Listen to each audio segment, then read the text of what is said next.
You were transmigrated as a zombie king sleeping soundly in your coffin, when a young girl violently lifted your coffin lid and jumped in to lie beside you, just as you were about to go berserk. To your surprise, the girl suddenly called you husband. It turned out the supernatural world had descended. Each country would randomly select representatives to wed supernatural beings. Countries with outstanding performers would gain vast resources from the supernatural world, while failures would bring disaster as forbidden supernatural zones emerged. The girl before you was Dragon Country's selected representative. At this moment, a voice echoed in your mind. Congratulations on being chosen by Immortal Girl. The horror game is about to begin. Your eyes snapped open abruptly. A glimmer flashed through your pupils. No wonder during this period, all the evil creatures of this world had been restless. The world's rules had actually changed. In your previous life, you were considered a once-in-a-century genius among Taoist practitioners, becoming a purple-robed celestial master at a young age. Yet during your ascension, you were struck by heavenly lightning. Your physical body was instantly reduced to ashes. When you opened your eyes again, your soul had perfectly fused with a zombie's body. It turns out this zombie was once an emperor of extraordinary talent, obsessed with cultivating Taoist magic. Clad in purple robes, he sought the path to immortality. Ultimately, after death, his body transformed into a zombie, achieving a fleshly form that became indestructible and deathless. The soul of a purple-robed heavenly master combined with an emperor's bloodline body could be described as stacking all the buffs. After arriving in this terrifying world, with your formidable power, you stirred up storms of blood and violence. Wherever you went, all other supernatural beings trembled in fear, retreating to their own territories, not daring to venture out easily, terrified of catching the attention of this god of slaughter. But as time passed, he gradually grew weary of this lifeless world, unable to find any meaning in his existence. Little did he expect an opportunity would come. Meanwhile, Jiang Jiwei took a deep breath and stepped through the fate-deciding door. The moment she passed through, the door instantly vanished. She found herself standing amidst a patch of weeds exuding an eerie aura. The weeds grew unnaturally lush, densely intertwined with each other, some even towering over Jiang Jiwei, who stood at 1.65 meters tall. The entire sky of this horror world hung gloomy like a massive lead plate pressing overhead, suffocating to behold. The temperature here was much lower than on Blue Star. Clad only in her thin JK uniform, having no time to change clothes, she suddenly felt icy chills assaulting her from all directions, shivering uncontrollably. Before choosing the door, Jiang Jiwei had carefully examined the scenes behind each one, clearly remembering this was precisely where her chosen dilapidated coffin should be. Fully aware of this mission's danger, she didn't act rashly but waited cautiously in place for nearly 20 minutes. The surroundings remained deathly silent, with no trace of any other contestants appearing. Jiang Jiwei sighed helplessly and murmured to herself, "It seems for this horror game, I'm the only one selected from Xia Country." There was no alternative to complete the mission for Xia Country's future and her own.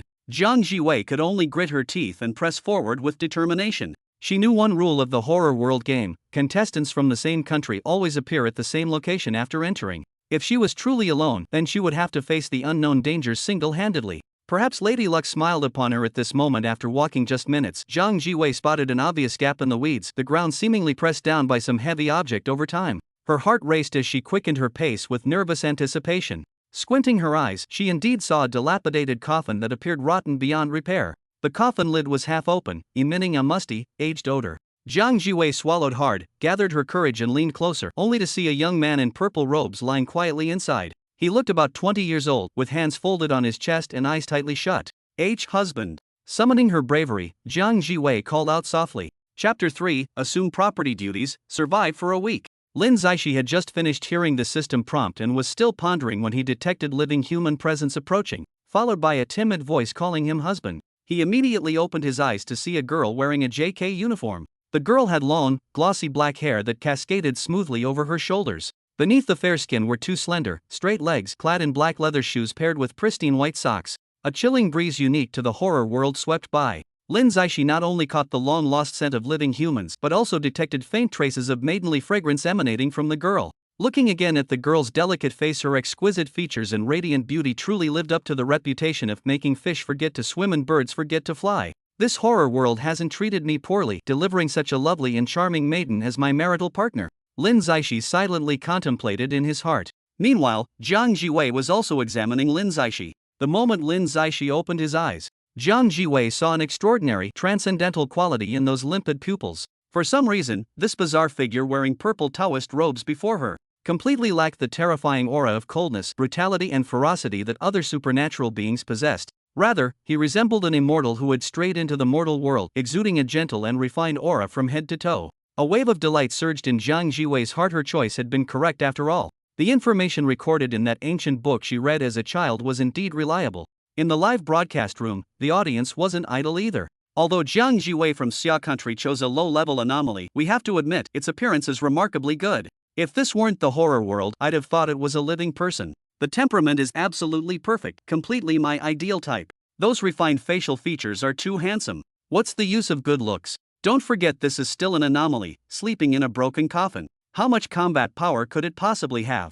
Xia country is destined to lose this time. They can only find some psychological comfort in its appearance. Those guys from Peninsula country still have such foul mouths. No helping it. Peninsula country has always considered itself the supreme power in the universe. The moment they entered the horror world, they rushed to cling to Lighthouse country's thigh, calling them daddy while following behind, content with just scraps from their table. We're following the United States, which is still better than your Xia country facing imminent 9 consecutive defeats. In the live broadcast, audiences from various countries were quarreling as usual, with verbal attacks flying non-stop. Although most Xia country viewers clearly understood the situation looked unfavorable, they absolutely refused to lose in terms of momentum against other nations. As for those viewers who already harbored dissatisfaction towards Xia country, they launched attacks without mercy using sharp, caustic language. Just then, contestants from all countries had taken their positions, and both the participants and viewers on Blue Star saw the mission issued by the horror world. Arrive at Happiness residential area, assume property management duties, survive for 1 week, fulfill residents' requests, guard the residential gates, non-residents prohibited from entering. Other missions will trigger randomly. The first 3 tasks appeared ordinary at first glance, but this was the horror world after all. Upon closer consideration, they were truly hair-raising. Honey, the mission has triggered. Should we head to the mission location at Happiness residential area? Jiang Jiwei looked at Lin Zaishi lying motionless in the decayed coffin and cautiously reminded him. At this moment, her cheeks burned with embarrassment as she had never been attracted to the opposite sex before. Now she had to address a being indistinguishable from a living person yet clearly supernatural as husband. Making matters worse, with global audiences watching, she felt overwhelmingly shy. But remembering this concerned her very survival, she had no choice but to steel herself and continue. Let's go. Lin Zaishi abruptly rose upright from the coffin. The sudden movement made Jiang Jiwei's heart pound violently, nearly eliciting a scream before she clapped a hand over her mouth, her legs turning weak. Previously, one contestant faced blurred images behind selection doors and had to choose blindly, ultimately picking a completely decayed supernatural entity. That contestant screamed in terror immediately, which the entity interpreted as disrespect, leading to being flayed alive on the spot. That scene had thoroughly terrified global audiences. Jiang Jiwei tried her best to remain calm and maintain a normal expression. What she didn't know was that every subtle reaction of hers was noticed by Lin Zaishi, though he didn't pay it any mind. Lin Zaishi understood perfectly well what Jiang Jiwei was afraid of, but he had no intention of explaining. Instead, he asked, "You come from Blue Planet. Could you tell me about the environment you lived in?" Jiang Jiwei was momentarily stunned, but she complied truthfully. She began recounting in detail the vibrant daily life on Blue Planet, the bustling streets, the crowded markets, and scenes of children going to and from school. Lin Zaishi listened with rapt attention. These were precisely the scenes of life he had been yearning for. Noticing Lin Zaishi's expression, Jiang Jiwei relaxed slightly. It seemed the supernatural being she had chosen was quite easy to get along with. In the live broadcast room, Sister Dong Beiyu said with a serious expression, "In my opinion, Jiang Jiwei has made the wrong choice this time. Xia country is in serious trouble." Expert Gao Jianba asked in confusion, "Why do you say that?" Dongbei's sister Yu explained, "I once read a saying that people who constantly reminisce about the past do so because they're unhappy with their present. This applies perfectly to this supernatural being. He must have been bullied everywhere in the horror world, which is why he yearns so much for our human world." Although Bai Taohua was quite dissatisfied with Dongbei's sister Yu always being pessimistic about Xia country, she had to admit there was some truth to this analysis. Bai Taohua wanted to refute but couldn't think of any convincing arguments at the moment. That female influencer from Xia country might not be much to look at, but she does make a valid point. Valid point, my ass. As an old Xia saying goes, never judge people by their appearance, just as you can't measure the sea with a bucket. Doesn't this apply to supernatural beings too? You Xia people should stop deluding yourselves. Soon our peninsula country will show you what true despair looks like. I actually like Xia country, but they're really in danger this time. In every previous horror game, contestants from certain countries would target others first to gain more survival chances and resource rewards. Countries like Peninsula Nation, Sakura Nation, and Lighthouse Nation have always been in cahoots. Stop daydreaming. This time they'll definitely target Jiang Jiwei. These bastards contributed greatly to Xia Nation's 8 consecutive losses in the horror game. As global audiences were fiercely debating, Lin Zixi and Jiang Jiwei had already left the overgrown grassland, and the livestream footage from that area disappeared accordingly. No one knew. After they departed, hordes of anomalies suddenly crawled out from that place, among which were many red-clothed vengeful spirits universally recognized by global viewers as certain death upon encounter.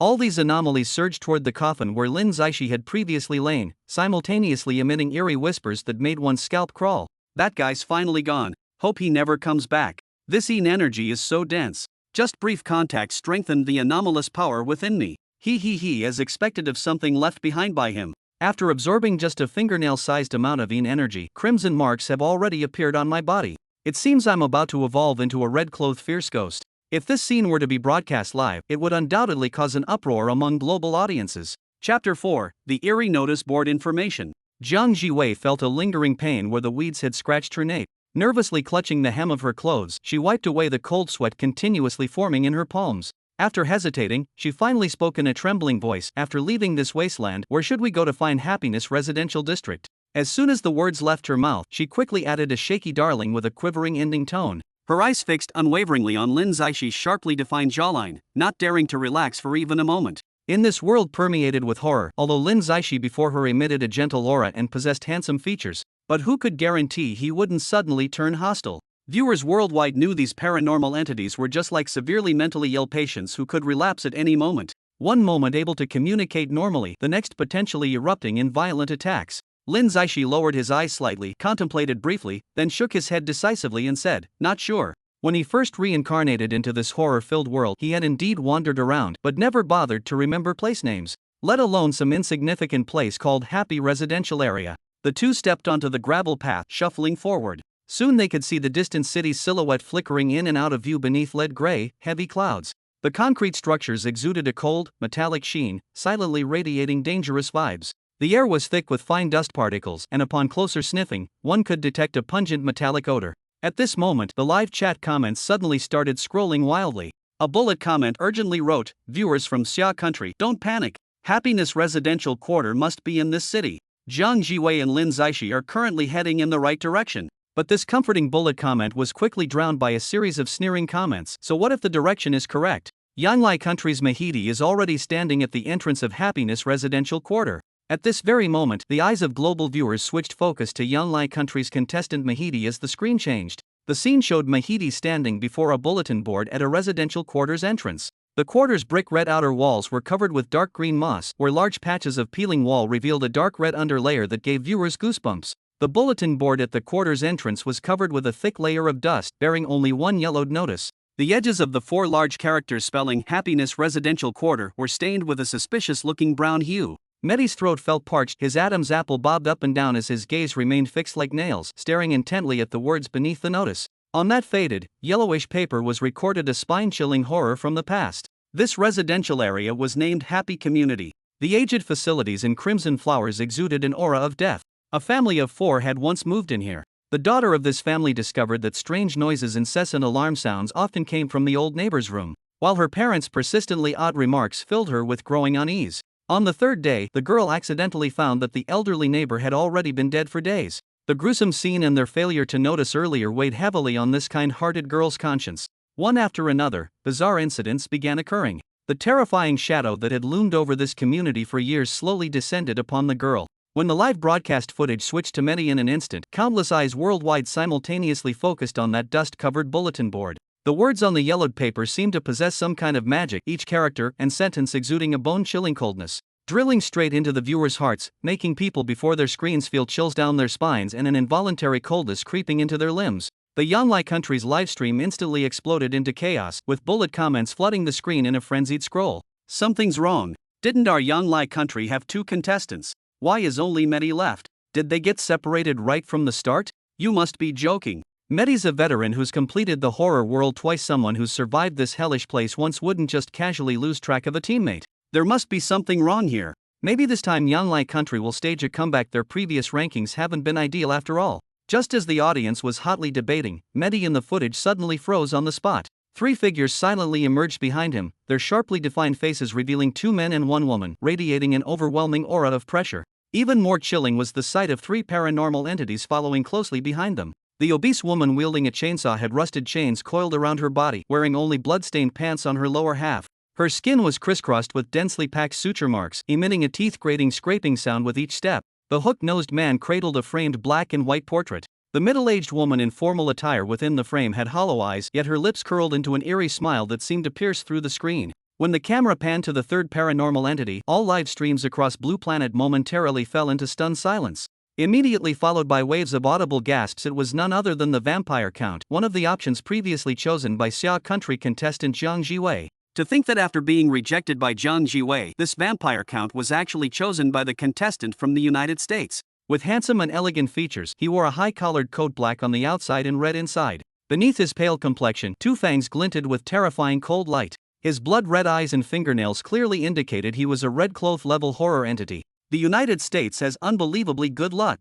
Not only have they won the Nightmare World Championship several times in a row, this time they've subdued three powerful horrors at once, even getting the vampire count into their hands. With a red cloth level vampire count assisting them, even if they don't take first place, their results are guaranteed to be among the top. The audience was completely shocked, filling the bullet chat with expressions of astonishment. Look! Mehdi shows no reaction to the American contestant behind him. He hasn't even turned his head. Eagle-eyed viewers notice something abnormal. Is this even surprising? Those Lighthouse Country bastards have always bullied others with their power. They must have encountered the Goat Country contestants, eliminated one outright, and forced Mehdi to serve as cannon fodder to scout ahead. When humanity faces the deadly threat of the supernatural, Lighthouse Country is still engaged in infighting. They're even more despicable than the supernatural beings. It's just the law of the jungle. This is reality. Those who can't adapt will be eliminated. Different voices clashed fiercely across various live streams. At that moment, the Lighthouse Country commentator leaped up excitedly, face flushed red, waving his arms and shouting, "Remember these three names. Naomi, who formed a contract with the vampire count, Reese, who controls the chainsaw fat lady, and Torin, who subdued the photograph phantom. They will become the nightmare of all opponents in this year's horror game." In the Lighthouse Country's live stream, the audience cheered wildly, flooding the screen with boasts and proud declarations as they viewed their contestants' hegemonic actions as symbols of glory. Viewers from other countries could only clench their fists, their eyes filled with anger and unwillingness, yet they were powerless to do anything. After all, the strength of the contestants from Lighthouse Country should not be underestimated. Chapter 5 is the ghostless girl married to Reliable. Torin had a tall and lean figure, wearing metal-framed glasses, his gaze behind the lenses revealing shrewdness and calculation. Without courtesy, he roughly pushed Mehdi aside, his movements brusque and casual as if dealing with an insignificant object. He then stepped forward to the notice board, studying the contents recorded on that paper intently several times, as if trying to engrave every word into his eyes. A moment later, Torin turned around, his eyes gleaming with thoughtful light, and declared with certainty, "In my opinion, the beginning of this neighborhood's paranormal incidents coincides with the arrival of that family of four. The girl mentioned in the document might become our key breakthrough in completing this horror game. However, that neighbor next door is absolutely the most critical and dangerous presence." Naomi touched her chin with a grave expression and added, "This text also mentions how the girl's parents' persistently strange remarks caused her more unease. It's highly possible that after arriving in this neighborhood, these parents were influenced by some supernatural force, or might have even been killed by the supernatural long ago and transformed into supernatural beings themselves, only the girl hasn't realized it yet. Exactly, we mustn't let our guard down with that girl either. In short, every step we take in this neighborhood must be cautious, no room for the slightest negligence." Torin nodded in agreement with his companion's analysis. These three contestants from Lighthouse Country discussed openly without avoiding Mehdi, their words dripping with disdain for him. As if he weren't their fellow competitor at all, but merely an insignificant, invisible presence. The moment their voices faded, the Lighthouse Country audience erupted instantly, flooding the livestream with overwhelming praise. "Our Lighthouse Country contestants are truly exceptional. Just from this segment of text, they've deduced so much valuable information. That's why our Lighthouse Country always takes first place. Our strength is right here for all to see. This opening couldn't be more perfect. Reaching the destination first means we've already won at the starting line." The Lighthouse Country audience erupted in excited cheers, while viewers from other nations, especially those from Sheepcoming Country, sank into deep despondency. Just as the barrage comments noted, the Lighthouse Country players indeed enjoyed overwhelming advantages at this horror game's start. Not only arriving first at the destination and discovering crucial information on the bulletin board, but also forcing a Sheepcoming Country player to serve as their cannon fodder. When encountering irresistible dangers, many would undoubtedly be the first to bear the brunt, while the three Lighthouse Country players hiding behind could use the time he bought them to react, significantly improving their survival odds. As viewers from various nations argued fiercely, the clamor suddenly ceased. They saw Torrent stride toward the notice board, then reach out and pat Madi's shoulder with an unquestionable tone of command. You go tear that paper down. Madi's eyes filled with confusion and unease as he couldn't help asking, why? A sinister smile appeared on Torrent's face, his eyes glinting with cunning as he patted Madi's shoulder heavily again, saying, this paper likely contains clues about this district's mission. Since we arrived first, wouldn't it be wasting our advantage if we don't destroy these hints? After speaking, he pushed Madi forward like urging, signaling him to act quickly. Madi felt utterly helpless. Knowing he couldn't resist, he could only approach with trembling hands, slowly peeling off the paper before tearing it into tiny fragments. Eat it. Torrent commanded coldly, his voice devoid of any emotion. This miserable scene is so horrifying that merely hearing about it is enough to make one's hair stand on end. Such scenes instantly sent global live streams into a frenzy. These lunatics from the Beacon Country. In this horror world surrounded by layers of supernatural dangers, they still viciously attack their own compatriots. They're worse than the lowest of beasts. What manhwaedit swallowed wasn't just paper scraps, but ironclad evidence of the Beacon Country's ugly nature. Someone must stand up and teach them a proper lesson. Brothers from Sheep Country, don't be afraid. The whole world is watching. The Beacon Country's evil deeds will surely face divine retribution sooner or later. Don't think you can act recklessly and arrogantly just because you have red-clothed supernatural beings on your side. When you're isolated, those supernatural entities will surely come for you first. What kind of ability is it to bully your own people? If you have real skills, go face real supernatural beings in direct confrontation. Are the audience from Beacon Country still cheering and celebrating? Your so-called glory is entirely built upon the blood and tears of your own people. This is utterly shameless to the extreme. Facing the tsunami like waves of condemnation, Beacon Country's livestream chat remains filled with the most arrogant clamoring. Strength is the supreme law. If you're dissatisfied, then bring it on. Even if all you nations unite, you're still no match for us. You're destined to remain mere supporting characters. These piercing words stabbed like razor-sharp needles straight into the hearts of viewers from other countries, igniting their fury. Yet separated by screens, they could do nothing but angrily pound their keyboards to vent their frustrations, completely unable to mount any substantive counterattack. In the top left corner of the livestream, the number representing remaining participants ticks downward like a countdown to death. 200195180. Each flicker of that number signifies another contestant trapped in desperate circumstances. Some contestants merely passed by what appeared to be calm puddles of water. In an instant, they were dragged into the dark and unfathomable depths by an unknown powerful force, without even the chance to call for help. Some contestants formed marital bonds with the eerie entities, only to be mercilessly torn to pieces in the blink of an eye. Some of these eerie beings were like meticulously designed killing machines, weaving deadly traps with calculated precision. Others defied all logic, wantonly indulging in the twisted pleasure derived from slaughter. When the number finally stopped at 80, Lin Zixi and Zhang Jiwei finally arrived at Happiness Residential Area under the heavy veil of dusk.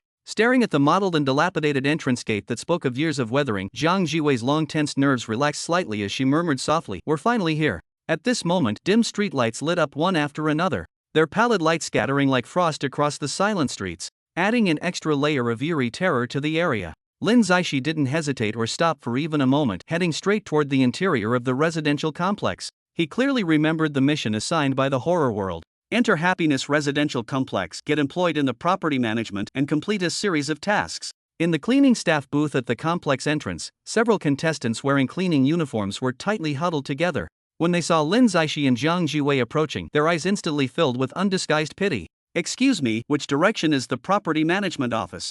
Zhang Jiwei stopped several meters away from the booth, her tone unconsciously carrying traces of unease and nervousness. One of the contestants raised a hand to point the way, his voice filled with resignation and sighing. "Go straight ahead and you'll reach it." However, only security positions remain now. These brief words nevertheless revealed boundless worry and unspoken concerns. After the two left, whispered conversations arose within the booth. How reliable is this girl's betrothal to the supernatural being anyway? The security position requires night patrols. If you encounter paranormal residents, you must be on call 24/7. If the supernatural partner's abilities are inadequate, isn't this just throwing oneself into a pit of fire?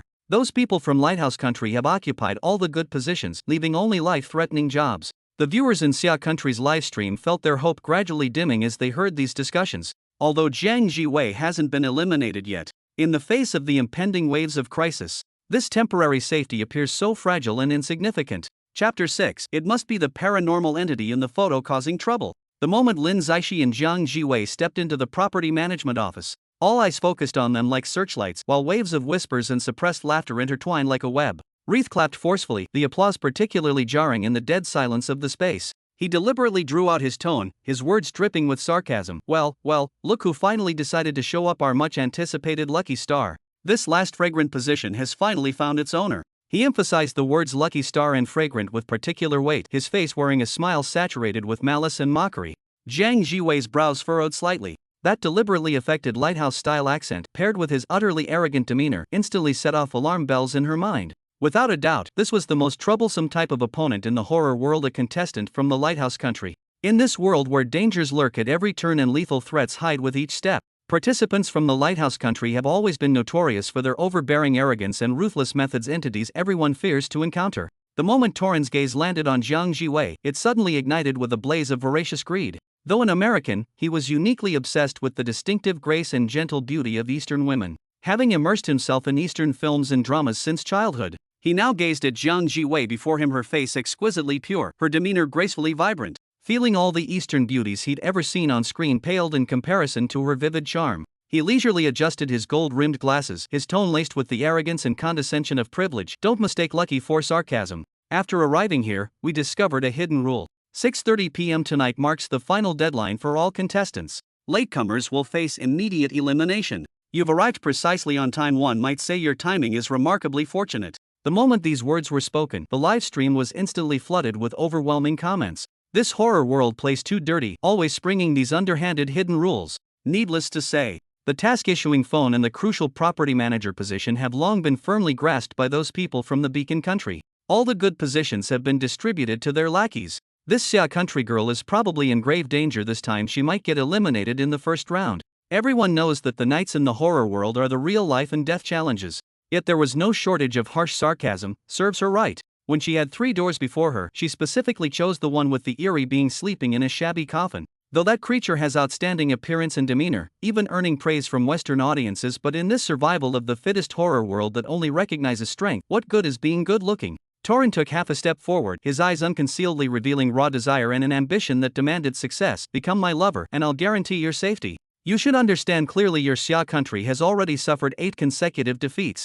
Judging by the situation, this horror game has only selected you as the sole participant from Xia country. There was once a country where 10 participants married 10 paranormal entities, yet in the end, they were still completely wiped out. This is no ordinary game. Once you die here, there's no second chance. Now, I'm giving you a choice. Think carefully before you answer me. Torin's shameless words were like a boulder thrown into a calm lake, stirring waves among global audiences. Facing collective accusations from multinational viewers, audience members from the Beacon country swiftly countered, player Torin is absolutely right. This isn't just a choice, it's clearly a turning point for Summer Country. If Summer Country loses again, it'll be 9 consecutive defeats. Can they really bear such consequences? What right do you have to criticize our Beacon country contestant? That woman in the black and white photo shows no reaction at all. After all, paranormal entities are paranormal entities. They can't feel jealousy like humans do. Viewers from Summer Country burned with rage, firing back. Even if it means 9 straight defeats, our Summer Country would never force a girl to make such a sacrifice. You don't represent all Summer Country viewers. Stop spouting nonsense. As the global audience argued heatedly, the official livestream fell into an asphyxiating silence. Dongbei Yujia was the first to break the silence, speaking with certainty. I think that barrage comment makes sense. This is indeed an opportunity given by the US contestant to Xia country. After so many rounds of the horror game, US contestants have consistently maintained top rankings with absolute strength advantage, boasting a near 90% win rate. When it comes to research on the horror world in the game, if the US claims second place, no one dares claim first. Xia country has already suffered 8 consecutive defeats and truly cannot afford to lose again. Jiang Jiwei already made a mistake by choosing the supernatural being before. If she makes the wrong choice again this time, she would become Xia country's sinner. Even if she could return to reality alive, she must still pay the deserved price for her selfishness. The other commentator, White Peach Blossom, was furious and sternly refuted, utterly absurd. Xia Nation would never require its citizens to sacrifice themselves. If Jiang Jiwei chooses sacrifice, she would naturally be great. But if she refuses to sacrifice, she bears no fault whatsoever. Sister Dongbei Rain, I'd like to ask you this: if you were in her position, would you choose to sacrifice yourself? Sister Dongbei Rain's heart clenched suddenly, and she blurted out reflexively, of course I would choose to sacrifice. At such a critical moment, if I don't step forward, should we pin our hopes on that superficial anomaly Jiang Jiwei selected? However, her shifty, evasive gaze and unnatural demeanor had long since revealed her guilty conscience without any concealment. White Peach Blossom was so angry her chest heaved violently, yet she could do nothing about it. Any clear-eyed observer could easily see that Sister Dongbei-rain was simply lying through her teeth. Just as the atmosphere reached a boiling point where violence seemed imminent, Lin Zaishi, who had remained silent all this time, finally spoke up. His gaze was as sharp as an ice blade, his words coldly spat through clenched teeth. She is my marriage partner. So what? Tuolawan's face was full of astonishment. He never expected the anomaly Jiang Jiwei chose to have such high intelligence. However, he quickly composed himself. According to the research conclusions from Lighthouse Country, in the terrifying world, the more humanized an anomaly appears, the lower its combat power tends to be. This was precisely why he dared to openly covet Jiang Jiwei in front of his own anomaly partner. After all, the woman in the black and white photo he held was vicious and cruel, devoid of any human emotions. The corners of Lin Zaishi's mouth slowly curled into a sinister sneer. In that instant, the woman in the black and white photo suddenly rotated her eyeballs, locking onto Lin Zaishi like a hawk's piercing stare. Simultaneously, the temperature in the entire property management office plummeted as a bone-chilling cold rapidly spread throughout. Chapter 7, Strict Hierarchy of Positions, Vast Differences in Danger Levels. Torrent's pupils constricted violently behind his glasses, with frustration and resentment churning like turbulent undercurrents in the depths of his eyes. He glared at Lin Zaishi like a rabid beast, his gaze practically devouring the other man alive. Never could he have imagined that Lin Zaishi's simple words defending Jiang Jiwei would act like a spark, instantly igniting the overwhelming fury of the eerie black and white photograph in his possession. In his understanding, once this wrath fully erupted, Lin Zaishi would have no chance of survival. And Jiang Jiwei, as Lin Zaishi's marital partner, would inevitably be dragged into the abyss of death. The mere thought of the long-coveted Eastern beauty perishing so soon set a sinister fire raging in Torrent's chest, burning away nearly all his rationality. His gaze, twisted with malice, fixed unwaveringly on Jiang Jiwei as he spoke through clenched teeth. Blame yourself for being blind, for choosing this useless anomaly. The road to heaven was open, yet you insist on charging into hell. As the chilling aura around the photo anomaly continued to spread, the entire property management office seemed instantly dragged into an ice cellar. The temperature in the air was forcibly drained by an invisible hand, leaving behind bone-piercing cold. But just as everyone was shivering from this freezing cold, a sudden change occurred. The black and white mist that had been spreading outward like tidal waves abruptly reversed course without warning, rushing directly toward Torrent. Torrent's eyes widened in horror, watching helplessly as his hands lost their original color at an alarming speed, rapidly turning into lifeless gray-white, as if instantly wrapped in a layer of frost. The numbness was like countless icy serpents, madly crawling through his blood vessels toward his heart. Wherever they passed, all vitality was drained. He desperately opened his mouth to scream in terror, but his throat seemed blocked by something, only emitting weak he-he gasps. Immediately after, his body stiffened uncontrollably and fell backward with a loud thud. The photo frame he clutched tightly in his arms clattered to the ground with a crisp sound, piercingly loud in the deathly silence. At this moment, a black and white skirt hem slowly extended from the photo frame. Then, a bizarre figure in black formal wear emerged as if tearing through a rift from another dimension. Her posture was rigid, movements mechanical, as she slowly bent down to pick up the photo frame. Her hollow eye sockets scanned each person in the office one by one. With every step she took, the sound of her heels striking the floor echoed through the deathly silent office, each strike landing like a sledgehammer pounding against everyone's hearts.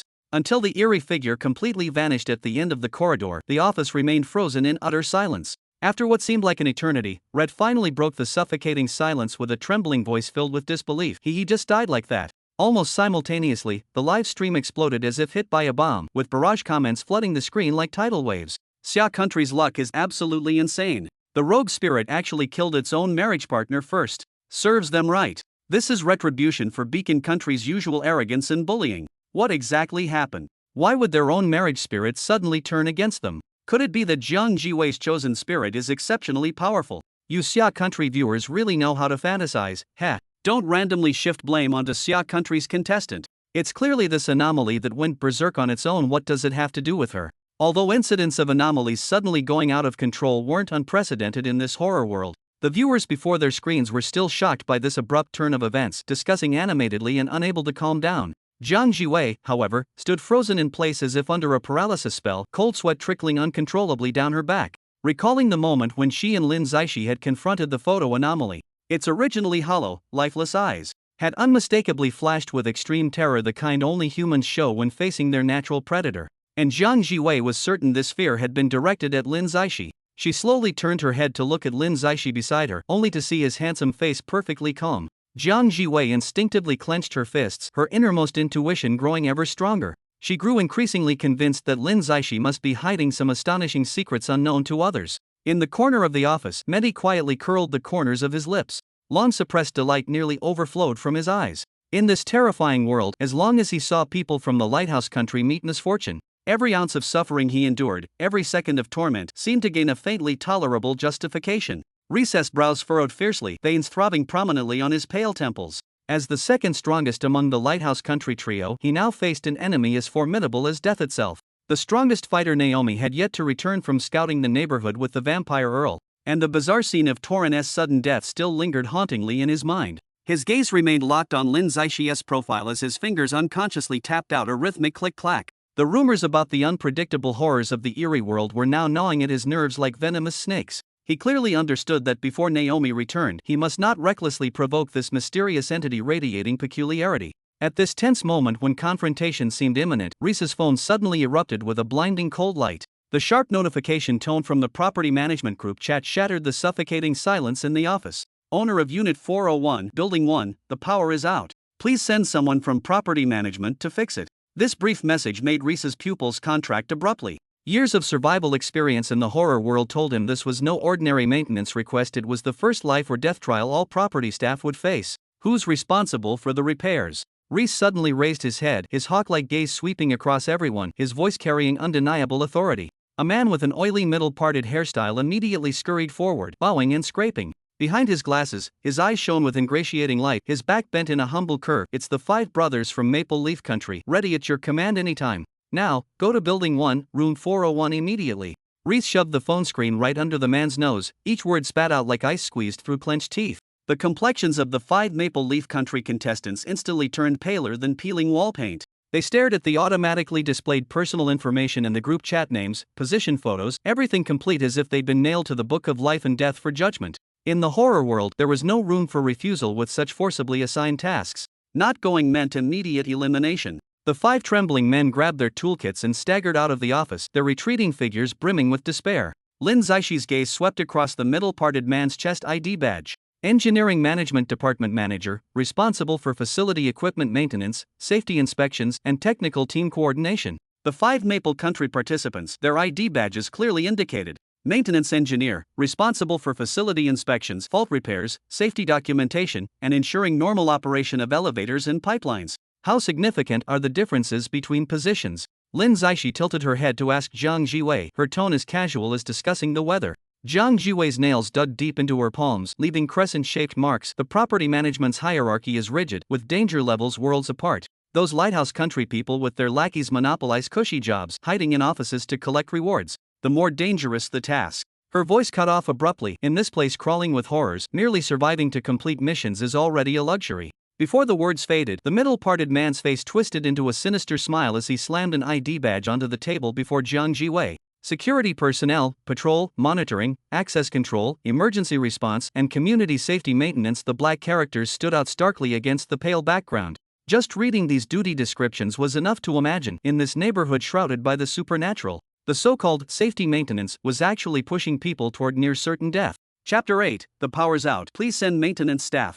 Jiang Jiwei's palms were drenched in cold sweat. In this terrifying world filled with unknown dangers, her fate was tightly bound to Lin Zaishi beside her. The supernatural being before them, though currently communicating normally and behaving mildly, still filled her with unease. She bit her lip, her voice trembling slightly with apprehension. Husband, if I may ask, exactly how strong are you? Lin Zaishi narrowed his eyes slightly, memories of his wanderings through this horror world flashing quickly through his mind. Since being reborn into this world, while he hadn't explored every corner, he had traveled through many places. Those scenes that others find utterly terrifying were just mundane daily routines to him, which was precisely why he had chosen this slacker, laid-back lifestyle. Lin Zaishi replied with calm composure in his voice, it shouldn't be a problem. A glimmer of hope flashed in Jiang Jiwei's eyes as she asked urgently, then can we try to change positions? Find something safer.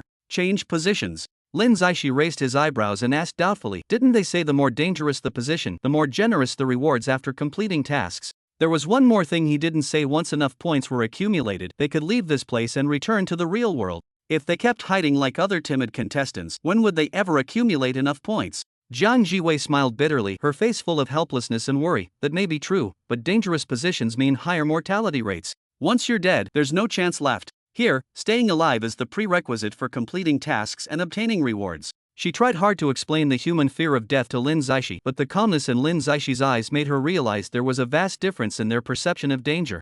Trust me. Lin Zaishi gave a light laugh, his tone resolute as he offered no further explanation. His innate arrogance made him disdain using words to prove himself. His past experiences had long forged his confidence and pride. In the live broadcast room, waves of skepticism immediately flooded in. Stop bragging. If you were really capable, you'd have snatched the good positions already instead of being bullied here. These supernatural beings are all the same, full of lofty arrogance and empty boasts. Inside the property management office, a massive surveillance screen displayed countless small tiles showing every corner of the neighborhood. Reese sat in the property manager's seat, his gaze sinister as he swiftly scrolled through the mouse, pulling up the movement paths of the 5 contestants from Maple Leaf Country. On screen, the 5 wore panicked expressions, clutching their toolkits tightly as they moved with extreme caution, warily scanning their surroundings as if deadly danger could spring forth at any moment. The elevator doors slowly closed. Under the dim and flickering lights, the 5 figures pressed tightly against the corner, their foreheads beaded with cold sweat, breathing rapid and heavy. Ding!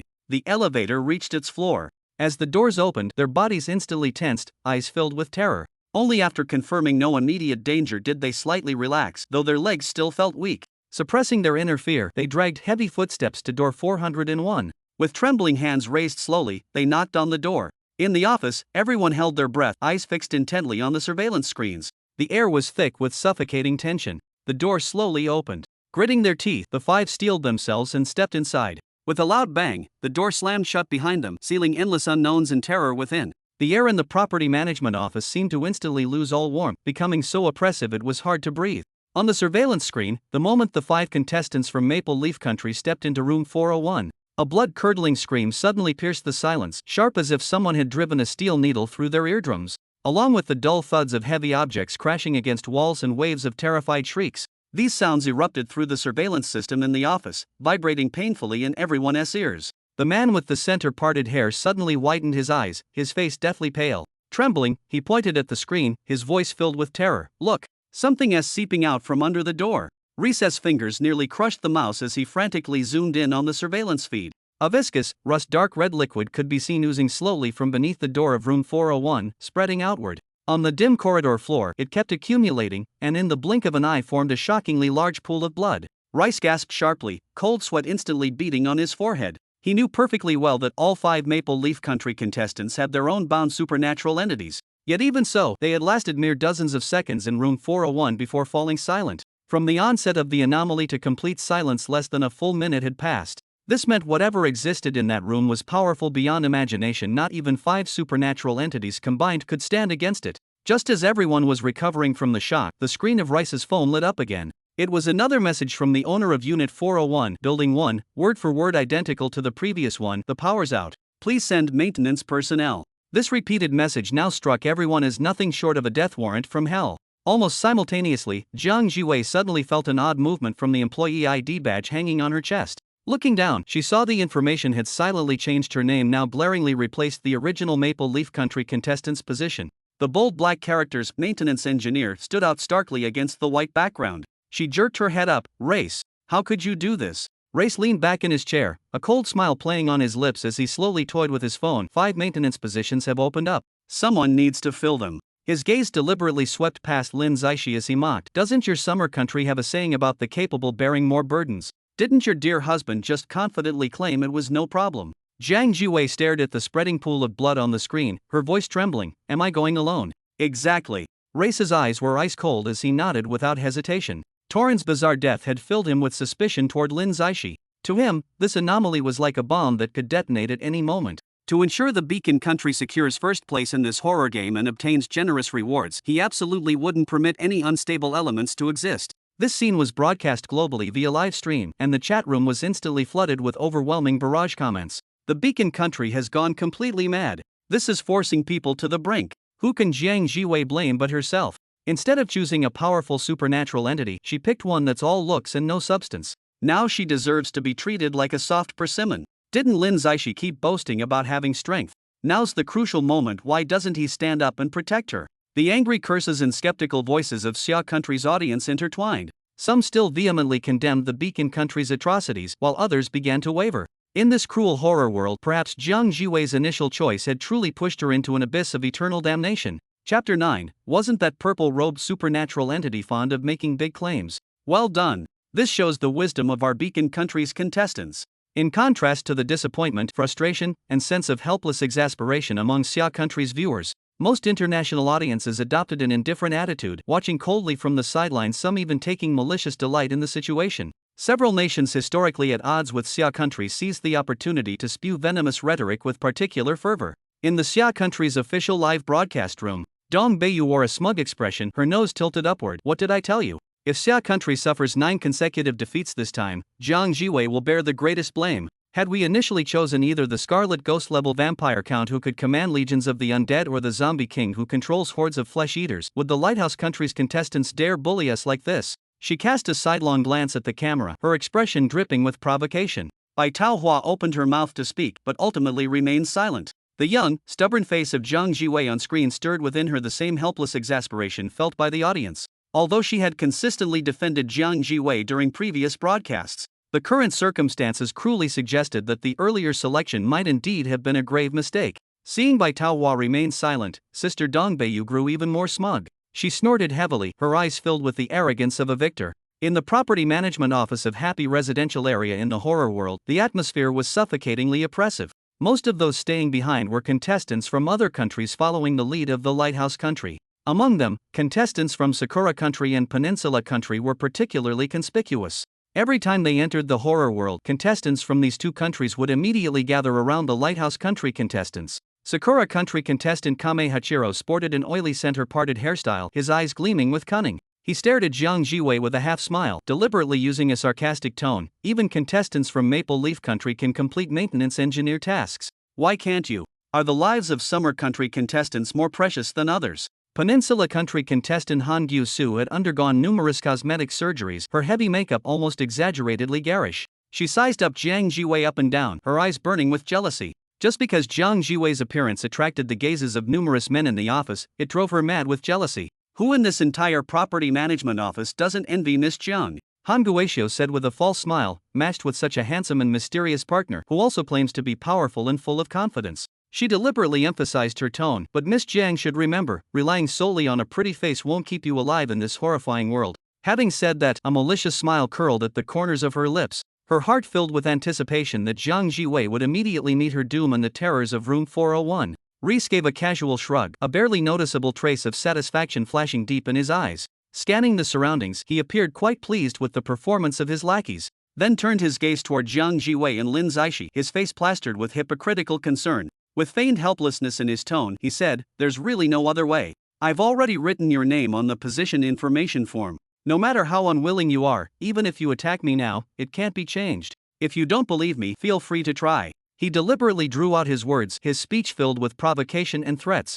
Other contestants from countries that also profit by clinging to the Lighthouse country, though wanting to share a piece of the pie from the Lighthouse country as well, didn't wear shamelessness on their faces as openly as the contestants from Peninsula country and Cherry Blossom country did. At this moment, they simply stood silently to the side, neither offering verbal support nor making any move to intervene. In this cruel and horrifying world, everyone fights only for themselves and their home countries, with no one willing to meddle in others' affairs and invite unnecessary trouble. Jiang Jiwei looked panicked, her eyes full of fear and helplessness as she cast a pleading glance at Lin Zaishi beside her. Yet, contrary to her expectations, Lin Zaishi simply nodded calmly without the slightest hesitation, turned and walked toward the exit of the property management office, saying in a steady and composed voice, "Let's go do the task. After all, we can't keep the owner of Unit 401 waiting too long." Seeing this, Jiang Jiwei felt countless unwilling thoughts and fears in her heart, but had no other choice but to bite her lip tightly, take the property service form, and quickly follow after him. The property service form would be signed by the supernatural beings after they were satisfied with the service provided in this residential area, and their marks on the form would indicate the task's completion. Watching their departing figures, Reese let out a long sigh of relief, his tense shoulders relaxing. He pondered to himself that his previous tension and wariness toward Lin Zaishi might have just been a misconception. If Lin Zaishi were truly as formidable as imagined, he would never have appeared so mild and compliant when facing that not-so-gentle coercion earlier. Thinking this, Reese turned around, reached for the mouse, and began operating it with practiced ease. He displayed Lin Zaishi and Jiang Jiwei's upcoming movement route in full screen, his eyes brimming with mockery and anticipation. The live streaming room instantly exploded with activity, bullet comments flooding in like tidal waves. "I told you so." The anomaly Jiang Jiwei chose may look almost human with its high level of anthropomorphism, but at its core it's nothing but a complete coward. How is this even an anomaly?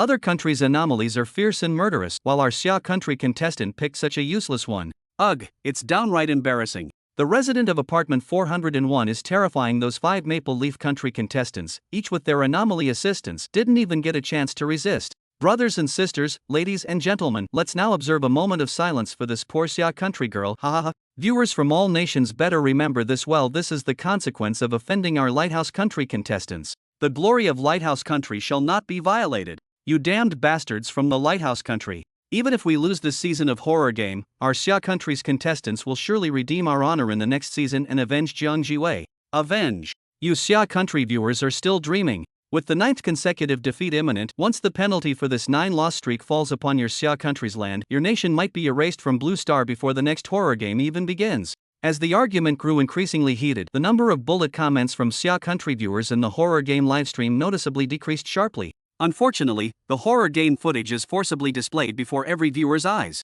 Even if someone closes their eyes, the images will directly appear in their minds. If not for this, many disheartened Xia country viewers would have long chosen to turn off the livestream. While viewers from various countries were engaged in heated discussions and endless arguments in the livestream room, Lin Zixi and Jiang Jiwei had already arrived at the door of room 401. Although separated by a door, Jiang Jiwei could clearly feel waves of cold air seeping through the gap. A chill that seemed capable of penetrating straight to the bone marrow, especially when looking at the not yet fully congealed blood of the 5 Maple Leaf Country contestants outside the door, which shimmered with an eerie dark red under the dim lighting, causing her heartbeat to suddenly accelerate. Jiang Jiwei bit her lip tightly, a wave of despair spreading through her heart. Was she truly going to meet her end in this room 401? Chapter 10, believing the owner of 401 won't remain this violent forever. The elevator doors slowly opened, releasing a frigid blast carrying the scent of decay. Jiang Jiwei stepped out of the elevator, her gaze falling upon the staircase before her. The iron handrail, covered in layers of rust like the wrinkled arm of an elderly person, had patches of pitch-black unidentified substances clinging to it. The surface of the object was dried and cracked, resembling aged bloodstains that had weathered over long years, or like chunks of rotten, spoiled meat. Under the dim, flickering light, it reflected an eerie oily sheen that filled viewers with dread. The old, mottled walls were covered with crooked children's scribbles.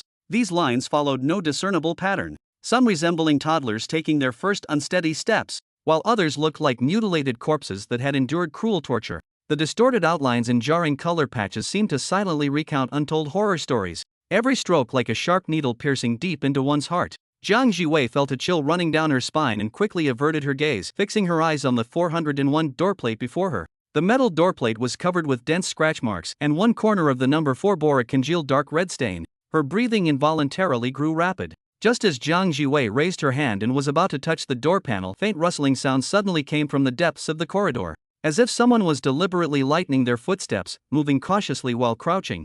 Every step carefully restrained, yet subtle friction sounds still echoed through the silent hallway. Her nerves instantly tensed as she sharply turned towards the sound. However, the stairwell entrance stood empty, with only dim light casting flickering shadows on the walls. The eerie sound, like a ghost's whisper, precisely emanated from that direction. Thud, thud, thud. Without any warning, Lin Zixi directly reached out and knocked on the door. The sudden knocking exploded like thunder, startling Jiang Jiwei into violent trembling as her heart nearly leaped out of her throat. Just as she was about to speak, something flashed through her mind. Her face instantly turned deathly pale as she cried out in terror, "Oh no! We forgot to bring the toolbox!" Jiang Jiwei's startled cry was like a boulder crashing into still waters, instantly sending global audiences into an uproar. Although our country rarely interacts with Xia Nation ordinarily, seeing this scene, I can't help but feel sorry for Xia Nation. How did the horror game end up selecting such a careless girl this time? Give it up. I previously held some slim hope for Jiang Jiwei to turn things around, but now that's completely dashed. Forgetting the toolbox, isn't this clearly meant to provoke the owner of room 401? Remember how those 5 fully equipped Maple Leaf Country contestants were instantly wiped out?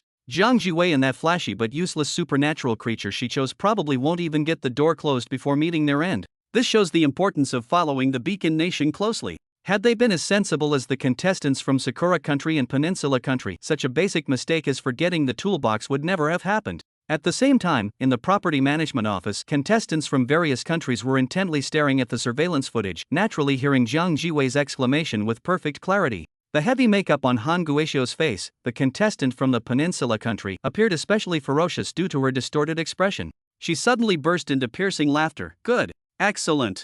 I was originally worried Jiang Jiwei might have a chance to turn things around, but now it seems certain death awaits her. In this terrifying world, what good is beauty? I truly hope the supernatural entity in room 401 thoroughly tortures that pretty face of hers before finishing her off. Upon hearing this, contestants from several other countries couldn't help but shudder. This manhwaedit was truly too malicious. Fortunately, they had no previous conflicts with her. Otherwise, being targeted by her would probably be no different from being haunted by a supernatural entity. Reese lounged comfortably on the chair, his eyes glinting with a cold yet expectant light. Next, we just wait to enjoy the spectacular scene of Jiang Jiwei and that purple-robed anomaly being dealt with by Unit 401's resident. In the hallway, Lin Zaishi continued knocking on the door unhurriedly. Hearing Jiang Jiwei's words, he merely curled the corner of his lips slightly, speaking in an utterly calm tone without a ripple. It's fine. I believe Unit 401's resident won't remain this violent forever. Jiang Jiwei only felt the world spinning around her, her petite body swaying unsteadily, on the verge of collapsing at any moment. She could only keep taking deep breaths, trying to calm the fear and despair surging within her. In the hallway, those fragmented footsteps sounded once again. This time, Jiang Jiwei couldn't even bear to look. She clearly understood in her heart that this time she was probably in grave danger, with little hope of escape. Since the outcome was already decided and unchangeable, she might as well face it calmly. Perhaps dying inside Unit 401 would instead be a form of liberation. After all, living under the shadow of the horror world, audiences worldwide remained on edge every day. Each time the horror world selected participants, it sent chills down people's spines, subjecting them to tremendous psychological pressure. Perhaps this time could truly end this endless torment. Just as Jiang Jiwei's mind was in chaotic turmoil with random thoughts, the door of room 401 suddenly made a soft click sound. The noise resembled a rusted lock core turning with difficulty. The door crack slowly widened as the darkness behind it devoured the faint light from the corridor, making it impossible to discern what exactly was manipulating the doorknob. Simultaneously, those fragmented footsteps in the corridor grew increasingly closer. At this moment of uncertainty, Lin Zaishi acted without hesitation. She directly reached out and pushed open the slightly ajar door. Jiang Jiwei instinctively turned her head. In the dim corridor, the flickering light stretched and distorted the shadows on the walls. The eerie footsteps came to an abrupt stop at this very moment. Overwhelmed by tremendous fear and the oppressive sense of the unknown, Jiang Jiwei had no choice but to force her stiff legs to move, following closely behind Lin Zaishi as they stepped into room 401. Bang! The door slammed shut behind them with such force that it shook dust from the walls, completely severing their connection to the outside world. The global livestream was instantly flooded with bullet comments. Mourn for Jiang Jiwei and for this utterly unlucky supernatural being. With this door closed, Xia Country's horror game is completely doomed. Wait, something's wrong. Why is there no one in the room? Then who opened the door just now? Viewers who had locked onto Jiang Jiwei's perspective felt their hearts leap to their throats. The scene before them was both familiar and bizarre. The layout indeed resembled an ordinary household, with furniture neatly arranged. Only a long dining table stood in the center of the living room, its tablecloth covered with brown stains. The only light source on the table was a burning red candle. Its flame exhibited an eerie dark red hue, each flicker casting twisted shadows on the walls, enveloping the entire room in a hazy crimson glow. Where is everyone? Lin Zaishi's gaze swept across the empty room, his voice tinged with puzzlement. Just then, dragging footsteps sounded from the adjacent room, rowing progressively nearer. A woman in white pajamas emerged barefoot, her skin deathly pale, hair disheveled over her shoulders, her hollow eyes staring fixedly at the pair. She halted 2 steps from the table, her voice as gloomy as if emanating from the depths of hell. I need your blood to illuminate the room. Without fresh blood, the candle will soon extinguish. You will help me, won't you? Faking the supernatural. Before the words had fully faded, Lin Zaishi's gaze turned icy cold as she swung her hand and delivered a vicious slap across the woman's face. Crack! The crisp sound of the slap exploded through the deathly silent room, startling the candle flames into wild flickering. The woman staggered back 2 steps, her cheek instantly blooming with a ghastly black and blue handprint. Chapter 11. It was simply being overpowered by that purple-robed anomaly. The live broadcast footage before the global audience suddenly plunged into an eerie silence, the densely packed barrage comments vanishing without a trace as if forcibly devoured by some mysterious force. The suffocating silence lasted a full 3 seconds before a tidal wave of new comments came surging back like raging floodwaters. The initial barrage consisted entirely of uniform question marks, venting the crowd's shock and bewilderment. Before Lin Zaishi and Jiang Jiwei stepped into room 401, global audiences had already mentally rehearsed countless gruesome possible outcomes. Some imagined they would suffer inhuman torment and die painfully in despair. Others speculated they would be instantly killed like the 5 Maple Leaf Country contestants, with blood snaking out from under the door. Yet no one anticipated that when the eerie landlord of room 401 made a terrifying demand, Lin Zaishi in purple robes would actually raise his hand without hesitation and slap the other party fiercely. It's over. This has completely angered that eerie landlord now.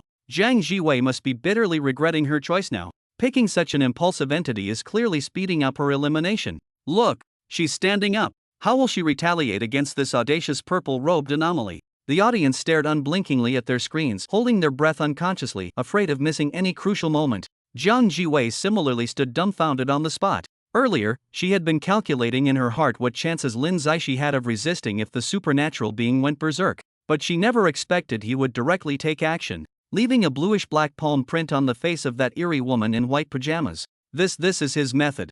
Jiang Jiwei murmured in disbelief. Your house doesn't even have lights, wiring, or sockets. How could there be a power outage? Lin Zaishi's tone was icy, his eyes filled with disdain, clearly setting a trap to lure living people. Is this really the main point? Jiang Jiwei was dumbfounded, instinctively wanting to refute. In this horror world, supernatural beings already act without logic, yet Lin Zaishi completely refuses to play by the rules. Lin Zaishi turned and walked to Jiang Jiwei's side, snatched the property service form, and threw it before the white pajama-clad woman. Sign it now. On the pale face of the supernatural woman, a single bloody tear suddenly slid down, falling onto the paper, leaving a glaring stain. You're quite sensible. I'll let you go this time. Lin Zaishi snorted coldly, his eyes filled with arrogance. In the past, with his status as a purple-robed celestial master, such eerie beings wouldn't dare show themselves before him. Alas, now reborn in this horror-filled world teeming with supernatural phenomena, he had long lost the desire to exorcise demons, only wishing to complete the mission and leave this damned place. At this moment, he even felt some pity for these supernatural entities trapped in this terrifying world. Who knows if they, like himself, were inexplicably dragged into this endless nightmare. Seeing Lin Zaishi turn and leave directly, Jiang Jiwei finally snapped out of her daze. What she thought would be a certain death mission had been completed with unbelievable smoothness. Thinking of those 5 Maple Leaf Country contestants who died tragically here, what astonished expressions would they have if they saw this scene from the afterlife? Even after following Lin Zaishi out of the room and hearing the door close behind them, Jiang Jiwei still felt like she'd been through a lifetime. The two entered the elevator.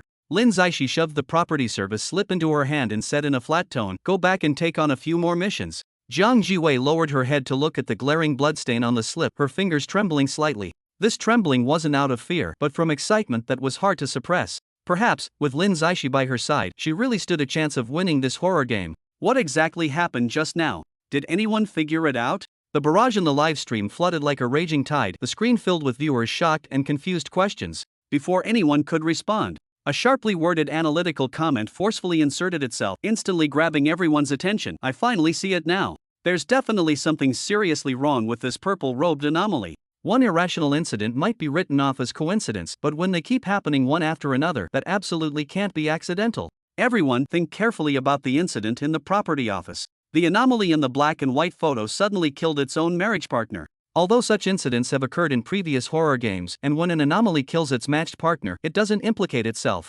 This is precisely why all participants maintain utmost reverence toward their matched anomalous partners. After all, in this horror world, the only things that can kill anomalies are other anomalies. The speaker deliberately paused, building suspense among the audience, then continued with increasingly firm tones, each word striking like a hammer. But the crucial detail is, at that moment, the black and white photo anomaly clearly directed its power toward Lin Zaishi and Jiang Jiwei, the entire space fading into monochrome at visible speed. Yet, at the critical moment, that anomalous power suddenly began retracting rapidly, redirecting all its violence and killing intent onto the American contestant Torin.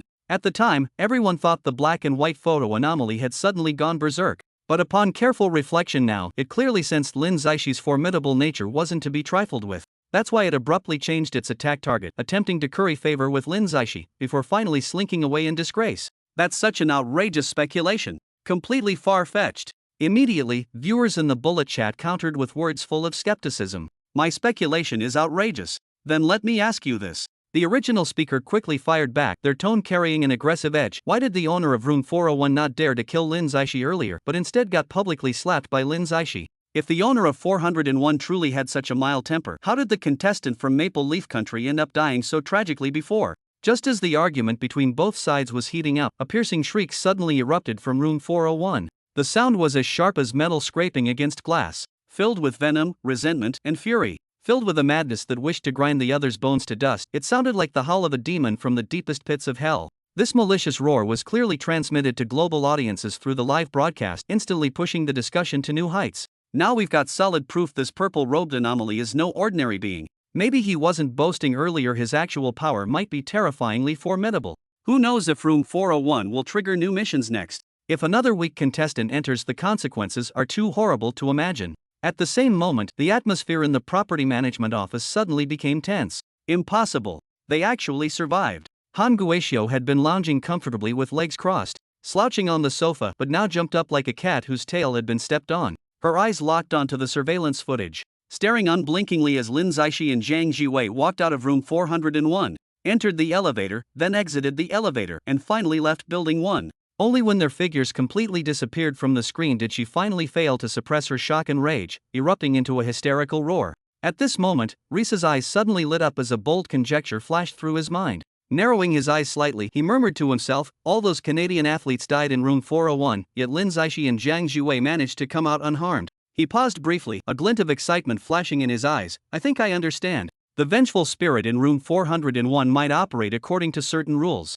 Though Lin and Zhang didn't bring their toolkits, they were fortunate not to trigger the death conditions. If we can grasp these rules, wouldn't any future missions involving room 401 guarantee a 100% success rate? However, unlike the global audience who could see the complete footage of room 401, the other participants trapped in the horror world remained completely unaware of what had actually happened inside. When audiences worldwide heard Reese's presumptuous speculations and thoughts, their reactions varied greatly. Some burst into laughter outright, mocking his wild fantasy, while viewers from the Lighthouse country began to feel an undercurrent of unease as the atmosphere grew increasingly peculiar. Reese, don't flatter yourself about being so clever. There are no rules in 401. It was simply overpowered by that purple-robed anomaly. Where's Naomi? Why is she still wandering around the residential area? Hurry back and stop Reese. You two are the last remaining seeds of our Lighthouse country. I can see Reese is brewing some bold ideas and actions. Judging from Rhett's restless movements, he probably wants to run into room 401 to explore the rules too. But the anomaly in room 401 is currently going berserk. Isn't he just asking for trouble?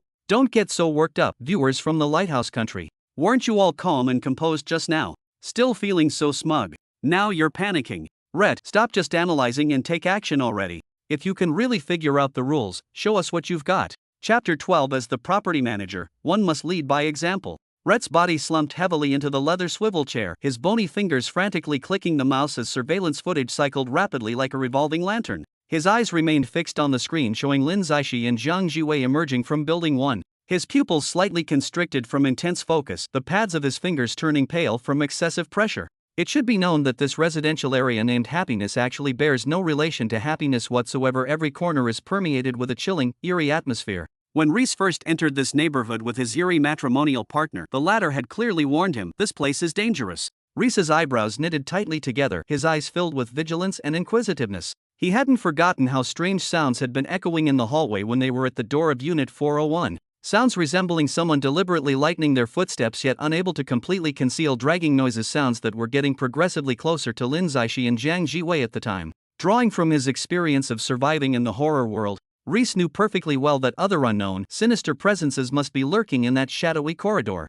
Now, his complete focus on the surveillance footage served one purpose: to observe whether Lin Zixi and Zhang Jiwei would encounter additional supernatural phenomena after emerging. As expected, an anomaly suddenly appeared in the footage. A worn-out leather ball abruptly materialized before Lin Zixi and Zhang Jiwei without warning. The pat-a-pat bouncing sounds were particularly piercing in the deathly silent environment. The ball kept bouncing on the ground, gradually slowing down before rolling to rest by Zhang Jiwei's feet. Then, from behind the adjacent green belt, a little boy slowly emerged. The boy wore brand new children's clothes, but his face was as pale as untouched paper, completely devoid of color. His eye sockets were deeply sunken, containing only an abyssal blackness within, terrifyingly hollow, completely lacking any ocular tissues that a human should possess. The boy maintained an unnerving smile, staring fixedly at Zhang Jiwei as he spoke in a childish yet indescribably chilling voice. Sister, will you play ball with me? Seeing this, Reese slammed the table and leaned forward, almost pressing his entire upper body against the screen, his voice filled with unconcealed urgency. You must carefully observe Lin Zixi and Zhang Jiwei's movements. From their behavioral patterns alone, we can deduce what Lin Zixi and Zhang Jiwei did in room 401. At this moment, Zhang Jiwei felt her entire body stiffen, a chill shooting from her soul straight to the crown of her head. She absolutely dared not meet the little boy's gaze. His pitch-black and deeply sunken eye sockets resembled bottomless black holes, exuding a terrifying aura that seemed capable of swallowing one's soul and chewing it to pieces. Zhang Jiwei's mind raced furiously, as the blood and tear lessons accumulated by predecessors in past horror games flashed through her mind. Refusing the little boy's request would likely result in immediate death. But if she agreed, she would most likely be dragged into a bizarre game where the slightest mistake would still lead to her death. Just as she was torn with indecision, thinking, right, I can ask Lin Zaishi for advice. She was about to speak when she was shocked to discover Lin Zaishi had already taken action. Get lost. Lin Zaishi's voice was icy, his eyes brimming with disdain. He raised an eyebrow and lifted his leg, delivering a swift, decisive kick. The tremendous force sent the little boy flying instantly into the bushes, his figure vanishing momentarily amidst the dense foliage before disappearing completely. All that remained was a lonely ball lying on the ground. Then, Lin Zaishi turned back to look at Zhang Jiwei and said calmly, "We can go now." Zhang Jiwei's large, dewy eyes widened with shock and disbelief as she hurried to follow him. As they walked, she kept looking back over her shoulder repeatedly, but to her horror, she discovered that little boy had sneaked out from behind the green belt again, then picked up the ball on the ground and ran away in panic, fleeing for his life. Zhang Jiwei was utterly shocked inside this actually worked. Just moments ago she had been agonizing over how to handle the little boy's problem. Yet Lin Zaishi had solved it directly with a single rough kick. Moreover, that little boy didn't dare put up any resistance from start to finish. The live stream's bullet comments were instantly flooded with various remarks. What on earth is going on? Are all the supernatural entities in this neighborhood just weaklings who won't fight back or talk back? I already analyzed this, are you an idiot? Clearly this purple-robed supernatural entity named Lin Zaishi is terrifyingly powerful, making all the neighborhood entities afraid to provoke him. The analysis from the guy upstairs is absolutely correct. Look at Naomi, the contestant from Lighthouse Country, exploring other areas of the neighborhood with her vampire Earl. She hasn't encountered any danger at all. Occasionally meeting some supernatural beings, they're instantly killed by the vampire Earl without effort. Those who previously called our Xia country girl an idiot come out and apologize immediately. It's truly a case of just when all hope was lost, a new village appears around the willow-shaded path. This is simply miraculous. Could it be that our Xia country might actually win this time? The livestream's bullet chat was once again flooded with numerous comments from Xia country viewers. Many Xia country audience members were so moved they cried tears of joy, rediscovering hope amidst their despair. In contrast, the previously boisterous audiences from Lighthouse Country, Peninsula Country, and Sakura Country began to grow visibly anxious. Because Lin Zaishi's various performances powerfully proved this was absolutely no ordinary supernatural entity. However, while the audience outside the screen could clearly see Lin Zaishi's formidable power, the contestants within the horror world remained completely unaware of this. Should these contestants provoke Lin Zaishi, or presumptuously handle the supernatural or tasks in conventional ways? If the assigned supernatural entity was powerful, it might be manageable. But if weak, the consequences would be unimaginable. At this thought, many viewers from the three countries couldn't help but shiver.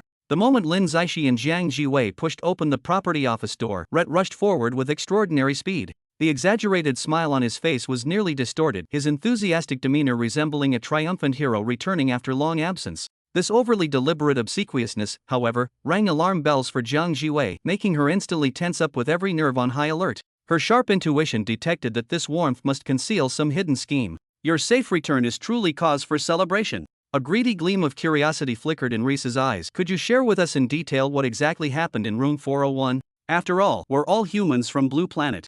Your valuable experience in successfully completing the mission concerns the safety of every single person present here. These seemingly concerned words actually concealed hidden motives. Reese skillfully positioned himself on the moral high ground, using everyone's safety as a pretense to set up an aggressive interrogation trap. Jiang Jiwei helplessly turned her head to look at Lin Zaishi beside her. Faced with such a thorny situation, she had no idea how to respond. Only after sensing Lin Zaishi's subtle nod of encouragement did she take a deep breath, suppressing her inner unease, and speak slowly. After my husband and I entered room 401, we encountered a female ghost wearing white pajamas. A red candle was burning in the room, its crimson glow blood-like, radiating an indescribable eeriness. Later we discovered that candle was actually made from human blood. The moment we entered, she unabashedly demanded we surrender our blood. Jiang Jiwei paused mid-sentence, still shuddering at the memory of that perilous moment. Faced with such an outrageous demand, Lin, my husband, directly raised his hand and slapped her. Unexpectedly, we then smoothly completed our mission and safely exited room 401. As her voice trailed off, the entire office instantly fell into deathly silence. Everyone widened their eyes, staring at her dumbfounded, their gazes filled with utter disbelief and suspicion. That expression seemed to silently question, "Do you take us for fools? How could the terror of room 401 let you off so easily after just being slapped?" Reese's reaction was completely different. He suddenly whipped his head around to look at his wedded anomaly. After receiving its affirmative response, his eyes instantly blazed with ecstatic light. He believed he had finally comprehended room 401's rule. In that terrifying space, fear only invites merciless slaughter. While displaying an attitude fiercer and more dominant than the anomaly itself was the only way to escape danger. This conclusion perfectly echoed Lin and Zhong's earlier encounter with the ghost child, making him increasingly convinced of his deduction. The other contestants quickly recovered from their shock. They knew full well that in this horror world humans couldn't lie before anomalies. This meant every word Zhang Jiwei had just spoken was absolute truth. And everyone knew that in this terrifying world full of unknowns and dangers, many supernatural entities followed bizarre yet deadly rules. Once triggered accidentally, the only outcome awaiting would be death. At that moment, Reese's phone suddenly emitted a sharp notification sound, abruptly breaking the eerie silence in the office. He picked up his phone to see another message from resident 401. Why is the power out? Property management should send someone else for repairs. To Reese, this message became ironclad proof validating his deduction. He firmly believed it was precisely because Lin Zaixi's violent actions had broken the original rules of room 401, forcing the blood-seeking female ghost to helplessly demand a replacement from property management. As the property manager, I naturally should lead by example. Reese waved his phone triumphantly, wearing a confident smile of certain victory, his tone leaving no room for doubt. I'll take this mission. With that, he straightened his posture and strode out of the office with the supernatural entity following behind him. His hurried departing figure was filled with urgency and arrogance, completely unaware that he was step by step entering an unfathomable, perilous unknown abyss. Chapter 13. Which part went wrong? As Reese's footsteps completely faded away, contestants from various countries gathered rapidly in the corner like startled birds, lowering their voices to whisper among themselves, with nervous murmurs rising and falling throughout the room. The contestant from Yanlai country, Medi, pushed through the crowd and walked directly towards Zhang Jiwei with hurried steps. His brows tightly knitted, face full of worry, his voice carrying unconcealable anxiety. You shouldn't have revealed the matter about room 401. Once Lighthouse Country fully comprehends this secret, the championship of this horror game will likely fall into their hands again. Medi, how dare you? Han Guoxio's sharp rebuke cut through the tense atmosphere like a blade. She stormed over in 10-centimeter stilettos, her heavily made-up face contorted with rage, features nearly scrunched together. How dare you collude with Xia Country contestants in secret? Are you trying to frame contestants from Lighthouse Country? She, who had been eagerly looking forward to carrying out the mission with Reese, was now filled with resentment. She had groveled and exhausted all means to curry favor, only to be coldly abandoned by the other party who wanted to monopolize the credit. Jealousy and indignation pierced her heart like poison thorns, and the two people before her became targets for venting her fury. Glaring viciously at Medi and Zhang Jiwei, she threatened through clenched teeth, "When Reese returns, I'll report every single word you just said, without missing a syllable." In contrast, Kame Hachiru, the contestant from Sakura Country, appeared exceptionally calm. His fingers swiftly glided across the monitoring screen as he expertly pulled up Reese's movement route. In the live footage, Reese strode out of the office with head held high, each step radiating smug arrogance as if victory was already in his grasp. At the entrance of Building 1, he deliberately paused, scanning his surroundings with vigilant eyes. Unlike Lin Zaishi and Zhang Jiwei's perilous encounter, the ghost child holding a ball didn't appear. Seeing this, Reese clicked his tongue in disappointment, shook his head with a sigh, then finally stepped into the building. The elevator slowly ascended, its numbers flickering. Upon arrival, Reese stood before room 401, adjusted his collar with forced composure, put on a professional smile and knocked. "Hello, property maintenance here to check the circuits." Creak. The aged wooden door slowly opened, its screeching friction echoing through the silent hallway. In the live stream, barrage comments instantly flooded the screen like tidal waves. "Race, come back. It's not too late to turn around now. Damn Chinese contestant. Why panic? Would a contestant from Lighthouse Country be easily defeated? Stop jinxing us." It was clearly his own greed that made him want to hog all the points. What does this have to do with Chinese contestants? Our Sakura Country contestant was lucky not to follow him to certain death. Lighthouse Country is still refusing to admit defeat. Don't underestimate Race. That supernatural entity he's married to might be incredibly powerful. Amidst the heated debate, Race had already stepped into the room. Forcing himself to remain calm, he scanned his surroundings. The scene inside matched exactly what Zhang Jiwei had described earlier. A half-burned red candle flickered on the table, its dancing flame staining the walls an eerie blood red. The interplay of light and shadow filled the entire room with a suffocatingly sinister atmosphere. Yet, one illogical detail set off alarm bells in his mind. When he opened the door, it was pitch black, yet the moment he stepped inside, he could clearly see the candlelight. This eerie contrast instantly made cold sweat break out on his back. At that very moment, dragging and heavy footsteps came from deep within the room. A figure slowly emerged, clad in a white nightgown covered with dark red bloodstains. The dried blood scabs resembled ugly scars, a horrifying sight. Among the woman's hanging long hair, a pair of blood-red eyes stared fixedly at him. That gaze seemed capable of piercing his soul, sending chills racing up Reese's spine to the crown of his head. He was terrified in his heart. Zhang Jiwei had never mentioned the bloodstains on the nightgown. Could this blood truly be from those Maple Leaf Country contestants who died horribly? Cold sweat continuously trickled down his back. But with things having come to this, he had no choice but to feign composure.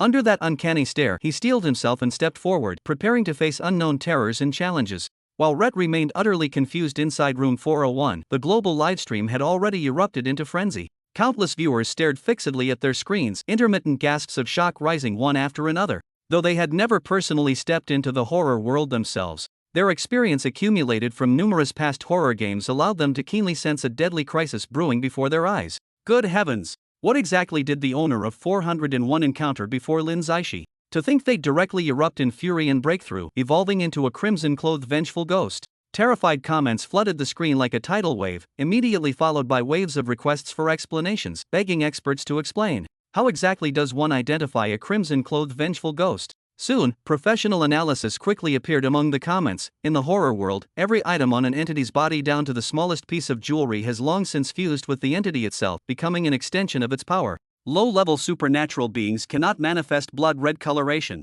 If you encounter a supernatural entity with blood red on its body, there's no doubt it has reached the level of a red-clothed malevolent spirit. Moreover, the larger the area covered by the blood-red color, the deeper the realm this red-clothed malevolent spirit has attained, and consequently the higher its danger level. This detailed explanation instantly plunged the livestream into dead silence, only to be followed by a new wave of exclamations. Unbelievable! We actually witnessed the moment a supernatural being broke through its level with our own eyes. At that moment, the owner of Unit 401 finally spoke. His hoarse voice resembled sandpaper scraping against a wall, each word carrying a grating, teeth-aching shrillness. My red candle is about to burn out. Can you give me the blood inside your body? Before she could finish her words, Reese suddenly lashed out, delivering a fierce slap across the other's face. The tremendous force sent the woman staggering backward. Reese swiftly pulled out the property service agreement and roughly shoved it into the other party's hands, roaring with a near-ferocious command, "Sign it now, or I'll wipe you out this instant." This scene made countless timid viewers instinctively shut their eyes. Even though the horror game's footage was forcibly projected in their minds, they instinctively sought to escape the impending tragedy. Others frantically switched screens, shifting their perspective to other contestants. Meanwhile, in room 401, the owner of 401 trembled violently, their long nails digging deep into the agreement paper, producing a scalp-tingling scratching sound. What? Scared now? Reese patted the other's face with a hand, his tone dripping with sarcasm. But before he could finish speaking, the 401 owner suddenly struck their paper pale hand lightning fast as it clamped around his throat. The nearly 2-meter-tall strongman became like a weightless doll in their grasp, easily lifted and smashed hard against the wall. The 5 sharp fingers instantly pierced into his flesh. Reese widened his eyes, his pupils contracting violently from extreme fear. Everything happening before him completely deviated from all his previous expectations. A bone-chilling coldness rapidly spread outward from owner 401 as its center. Only then did Reese realize with horror that something was terribly wrong. Was I tricked by Jiang Jiwei? No humans can't possibly deceive supernatural entities in this horror world. She couldn't have lied. His brain worked frantically at this life or death moment, yet he still couldn't figure out where things had gone wrong. But there was no time left for thinking. Driven by survival instinct, he desperately tried to pry off that ice-cold hand, barely managing to squeeze out broken cries for help between clenched teeth. "Wife, save me." The moment wife left his lips, even Reese himself couldn't help shuddering. In ordinary days, he looked down from the bottom of his heart at the supernatural being he was married to. It was a monster as bloated as an oil drum, its entire body covered with stitch marks from patched rags, looking bizarre and terrifying. But now that life and death were at stake, he had long since abandoned his dignity. Upon hearing the cry for help, the eerie figure wielding a chainsaw slowly approached, its glinting saw teeth ruthlessly swinging down toward the resident of room 401. A sudden turn of events occurred. The resident of room 401's long hair writhed like snakes as she let out a piercing shriek, actually catching the chainsaw bare-handed. At the same time, large amounts of blood water surged from the ground without warning, bubbling like boiling mud, the sickly sweet metallic scent instantly filling the entire room. The surging blood water quickly submerged the eerie creature's ankles, immobilizing it, leaving it only able to watch helplessly as it was gradually consumed by the bloody tide. In mere seconds, this eerie creature completely vanished within the crimson flood. The red candle on the table miraculously restored itself at this moment, its flickering flame suddenly surging violently, dyeing the entire room in a blinding blood-red hue, proclaiming the absolute dominion of the crimson-clothed vengeful ghost. Chapter 14. Damn, why didn't you say so earlier? Reese's destruction was already a foregone conclusion. The eerie creature he was married to was as fragile as an ant before the owner of Unit 401, completely defenseless. The live broadcast was instantly inundated with surging barrage comments, countless gleeful messages flooding the screen. This is the consequence of the Lighthouse Country contestant's arrogance. Serves him right.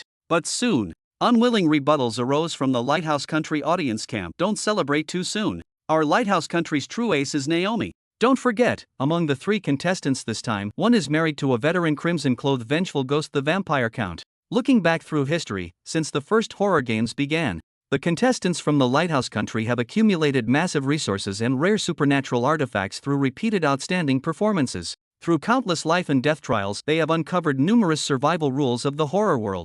These advantages have allowed the Lighthouse Country to maintain its firm position as the world's foremost superpower even after Blue Planet entered the era of supernatural. The long-standing dominant status has fostered an arrogant and domineering attitude among Lighthouse Country contestants who act recklessly in the horror world and have long incurred public resentment. Watching them suffer heavy blows now, many viewers couldn't hide their schadenfreude, particularly the audiences from Sheepfolk Country, whose excitement nearly burst through the screens. If not for the text-only restriction on live stream comments in the horror world, the screens would undoubtedly be flooded with celebratory emojis. But clear-headed viewers understand well that in this law of the jungle horror world, relying solely on numbers cannot determine victory or defeat. What truly plays the decisive role is absolute strength. Their gazes converged unanimously on contestant Naomi from Lighthouse Country. Since entering Happy Residential District, Naomi and the Vampire Count have swept through everything in their path, with supernatural phenomena retreating wherever they went. That Vampire Count, even when placed among the group of red-clothed fierce ghosts, stands at the apex as a formidable presence whose strength should not be underestimated. Meanwhile, inside room 401, a brutal scene of death was unfolding. Race found himself completely cornered as the owner of room 401 slowly pressed sharp nails into his neck, penetrating skin and flesh inch by inch. The excruciating pain forced out incoherent whimpers from him as warm blood gushed continuously along the assailant's fingers, splattering stark crimson stains across the wall. His back was firmly pinned against the door, legs kicking helplessly in mid-air, struggling but unable to escape death's approach. In just a few dozen seconds, the light of life faded from his eyes. When the owner of Unit 401 loosened his grip, Reese's body fell heavily to the ground, his face plunging directly into his own warm pool of blood. Then, that pale hand grabbed his hair, slowly dragging the corpse deeper into the room, and the scene abruptly ended at this moment. Look! Blood is seeping out from under the door again. Yanglegwo contestant Mehdi, sharp-eyed, pointed at the surveillance footage, his voice brimming with barely contained excitement. Is this Reese's blood? Kame Hachiro's tone rose slightly though deliberately restrained, the satisfaction in his words still leaked through. Unlike the Peninsula Country, while Maple Leaf Country appears subordinate to Lighthouse Country on the surface, it's actually brimming with ambition. In their eyes, the horror world is a zero-sum game. Every foreign contestant eliminated means one more chance for their own country to secure a better ranking. After all, in this place, apart from one's own country members, everyone else is a competitor. In Kame Hachiro's mind, rapid calculations were being made. With the Lamp Country losing another member, the Maple Leaf Country's chances of winning this competition had increased by several points. Meanwhile, Peninsula Country's Han Jaisu was as if struck by a bolt from the blue, her legs instantly losing strength as she collapsed weakly to the ground. For her, Lamp Country had been the supporting pillar she relied on for survival in this horrifying world. Now that this sturdy support had broken yet again, she felt unprecedented despair and helplessness. At the same time, undercurrents swirled within the property management office. Though many contestants maintained calm expressions, they secretly rejoiced in their hearts. With one less formidable competitor, it meant they were each one step closer to victory. Lin Zaishi walked with steady steps toward the office desk, his phone emitting a cold glow under the light. When Riaz, the property manager, left earlier, he hadn't taken it with him. In this eerie-infested residential complex, failure to promptly assign tasks would result in brutal punishment from the supernatural entities waiting in the shadows. This is precisely why Reese, before leaving, entrusted this phone-carrying task assignment authority to competitors from Maple Leaf Country and Peninsula Country for temporary safekeeping. He intended to return after completing his mission, never expecting to meet his downfall in room 401. Lin Zaishi reached out and grasped the phone in his palm, examining it curiously. Aish! How dare you touch this phone? A shrill, ear-piercing reprimand suddenly exploded in the air. A male competitor from Peninsula Country with straight hair and wearing distinctly feminine sunglasses darted out like a shadow, attempting to intercept. Behind those sunglass lenses, pairs of faintly glowing emerald green eyes flickered intermittently, each gleam accompanied by an eerie shimmer, clearly not ordinary accessories but manifested products of his matrimonial supernatural powers. Following this angry shout, Han Guishio and other Peninsula Country competitors quickly converged in an encircling formation. The matrimonial supernatural entities by their sides appeared in various grotesque forms, fully displaying the bizarre horror of this terrifying world. Some humanoid anomalies stood motionless with expressionless faces, their skin radiating a sickly bluish-white hue. Others dragged behind them puddles of constantly squirming and deforming slime, leaving behind trails that emitted a fishy, foul stench. There were also those who attached anomalous power to various objects, weapons, everyday items eroded by this eerie energy, exuding a bone-chilling sinister aura, their bizarre and varied forms striking fear into observers. In contrast, all members of Team Maple Country uniformly turned their gazes toward their core member, Kame Hachiro. The bespectacled player with an ominous demeanor subtly shook his head without any visible movement. From the very moment Lin Zaishi appeared, Kame Hachiro had keenly sensed that this anomaly dressed in purple Taoist robes, whose speech and mannerisms were indistinguishable from humans, exuded an indescribable peculiarity from head to toe. Yet no matter how much he pondered, he couldn't unravel the mystery behind it at this moment. Until thoroughly investigating the opponent's true nature, he decided to let the Peninsula Country contestant who was eager to demonstrate loyalty to Lighthouse Country probe first, serving as a pathfinder. After all, with the glorious achievement of surviving the horror game 3 consecutive times and achieving excellent results, Kame Hachiro held absolute authority within the Maple Leaf Country team. Every decision he made was enough to sway the actions of the entire group. Once, Kame Hachiro was merely a small figure struggling at the bottom of Maple Leaf Country's society, but the arrival of the horror game completely changed his fate. Now, he not only enjoyed an esteemed status within Maple Leaf Country, but was also renowned across the entire Blue Planet. From the moment they entered this dangerous realm, the Maple Leaf Country contestants in this horror world had instinctively gathered around Kame Hachiro, awaiting his commands and decisions. Kame Hachiro had a clear strategy in mind. To emulate the ancient Eastern wisdom of concealing one's strength and biding one's time, choosing to lie low and endure patiently until the moment was ripe to deliver a fatal strike to his opponents. In the eyes of other nations, Maple Leaf Country and Peninsula Country are both vassals dependent on the Lighthouse Country. But in Kame Hachiro's mind, the outcome of this life or death horror game remains uncertain. Be careful. In the horror world, killing each other is a common occurrence. Jiang Jiwei saw the tense situation escalating and urgently warned them, her voice full of worry and anxiety. She knew very well that although Lin Zaishi had successfully subdued the owner of Room 401 before, now facing the Peninsula Country contestants who outnumbered them, plus the Maple Leaf Country contestants watching like tigers ready to pounce, the situation had become extremely tricky. Moreover, no one knew whether among the marital ghosts of these Peninsula Country contestants there might be some powerful enough to turn the tide of battle. Allies can actually kill each other. Lin Zaishi froze slightly, a flash of astonishment passing through his deep eyes. He quickly turned to Jiang Jiwei, his tone tinged with disbelief. Damn, why didn't you say so earlier?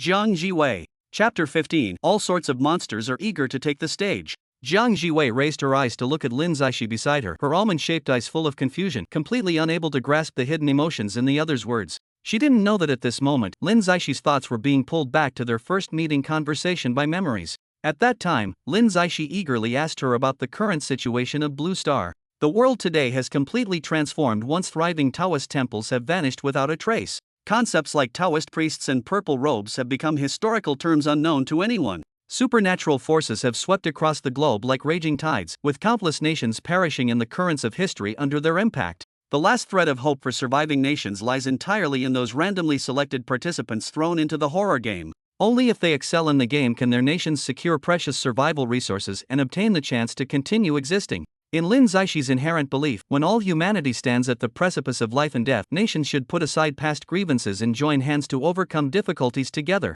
However, ever since entering this residential area called Happiness and frequently interacting with contestants from various countries, he was shocked to realize that the despicable aspects of human nature not only failed to recede in desperate situations but actually intensified. This discovery left him both bewildered and furious. He had originally been certain that at such critical life and death moments, humans wouldn't turn against each other like those eerie marriage partners, completely unaware that sometimes fellow humans can be crueler than the supernatural, which has long been the unspoken survival rule in Blue Star residents' hearts. Now, facing the arrogant provocation from the Peninsula Country contestant, Lin Zaishi curled his lips into a cold smirk and said with mockery, "What? Want to fight? Humph. So what if you're supernatural? You're still just a lone wolf." The slick-haired Peninsula man laughed arrogantly, his eyes full of provocation and disdain. Our Peninsula nation has exactly 10 people selected this time, each paired with a supernatural entity. He deliberately elongated his tone to emphasize numerical superiority. Indeed, in this horror game, the Peninsula nation leads all countries and selected participants. These 10 contestants spanning all ages and genders, backed by formidable supernatural forces that cannot be underestimated. Since your country possesses such abundant strength, Medi's voice echoed faintly, carrying traces of mockery. Why then grovel to play lapdog for the Lighthouse Country? This statement pierced the tense atmosphere like a sharp dagger. The entire property office fell deathly silent as several Peninsula contestants flushed crimson with rage, their bodies trembling violently, murderous intent surging in their eyes as they advanced step by step toward Medi. Hangueshio let out a cold laugh and sharply questioned, "The supernatural entity on you was already eliminated by the contestant from Lighthouse Country, so why are you still alive?" Her interrogation exploded like a heavy bomb among the crowd. It must be understood that in this horror world, contestants and their matched supernatural entities share a common destiny, rising and falling together. Medi's situation clearly defies all common logic. Just as everyone stood aghast, Medi suddenly began trembling violently, his body convulsing uncontrollably like an epileptic seizure. Then, a thin fissure appeared at the center of his scalp, expanding rapidly at visible speed, yet strangely, not a single drop of blood seeped out. A truly horrifying scene unfolded as the crack began shedding his outer skin like a snake molting, peeling it completely off his body. The moment the skin hit the ground, the real Medi collapsed beside it, no longer breathing. Everyone widened their eyes in shock, staring dumbfounded as the human skin on the ground began to squirm slowly before actually standing up again. The peeling cracks automatically healed, and the originally blurred figure rapidly reconstituted itself. When the outline became clear again, the person before them no longer bore the appearance of contestant Madi from Yanlai Country, but rather a typical face from Great Bear Country. "You're Nikita," a contestant exclaimed in surprise. "I never expected." The man brushed off non-existent dust from his clothes, curling his lips into a meaningful smile. "After missing several rounds of the horror game, someone actually remembers my name, Nikita." Kame Hachiro pressed his index finger against his gold-rimmed glasses, pushing the frame upward with slight pressure, his gaze behind the lenses mixing astonishment and wariness. "You're truly hard to forget. Had the horror world not overlooked you for several consecutive seasons, you would have long been Lighthouse Country's most troublesome opponent." His words worked like a rusted key, forcibly twisting open the copper locks of deep-seated memories within everyone present. In an instant, the conference room filled with alternating gasps and whispers, many contestants widening their eyes with expressions of sudden realization mixed with lingering fear. Lin Zaishi took half a step closer to Jiang Jiwei's side. "What's Nikita's background?"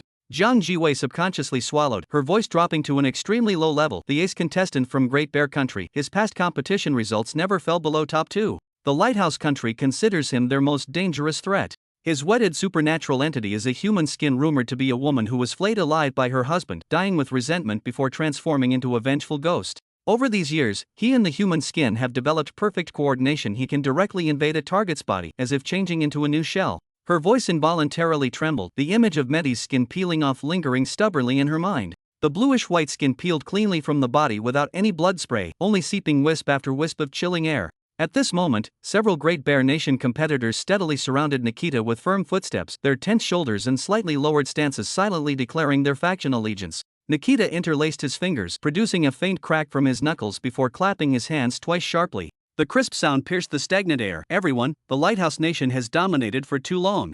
Each time they win the championship, they exhaust all resources. If this continues, Blue Planet will inevitably become their possession. Now heaven-sent opportunity. Lighthouse Nation has lost 2 key members consecutively, leaving only 1 remaining." The conference room fell into dead silence. People's eyes shifted uncertainly, some clutching their clothes tightly, others instinctively retreating half a step. Kame Hachiro suddenly spoke, his tone carrying deliberately suppressed sharpness. "I want to ask, what happened to Medi from Sheep Nation? He was clearly being used as cannon fodder by Lighthouse Nation before. How could? Are you asking why the cannon fodder suddenly became me?" Nikita curled his lips into an ambiguous smile, speaking as casually as discussing the weather. "Medi from Yanlai Country died at my hands right when the horror game began. I was following the plan originally, but unexpectedly encountered people from Lighthouse Country. They killed another contestant from Yanlai, so I pretended to surrender. Who could have predicted that plans never keep up with changes? That's the charm of the horror world. The next second is always unknown." His nonchalant narration made many novice contestants in the horror world shudder with fear. Some subconsciously covered their necks, while others vigilantly scanned their surroundings. In this world, what's more terrifying than the supernatural are fellow humans from Blue Star. Lin Zaishi crossed his arms, watching the power reshuffle filled with undercurrents with great interest, murmuring softly, "With the fall of Lighthouse Country's great tree, all kinds of demons and monsters are rushing to take the stage." Before his words faded, the metal door of the property office emitted a screeching friction sound. A slender figure stood silhouetted against the light, with form-fitting leather accentuating graceful curves, enveloped in an icy aura like walking frost. This was Naomi, the last contestant from Lighthouse Country, wed to a vampire count. Her crimson nails tapped lightly against the doorframe as she spoke with an enthralling huskiness. "I heard someone's plotting to divide Lighthouse Country's spoils of victory." Chapter 16, Drawing Living People's Blood with Just a Lift of Her Hand. How terrifying. The moment Naomi stepped across the threshold, the tension-filled air in the property management office instantly froze. The contestants from various nations who had been restless and eager for action suddenly became like quails with invisible hands around their throats. All movement ceased abruptly, even their breathing unconsciously lightened. Leaning casually against the doorframe with one arm, her languid posture nevertheless exuded the oppressive bearing of a superior. Her icy aura spread like a tangible force, extinguishing all the ambitions that had just flared up among the crowd. Close behind her, the vampire earl wore a stiff high-collared formal suit.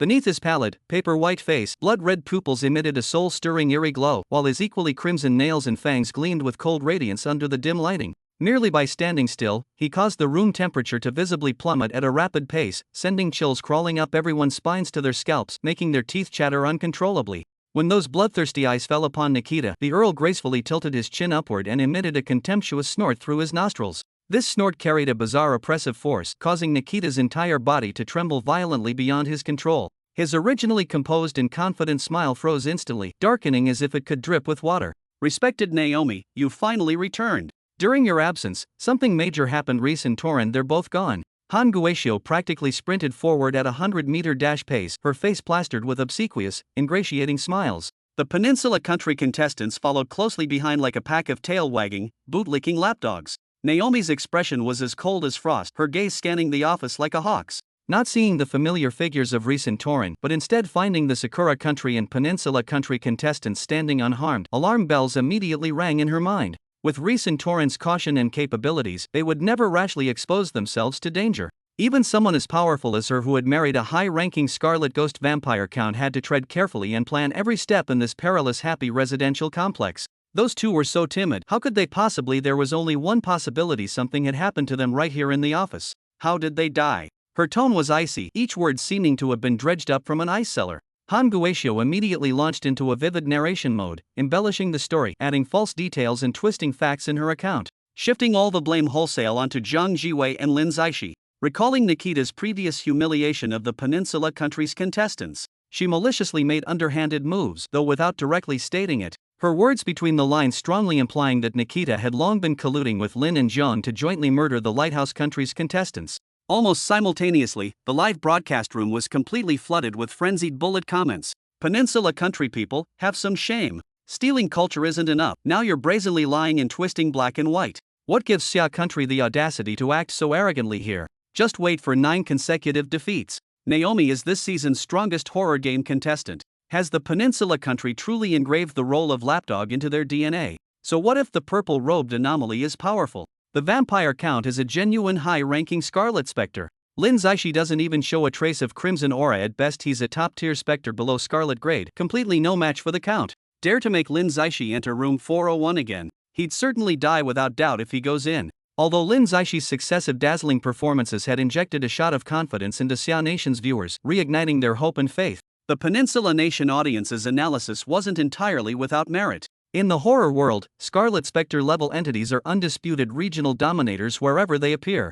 Even if this happy residential area conceals unknown terrifying dangers, given the vampire count's power, in the absence of other Scarlet entities, he could easily sweep through this area unimpeded. If not for the previous 2 Lighthouse Nation contestants underestimating their opponents due to carelessness, the championship of this horror game would likely have been unquestionably secured by Lighthouse Nation already. Lin Zaishi's narrow eyes narrowed dangerously, his pale, almost transparent fingers slowly rising as he made a grasping motion towards Han Guatio's direction across several meters of empty space. In an instant, the air seemed clenched by an invisible giant hand, emitting a teeth-grinding sizzling sound as space distorted into eerie ripples. Han Guatio's complexion instantly turned bluish-purple, her pupils contracting violently to needle points as her entire body trembled uncontrollably.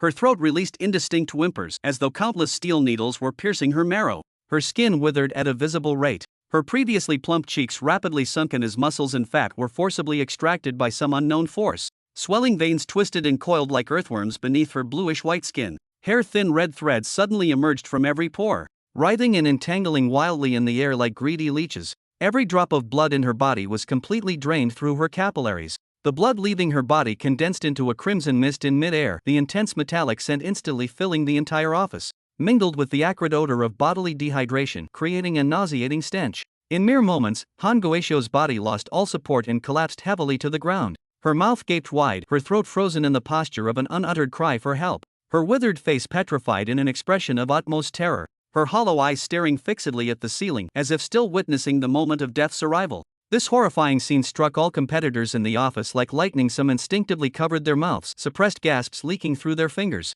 Some found their legs giving way, staggering to steady themselves against desks and chairs. Just raising a hand to drain a living person's blood, this is absolutely terrifying. Trembling whispers echoed in the deathly silence, as fear spread like plague. Naomi's face instantly darkened like ink, raging fury burning in her eyes. As the most loyal vassal state to Beacon Country, being publicly executed before her eyes was undoubtedly a blatant challenge to Beacon Country's authority. Just as she was about to speak up in protest, the vampire count suddenly gripped her wrist tightly. Turning her head, Naomi's heart sank abruptly. Completely different from his composed and elegant demeanor during patrols in the residential area, the vampire count's crimson pupils contracted violently, his trademark sinister smile vanishing, replaced by grave solemnity on his pale face.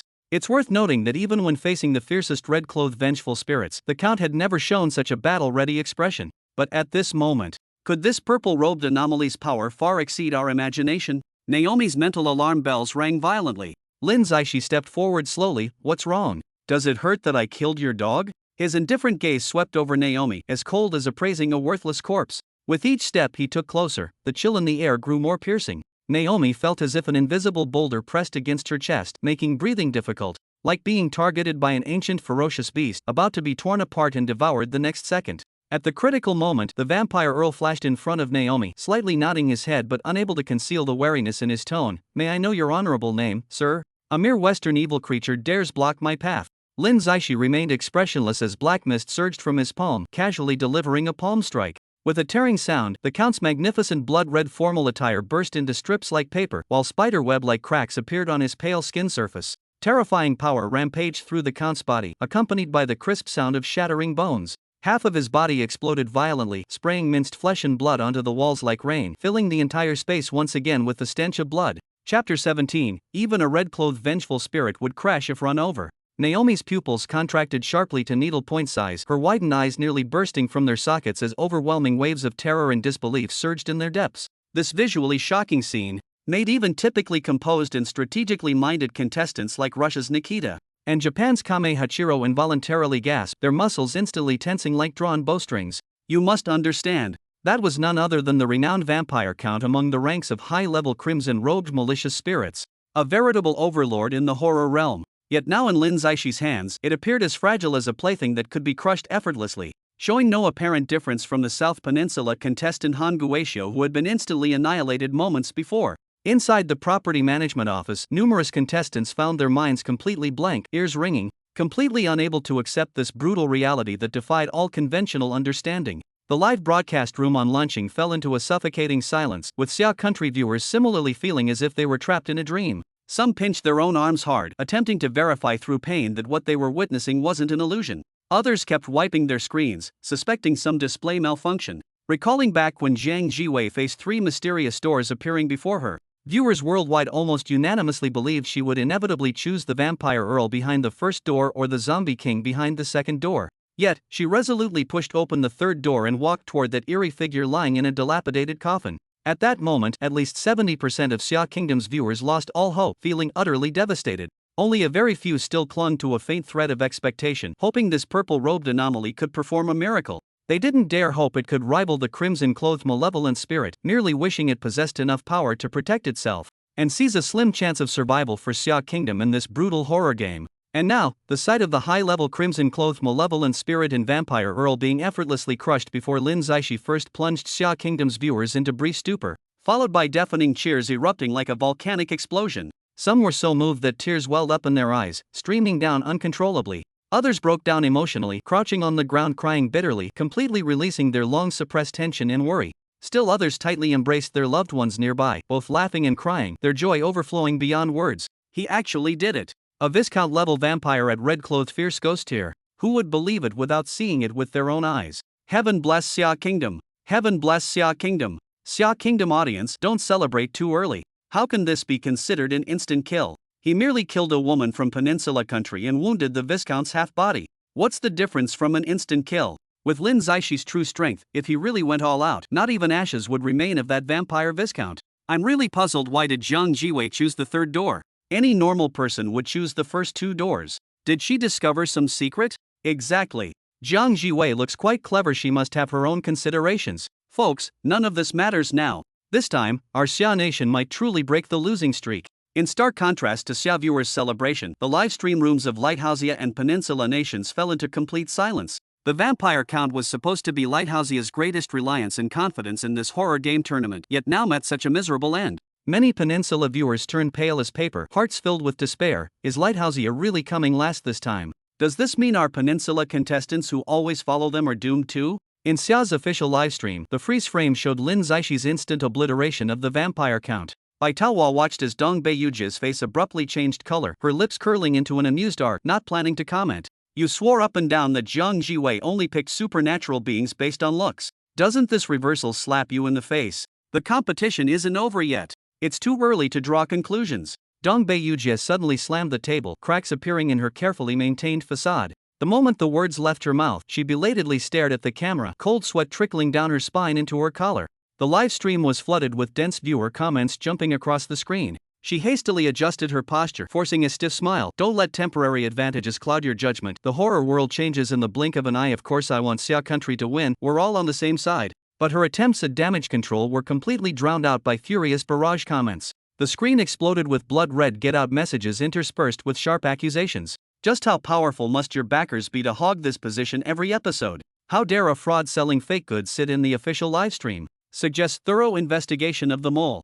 As Lin Zaixi's formidable rise in the horror world, the long-suppressed grievances of Xia country's audience erupted completely, any discouraging remarks becoming fuses to ignite their fury. Even the typically neutral professional guests frowned, their eyes flashing with unconcealed disgust when glancing at Sister Dong Beiyu. Sister Dong Beiyu bit her lower lip hard, curling up in the corner and not daring to speak again. However, Bai Taohua rested her chin on fingertips, gaze following Jiang Jiwei's composed profile on screen. This desperate counterattack was far more than just impressive. Horror world, happy residential district. The vampire count's severed torso twisted grotesquely midair, severed blood vessels still convulsing. He emitted beast-like howls as crimson mist abruptly gushed from the wounds, engulfing Naomi completely. The blood mist surged violently, shattering the glass as it left long crimson afterimages in the corridor. Wherever it passed, the walls oozed viscous blood. Only when reaching the iron gate of the residential area did the blood mist seem clenched by an invisible fist, reforming into a broken humanoid shape. Count Dracula knelt on one knee, his ribs clearly visible through his hollow chest cavity where an eerie red heart pulsated. He slowly raised his head, his once elegant face now covered with spiderweb-like cracks, his mouth torn to the ears revealing ghastly white fangs. Husband! Naomi staggered forward to support his mangled shoulder, her nails digging deep into his cold skin. That purple-robed monster, how could it be this powerful? Its power doesn't seem to belong to this world. The vampire count's throat produced a gear-grinding sound as his remaining left hand crushed the stone pavement. We must kill it. But we're no match for them. Naomi's voice trembled with sobs, her body shaking uncontrollably from fear. The vampire count suddenly grabbed her chin, his blood-red pupils almost touching her eyes. Run him over with a car. Are you crazy? How can ghosts be killed by cars? Naomi asked. This is the horror world. The vampire count pulled back his lips, revealing bleeding gums. The cars on these cursed streets can even crash Crimson Spectres if they run them over, but Happy Residential Compound has no vehicles. His gaze swept toward the distant lit janitor's booth, foul-smelling drool dripping from his fangs. I need to restore my body first. Before the words fully left his mouth, the vampire count had already transformed into a blood-red shadow pouncing toward the booth. With the sound of shattering glass, the screams came to an abrupt stop. Through the blood mist, one could see him opening his barbed throat, sucking an entire person down to bloody pulp flesh, skin, and bones. As the blood poured into his body, his broken spine emitted a teeth-gritting sound of reconstruction, while new flesh rapidly grew beneath his damaged skin. Naomi watched the resurrected vampire count rise, her eyes reflecting a mixture of terror and excitement. Chapter 18. When points are enough to bring the supernatural into the real world. The vampire count's atrocities inside the janitor's booth were like a nuclear bomb dropped into a calm lake, instantly causing violent shockwaves among global viewers. No one had expected the competitor from Lighthouse Country to be so reckless. In order to restore the injured vampire count's power, he openly allowed it to devour the flesh of other nations' contestants. Within mere moments, only empty clothes and bleached white skeletons remained in the janitor's booth. The skeletons still maintained their final postures from life. Some crossed their arms in a defensive posture, while others curled up trying to evade, silently conveying the despair and terror before death.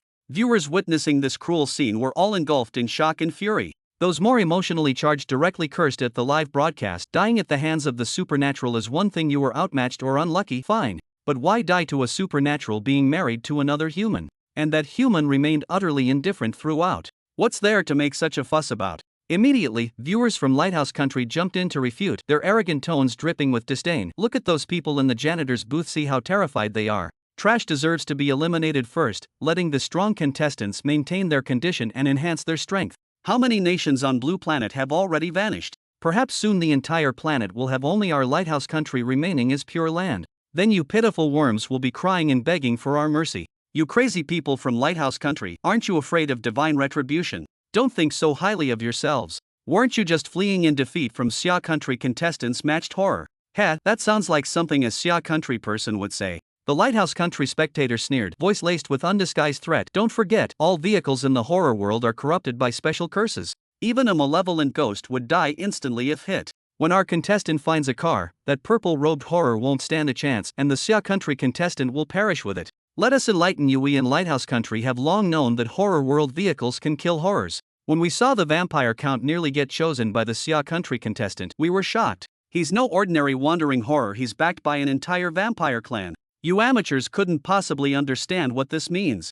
Now I remember. When the horror game first descended upon Blue Star, a contestant from Lighthouse Country was matched with a vampire duke. At least you're not completely ignorant. Let me tell you the truth, our Lighthouse Country has already established cooperation with the vampire clans. Moreover, by completing enough tasks and accumulating sufficient points, we can bring the supernatural beings we're matched with into the real world. When that happens, everyone who showed us disrespect in the horror world will pay a painful price. These words sent chills down the spines of viewers from other countries worldwide. Only then did they realize that through years of consecutive victories in the horror game, Lighthouse Country had already taken a commanding lead and grasped too many of the horror world's best-kept secrets. Particularly the news that enough points can bring supernatural beings into the real world struck everyone's hearts like a heavy hammer. Once the ambitious Lighthouse Country achieves its goal, there might truly be no hope left for survival for other nations on Blue Star. The live stream fell into dead silence, as if a 1,000-pound boulder weighed on everyone's heart. Filled with both anger and anxiety, yet utterly helpless against the impending crisis. The air in Xia Country's official broadcast room seemed tightened by invisible pliers, so oppressive it was hard to breathe. Sister Dongbei crossed her arms in front of her chest, her lips curling into a gloating smirk while her eyes glittered with triumph. I told you the situation in the horror game is unpredictable. Celebrating now is far too early. Who knows what unexpected twists might still emerge. Bai Tao's fingertips dug into the table's edge, her knuckles turning white from the force. On the large screen, the footage of Count Vampire vanishing into bloody mist with Naomi kept replaying in a loop. She suppressed the surging unease in her heart and retorted firmly, since Jiang Jiwei could create one miracle, she can certainly do it again. Lin Zaishi is unfathomable, far from being as simple as he appears on the surface. Though her words were resolute, she knew better than anyone else. Once the Lighthouse Country's collision plan was successfully implemented, the favorable situation that the Xia Country contestants had painstakingly established would vanish in an instant. Dongbei Yujie pursed her lips and stopped continuing the argument. Inadvertently, she noticed expert Gao Jianba beside her, head bowed, his pen rapidly scribbling across his notebook. Unable to restrain her curiosity, she arched an eyebrow and asked, "Expert Gao, what important content are you recording? Could it be you've discovered some extraordinary secret?" Gao Jianba adjusted his thick black-framed glasses. The barrage discussions from international viewers just now, along with the conversation between the American contestant and the vampire count, revealed quite some crucial information. It turns out in this horror world, many objects have been cursed. Take that car for example. Even if a crimson-robed vengeful ghost gets hit, it would fall into a crash state. What do you mean by crash? Bai Taohua instinctively leaned forward, her voice filled with urgency. This has actually been a long-term research direction for our Xia Country's paranormal research department. Gao Jianba flipped open the yellow documents clipped in his notebook, revealing several blurred photos between the pages. Previously, there was a contestant who, while on a mission, took the risk of riding a motorcycle with its key still in the ignition left by the roadside. After starting the engine, while making a turn at an intersection, he accidentally collided with a vengeful ghost. The contestant himself fell in a rather pathetic state, convinced he was doomed. To their astonishment, they discovered the ferocious ghost lying on the ground convulsing continuously, its appearance identical to humans involved in car accidents. Similar cases kept emerging afterward, with some wounded apparitions even disappearing for a period before suddenly reappearing. From this we deduce that although supernatural entities cannot be completely destroyed, certain special artifacts can force them into temporary immobility. Bai Taohua's face instantly turned deathly pale. She stared fixedly at the screen displaying Happy Residential Quarter, her fingernails nearly digging into her palms, leaving deep crescent-shaped marks. Yet, separated by two entirely different worlds, they were filled with nothing but futile worry, unable to transmit these crucial pieces of information, placing all their hopes on Lin Zaishi's ability to keenly detect the impending crisis. Inside the property management office, Lin Zaishi lounged lazily on a worn leather swivel chair that emitted faint creaking sounds. His slender fingers deftly twirled a black phone whose screen remained completely dark, showing no new mission notifications. but his eyes were as deep as an abyss, and he already had a conjecture in his heart. The mission postings at Happy Residential District were probably all connected to those hidden, lurking peculiar residents. Jiang Jiwei sat quietly beside him, her eyelashes fluttering lightly, remnants of unsubsided excitement still glowing in her eyes. Recalling how Lin Zaishi had casually defeated the powerful vampire earl with just a single palm strike not long ago, the relief in her heart grew more intense, further confirming the absolute correctness of her initial choice. This enigmatic being wearing purple Taoist robes was undoubtedly the most unique and mysterious individual in the horror world. Yet precisely because of this, the mist shrouding him grew thicker, and Jiang Jiwei's curiosity became increasingly strong. Where exactly did Lin Zaishi come from? How many unknown secrets was he hiding? Outside the residential district, a low engine roar tore through the night silence. A taxi with a body covered in mottled rust slowly comes into view. Dark brown viscous liquid oozes from the metal body, emitting a nauseating odor of decay, as if carrying the resentment of countless wronged souls. On the window glass, dark red finger marks wind in crisscross, as if someone had desperately struggled inside the vehicle, trying to escape some horrific confinement. Chapter 19, The Horror World has special supermarkets and convenience stores. Beside the rusted iron gate of Happiness Community, a taxi tilts parked, its body covered with layers of dark red rust resembling dried blood scabs. Dark brown mucus slowly seeps out from door gaps and car seams, tracing twisted patterns on the ground like totems of some evil ritual. The stench of rotting flesh mixed with rust assaults the senses, churning stomachs even through the screen. Viewers can't help but cover their noses and mouths. The vehicle was clearly stationary, yet intermittent scratching sounds of nails against metal came from beneath it. Scratch, scratch. The sharp scraping sounds repeated rhythmically, as though countless withered hands were frantically clawing at the chassis. Naomi sat rigid in the passenger seat, her gaze involuntarily darting toward the underside of the car. When she had gathered courage to look earlier, she saw only empty chassis space, not even a single screw remained. Yet the scratching persisted clearly, its sound fluctuating in distance as if originating from some twisted alternate dimension. Don't be nervous. This is perfectly normal. The vampire count rested one hand on the steering wheel, his pale face wearing an arrogant smile, while his blood-red pupils swirled with predatory hunger, fangs gleaming coldly in the dim light. Naomi suppressed her terror and hastily changed the subject. What if Lin Zaishi keeps hiding in the property management office and won't come out? He will come out. The count extended his tongue, slowly licking his fangs, his tone so certain it sent chills down one's spine. You humans entered this horror world from Earth, unable to bring any food or water with you. The supernatural entities don't experience hunger or thirst, but you do. Judging the time, it's been nearly a day since entry. Even the strongest fear can't suppress basic physiological needs.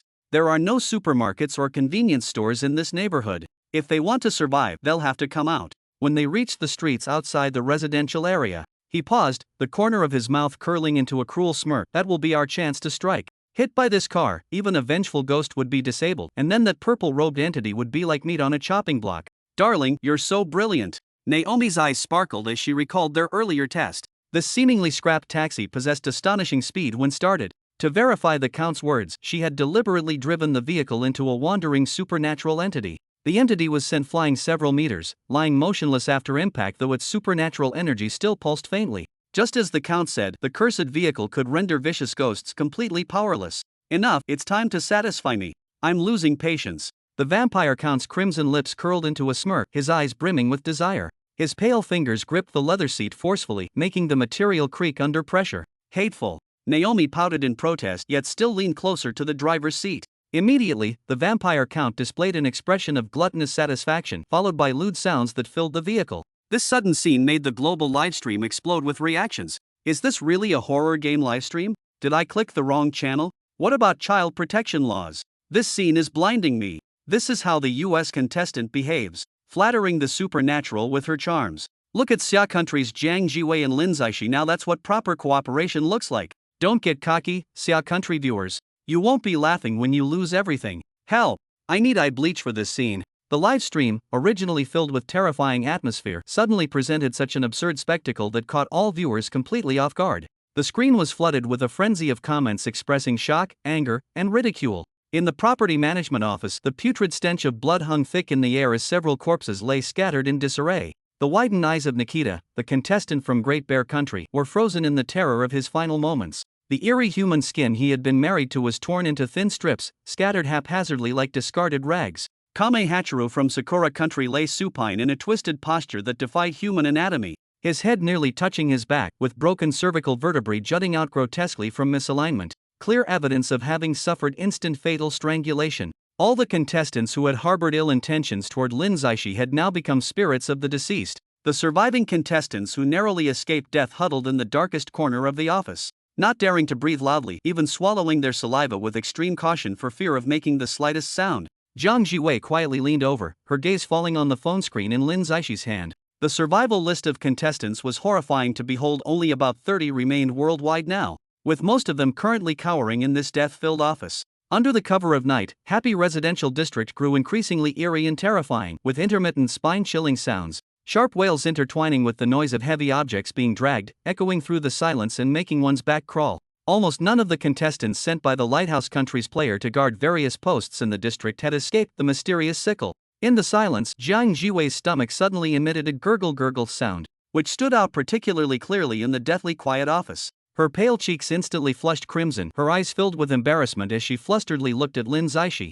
Only then did Lin Zaishi realize that these contestants from the real world had not eaten yet. His brows furrowed tightly as he asked in a deep voice, "This round of the horror game lasts 7 days. How do the living solve their food and shelter needs?" "Mr. Lin, I know." A girl suddenly stood up from the corner and quickly walked toward Lin Zaishi.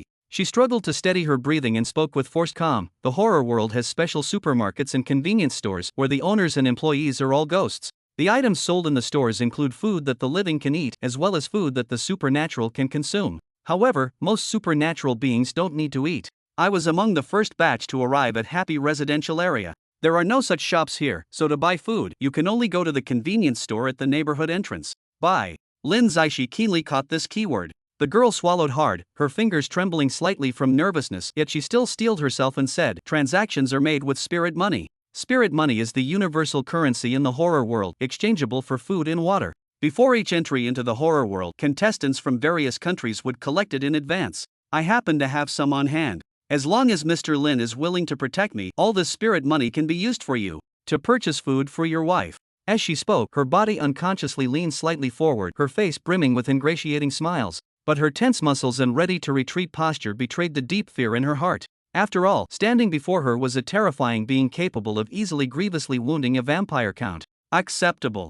After this brief response, Lin Zaishi stood up, nodded toward Jiang Jiwei, and immediately strode toward the door. The girl's face instantly lit up with ecstatic joy as she hurriedly trotted to follow. Seeing this, other competitors also rose from their corners and closely trailed behind the group. Their stomachs had long been growling unbearably, and with Lin Zaishi accompanying them, they gained an extra layer of survival guarantee even if encountering the supernatural outside. At this moment, Naomi, who had just finished her work in the supernatural taxi, was still panting heavily, her fragrant sweat dripping. She subconsciously raised her eyes toward the entrance of Happy Residential Complex, her pupils constricting sharply the instant she clearly saw that large group of figures. Wasn't that figure walking at the front precisely Lin Zaishi, whom she and the vampire count had tried every means to eliminate? Chapter 20, While There's Life, There's Hope. Brilliant. This maneuver can be called textbook perfection. The commentator in the Peninsula Country's livestream suddenly slammed the table and stood up. The microphone emitted piercing static from violent vibrations as spittle flew from his excited, twisted lips onto the screen. Contestant Kim Mi-seon has taken the lead in establishing cooperation with the purple-robed specter, not only resolving the food crisis but also securing an invincibility shield for the team. This reversal of fortunes is historic enough to be recorded in the annals of horror games. "Remember, she is my daughter Kim Mi-seon, the future hero of the Peninsula Nation." A comment from a family member flashed across the viewers' screens. "Stop glorifying yourself." An anonymous user's rebuttal appeared almost simultaneously, laced with sharp sarcasm, with America stationing high-level red-dressed vengeful spirits at the gates. "If the purple-robed specter falls, your daughter will be the one who pierced the heavens with this disaster." Now with paranormal entities running rampant globally, all nations are counting on contestants' spectral marriages to open reality channels. If America succeeds, the first to be purged will be turncoats like you. Xia Nation's mocking bullet comments flooded in like tidal waves, piling up into a glaring red surge on the screen. The Peninsula Nation contestants' ancestral skill of trimming sails to the wind. The moment the Lighthouse Nation lost power, they came wagging their tails to Xia's contestant, even offering spirit money with both hands. "This serval face makes me vomit every time I see it. Do you even understand our Peninsula Nation's strategy? As long as the Green Mountains remain, there'll be no shortage of firewood. Bullshit to your 18 generations of ancestors." This wisdom originated from Xia Nation 1,000 years ago. When did it become yours, thieving nation? I suggest checking your history textbooks. Have you printed Xia's culture as Peninsula Nation's origin again? Kim Mi-seon's actions triggered a magnitude 10 earthquake in the global livestream, even splitting Peninsula Nation's domestic audience into two factions fiercely tearing at each other. The supportive faction wildly spammed bullet comments like assessing the situation is the supreme principle of survival and let's survive this challenge first. The opposition countered forcefully with comments like isn't the lighthouse country's protection good enough and what's the point of temporary survival, leading to heated arguments between both sides. Just as the debate reached its climax, a bold red bullet comment struck all viewers like a hammer blow. Alert! Naomi and Count Vampire are starting the vehicle. In an instant, global live streams fell into an eerie silence. Viewers from Lighthouse Country stared intently at their screens, hoping Count Vampire's retaliatory strike would wash away previous humiliations and maintain their nation's dominance in the horror world. Meanwhile, Xia Country viewers held their breath, hearts pounding violently in their chests. The shadow of 9 consecutive defeats hung over them like the sword of Damocles, where each failure brought more terrifying anomalies to the real world. If they lost again this time, no one could imagine what catastrophic disaster Blue Star would face. The street outside Happy Residential District stretched like a tunnel leading to unknown abyss. Kim Missin's body suddenly stiffened, her spine instantly straightening into a rigid line like a bowstring pulled taut by an invisible hand. She slowly bowed forward, her hair cascading like a curtain that precisely concealed the fleeting complex emotions in her eyes. Mr. Lin, I am Kim Missin from the Peninsula Country. Jiang Jiwei's peripheral vision vigilantly tracked every subtle movement of Kim Missin. She clearly remembered how Lin Zaishi had mercilessly eliminated Han Guoxiu, the Peninsula Country contestant, not long ago. Yet this person before her was fearlessly offering allegiance with such natural ease, as if the death of her compatriot had never crossed her mind. It must be remembered that the Peninsula Country has always been the most steadfast follower of the Beacon Country. Kim Missin's action was nothing short of open betrayal. What kind of conspiracy could be hidden behind this? The other contestants had no capacity to pay attention to this undercurrent-filled confrontation. They huddled tightly together, deliberately avoiding the roadside shrines under streetlights, each step taken with extreme caution as if the ground might split open at any moment to swallow them whole. The group's eyes nervously scanned the shadows along both sides of the street, their nerves stretched to the breaking point. In this horrifying world, the killing methods of the supernatural beings were impossible to guard against completely. Perhaps just an accidental glance at some ordinary object, or touching some forbidden item could instantly trigger the death rule, leaving victims defenseless. The convenience store is right ahead. One contestant's voice trembled violently, the very end of his words shaking uncontrollably. The warm yellow light ahead seemed ordinary, the convenience store's glass door so clean it could reflect their images, yet this excessive neatness only added to the surreal atmosphere. Everyone knew that both the store owner and employees were supernatural beings. What appeared to be a normal convenience store was actually a dangerous lair full of hidden perils. Whether what awaited them was a fair transaction or a fatal trap remained unknown to all. I didn't get any hell banknotes, can anyone lend me some? A fawning plea rose from the crowd. In your dreams. The cold response was brief and absolute. Amid the murmurs rising and falling, some begged humbly while others refused harshly as suspicion and wariness spread silently through the crowd. At that moment, a bone-chilling cold crept up their spines from their ankles as if icy fingers were slowly climbing along their vertebrae. Suddenly, one contestant pointed at the street's end and screamed hoarsely, "Look! What's that?" A rust-covered taxi tore through the darkness at breakneck speed. Its body was covered with dark brown rust marks, like layers of dried blood scabs. The windshield glass was cracked into a spiderweb pattern, each fracture filled with dark brown stains. Several strands of wet black hair hung down from the chassis, swaying in the air as the vehicle moved, like long tresses being dragged from inside the car. The most horrifying part was that this car, which looked like it might collapse at any moment, moved with an unnatural stuttering motion. With each advance, the scene would briefly blank out like the static on an old television screen when the signal cuts. Even more bizarre was its complete lack of engine noise or tire friction sounds during movement. Only a thick rotting stench mixed with icy air rushed toward them, instantly turning the air into white mist. Wherever it passed, the ground became coated with a layer of white frost. Mr. Lin, there's something wrong with this car. Jean Meichuan's face instantly turned deathly pale as she screamed while desperately sprinting toward the roadside. My brother participated in 4 horror games. He said cursed cars like this can crash malevolent spirits. While they can't be killed, getting hit would leave you completely defenseless. Upon hearing this, the other contestants screamed in terror and scattered in all directions. Their piercing cries echoed through the silent streets, adding to the eerie atmosphere. Jiang Jiwei had only run a few steps when she instinctively turned to look back. She saw Lin Zaishi still standing perfectly straight, his purple robes flapping violently in the fierce wind. His expression was terrifyingly calm, his pitch-black eyes as still as an ancient well, as if he wasn't facing a deadly threat but merely an ordinary drizzle. Just as Jiang Jiwei, feeling frantic, was about to rush back to pull him away, the taxi suddenly accelerated with astonishing speed, causing the scene to stutter violently again. At the moment when vision returned to normal, the front of the vehicle had already struck Lin Zaishi like an arrow released from its bow. The massive impact created a powerful shockwave that completely lifted the curtains of roadside shrines, revealing the twisted and deformed humanoid statues inside. Black mucus oozed from the hollow eye sockets of those statues, as if silently cheering for the impending slaughter about to unfold. Chapter 21. Jiang Jiwei's judgment is absolutely spot on. Ha ha ha. Lin Zaishi is definitely done for this time.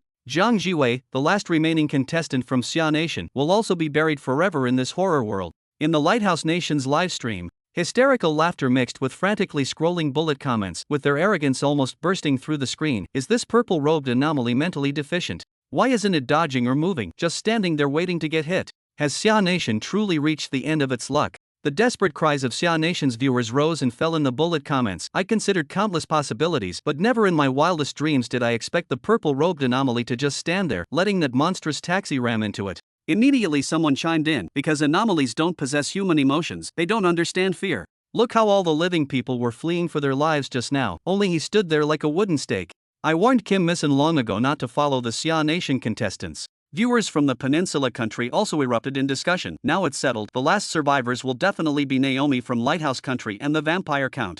When they rejoin the team, Kim Missen might even drag down other Peninsula country contestants. Lin Zaishi stood rigidly in place, making no move to evade or defend, facing head on the taxi charging toward him at an uncanny speed. This scene instantly set the global live broadcast ablaze, with bullet comments flooding the screen like a raging tide. Even viewers from other countries couldn't help but sigh in regret. They had long hoped someone would teach the arrogant Lighthouse Country contestant a lesson, especially after Lighthouse Country's recently exposed plan to connect with the paranormal, which had already plunged viewers from many nations into despair about the future.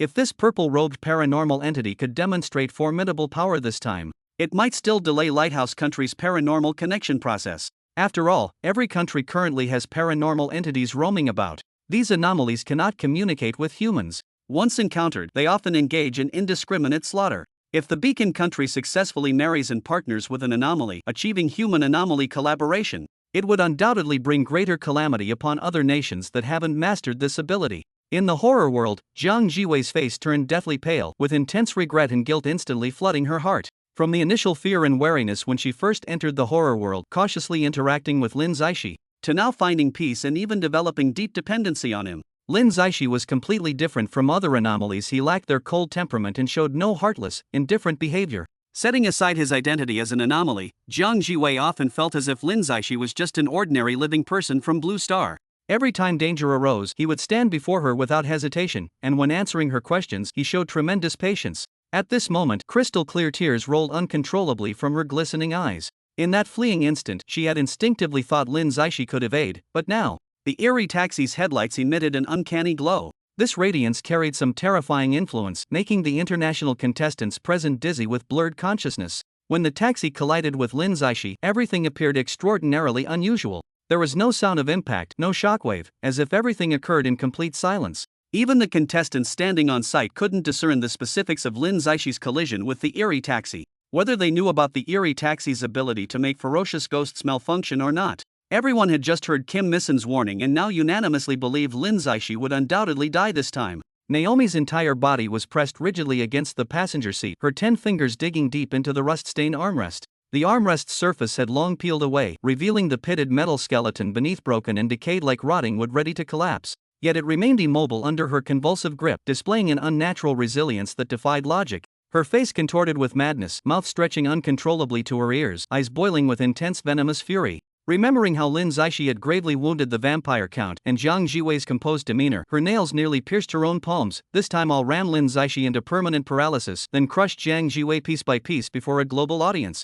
Those who dare challenge the authority of the Beacon Nation must pay the most agonizing price. Damn it! This car's sinister power isn't right. A hoarse roar from the driver's seat sent a shiver down Naomi's spine. Turning her head, she saw the Vampire Count's knuckles whitening like frost on the steering wheel, veins bulging like gnarled vines beneath his pale skin. Those usually arrogant, bloodthirsty crimson eyes now churned with a panic Naomi had never witnessed before. It was primal terror erupting from the depths of his soul when facing a horror beyond control. What nonsense are you spouting? Naomi's laughter screeched like metal scraping metal, her tone dripping with impatient skepticism. All cursed phantom vehicles, the larger their size, the more formidable their curse power becomes. The vampire count's voice trembled uncontrollably, his hands gripping the steering wheel shaking violently, causing the entire vehicle to creak under the strain. That eerie figure in purple robes clearly hasn't reached the level of a red-dressed vengeful ghost, yet this supernatural taxi couldn't harm him in the slightest. Before the words fully left his mouth, the entire taxi suddenly fell into dead silence. The ear-piercing sound of nails scraping against metal from beneath the vehicle, the roar of the engine all vanished without a trace in an instant.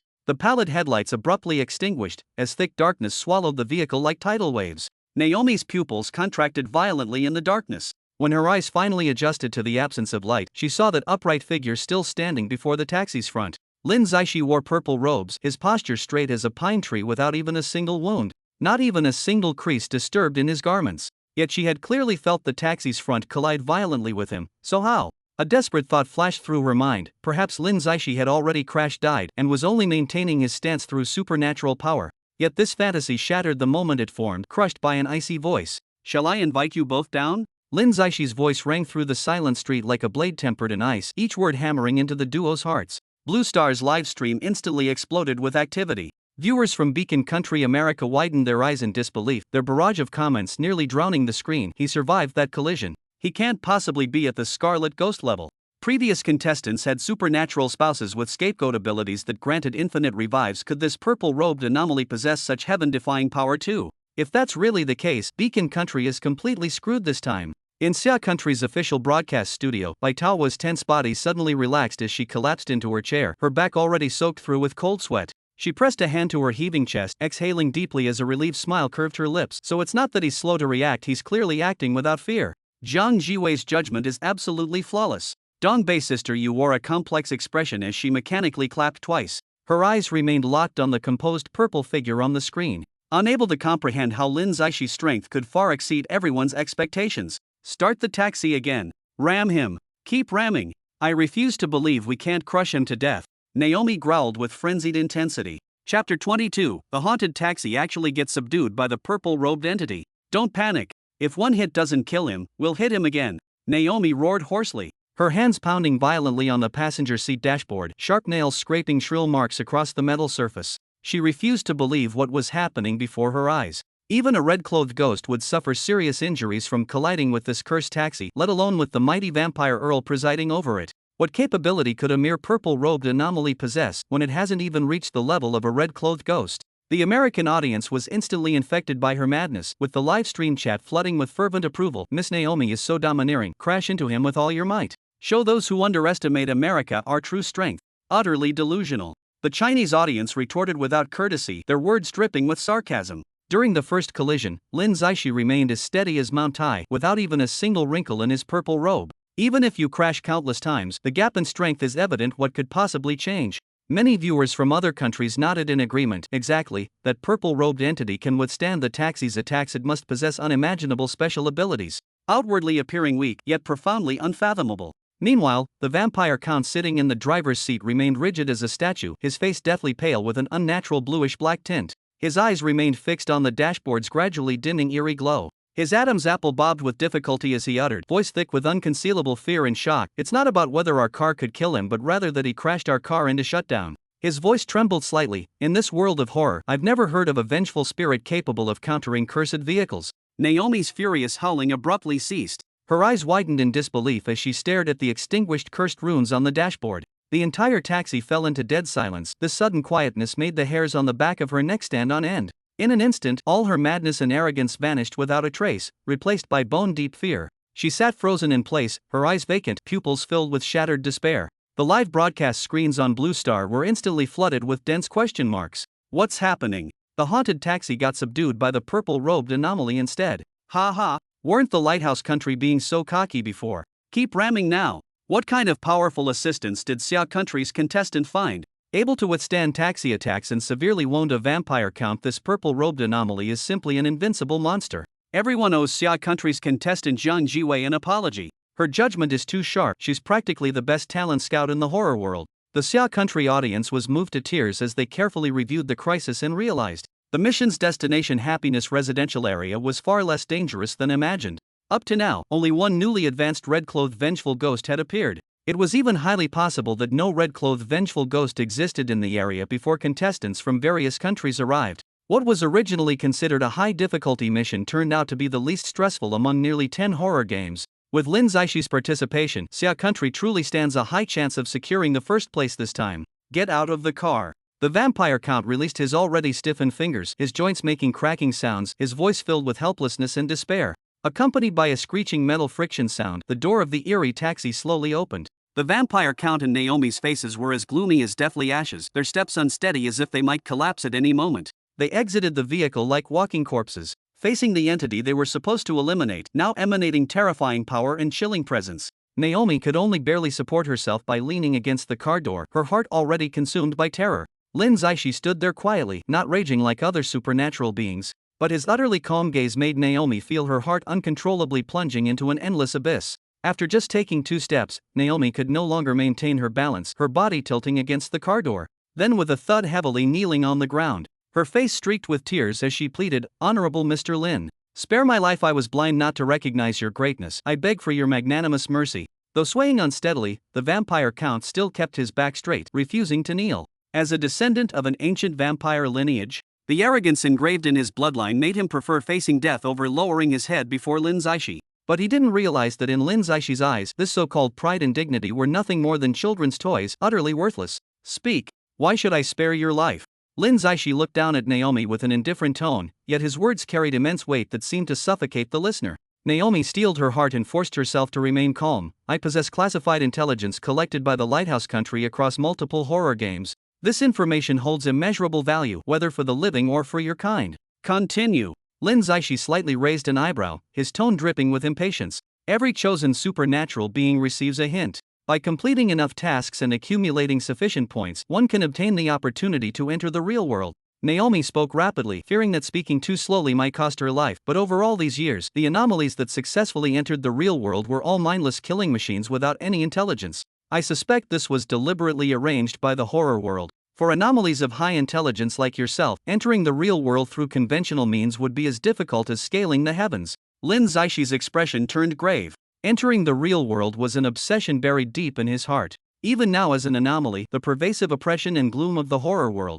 remained unbearable to him. This was why he had previously chosen to lie flat in that dilapidated coffin. Naomi continued explaining, "Participants in the horror game are randomly selected from Blue Planet's vast population. The lucky ones might be chosen 2 or 3 times, while the unlucky get only one chance and never again." Lin Zaishi turned to look at Jiang Jiwei, and seeing her nod in confirmation, his brows furrowed tightly. "However, I have a way to solve this problem." Naomi seized the opportunity, a glimmer of hope flashing in her eyes. "Noble Mr. Lin, I beg you to give me a chance to survive." Lin Zaishi wasted no more words, tightly pressing his right index and middle fingers together while curling the other 3 fingers hook-like against his palm. The heavenly thunder roars mightily, the earthly fire burns brightly, illuminating your liver and gall, penetrating your heart and lungs. Should you speak half a lie, the Mars calamity shall immediately ensnare you. If you conceal even 3 parts of deception, the Sun wind shall tear your soul asunder. Then his fingers traced rapid patterns in the air as he chanted, "By the decree of the 9 heavens, thunder, universal response, true Lord, your tongue is bound by celestial chains, your mind exposed by mysterious light."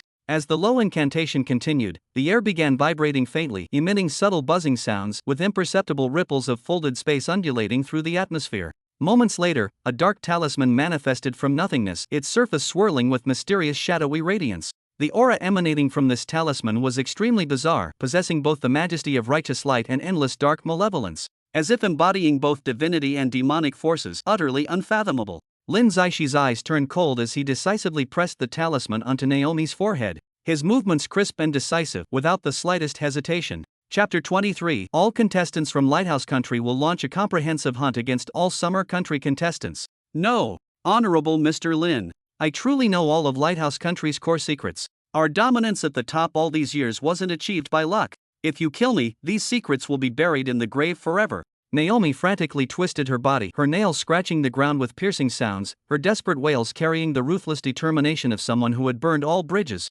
Lin Zaishi gave her no chance to continue speaking, the dark talisman between his fingers shooting forth like an arrow from its bow, striking her forehead with pinpoint accuracy. The next instant, Naomi, who had just been hysterical, suddenly stiffened her body. Her twisted facial features froze into an eerie calmness, her dilated pupils completely devoid of vitality, like a perfect puppet that had lost its soul. This stark contrast made everyone nearby instinctively retreat half a step. The vampire count tensed all his muscles, his crimson pupils fixated on the talisman paper, his Adam's apple bobbing visibly. When he saw Naomi didn't drop dead but instead fell into some peculiar catatonic state, he immediately realized this talisman was far more complex than a simple killing device. Every word you said earlier was any of it false. Lin Zaixi's voice was so cold it could freeze icicles. Naomi shook her head mechanically, her hollow tone seeming to drift from some distant place. No, I don't want to die, I want to live. What plan has Lighthouse Country been working on recently? Lin Zaishi advanced half a step, radiating overwhelming pressure.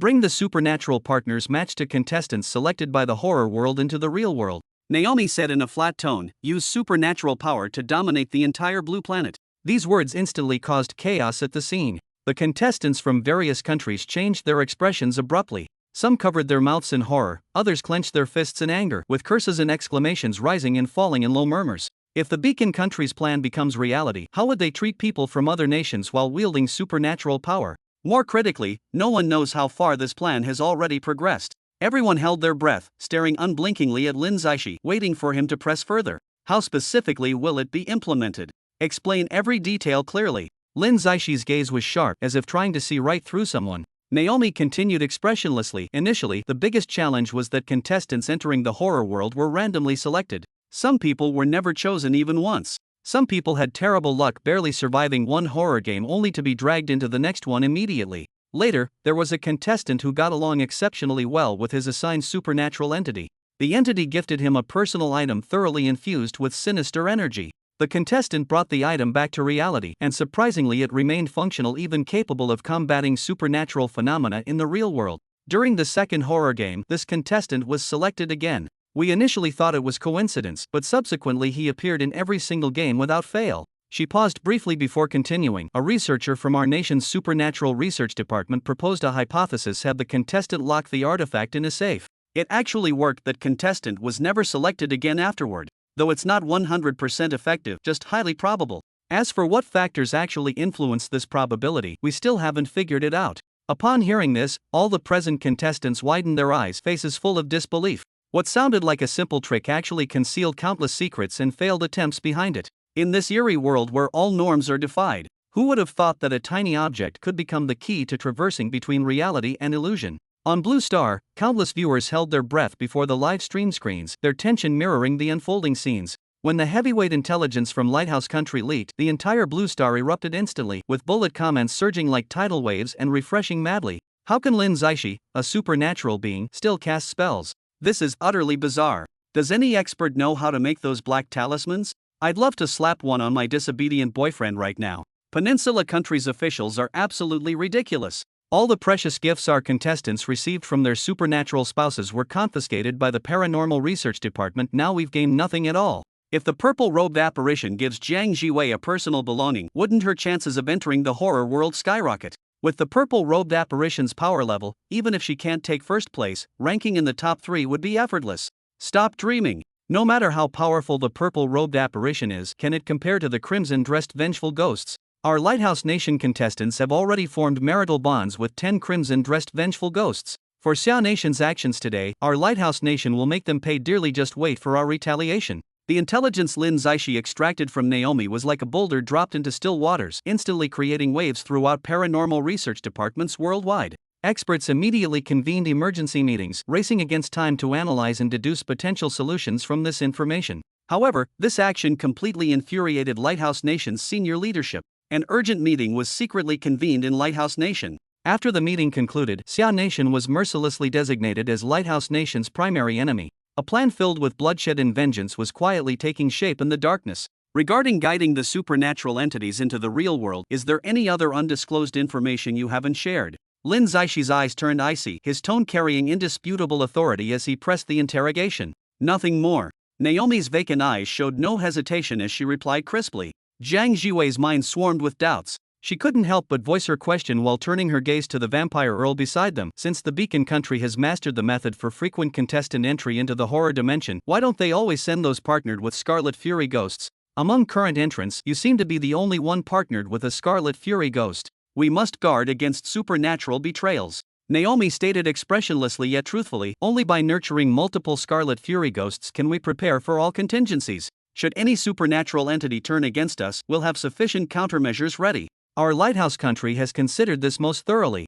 Cut the crap. Pretty words can't disguise your treacherous scheming. The arguments between both sides showed no sign of ceasing, when a scarlet bullet comment hammered into every viewer's consciousness like a sledgehammer. Lighthouse Country's latest announcement. In the next horror game, all Lighthouse Country contestants will jointly hunt down and eliminate all Xia Country players. Furthermore, numerous contestants married to Crimson Ghosts will be on standby to enter the horror dimension, sworn to eradicate the purple-robed aberration. In that instant, Blue Planet seemed to hold its breath before convulsing violently. Viewers scrambled to pull out their phones, frantically searching for related news. When Lighthouse Country's official announcement appeared prominently on screens, the entire world fell into deathly silence. Isabel is joining the competition. She wields artifacts gifted by her aberrant spouse and partners with the top-tier Crimson Ghost, the Resurrected Jester. This guy has an extremely high affinity with the supernatural, already displaying all kinds of terrifying supernatural abilities in the real world. Some viewers recalled in terror, their voices trembling. The Chinese audience in the comment section was instantly overwhelmed by fear and unease.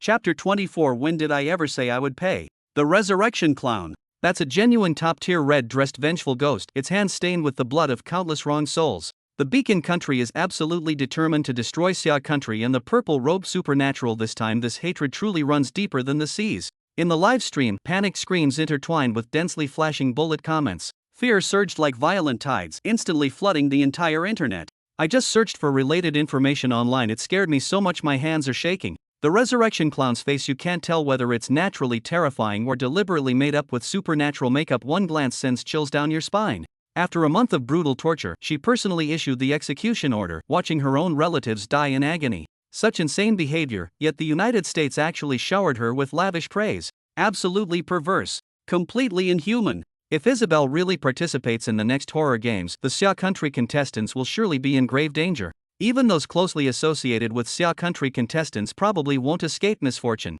It's not that simple. Isabel is an extremely dangerous ticking time bomb that could explode at any moment. When she goes mad, she kills indiscriminately. By then, contestants from all nations will suffer. If even her own people aren't spared from her merciless killing, who could possibly escape unharmed? When Isabel's terrifying past was fully exposed, global audiences plunged into unprecedented panic. Those unaware of the situation frantically searched for related information. While those suffocating details spread wildly across major platforms, more and more people realized that this woman was like a nuclear bomb waiting to detonate at any moment. Once she entered the horror game, the consequences would be unimaginable. What was even more despairing was that the horror game's selection mechanism had no restrictions. Every viewer could potentially become the next victim caught in this bloody storm. Facing the pervasive fear spreading globally, the audience from Lighthouse Country instead revealed smug expressions. Amidst the barrage of mocking bullet comments, they flaunted their superiority without restraint. Scared already? This is just the beginning. Wait and watch as Isabella crushes you all. Observing audiences from other countries plunged into terror. They found their greatest pleasure drowning in this twisted ecstasy beyond redemption. On the streets of the horror world, Naomi swayed her body like a marionette, her unfocused gaze fixed blankly ahead. Even standing appeared precarious, as if a gust of sinister wind could topple her over. Do you have any other questions? Her voice sounded hollow, as if squeezed from the depths of her throat, the trailing notes trembling uncontrollably. Lin Zaishi had already discerned some patterns in this horror game, and knowing Jiang Jiwei came from Xia Country, he unconsciously felt a protective urge toward her.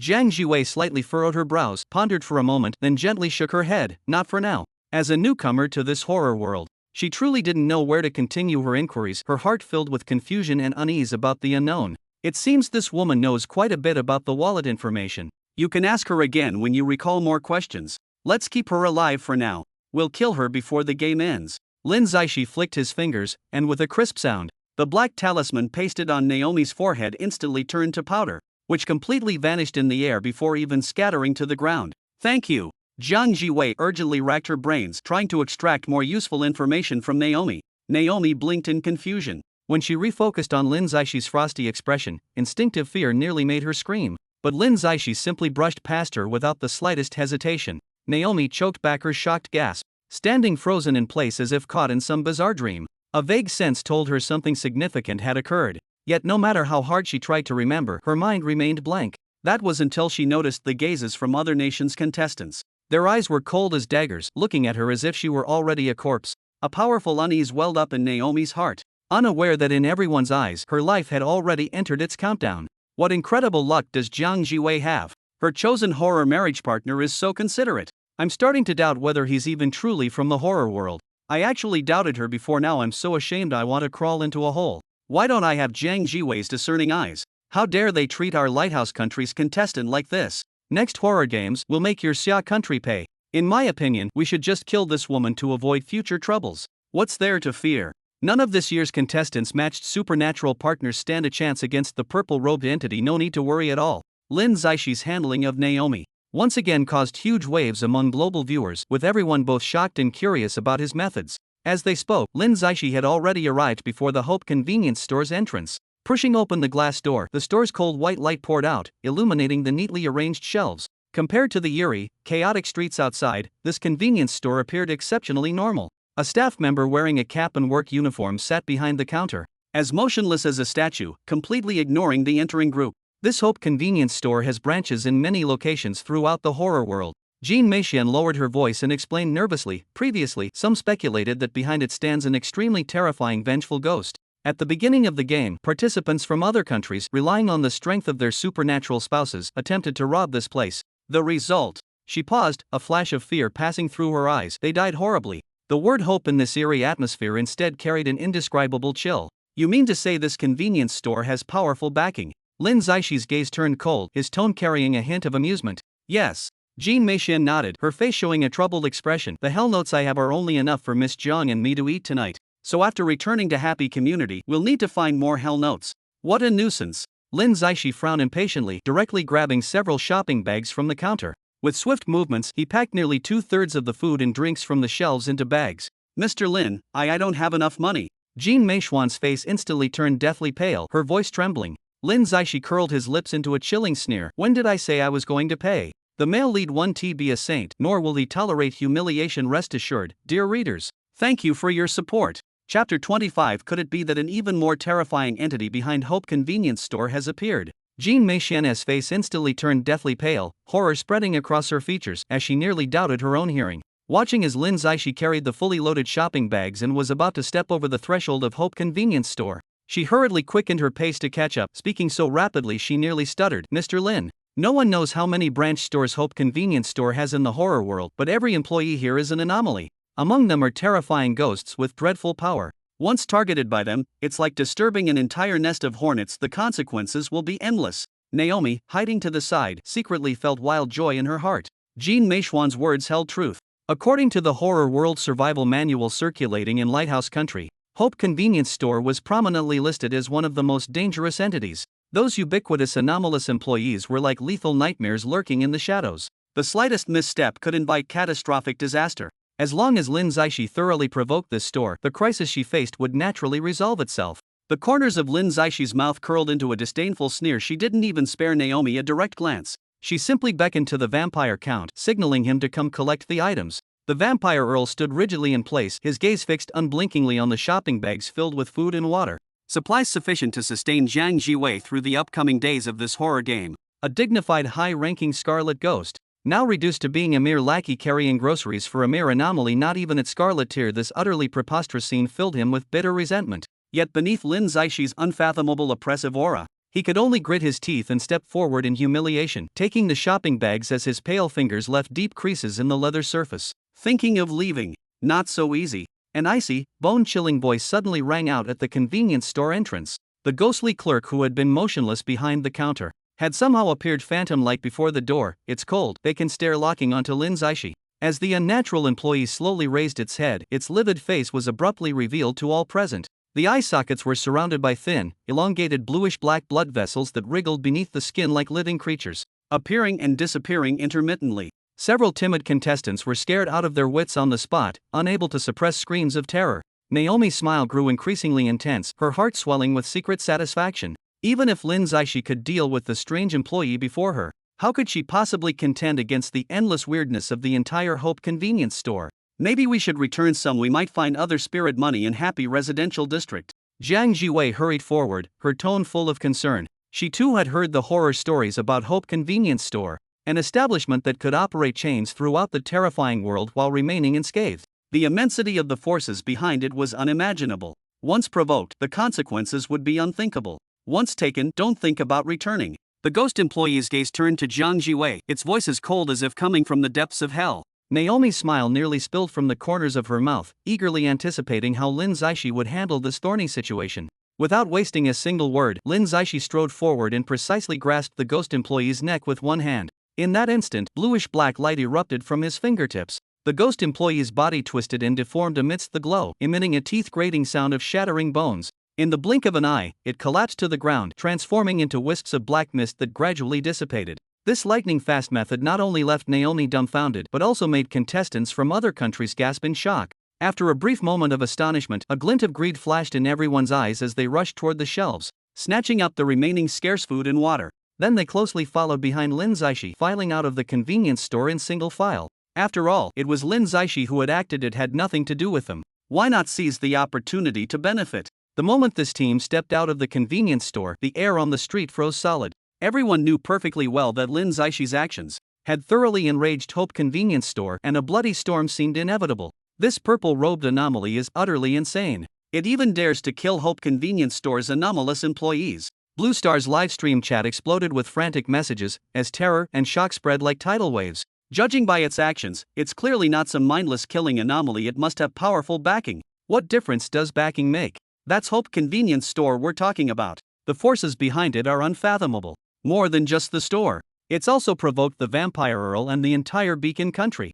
I bet this purple-robed anomaly won't last till the next horror game. Exactly. This situation is the most unprecedented disadvantage imaginable. Turning it around would be harder than scaling the heavens. Since Lin Zaishi entered this horror game, the emotions of global viewers have been fluctuating like a roller coaster. Whenever people thought he was at the end of his rope, he would always employ unimaginable methods to turn the tide. But just as hope emerged, he would take unexpected actions again, his unrestrained behavior bringing about colossal disasters. No supernatural entity has ever gripped everyone's heartstrings as tightly as Lin Zaishi. Even many viewers secretly hoped he could survive longer. After all, this unpredictable purple-robed anomaly was simply too thrilling. Lin Zaishi had just stepped out of Hope Convenience Store when he suddenly turned to look at the other end of the street. The pale streetlights began flickering madly, alternating between dim and bright while the crackling electric current buzzed piercingly, as if about to explode any moment. The shrine beneath the street lamp shook violently, its wooden frame creaking and groaning as if countless hands were pushing frantically from within. In an instant, a wind surged up like 10,000 ghostly hands reaching from beneath the earth, tearing at everyone's clothes. A piercing Swana sound pierced through the air, sharp enough to puncture eardrums, like a soul-summoning melody from the depths of hell. Red mist and white mist surged and rolled forward, scarlet and pale intertwining, like the chaos between the realms of yin and yang, turning the air thick and icy wherever it passed. The bloody moon hangs like a hook across the 9 heavens, the yellow river rolls back the yin-yang plate. This humble one respectfully greets you. The woman's operatic voice echoed eerily, now near, now far, carrying an indescribable mixture of allure and menace. Accompanied by the sharp scraping of gongs, the sound clawed at everyone's nerves, making scalps tingle and every hair stand on end. Wailing souls burst through Yama's halls, the mirror of karma reflects not all. Chains of the 18 hells lie broken, hungry ghosts chew through Mangpo's bowl. Hark the dry bones whisper, come, share my pillow in midnight's chill. The eerie chant echoed through the mist, accompanied by countless whispers of wronged souls. In the swirling fog, countless distorted human figures emerged, moaning or laughing, gnashing teeth and brandishing claws, each movement dripping with endless resentment. Lin Zaishi froze momentarily. Disaster. Back to Hope Convenience Store. That cursed thing is coming. The vampire count's face turned deathly pale, eyes brimming with terror. Without a backward glance, he turned and sprinted straight into the convenience store. The other contestants, witnessing this, were greatly alarmed. If even the normally arrogant vampire count showed such fear, what unimaginable horror must be hiding within these red and white mists? Keep in mind, in their eyes, the purple-robed anomaly was already terrifying enough. Never before had the vampire count been so frightened out of his wits upon first sight. Could it be that something even more terrifying behind Hope Convenience Store has appeared? A trembling contestant hid behind the glass door, his teeth chattering uncontrollably as his speech became broken. He stared fixedly at the surging mist, as if it weren't fog, but an abyss that could swallow them whole. Chapter 26. I swear by the name of the Blood Clan to tear you to pieces. The red and white mist swirled like spectral whirlpools stirred by invisible giant hands, surging forward at terrifying speed. 1 second they lay dormant like colossal beasts 100 meters away. And in the blink of an eye, the eerie tide of fog had swept within 50 meters. Another blink, and the bone-chilling mist carrying a putrid stench nearly brushed against Lin Zaishi's clothes.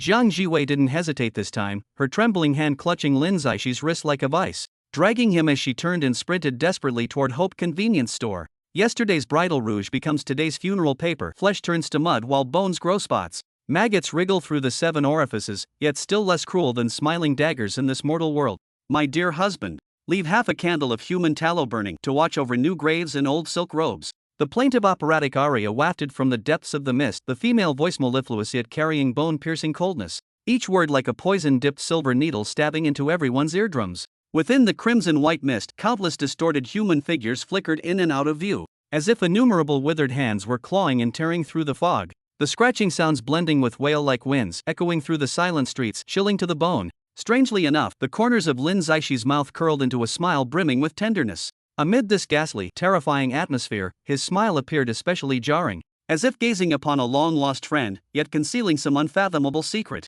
However, everyone present was aware of his peculiar identity, so none dared to inquire further. What exactly is that thing outside? Naomi's face turned deathly pale, her voice trembling uncontrollably as her eyes remained fixed on the churning mist. She keenly observed that the vampire count was the first to display an expression of sheer terror, that soul-deep fear clearly indicating intimate knowledge of the approaching entity. The vampire count's forehead veins bulged as his Adam's apple bobbed with difficulty. I've never seen its true form either. All who witnessed its visage were torn limb from limb. Years ago, a newly promoted duke of our vampire clan happened upon this fog on the road. The space it occupied was absurdly vast, completely shrouding the entire roadway while rampaging about recklessly. The duke, confident in his formidable strength and unwilling to yield, charged into the mist. After entering, there was not the slightest sound. When the red-white mist dissipated, only an extremely gruesomely killed corpse remained. He took a deep breath, his back drenched in cold sweat. Later, the vampire prince personally intervened, yet gained no advantage within that mist. However, after great difficulties, we finally obtained some intelligence. This thing seems to originate from Eastern Xia country, formed from countless vengeful spirits' resentment, curses, and various evil energies coalesced into a monster. It possesses not a shred of reason, killing purely by instinct, slaughtering humans and exterminating ghosts alike, wandering throughout the horror world every day. I had only heard of its fearsome reputation before encountering it firsthand. Like this is my first time. Not even your vampire family can stand against this thing. Naomi's eyes widened in shock. As a contestant from Lighthorn Nation, she knew full well the terrifying power of the vampire family in the horror world. But seeing the count so terrified now, a chill ran through his heart. How could we possibly be no match for it? The vampire count gnashed his teeth, his gaze deliberately or accidentally glancing toward Lin Zaishi as he slammed his shopping bag heavily on the ground. The key is this thing has no reason at all, it's just a mindless killing monster.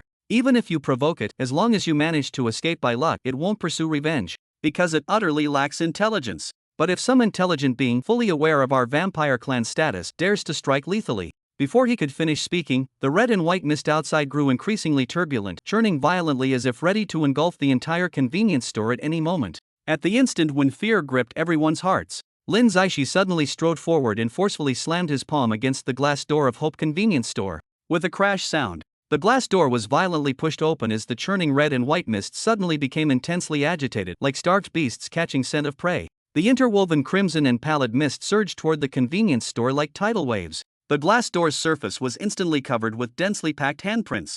The blood-red handprints appeared grotesquely twisted, as if still dripping with fresh blood. The pale white handprints showed bulging veins, with fingers deeply clawing into the glass, emitting shrill scraping sounds, as though countless invisible horrors were greedily peering at the people inside from beyond the door. This extremely bizarre scene made many contestants' legs go weak, screaming as they collapsed to the ground and scrambled backward. Are you insane? Why did you open the door? One contestant's voice trembled almost beyond recognition, his face pale as paper. In his view, even if Lin Zaishi possessed formidable strength, to challenge such a terrifying existence that even vampire families fear would undoubtedly be like an egg striking a rock. After all, even a vampire duke met his tragic end here. Yet their family dared not seek revenge lightly, proof enough of how dreadful the things within this red-white mist truly are. Yet Lin Zaishi remained composed, striking with ghost-like swiftness as his iron vice fingers instantly clamped onto the vampire count's shoulder. Before the count could react, Lin violently dragged him to the entrance and mercilessly kicked him out. After completing this, he unhurriedly adjusted his sleeves,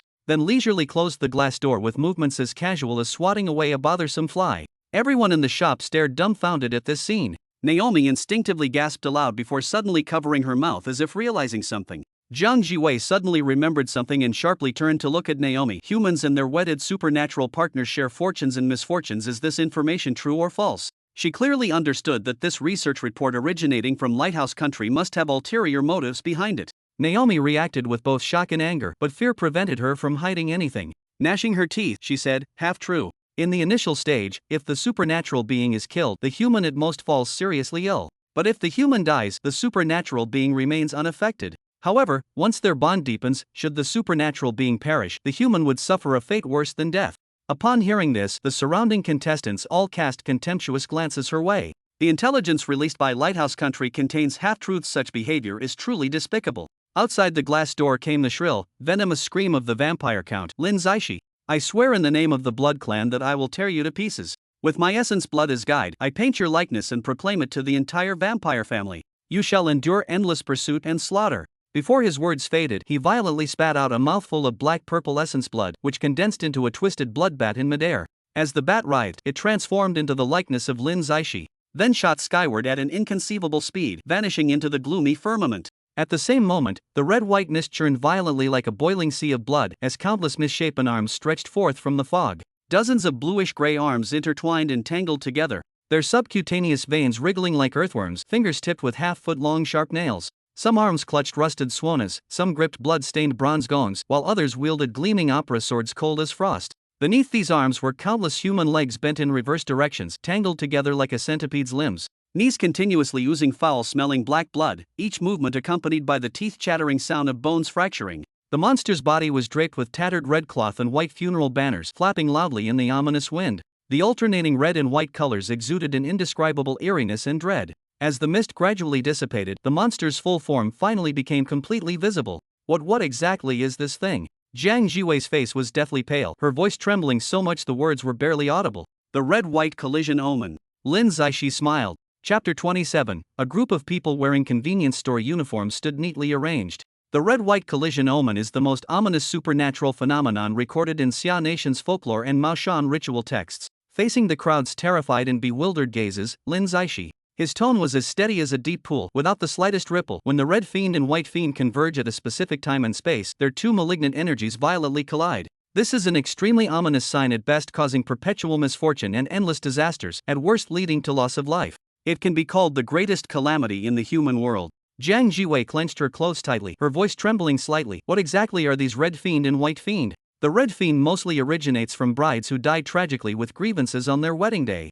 Lin Zaishi's eyes grew profound, clad in red garments symbolizing celebration yet having died with unresolved grievances. Their concentrated resentment eventually transforms into fierce ghostly fiends. Anyone targeted by the red fiend will be affected by its malignant energy. What should be a joyful wedding ceremony would then descend into a bloody tragedy. According to Maoshan magic records, once these favoring ghosts are trapped by formation arrays, they can never be reincarnated for eternity. He paused briefly before continuing. White Spectre is actually a high-level water ghost cultivated over many years, mostly transformed from drowned youths. A white spectre with profound cultivation can take the form of a straw raincoat and hat, and can even manifest during daylight hours. Ordinary water ghosts need to find replacements to reincarnate, but white specters have long broken through this limitation. Their evil aura is more sinister and terrifying. The listeners felt their scalps tingle, their expressions dazed, as a chill crawled from their souls up to the crowns of their heads. Only Jiang Jiwei frowned slightly, her eyes shining with thoughtful light. Outside Hope Convenience Store, the vampire count's face instantly turned from resentful to deathly pale. When grayish-blue, wrinkled arms reached out from the churning red-white mist, coiling around his body like venomous snakes, the vampire count's neck veins bulged as he let out a trapped beast's roar. The oppressive force surging from the depths of his soul felt like countless mountains pressing down on him, making his entire body feel as if submerged in an icy abyss. The energy within his body was being devoured voraciously. He felt like a dying candle in a gale, a water droplet in the desert, vanishing at a visibly alarming rate. At that very moment, the glass door of the convenience store was pushed open with a crash. Jiang Jiwei's heart leaped to her throat in terror as she tried to cry out a warning, only to see Lin Zaishi calmly stepping forward and firmly closing the door behind him with a backhanded motion. Then, unhurriedly, he began walking toward the struggling count. Dare take one more step and see what happens. The vampire count's eyes were bloodshot as he roared hoarsely, black blood oozing from his cracked lips, his appearance terrifyingly ferocious. Lin Zaishi paid no heed to the count's deliberate provocation, merely slowly extending his right palm. On his palm, a bat condensed from essence blood was writhing eerily. The bat's surface kept revealing Lin Zaishi's face repeatedly. Each transformation was accompanied by the oozing of fine blood droplets, radiating an indescribable eeriness. Vampire count's pupils suddenly constricted as despair, like raging tides, instantly drowned him. Blood shadow messaging was the vampire clan's unique secret technique, requiring burning life force to activate, meant to transmit messages lightning fast. Yet now it had been effortlessly intercepted by the opponent. Just what divine being was this purple-robed anomaly? How could he so easily decipher the clan's secret art? A series of questions exploded in his mind. However, something even more shocking to the vampire count occurred. Lin Zaishi suddenly opened his palm. The blood bat that concentrated all his hopes and carried vengeance messages actually flew skyward again, vanishing without trace in the blink of an eye. Count Dracula stared at this scene in disbelief, his body so weak it swayed unsteadily, his eyes filled with confusion and shock. At that moment, the countless arms wrapped around the Count suddenly trembled violently, as if the terrifying presence within the mist was gripped by extreme fear. A terrifying thought flashed through the Count's mind. This dread-inspiring red and white collision Omen truly feared was none other than the eerie purple-robed figure before them. Moreover, Lin Zaishi's release of the blood bats wasn't due to momentary carelessness, but rather a deliberate provocation to the entire vampire clan. He simply didn't take their so-called pursuits seriously at all. When this horrifying thought began gnawing at Count Dracula's heart like a venomous serpent, his heart instantly sank into an endless ice cavern. The revenge intelligence he had hoped to pass alone now became the fuse that would ignite the flames of destruction, very likely dragging the entire vampire clan into an abyss of irreparable ruin. The vampire count let out a muffled roar from his throat, straining with all his might to shout a warning. But Lin Zaishi seemed to see through his intentions, calmly stepping backward, leisurely re-entering the Hope convenience store. With a bang, he slammed the glass door shut heavily. In that instant, those wildly trembling arms suddenly froze still. The blue-gray fingers slowly tightened their grip, dragging the vampire count inch by inch into the churning tide of red and white mist. When the last wisp of crimson mist completely swallowed his face, the vampire count finally fully realized what he had provoked was no ordinary supernatural being, but a long-lurking terror from the world of horror. Regret surged over him like violent tides, drowning him completely. His heart filled with nothing but remorse. If only he could start over. He should have fled far away when he first saw that purple robe. Alas, the horror world never offers a path of return. With an ear-piercing shriek of utmost misery, the vampire count's consciousness completely dissipated into the mist. Simultaneously, a dull thud of something heavy hitting the ground came from inside the convenience store. Naomi collapsed rigidly onto the floor, her face pale as a sheet, rapid breaths interspersed with painful moans. Beans-sized sweat droplets rolled continuously down her contorted face, soaking the floor beneath her in the blink of an eye. Witnessing this scene, everyone immediately understood. The advanced red-clothed wraith she had married had been destroyed, and the powerful backlash was voraciously devouring her vitality. Not a single person cast her a sympathetic glance. The arrogant and domineering behavior of the Lighthouse Country contestants, coupled with their numerous evil deeds, had long made contestants from other nations harbor deep hatred toward them. Now, seeing Naomi in such a wretched state, many people felt only schadenfreude, with low mocking laughter and sneers rising intermittently from the corners of the convenience store. When the ominous phenomenon of the red and white collision completely dissipated, the street had already become a scene of complete devastation. The roadside shrines beneath the streetlights, some had vanished into thin air, while others lay shattered into piles of wood splinters. The supernatural entities inhabiting those shrines, when faced with that rampaging horrific evil, were utterly powerless to resist, all ground into fine powder. Lin Zaishi requested paper and pen from Jean Meixian, his fingers flying across the surface as another talisman took form in the blink of an eye. The moment the talisman touched Naomi's forehead, her eyes instantly glazed over.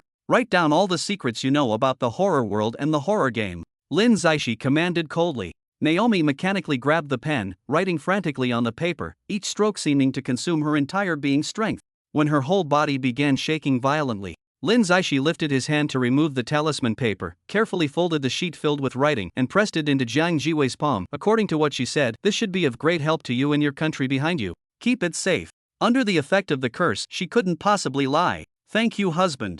Jiang Jiwei's cheeks instantly flushed crimson. The term of endearment slipped out with none of her usual shyness, instead carrying a new note of dependence and intimacy. Naomi, who had just regained consciousness from the curse's control, felt as if struck by lightning upon hearing this. In an instant, she realized she had not only leaked classified information from Lighthouse Country, but would also face severe punishment upon returning home. The mere thought of Lighthouse Country's terrifying punitive methods made her vision darken in waves as uncontrollable tears gushed forth. Just as she was weeping in despair, Lin Zaishi led Jiang Jiwei, Jean Meixian, and the other contestants away, pushing open the convenience store door without so much as a backward glance. Naomi struggled to stand up, but collapsed again due to the excruciating pain from the bizarre backlash. Don't leave me behind, I beg you, she cried out hoarsely, pleading for everyone to take her along. But all that answered her were the gradually fading cold footsteps. After what seemed like endless crying, Naomi curled up exhausted on the floor. Suddenly, the convenience store lights began flickering wildly. In the intermittent flashes, a bone-chilling cold instantly permeated the surroundings.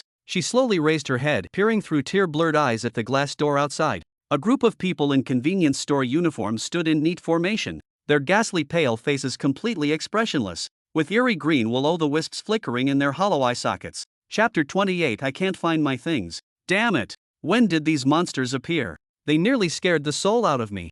The Blue Star live broadcast was instantly flooded with terrified bullet comments. Countless viewers widened their eyes, staring fixedly at their screens as cold sweat poured down their spines. Look carefully. Those aren't humans, they're clearly a group of vengeful ghosts that crawled up from the underworld. The supernatural entities at Hope Convenience Store appeared too fast. Too bad Lin Zaishi left early, or they would have surrounded him completely. Stop gloating over there. Worry about your last remaining contestant from Lighthouse Country. If Naomi falls here, Lighthouse Country will definitely end up at the bottom this time. It's just one failure. Lighthouse Country has plenty of chances to recover. In the next horror games, don't expect any Xia Country contestants to survive. When a married supernatural entity dies, the living actually suffers such terrifying backlash. Bullet comments from around the world clashed fiercely, yet the arrogant attitude of Lighthouse Country's viewers had noticeably weakened.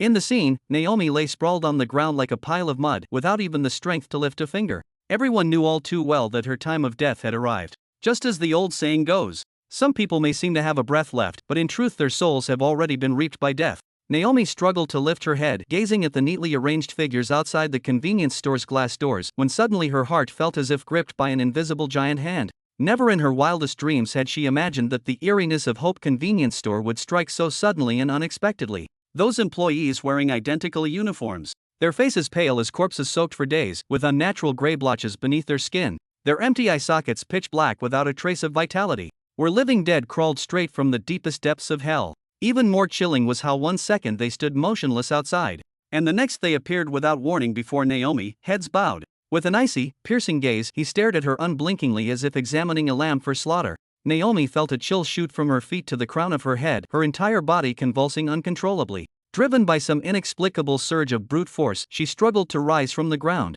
staggered forward 2 steps, then collapsed with a heavy thud, crashing back to her knees. Her hands clawed madly at the floorboards, her throat releasing bestial howls of agony, when suddenly, black blood gushed from her mouth like a burst dam, splattering noisily onto the ground in a grotesque spray of crimson. Her face instantly flushed an unnatural purplish red, veins bulging grotesquely across her forehead. Like twisting green serpents, her fingers digging deep into the crevices between floor planks, every retch seeming to retch her very organs from her body. Why same as v move o prohibit v transfer, plus this percent document qol file a3b57408 easy ce for me jbt4 efwe7 cafw6 vj.6 vk1t7 nfi 6% FB9L7D7 J8.57 IFF 3 carat B4 27 BV61 RC403 LFK. As blood kept gushing out, the light in Naomi's eyes rapidly dimmed like a candle in the wind. Suddenly, the dark red blood she vomited slowly spread across the ground, gathering together, unexpectedly forming a human silhouette precisely Lin Zaishi's face.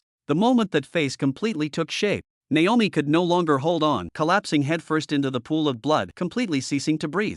In the live stream, her screen instantly went black, as if an invisible hand had mercilessly severed its vitality. The supernatural force at Hope Convenience Store is too sinister. Without saying a word, it already identified the killer. Lin Zaishi has truly stirred up a hornet's nest this time, offending the supernatural entities of the convenience store while also provoking the vampire clan. Jiang Jiwei is probably going to suffer the consequences too. Don't forget everyone, the way Lin Zaishi intercepted then deliberately released the vampire count's signal was clearly mocking them. This method is even more ruthless than simply killing the count outright. The scene unfolding at Hope Convenience Store resembled a macabre feast, sending chills down the spines of viewers across Blue Star, their hair standing on end. Countless people frantically grabbed pen and paper, meticulously recording every detail: the store's name, the distinctive uniforms of its supernatural staff. No one could predict whether they might be the next one selected to enter this horrifying game world. Naomi's ghastly, tragic appearance in her final moments became the most terrifying warning of all. In this world of horrors, offending Hope Convenience Store meant embarking on a one-way journey down the path of no return, the road to the Yellow Springs. Returning to the property office of Happy Residential Complex, Jiang Jiwei and Jean Meixian eagerly unpacked their food supplies. Some national participants, paired with weaker supernatural entities, didn't dare compete for the remaining supplies at Hope Convenience Store, and could now only watch others feast with envious yet helpless expressions. Jean Meixian devoured her meal as if in a dream. She spent not a single ghost coin yet tasted delicious food that could only be found on Blue Star. Even ordinary convenience store products became exceptionally precious in this eerie horror world. She occasionally stole glances at Lin Zaishi. Her feminine intuition told her this purple-robed supernatural being differed completely from those kill-happy counterparts in the horror world. Every movement carried an air of mystery and composure. She secretly wondered how Jiang Jiwei had ended up paired with such a remarkable supernatural entity. The group had eaten and drunk their fill as dawn gradually broke. Since Lin Zaixi's phone hadn't received any task announcements from the property owners for a long time, the contestants in the property office succumbed to drowsiness and fell into a heavy slumber one after another.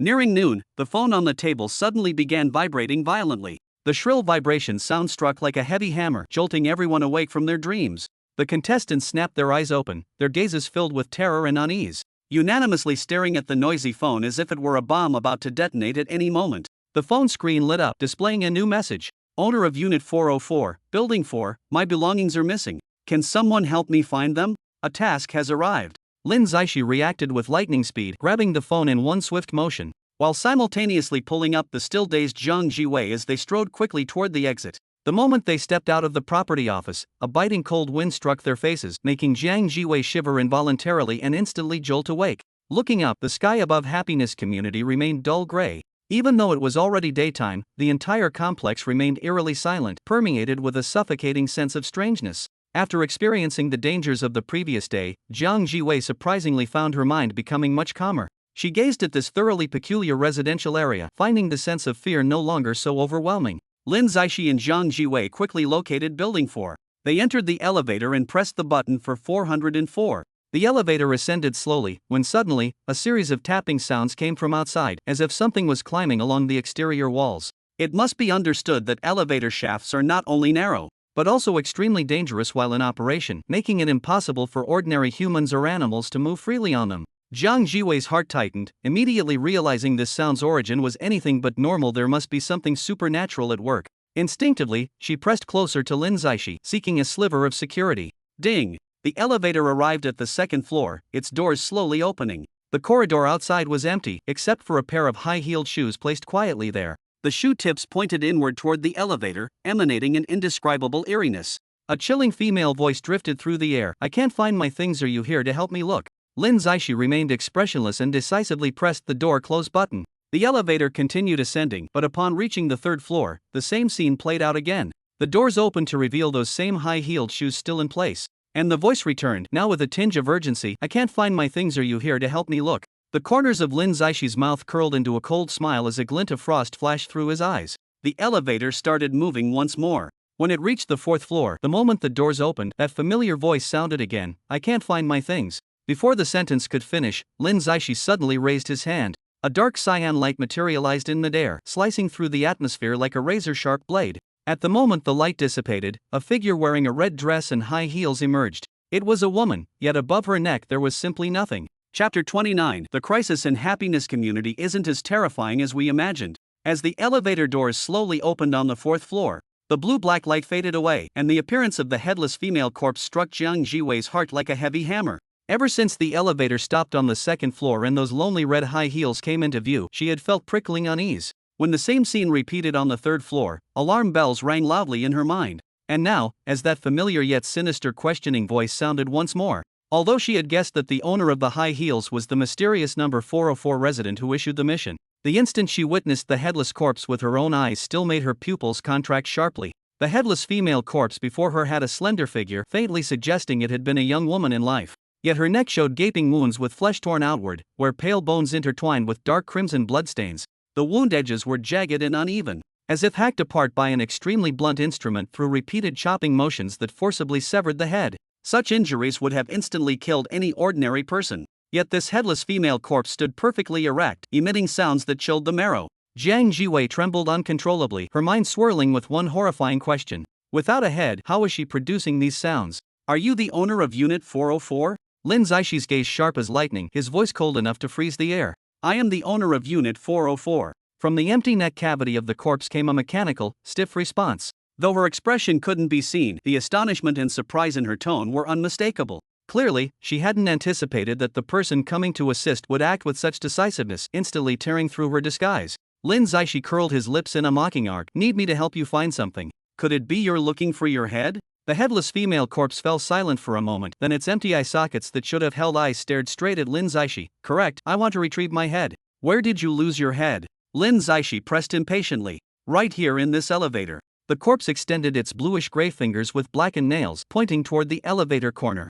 Jiang Jiwei followed the pointing finger and felt a chill creep from her soles to the crown of her head. The previously clean elevator corner had somehow accumulated a large pool of blackened blood. The edges of the bloodstain had long dried into an eerie dark red. The elevator walls were dotted with fragments of flesh tissue, while the air carried a nauseating stench of decay mingled with wisps of resentful spiritual energy. She couldn't help but imagine the scene. Inside the dim elevator, with ghostly lights flickering, a blunt knife fell again and again, making the female corpse let out piercing screams. Until the head was finally severed with cruel precision, blood spraying like a fountain in all directions. Who cut off your head? Tell me everything you know, leave nothing out. Lin Zaixi's voice grew colder, the oppressive aura around him making the air seem to solidify. The female corpse's body trembled violently, swaying like a leaf in the wind on the verge of falling. It was a man, that's all I know. When mentioning that man, her voice was filled with terror, the tone becoming distorted. Her fingertips twitched uncontrollably, showing the depth of her fear toward that mysterious man. If you don't speak honestly, don't expect me to help you find your head. Lin Zaixi's eyes were as sharp as knives as he spoke coldly. Why won't you help me? The female corpse's voice suddenly turned shrill. If you don't help me recover my head, I'll kill you right now. Lin Zaishi suddenly let out a cold laugh, and an eerie chill instantly filled the entire elevator. The elevator began shaking violently, its metal walls emitting creaking sounds. Jiang Jiwei realized with horror that while the surrounding corridors and entire building remained perfectly still, only their elevator cabin was shaking madly. At that moment, she was struck by a bizarre and terrifying sensation. This elevator possessed life, and right now, it was trembling in fear. Lin Zaishi's fingers moved like lightning as he swiftly drew a talisman and slapped it onto the owner of Unit 404. In an instant, the previously restless headless female corpse froze in place, as if bound by invisible shackles, with faint ghostly lights flickering around its hollow neck. Lin Zaishi coldly repeated his previous question and received the exact same answer word for word, causing his brow to furrow tightly and his eyes to grow increasingly profound and inscrutable. When exactly did you lose your head? Jiang Jiwei's gaze remained fixed on the female corpse's severed neck with its outward turned flesh, her tone gentle yet tense. 3 days ago. The female corpse's mechanical, icy voice echoed through the cramped elevator. Jiang Jiwei nodded thoughtfully before turning to Lin Zaishi with a suggestion. The property management office can retrieve surveillance footage. Records from the past 3 days shouldn't be hard to find. Lin Zaishi shot her an appreciative glance. He then coldly commanded the owner of Unit 404, "Stay here. I'll return." As the words faded, the female corpse dissipated like a wisp of smoke, leaving only that pair of high heels behind. The heels tapped against the floor with a rhythmic clatter, their echoes reverberating through the pitch-black corridor before gradually fading into the ink-like darkness. Lin Zaishi and Jiang Jiwei stepped into the returning elevator, this time finding an oppressive silence inside, completely devoid of any strange sounds or movements. In the property management office, a golden-haired, blue-eyed contestant from the United Kingdom suddenly stood up. He came before the surveillance monitor, fingers sliding rapidly across the mouse as the footage fast-forwarded. Soon, the exact surveillance recording of the incident was precisely retrieved. The footage showed a woman in a light-colored dress entering the elevator. Her face was pale, and despite light makeup, she couldn't conceal the ashen-gray complexion characteristic of the dead. Her coral-colored lips moved slightly as if humming some eerie tune. The elevator stopped steadily on the 4th floor, doors sliding open slowly, revealing a burly figure clad in a black raincoat and rubber boots standing at the entrance. The man held a notched cleaver in hand, its blade crusted with dark red bloodstains that emitted waves of chilling air. The moment the elevator doors fully opened, he strode in and without hesitation swung the cleaver violently toward the woman's neck. The metallic clang and bone-crunching sounds intertwined, creating a spine-chilling cacophony. The woman didn't even have time to scream before her head rolled to the ground with a thud.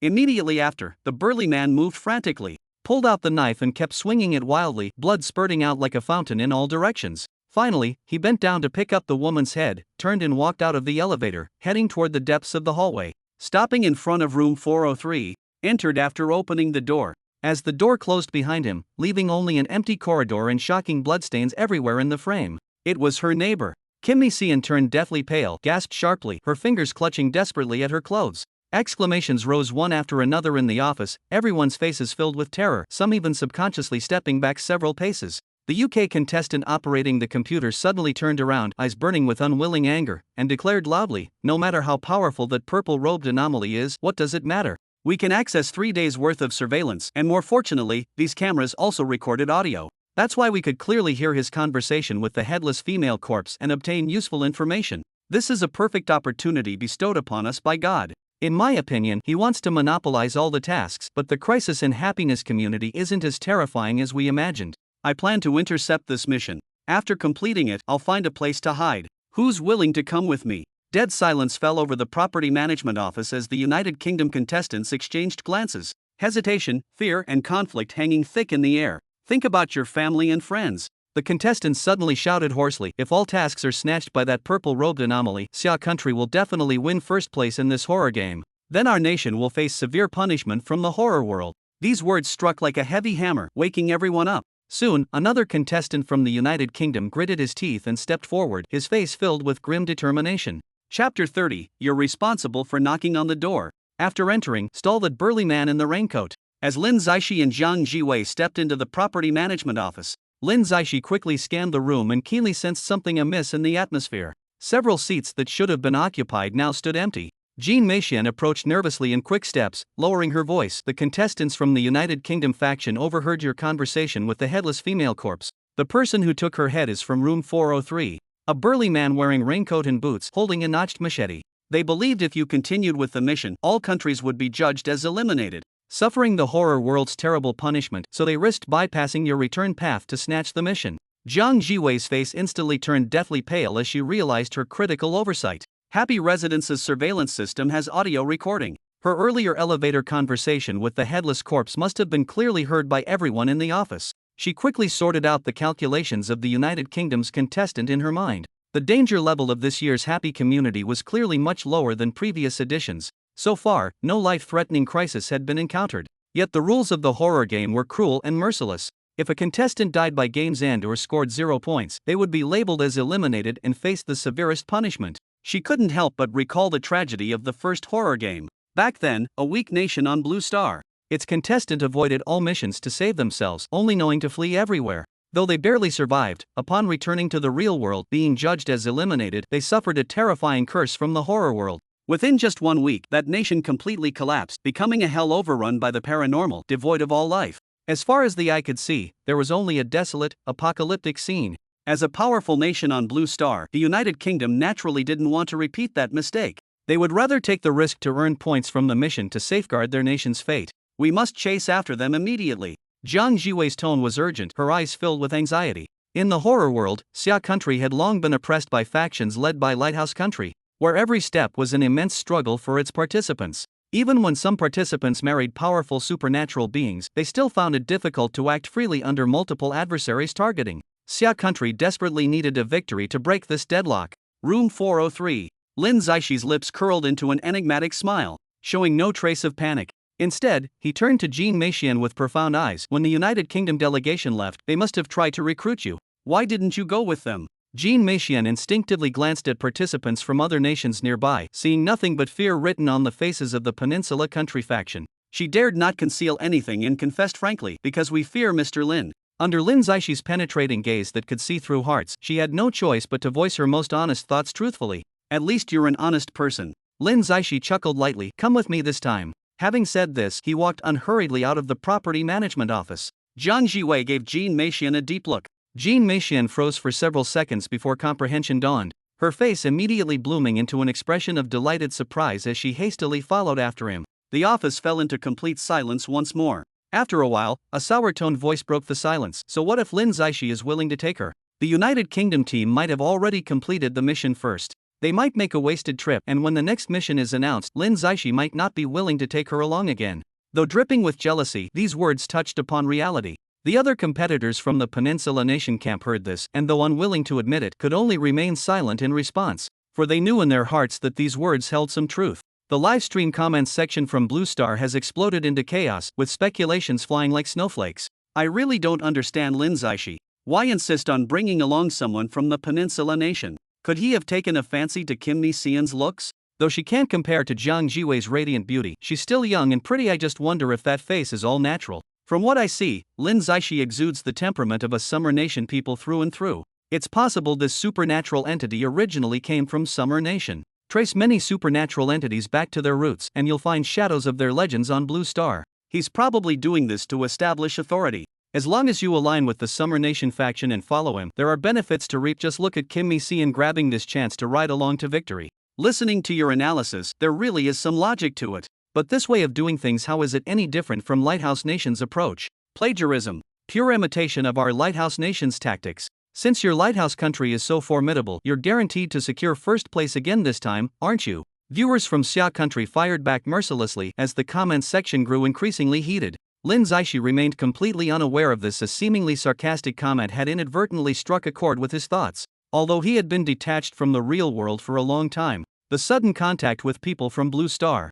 still made him feel the intimidating influence the lighthouse country held over these contestants. Previously, 2 contestants from the lighthouse country, Reese and Torin, had paired with supernatural entities that weren't even top tier, yet contestants from other countries dared not voice their objections. From Jiang Jiwei, he had also learned that as long as a nation exists, people would inevitably be drawn into the vortex of this horror game unless the country was completely annihilated. Now, he was determined to fundamentally dismantle the long-established deterrence of the lighthouse country and shatter this atmosphere of fear. In the United Kingdom faction, Carl, who spearheaded the intercept operation, was now leading his companions in hurried advance. Even white-haired elders were present in the team. With tense expressions, everyone followed closely behind Carl, soon arriving at the target building. Move faster. We must complete the mission before Lin Zixi arrives. Carl lowered his voice, his expression grave. I've scouted ahead. Every building in this complex has multiple access points. Lin Zixi and Jiang Jiwei will definitely take the elevator up. After we complete our task, we'll evacuate immediately via the stairwell.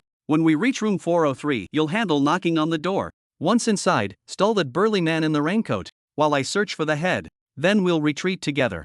If we return the head to the owner of room 404 and obtain the points, we'll escape elimination. The group nodded in unanimous agreement. To their eyes, Carl's plan was absolutely foolproof. If executed smoothly, not only could they gain points but also avoid Lin Zixi's revenge. As they stepped into the elevator, an eerie atmosphere instantly permeated the space. The lights began flickering incessantly, alternating between dim and bright. While the metal cabin emitted a teeth-grating creak, classic signs of supernatural forces at work in this horror realm, the elevator stopped successively at the 2nd and 3rd floors. When a familiar female voice drifted hauntingly from outside, I can't find my things, could you help me? The ghastly tone reverberated through the confined space, sending chills down their spines. Carell clenched his lips tightly, signaling his companions to remain silent. Only when the elevator reached the 4th floor did those high-heeled shoes reappear before their eyes. Suppressing the terror surging within, Carell spoke in a trembling voice, "Yes, we're here to help you find your head." The moment these words left his mouth, an icy chill shot up their spines to the base of their skulls,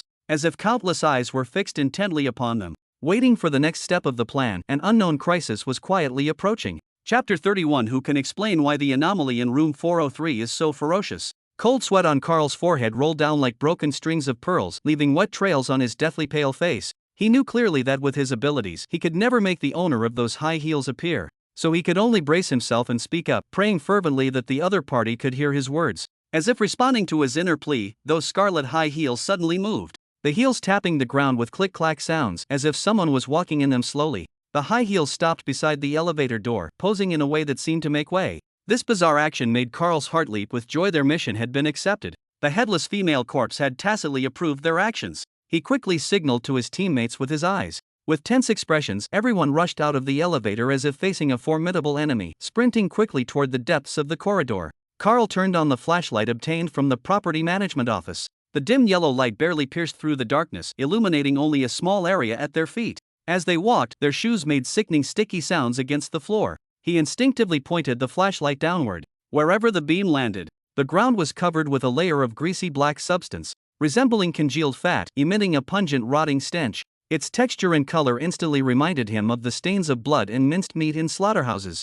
Recalling the flesh-torn neck of the headless female corpse, Carl couldn't help but shudder. He quickly averted his gaze and quickened his pace. Soon, the group arrived at the door of room 403. Carl took a deep breath and reached out with a trembling hand to knock. The bang bang bang knocking echoed through the silent corridor, making everyone's hearts leap to their throats. Creak! The door slowly opened, unleashing a wave of overwhelming fishy stench. At the forefront of the group stood a 40-year-old woman from the United Kingdom. Her paired supernatural entity had an obese figure resembling an oil drum. Its massive frame nearly completely blocked the doorway of room 403. Yet when the door was only half opened, a gleaming cold light suddenly flashed. Before anyone could clearly trace the knife's trajectory, the chilling light came down heavily upon the supernatural entity. With a dull thud, the enormous body of the entity collapsed to the ground, revealing a massive gash across its chest from which murky fluid continuously gushed. Almost simultaneously, the woman let out a piercing shriek and fell backward, clutching her chest. The profound life connection between them made her suffer identical excruciating pain.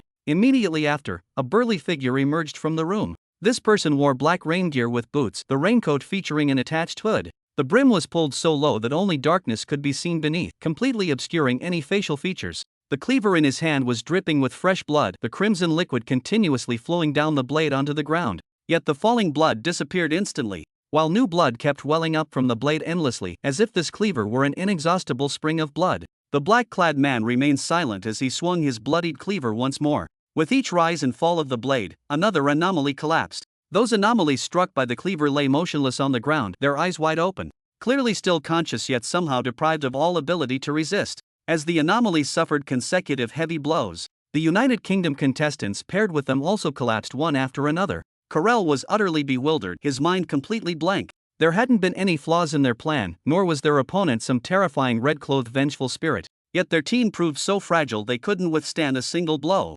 Before the door had even fully opened, their side had already suffered devastating losses. Cold sweat mixed with blood slid down his cheeks. Staring at the approaching black-clad figure, an unprecedented sense of despair surged in his heart. In an instant, the doorway of room 403 was littered with bizarre corpses and living people lying haphazardly. The survivors' chests heaved violently, their faces pale as paper.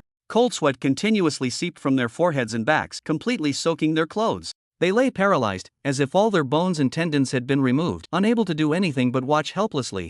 If the man in raincoat and boots were to strike again, they would be completely defenseless, left with no choice but to offer their necks for slaughter. The emotion of despair spread like plague among every competitor from the United Kingdom. The man walked out of room 403 with heavy steps, his rubber boots making dull squelch sounds on the floor. He casually grabbed a UK competitor's hair, roughly yanking their head upward. With a cold glint, the cleaver in his hand swung toward the contestant's neck. Blow after blow, the sound of tearing flesh intertwined with the crisp cracking of bones, creating a spine-chilling symphony. When the head was severed, the man casually tossed it aside, letting it roll into room 403 like discarded trash. Carell instinctively glanced into the room, and what he saw made his eyes widen with shock and terror that consumed his entire gaze. Inside room 403, on the tables, on the floor, on the walls, even on the ceiling, heads were packed densely everywhere. These heads belonged to men and women, old and young, with rotting flesh, dried bloodstains, and those pairs of hollow eyes that transformed the room into a ghastly hell on earth. Before Carell could recover from the shock,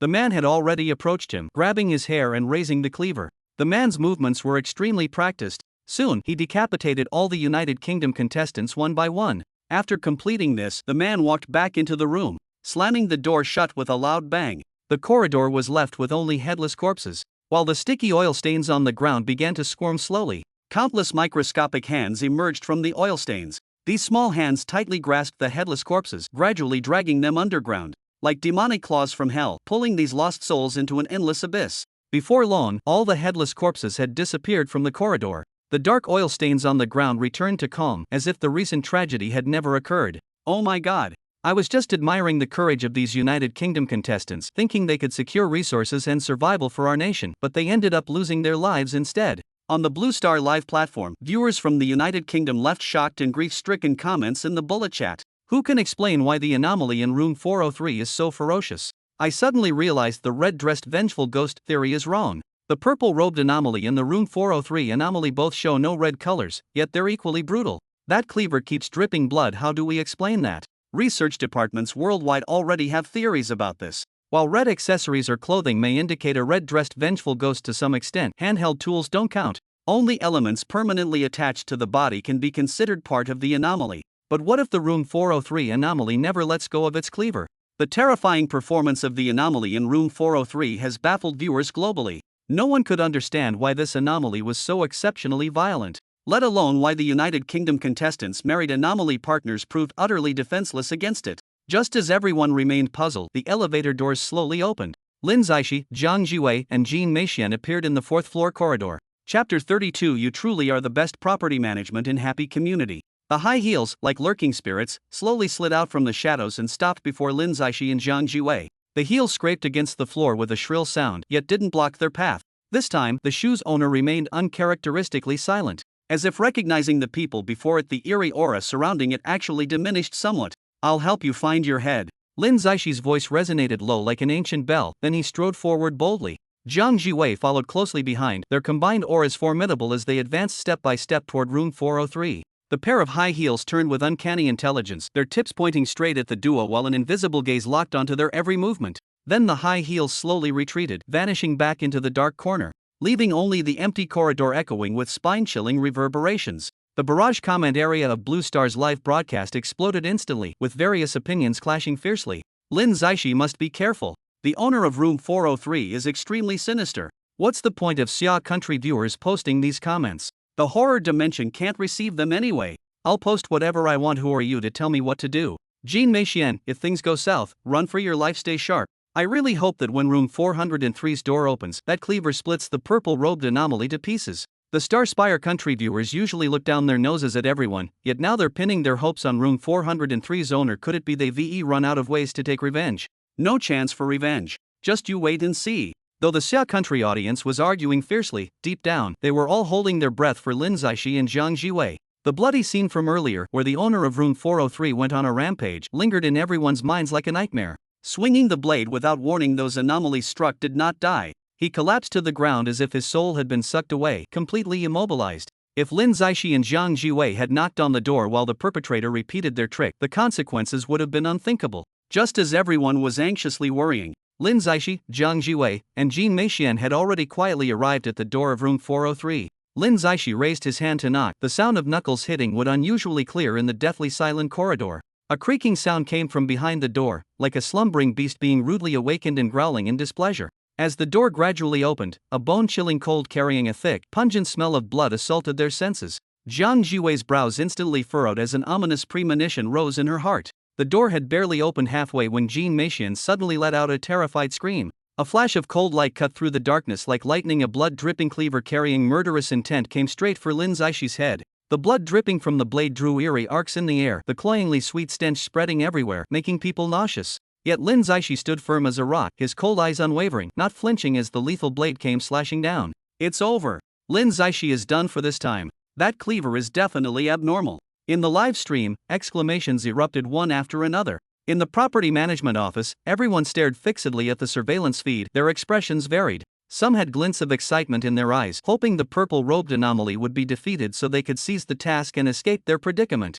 Others wore looks of concern if even Lin Zaishi couldn't withstand it. The anomalous resident of room 403 was truly terrifying to the extreme. Those selected for tasks afterward would likely face desperate straits. Just as the cleaver touched Lin Zaishi's skull, a crisp metallic clang suddenly rang out, like thunder cracking in the silent corridor. The splashing sparks illuminated his completely unperturbed face. The slowly opening door suddenly stopped. Even the eerie presence behind it was startled into stillness by this abrupt turn of events. Followed by a loud bang, the door was violently forced open. A burly figure clad in raincoat and boots strode out, tightly gripping another gleaming machete. Before he could strike again, Lin Zaishi had already moved with ghost-like swiftness, accurately seizing the man's wrist with a backhand grip. With lightning speed, he wrested away the machete. The cold steel flashed like a viper's tongue, instantly cleaving from the man's shoulder straight to his heart as effortlessly as cutting through butter. Thick black blood gushed forth, drawing an eerie arc in the air. Lin Zaishi swiftly pulled out the blade and delivered a powerful kick. The man fell backward, twitched several times, then ceased all movement. The Blue Star live stream interface was instantly flooded with dense barrage comments. Global viewers' pupils constricted sharply, their breath freezing in their throats. They stared fixedly at their screens, unable to believe what they were witnessing. When that blood-dripping cleaver swung toward Lin Zaishi's head, despairing screams nearly pierced through the live broadcast. But in the blink of an eye, the purple-robed figure moved like a phantom, twisting to grip the attacker's wrist. A cold glint flashed as the cleaver changed hands, the blade slicing through the raincoat-clad man's body like cutting tofu. Splatters of black blood drew eerie arcs through the dim corridor. The hulking figure collapsed with a thunderous impact. This reversal of fortune happened far faster than anyone anticipated. Lin Zaishi turned toward the corridor's depths, his voice booming like a bell. I've already dealt with Unit 403's resident. Now I'm coming for your head. Before the words fully faded, those high heels slid out from the shadows, their clicking tap-tap sounds resembling death's drumbeat. The high heels paused briefly in front of room 403, then disappeared inside. A moment later, the headless female corpse slowly materialized, holding a wide-eyed head in her arms. Its features were distorted, and the mouth moved mechanically. Thank you, you're truly the best property management in happy community. After speaking, she turned and left. In the empty corridor, only a spine-chilling coldness remained. Lin Zaishi weighed the still bleeding cleaver in her hand before passing it to Zhang Jiwei. As soon as the hilt touched Zhang's fingertips, the blade began gurgling out copious amounts of black blood, crawling up her wrist like venomous snakes. Jiang Jiwei instantly felt her right hand plunge into an ice cellar. All sensation disappeared as her entire arm stiffened like iron. At the critical moment, Lin Zaishi swiftly traced a talisman with her fingertips. A dark glow flashed as the talisman transformed into flowing light that vanished into Jiang's palm. The coldness dissipated instantly, and her arm regained its flexibility. To everyone's surprise, the seemingly heavy weapon felt as light as a feather when held in hand. Kim Mi-seon, watching from the side, stared with envious eyes, her heart filled with admiration. Just as everyone was immersed in shock, Lin Zaishi suddenly raised his hand, his fingers clamping onto the mission-issuing phone like steel pincers. Veins bulged beneath his pale skin as the phone crumbled into powder in his palm, fragments scattering like snowflakes.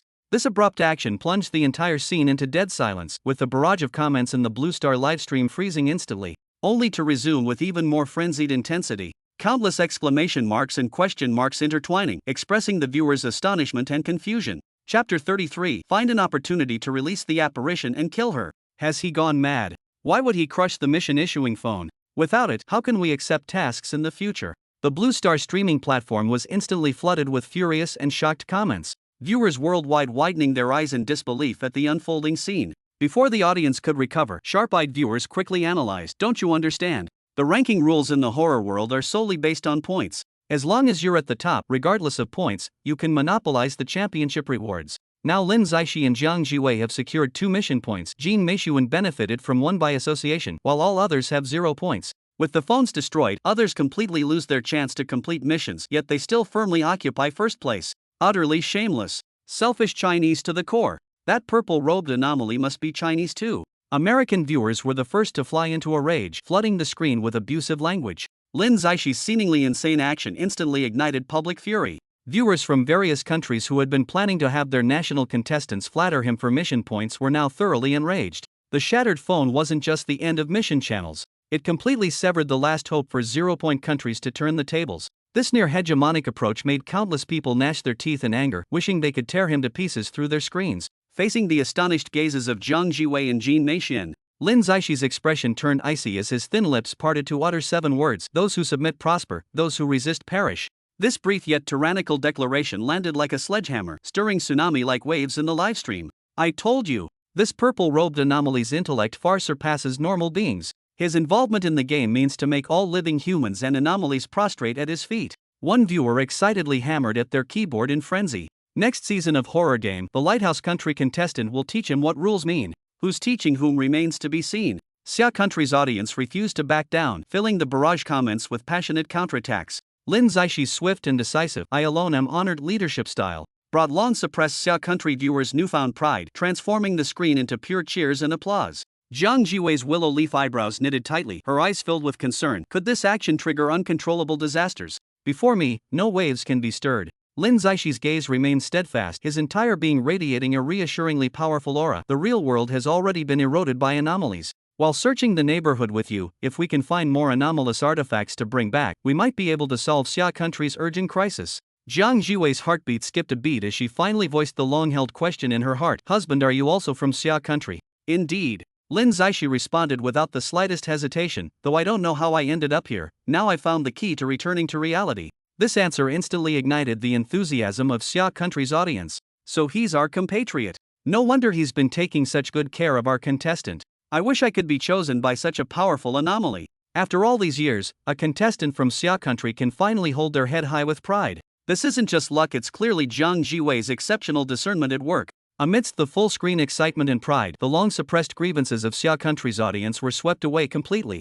Lin Zaishi said no more and began searching the building meticulously with Jiang Jiwei. They left no corner unchecked, no crevice unexplored. As time passed, hundreds of ghost banknotes were collected. In the resource-scarce horror world, this amounted to an astronomical fortune. Jean Meishuan, watching nearby, burned with envy, yet could only forcibly suppress her greed. She understood better than anyone that she was merely a pawn in Lin Zaishi's power demonstration, and that gaining mission credits this once was already tremendous luck. Should she dare covet more, she'd become another victim beneath his palm the next second. Although Lin Zaishi, Jiang Jiwei, and Jean Meishuan combed through every corner of the building, they failed to find any other supernatural artifact as formidable as Resident 403's cleaver. When the trio exited the building, Happy Residence community had already undergone drastic changes due to the shattered phone. The sky was completely shrouded in thick, ink-like gloom, like a gigantic death curtain isolating heaven and earth.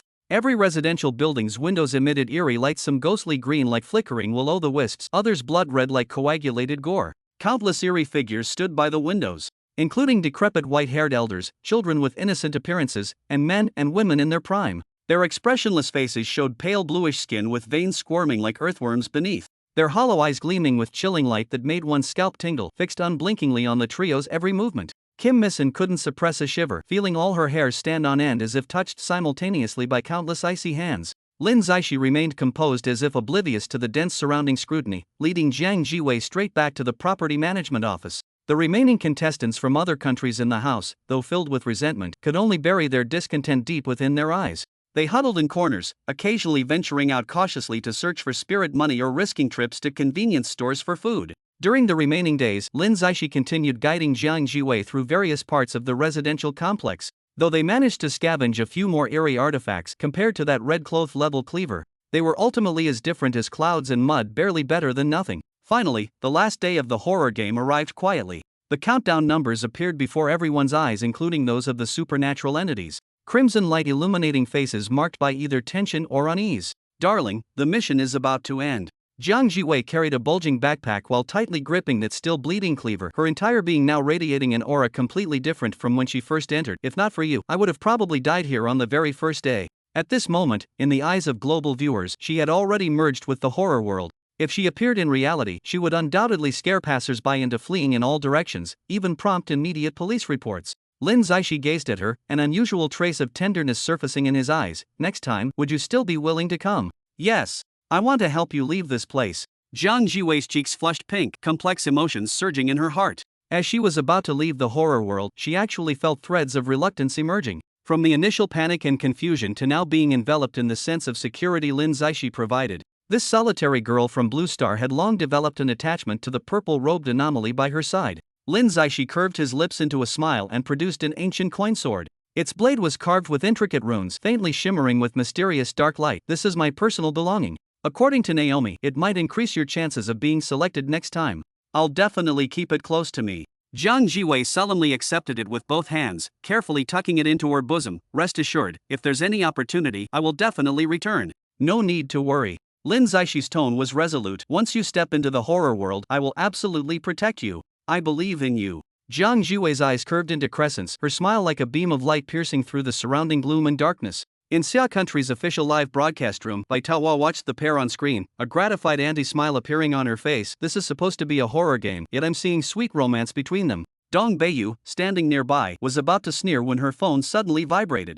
Puzzled, she picked up her phone, and her face instantly turned deathly pale. The message read distinctly, "We've mailed you a temporarily suppressed paranormal entity. The horror game is about to end, and Xia Country's officials will surely come to retrieve Jiang Jiwei. Seize the opportunity to release the entity and kill her." At the end of the message was attached a string of numbers, the locker code in the broadcast building. A chill ran up Dong Beiyu's spine to the top of her head. Her hand holding the phone trembled slightly, her eyes filled with terror and inner conflict. Chapter 34, If you don't respond, we'll take it as refusal. The moment she saw that text message, Dong Beiyu's eyelid twitched violently. The cold glow from the phone screen illuminated her suddenly pallid face, her knuckles turning white from gripping the phone too tightly. At this moment, Bai Taohua stood up in high spirits. Taking the broadcasting equipment from the director's hands and steadily pointing the camera at herself, her eyes sparkling with excitement. "Dear audience, our official chartered plane is ready for departure. Now, please follow my camera as we head to the city where Jiang Jiwei is located, to welcome this great hero who has returned with honor from the horror game world." As she spoke these words, she subconsciously glanced at Dong Beiyu. In the past, Sister Dong Beiyu would have rushed over with a beaming smile to steal the camera, as riding the popularity wave was one of her specialties. But now, Sister Dong Beiyu sat nailed to her chair, head bowed and staring intently at her phone, exuding a gloomy and oppressive aura. Bai Taohua slightly frowned but didn't probe further. This time, Xia Country's glorious comeback in the horror game was entirely due to Jiang Jiwei's outstanding performance. Sister Dong Beiyu had previously used the pretext of faithful words great on the years but benefit conduct to mock Xia Country's contestants from a moral high ground. Now she was suffering unprecedented backlash from public opinion due to Jiang Jiwei's brilliant achievements. Perhaps she was genuinely frightened by the criticism. Bai Taohua pondered silently, quietly hoping Sister Dong Beiyu might finally see the light. She could never understand why would Sister Dong Beiyu, being a Xia Country national herself, always oppose Xia Country's contestants and repeatedly predict their failure. CJ with QOQ execution X prohibited. Transfer this S document hashtag P3VB14JS2, CS04IE, WBJ1P4KF706KJ6G1U. 7MDFRV6U FUG9M7MP7C, 8J7%, CFBOP 3 Hz 4GW71INS4, Me3FH. Doesn't she understand that if Xia country continues to lose in the horror game, facing 9 consecutive defeats, the calamity that would descend is enough to turn half of Xia country's territory into dead silence, completely shrouded by the supernatural? At this moment, Dong Beiyujie suddenly grabbed her phone and rushed out of the broadcasting room without a word. Now, the broadcasting equipment had been taken over by Bai Taohua, about to switch to outdoor live coverage, fully documenting the grand welcome for Jiang Jiwei, marking the end of Dong Beiyujie's shift. She hurriedly hid in an unmanned corner, trembling fingers redialing that unfamiliar number. When the call connected, there was complete silence on the other end, not a single sound. But Dong Beiyujie, with practiced ease, was the first to speak. Looking around vigilantly, she confirmed no one was nearby before whispering harshly, "Wasn't it agreed that as long as I kept disparaging Xia country's contestants on the show to undermine their confidence, you would help my family and I change our identities to become Lighthouse country citizens? Why are you making me do something so dangerous now?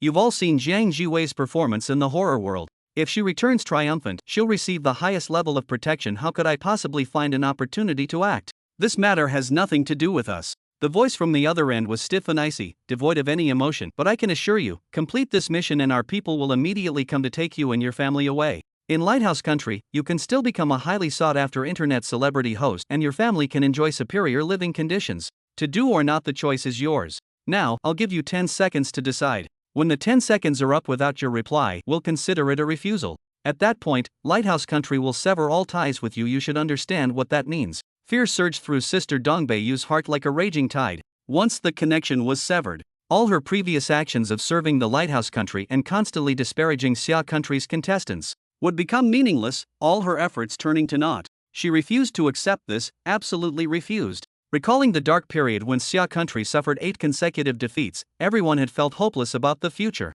It was at that time Sister Dongbei accidentally came into contact with special personnel from the Lighthouse country. They straightforwardly proposed that as long as she used her influence to continuously undermine the faith and confidence of Xia country's people, affecting their performance in the horror games at a psychological level, the Lighthouse country would provide her and her family with superior living conditions and the long-coveted Lighthouse country citizenship. At first, Sister Dongbei didn't believe their promises at all, as words alone carried no proof. However, to prove their identity, they actually used their connections to transfer her to the official live broadcast room as a permanent guest alongside the highly renowned Bai Taohua. At that moment, she believed without doubt and agreed without hesitation. Even when facing endless insults from countless people, she gritted her teeth and persevered. Because in her eyes, as long as she could obtain citizenship in Lighthouse Land and provide a better life for her family, everything would be worth it.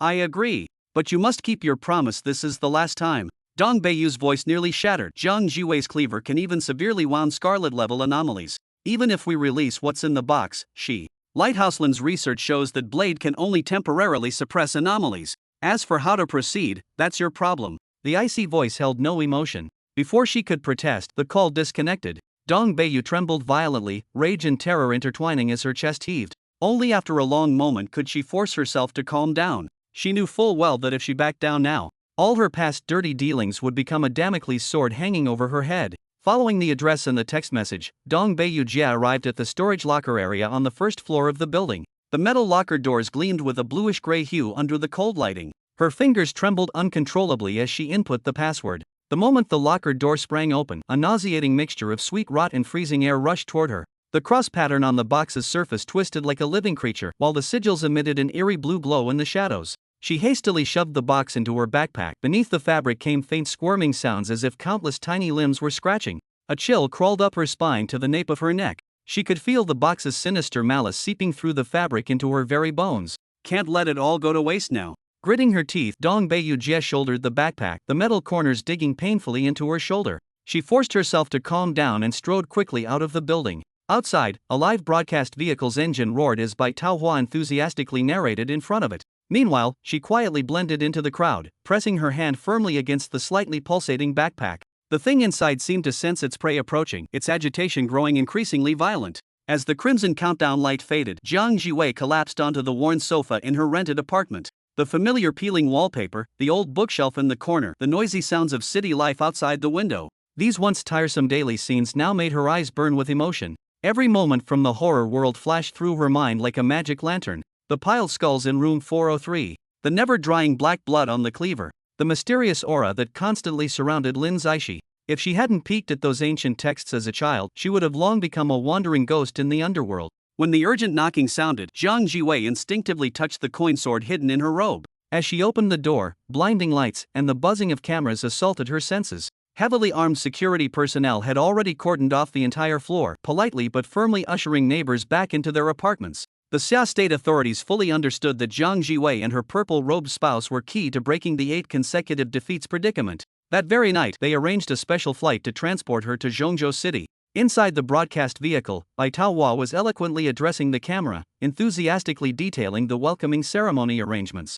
Meanwhile, Dong Beiyujie crouched in a corner, her gaze fixated on Zhang Jiwei's figure on the screen. The backpack she clutched emitted faint vibrations, the sinister malice within the case nearly materializing into physical form. Inner conflict, fear, and greed churned in her eyes, ultimately solidifying into a flash of murderous intent. When the camera briefly swept across her face, that momentary sinister expression flickered like a viper's tongue, completely drowned out by the livestream's commotion. Chapter 35, sharing that eerie cleaver with the livestream audience. Miss Jiang, this villa will now serve as your recovery residence, and the honors Xia State has prepared for you will be awarded immediately. You're absolutely the primary contributor to breaking our 8 consecutive defeats predicament. With a beaming smile, Bai Taohua accompanied Zhang Jiwei to the capital, where their dedicated vehicle directly entered this tranquil villa. The villa's exterior appeared modest and restrained, with densely arranged hidden cameras covering its walls. Surrounding patrol teams stood as straight as javelins, fully armed, their vigilant eyes scanning the perimeter. Every detail demonstrated the government's comprehensive and rigorous protection for this horror game heroine.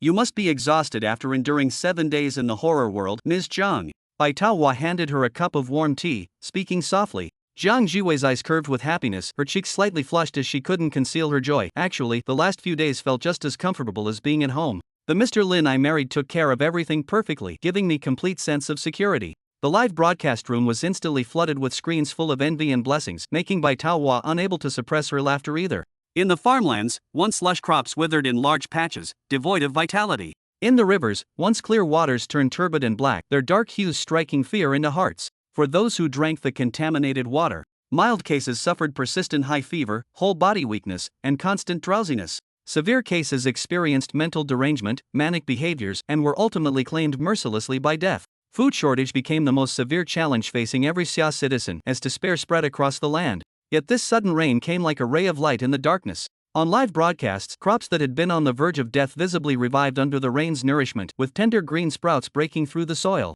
Yellowed grasslands regained their vibrant green vitality. Quick-thinking citizens hurriedly carried their sick family members into the rain, and miracles quietly occurred. The patient with persistent high fever slowly opened their eyes, the burning heat on their forehead gradually subsiding. Critically ill patients who had been unconscious began breathing steadily, their pale faces now showing hints of color. All these changes stemmed from Zhang Jiwei winning the championship in the horror game. Not only did she break the 8-game losing streak, but she also tore apart the shroud of despair that had long covered Xia country. In the gloomy gray sky, rays of sunlight struggled through thick clouds, falling upon the cheering crowd.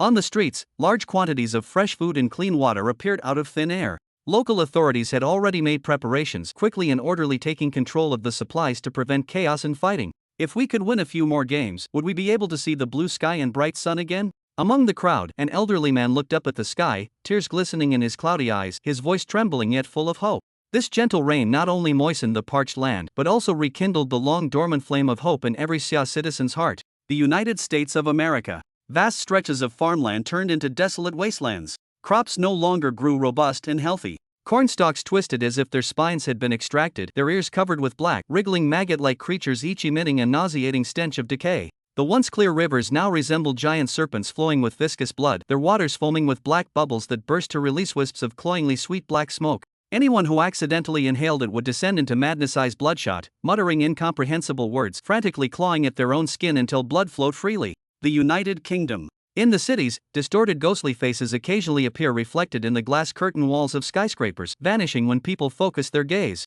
At night, eerie mists permeate the streets and alleys, where vaguely discernible humanoid figures drift about, emitting mournful wails that pierce the silent night air like sharp knives. Street lamps flicker intermittently, and during these flashes, monstrous creatures dripping with mucus briefly appear under the light, their massive bodies with grotesquely disproportionate limbs vanishing instantly into the darkness when the lamps relight. Residents living on the city outskirts often hear inexplicable sounds in their homes, sometimes resembling soft weeping, other times heavy footsteps pacing about. When they turn on the lights to investigate, all they find are dark red liquids slowly trickling down the walls, as if blood were voicing endless sorrow. Japan. At night, the streets were enveloped in faint blue mist. Within the mist, white kimono-clad vengeful spirits drifted, their long, disheveled hair covering most of their faces, revealing only pairs of crimson glowing eyes. When pedestrians approached, the spirits would suddenly emit piercing shrieks that could penetrate one's soul, causing uncontrollable trembling. In rural areas, rice plants in paddies began undergoing eerie transformations, their ears twisting into bizarre shapes resembling dried arms reaching toward the sky.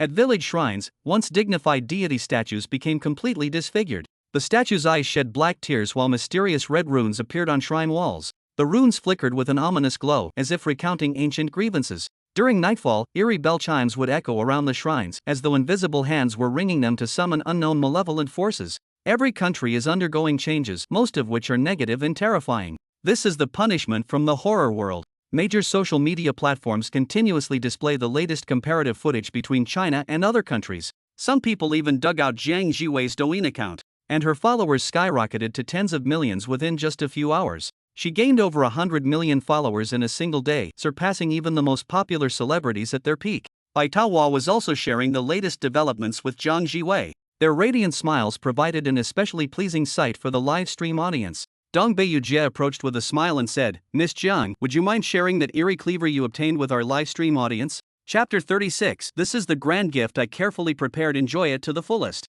Bai Taohua cast a puzzled glance. Seeing this, Dong Beiyujie instantly put on her signature, perfectly measured professional smile. Just a fleeting, almost imperceptible trace of malice flashed in her eyes before vanishing instantly. I notice everyone in the livestream seems quite fascinated by those eerie objects brought back from the horror dimension. To be honest, I'm terribly curious myself. Her tone abruptly shifted as she turned her head toward Zhang Jiwei, her voice dripping with sickeningly sweet familiarity that raised goosebumps. "Miss Jiang, I must confess, please don't take any offense at those rude remarks I made during the livestream. Having been an internet celebrity for so long, I've developed this terrible habit of speaking without filter and courting cheap popularity for so-called entertainment value. Just consider it my way of grabbing attention." No, not at all." Jiang Jiwei hastily waved her hands in denial, fingers nervously twisting her clothes hem, visibly flustered. Back when she was still struggling to make ends meet in that cramped, dimly lit rented apartment, she'd often see news headlines about Dong Beiyujie setting new livestream sales records worth tens of millions. Back then, watching through the screen, she was filled with envy and longing, fantasizing about one day achieving such glory herself. Now, this once unattainable internet celebrity was actually bowing her head to apologize before her. The tremendous contrast left her momentarily flustered, unsure how to respond. Bai Taohua's eyes brimmed with astonishment, nearly overflowing. Usually in the live streams, Sister Dong Bei Rain would constantly make sarcastic remarks, mocking and targeting Chinese contestants at every turn. Yet now, she was actually taking the initiative to back down. Such abnormal behavior couldn't help but make Bai Taohua suspicious. Could all those acrimonious words from before really have been just for show? The barrage of comments in the livestream instantly boiled over like seething water. Sister Dong Bei Rain actually apologized. This is rarer than seeing a comet. Ha, so fierce online but so cowardly in reality, how typical. Why do I feel her smile is so fake? She's definitely up to no good. Never mind all that, I just want to see what's going on with that blood-oozing cleaver. Things related to the supernatural can't be understood through normal logic. Dong Bei's sister used suggestions successfully ignited the audience's curiosity, with the livestream's popularity skyrocketing like a rocket. Unlike livestreams that automatically shut down after horror games end, countless pairs of eyes in the official Xia Kingdom livestream were now fixed on their screens.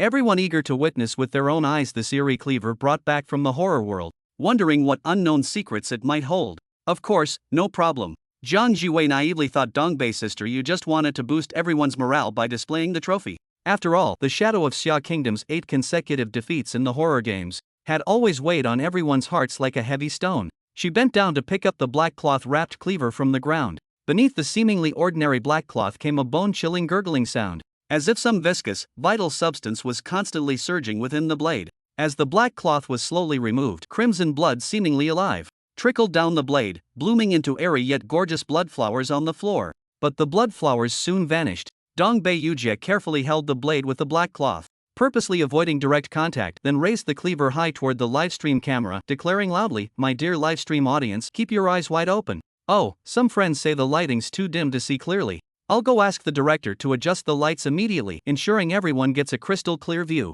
Saying this, she turned toward the door while casually picking up the live stream equipment. You two rest here for a moment, I'll be right back. Upon reaching the door, Dong Bae-yujia handed the equipment to a waiting staff member. Then suddenly remembering something important, doubled back to pick up a black backpack placed in the corner. The moment she unzipped the bag, rustling sounds emerged from within, as if some living creature was constantly scratching and struggling inside. She quickly lifted a narrow slit in the box, and without hesitation flung it violently into the room, her face twisted into a sinister smile. Miss Jiang and Bai Taohua, this is a grand gift I've carefully prepared, enjoy it to the fullest. With these words, she forcefully slammed the door shut, the clacking of her heels rapidly fading outside the door. A dull thud sounded as the box crashed heavily onto the floor. The inherently fragile box body, combined with Dong Baeyu's intentionally created opening, instantly shattered into pieces. The broken edges glowed with an eerie golden hue, resembling flowing molten gold under the dim lighting, exuding an unsettling aura. Bai Taohua curiously leaned closer, her gaze fixed on the fragments. Is this box made of gold foil? Now the price of gold is skyrocketing. Many wealthy people build pure gold vaults to resist supernatural anomalies. Miss Jiang has also dealt with the supernatural before, so she must understand this better than I do. Realizing the live broadcast equipment had been removed from the room, she lowered her voice and added with grave expression. Bai Taohua had just straightened up to pick up the box when her wrist was suddenly seized tightly by Jiang Jiwei. The grip was so strong it made her stagger slightly. Looking up, she met Jiang Jiwei's vigilant gaze. Don't move! Jiang Jiwei's voice was cold as ice as she stared at the box on the floor. Look, after being dropped, that crack on the box has widened. A bone-chilling cold instantly enveloped the entire room. Only then did Bai Taohua realize with shock that her exhaled breath was forming white mist in the air. Immediately after, the box emitted an ear-piercing screech-scratch sound, like countless claws scratching its inner walls, or like tough leather being torn apart by force. The wooden floor began violently shaking, the box swaying as if shaken by an invisible giant hand. Its pitch-black interior resembled a bottomless black hole, devouring all light. No matter how bright the lighting, it couldn't dispel that unfathomable darkness. Run! A bold yet terrifying speculation exploded in Bai Taohua's mind. Her face instantly turned deathly pale as she tightly grasped Jiang Jiwei's wrist. Stumbling toward the door, Bai Taohua tremblingly reached for the doorknob but froze completely when trying to turn it. Her hand that should have been holding the doorknob was now pressed flat against the wall, which emitted chilling coldness. The actual door was on the opposite side of the room. What they'd seen had been an illusion. At that moment, from the cracked opening of the box, a pair of distinctly black and white eyes suddenly opened. The eyeballs rolled about within the ink-thick darkness. No matter how they changed their position, it remained locked onto them. The gaze was icy yet viscous, like countless venomous snakes flicking their tongues, staring unblinkingly at their every move. Bai Taohua felt her blood instantly freeze, her heart pounding wildly in her chest, leaving only the sound of her own labored breathing in her ears. They had already fallen into an elaborately designed death trap. Chapter 37. This is the sword Lin Zaishi gave you in his final moments. Jiang Jiwei was equally ensnared by that bizarre illusion, seeing exactly what Bai Taohua saw, otherwise she would have immediately tried to stop her. Both believed wholeheartedly they had found an escape route, running desperately toward the remembered door. The moment their fingertips touched the doorknob, feeling as if they had grasped hope itself. Yet what met their palms was nothing but cold, unyielding hardness. There was no doorknob at all, just a wall devoid of any warmth. And that door which carried their hope of escape now eerily appeared in the completely opposite direction. A chill instantly shot from their feet to the crowns of their heads. Jiang Jiwei and Bai Taohua didn't dare hesitate for a second, immediately turning and sprinting toward the newly appeared door. The broken box lay quietly right in the center of the room, like a dormant beast of prey, exuding a bone-chilling aura. During their desperate run, Jiang Jiwei suddenly felt an intense wave of unease. Sure enough, when Bai Taohua grabbed the doorknob again and pulled with all her might, the scene before them violently distorted. The familiar walls reappeared before their eyes. Their frantic escape had merely been an illusion, as fleeting as moonbeams reflected in water. Bai Taohua's legs gave way, nearly collapsing on the spot. Jiang Jiwei's face also instantly turned deathly pale, her back drenched in cold sweat. At this moment, a screech sound came from behind, as if countless claws were scraping against metal, the piercing noise making one's heart pound with fear. Bai Taohua turned her head in terror, her legs trembling like sifted chaff. Though Jiang Jiwei had faced life and death situations in this horror-filled world, her heart now nearly leaped out of her chest. Yet she forced herself to remain calm, refusing to panic. With Lin Zaishi not by her side, all dangers had to be faced alone. To make matters worse, the blood-dripping cleaver that could hack down supernatural beings and render them powerless had long been taken away by Sister Dong Baeyu under the pretext of examination. Now, Jiang Jiwei finally realized Sister Dong Baeyu had been deliberate from the very beginning. She had made excuses to take the cleaver precisely to leave this supernatural box in the room, leaving them with neither escape nor means to resist. It must be said, Sister Dong Baeyu's meticulously planned scheme had successfully pushed them into a desperate situation. It seems we won't be able to escape today. Bai Taohua muttered despairingly, her voice brimming with helplessness. Her trembling hands fumbled for the phone, quickly activating the recording function before placing it by the window, positioning the camera to capture the entire room. In the face of supernatural forces, ordinary humans appear so insignificant. Even the weakest supernatural entity could crush them effortlessly. Bai Taohua looked at Jiang Jiwei with desperate hope glimmering in her eyes. Miss Jiang, do you have any more supernatural tools like that bloodied cleaver in your backpack? This might be our last hope. Jiang Jiwei shook her head helplessly, replying bitterly, my backpack only contains auxiliary items like spirit money. The only thing that can seriously harm supernatural entities is that constantly bleeding cleaver. Before she could finish speaking, the box emitted another kala kala sound, resembling the noise of dislocated joints crawling. The box slowly advanced toward them. Wherever it passed, darkness devoured light like tidal waves, plunging the entire room into ink-thick, deathly silence. Bai Taohua and Jiang Jiwei looked around in terror, only to realize the doors and windows had long disappeared. Surrounded by nothing but icy walls that completely trapped them in this sealed space, it seemed they could truly only wait for death here. In despair, Bai Taohua turned and began recording her final words using the phone's camera function. Meanwhile, the box on the floor continued sliding with a clack-clack sound, inching closer. Although the room was so dark one could barely see their own hand before their eyes, those beady eyes peering through the box's cracks remained unnaturally clear,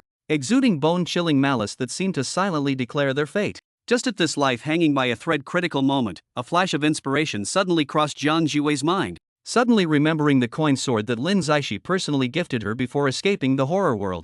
This sword was formed by numerous ancient copper coins strung together with dark red sturdy ropes, feeling heavy in hand. Although it was also brought out from the horror world and crafted by supernatural beings, it didn't carry the eerie, terrifying negative effects like that cleaver did. When held, its temperature was just right, neither bone-chillingly cold nor scalding hot, instead giving a sense of steadiness, solidity, and reliability, as if holding it meant grasping a thread of hope for survival.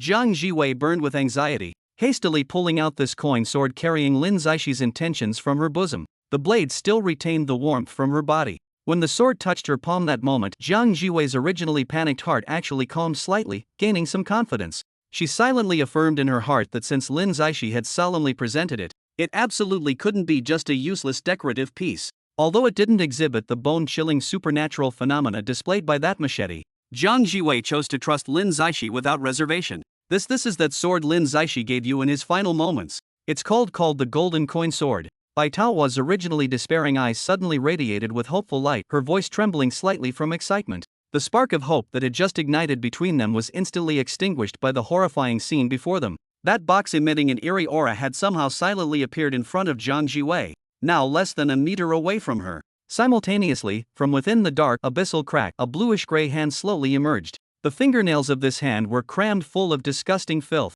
It looked like a mix of rotten flesh and filthy mud, with several strands of dried hair tangled within. Just one glance was enough to make one's scalp tingle, unavoidably conjuring images of this hand brutally slaughtering humans in bloody scenes. As time passed, the hand kept extending from the box, revealing first the forearm, then the elbow. The entire emerging limb displayed an iron-gray hue, its surface utterly filthy and covered densely with countless gaping wounds. This was clearly no human limb. The box undoubtedly contained some terrifying, unnatural entity. By now, Bai Taohua had fully grasped the situation. Though fear overwhelmed her heart, the cruel reality stood plainly before her eyes. Dong Beiyujie, for some insane reason, had obtained this box containing supernatural horrors, and deliberately found an excuse to take away the cleaver capable of resisting such entities, then throw the damaged box into the room, with the intention of using the horror inside the box to kill both himself and Jiang Jiwei. At this critical moment, the golden coin sword in Jiang Jiwei's hand began shaking violently without warning, while a hazy dark golden glow gradually emerged on its blade, accompanied by continuous buzzing sounds like that of bees. When that terrifying hand fully extended from the box and was about to touch Jiang Jiwei's ankle, she had nowhere left to retreat. The cold, hard wall pressed against her back, cutting off her last escape route. Swift as lightning, the golden coin sword suddenly flew out of her grasp. Jiang Jiwei had merely gripped the hilt without time to react further, when it shot out with astonishing force, yet miraculously didn't harm Jiang Jiwei at all during its release. Jiang Jiwei didn't even feel the slightest pain in her hand, as if an invisible force had smoothly drawn the sword from her grasp. Then, this coin sword imbued with mysterious power directly slashed at the arm protruding from the box. The severed part was immediately enveloped by that layer of dark golden radiance, and rapidly evaporated into ashes, disappearing without a trace. But the coin sword didn't stop its motion, instead accelerating with even more formidable, sharper speed. straight chopping down toward that death-reeking box. Chapter 38. Lin Zixi's true identity exposed. He's a zombie. The coin sword resembled a lightning bolt tearing through the netherworld,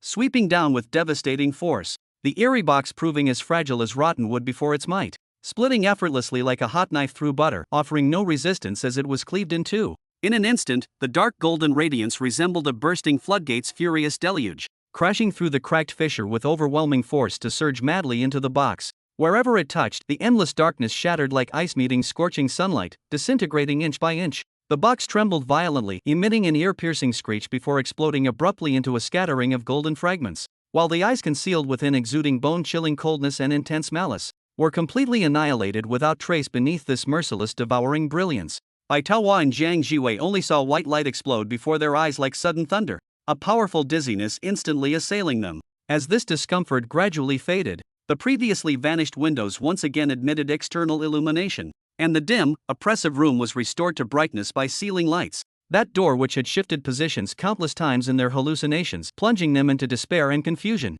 now stood firmly in its original place. White Peach Blossom's face was filled with shock as she rubbed her eyes in disbelief, then pinched her arm hard. Yet even with the sharp pain radiating from her arm, she still felt everything around her was like an unreal dream. This really isn't an illusion, she murmured. Her back was already soaked with cold sweat, pressed against the wall as her legs trembled uncontrollably. This was the first time in her life she had faced the supernatural at such close range, and she finally experienced firsthand how its terror far exceeded rumors. When facing vicious criminals before, there had always been opportunities and means to resist, but just now, that supernatural entity had merely extended half an arm and revealed a pair of eyes from the box, yet effortlessly warped space, creating terrifying hallucinations that trapped them completely, impossible to escape. If it were to completely break free from its restraints, what kind of catastrophic disaster would ensue? It's simply unimaginable. At this moment, she finally understood those small nations that had been utterly destroyed after failing in the horror world, the despair and terror they endured far exceeding the limits of ordinary imagination.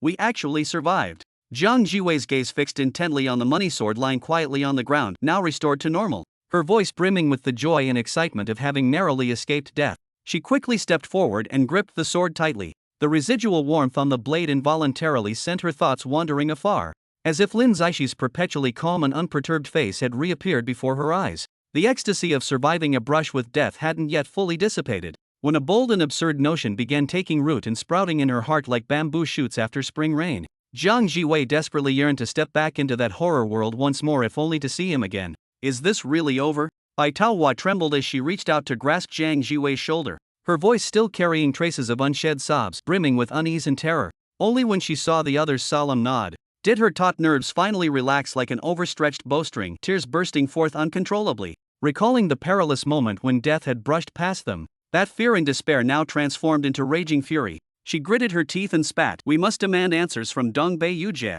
She deliberately took the cleaver, then sent us this death trap of a box. She's probably been colluding with other nations all along. No wonder she's always sneering at Xia country contestants during her streams, undermining people's faith with her poisonous words. How naive I was to think that was just her broadcasting style. I even thought she'd changed when I saw her apologizing earlier. Never expected I was too naive, almost lost my life for it. She wiped her tears fiercely with the back of her hand, then gripped Jiang Jiwei's arm, cautiously inching toward the door. Even though Jiang Jiwei repeatedly assured her it was safe, Bai Taohua remained uneasy, scanning her surroundings vigilantly with every step, as if deadly claws could emerge from the dark corners at any moment to drag them into an endless abyss. Dong Bei Yujie feigned composure, gripping the eerie, blood-dripping cleaver wrapped in black cloth, her explanations to the camera as frail as leaves trembling in the wind. Yet her peripheral vision kept darting toward the tightly shut door behind her. In the hallway, the director adjusted equipment back and forth, while security guards stood like statues in every corner, their invisible surveillance weighing down her every breath. She prayed desperately in her heart, as long as that eerie box in the room worked, Bai Taohua and Jiang Jiwei's screams would surely tear through this suffocating silence. Yet as time ticked by second after second, the room remained deathly quiet. This abnormality actually made her taut nerves relax slightly. Everyone keep watching, I need to use the restroom. She forced a stiff smile, handing the machete wrapped in black cloth to a nearby staff member. But just as she took half a step forward, a tremendous crash suddenly sounded behind her. The door was violently kicked open. Bai Taohua stood there with bloodshot eyes, face pale as paper, radiating nearly manic fury as she demanded sharply, Sister Dong Beiyu, where exactly are you trying to run? This roar struck Dong Beiyu's heart like a sledgehammer. Her entire body's blood seemed to freeze instantly as her phone clattered to the floor. Turning mechanically, she saw in horror that Jiang Jiwei and Bai Taohua, who should have been devoured by the anomaly, now stood at the doorway in disarray but completely unharmed. Jiang Jiwei's hair was disheveled, while the burning fury in Bai Taohua's eyes seemed capable of scorching her to ashes. Staff members in the corridor simultaneously cast astonished glances. Security personnel swiftly raised their firearms, the cold glint of metal crisscrossing in the dim corridor like an icy barrier. A fully armed man with Yu Yong nameplate pushed through the crowd, his eyes behind tactical goggles sharp as an eagle's. "I'm captain of Ms. Zhang's personal security team." What happened? Before the words fully left his mouth, two security officers pounced forward like leopards, firmly gripping Dong Beiyujie's arms, her futile struggles soaking her back in cold sweat. With trembling hands, Bai Taohua pulled out her phone and brought up the previously recorded video.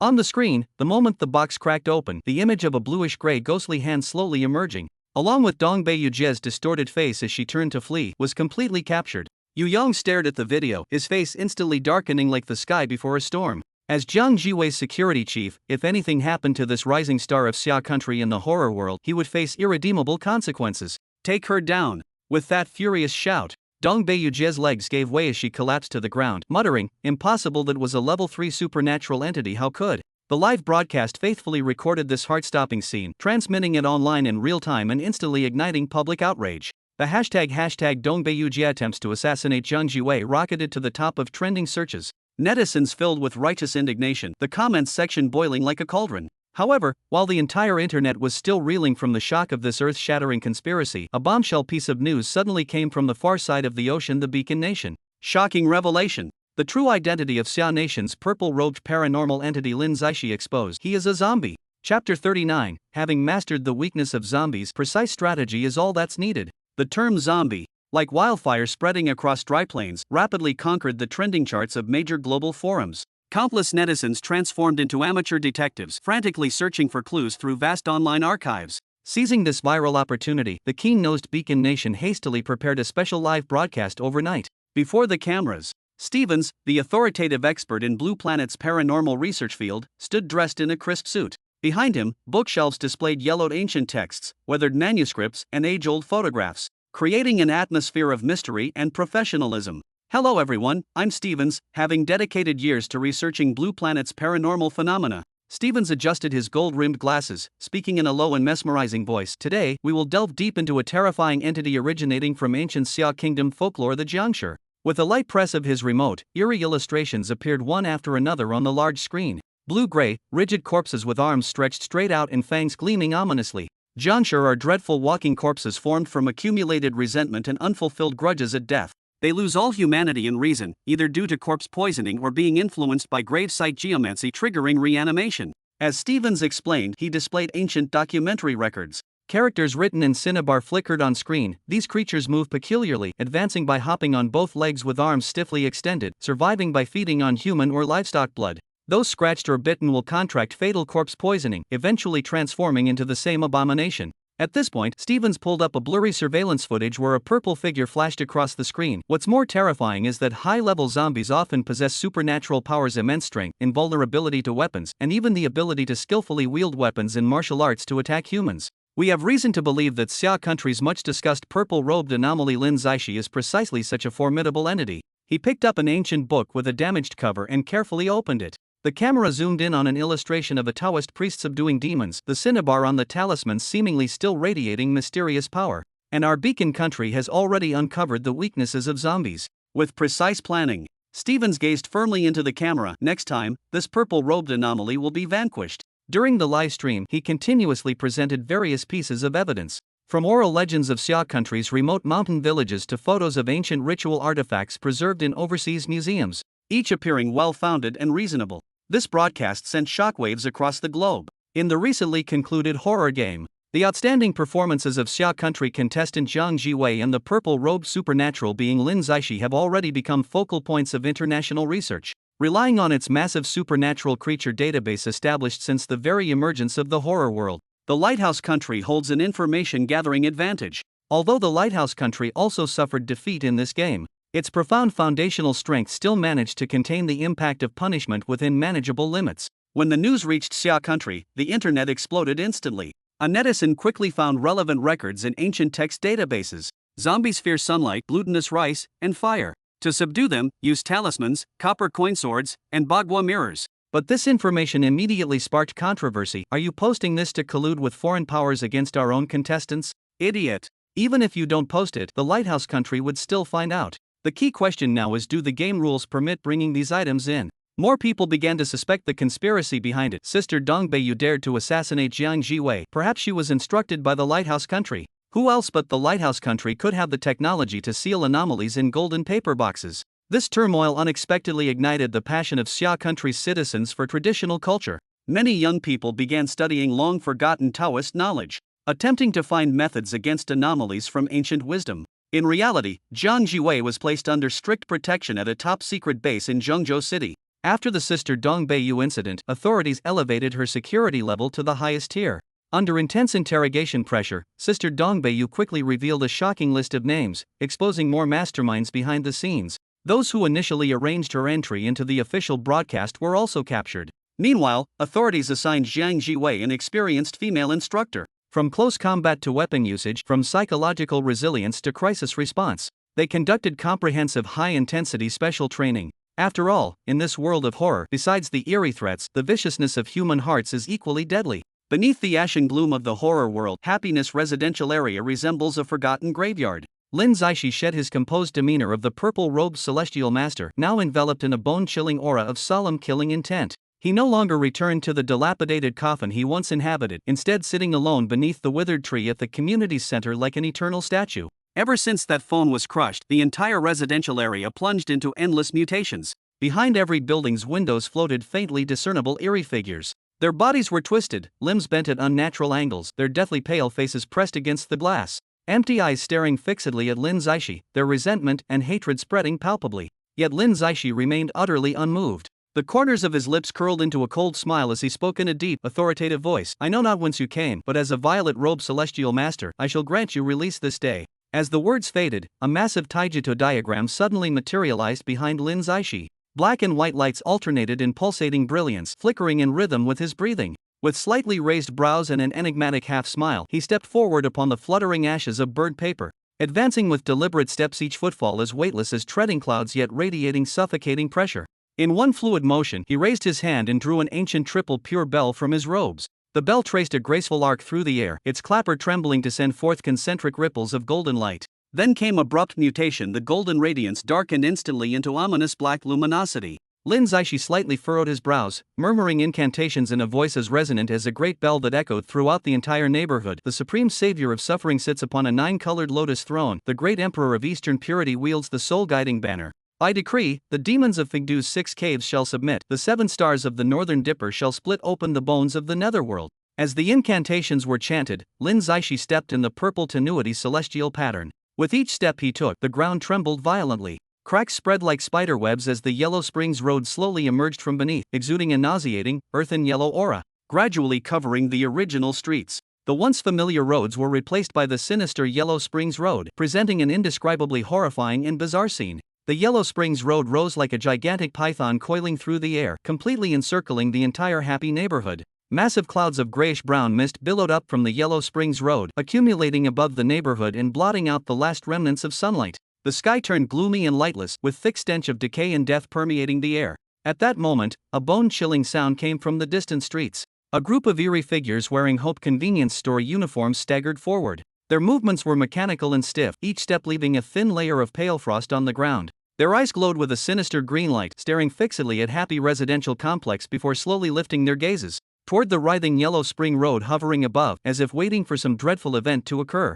The entire complex fell into deathly silence, with only Lin Zaishi's voice echoing through the netherworld. Chapter 40, Jiang Jiwei. You must return safely. Lin Zaishi's slender fingers slowly rose, spreading like a blooming lotus.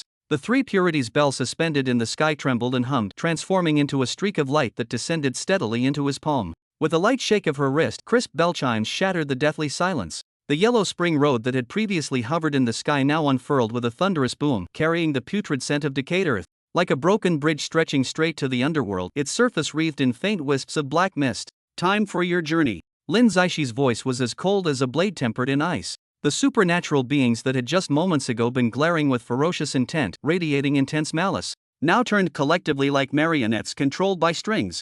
Their twisted, deformed limbs moved mechanically, each step leaving dark brown trails of slime on the ground. When the first supernatural being set foot on the Yellow Spring Road, the seething resentment in its eyes suddenly dissipated, replaced by childlike confusion and helplessness, like a lonely soul lost in darkness finally glimpsing a faint glimmer of light. One after another, hundreds of supernatural beings stepped onto the Yellow Spring Road as if embarking on a pilgrimage.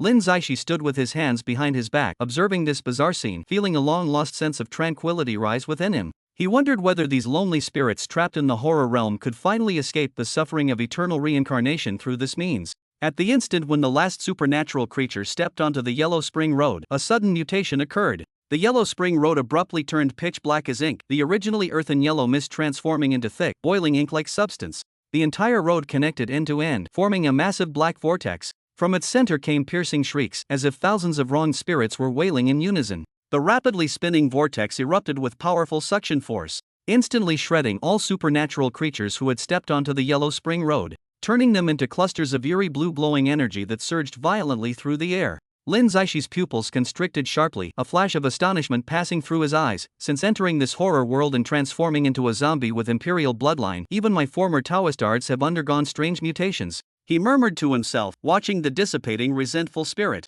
This liberation that occurred at the game's finale went unwitnessed by the audience on Blue Planet as the live stream had ended. Had they seen this scene, they would have been utterly terrified by Lin Zaishi's frightening power that instantly vanquished hundreds of vicious spirits. There are still some stragglers. Lin Zaishi suddenly raised his eyes, looking towards a residential building in the distance. By the fourth-floor window, a young woman cradled her own bloody, mangled head in both hands. Her empty eye sockets flickered with eerie light as she stared unblinkingly at him. When their gazes met, the female ghost trembled violently. Holding her head, she staggered backward repeatedly, foul black blood oozing from her rotting neck clearly demonstrating extreme fear of Lin Zaishi. Lin Zaishi's feet slightly left the ground as his figure vanished like a phantom. The next instant, he appeared before the door of room 404. The familiar stench of decay assaulted his nostrils. The room's furnishings remained in disarray, with bloodied handprints still smeared on the walls from the last search for a missing head. To survive this mutation alone suggests you've developed spiritual intelligence. Lin Zaishi stared at the female ghost's ferocious visage, or perhaps the method I used to help you find your head still leaves you trembling with fear.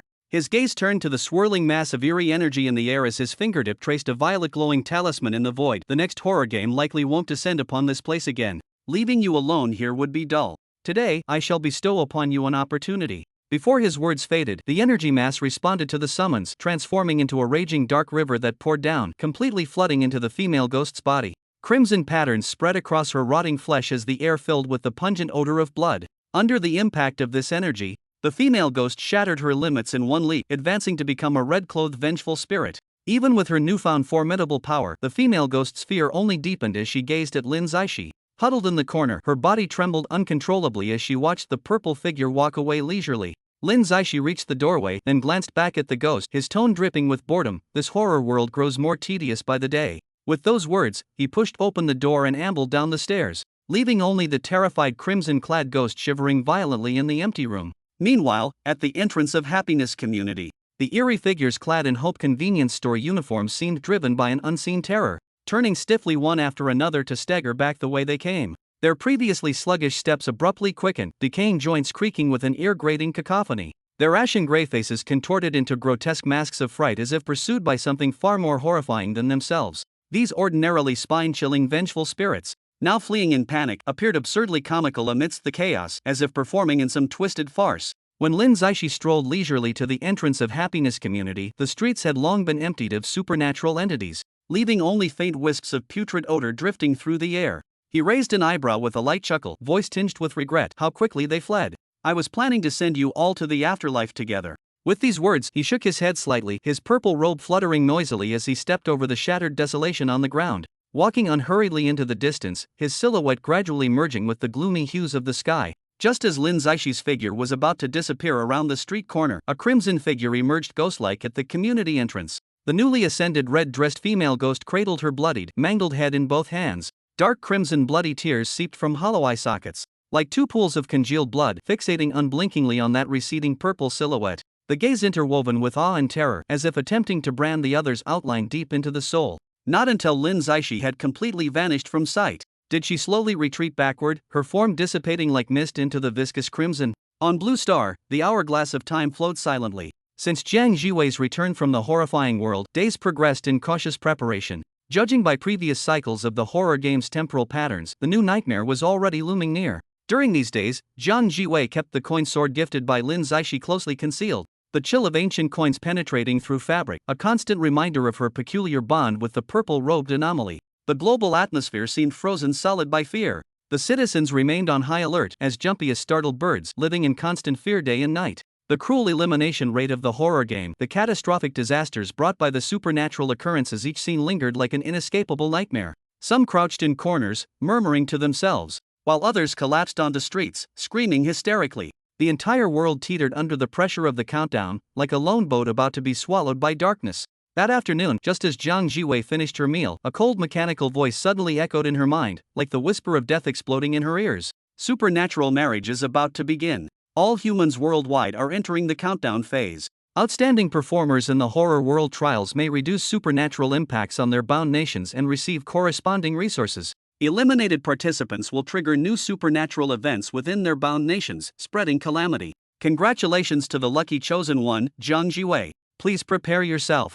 Jiang Jiwei has been bound to the national fortune of Xia country. At the sound of the prompt, Jiang Jiwei exhaled deeply, yet a determined gleam ignited in her eyes. She had long prepared everything. The blood-dripping cleaver brought back from the horror world was wrapped in black cloth, also retrieved from that terrifying realm. The coin sword pressed against her chest, its copper coin slightly digging into her skin. This discomfort paradoxically brought her comfort. Clad in light sportswear, she knew full well that items related to her betrothed could serve as portals to the horror world. This connection became her sole anchor for this journey. She lowered her gaze to the black-wrapped cleaver, offering silent prayers. If she could bring this eerie cleaver along, perhaps her chances of survival might increase. Suddenly, crimson light cascaded like a bloody waterfall from above, completely enveloping her. Nearby, Bai Taohua stood up in terror, her voice trembling with tears as she cried, "Jiang Jiwei, you must return safely." Jiang Jiwei closed her eyes against the light, allowing that mysterious force to drag her into the unknown abyss toward the impending horrific challenge. Chapter 41. Congratulations to the lucky Isabel for being selected. Please prepare yourself.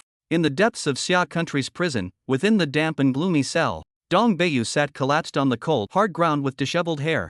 Her hands and feet were tightly bound by heavy iron chains. Every slight movement dragged the chains across the rough concrete floor, producing screeching sounds that echoed through the silent cell. The tattered cloth stuffed in her mouth not only prevented her from making complete sounds, but also served as a constant reminder that even her right to commit suicide had been taken away. After days of intensive interrogation, Dong Beiyu had long since revealed everything she knew without reservation. Her heart was as clear as a mirror even if she confessed all her secrets. What awaited her remained an inescapable death sentence. The instinctive human desire for survival left a faint glimmer of hope lingering in her heart. At this moment, she huddled in a dark corner, images of the outside world flashing incessantly through her mind. She knew full well Jiang Jiwei's remarkable feat of ending Xia country's 8 consecutive defeats single-handedly had long since made this young contestant a national beacon of hope, while her own attempt to harm Jiang Jiwei must have stirred tremendous turmoil in the outside world. The furious backlash from Xia country's authorities and the public's wrath likely surged like tidal waves, wishing nothing more than to tear her limb from limb.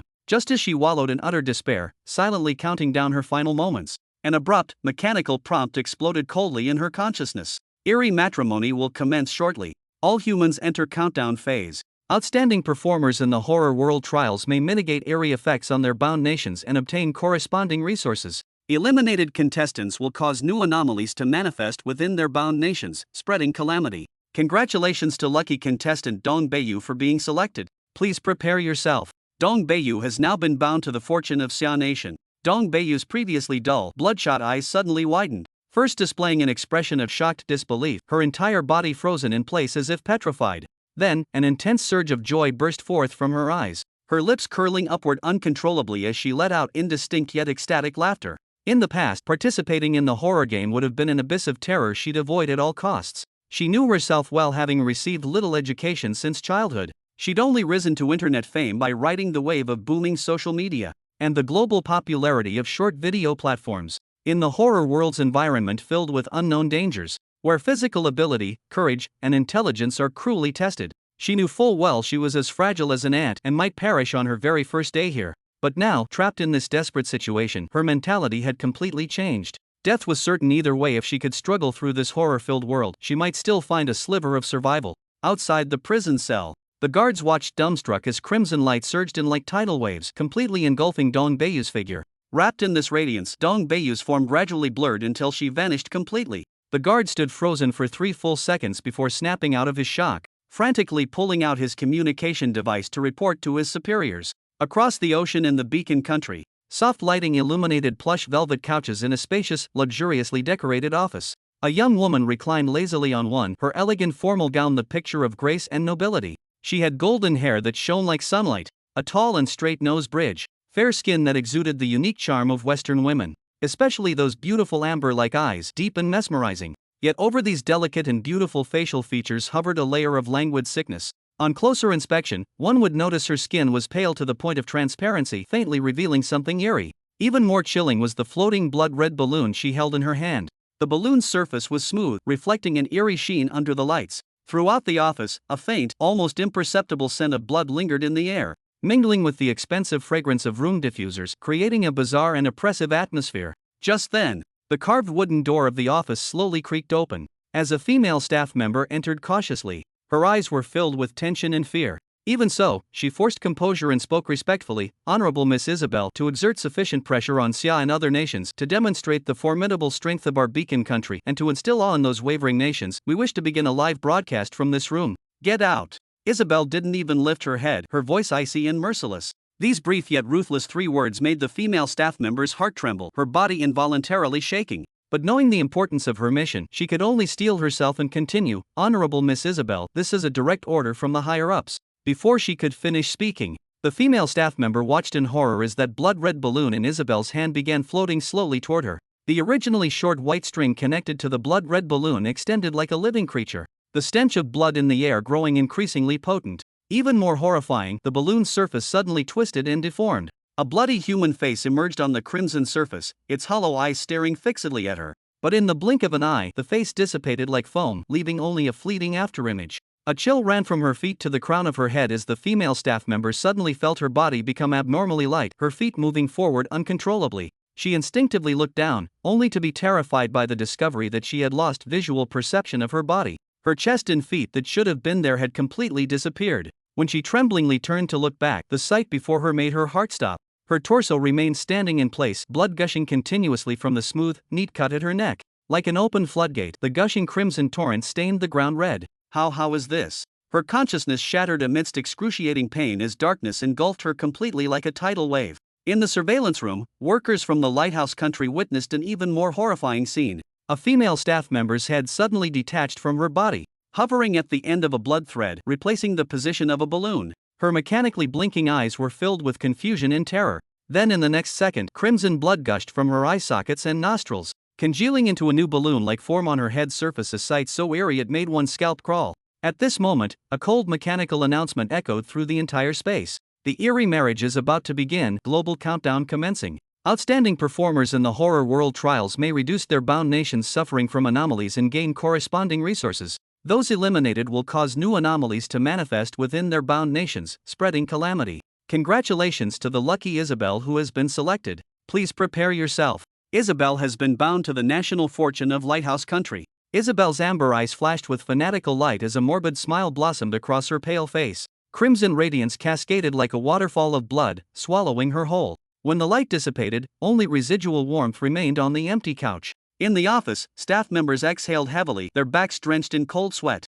The scene they just witnessed chilled them more deeply than any horror game footage. Simultaneously across the globe, equally bizarre scenes unfolded. Some vanished mid-meal, food still in their mouths. Others disappeared from their beds, the scarlet glow leaving no trace of bedding behind. Running shoes lay abandoned on tracks, their owners gone without a trace.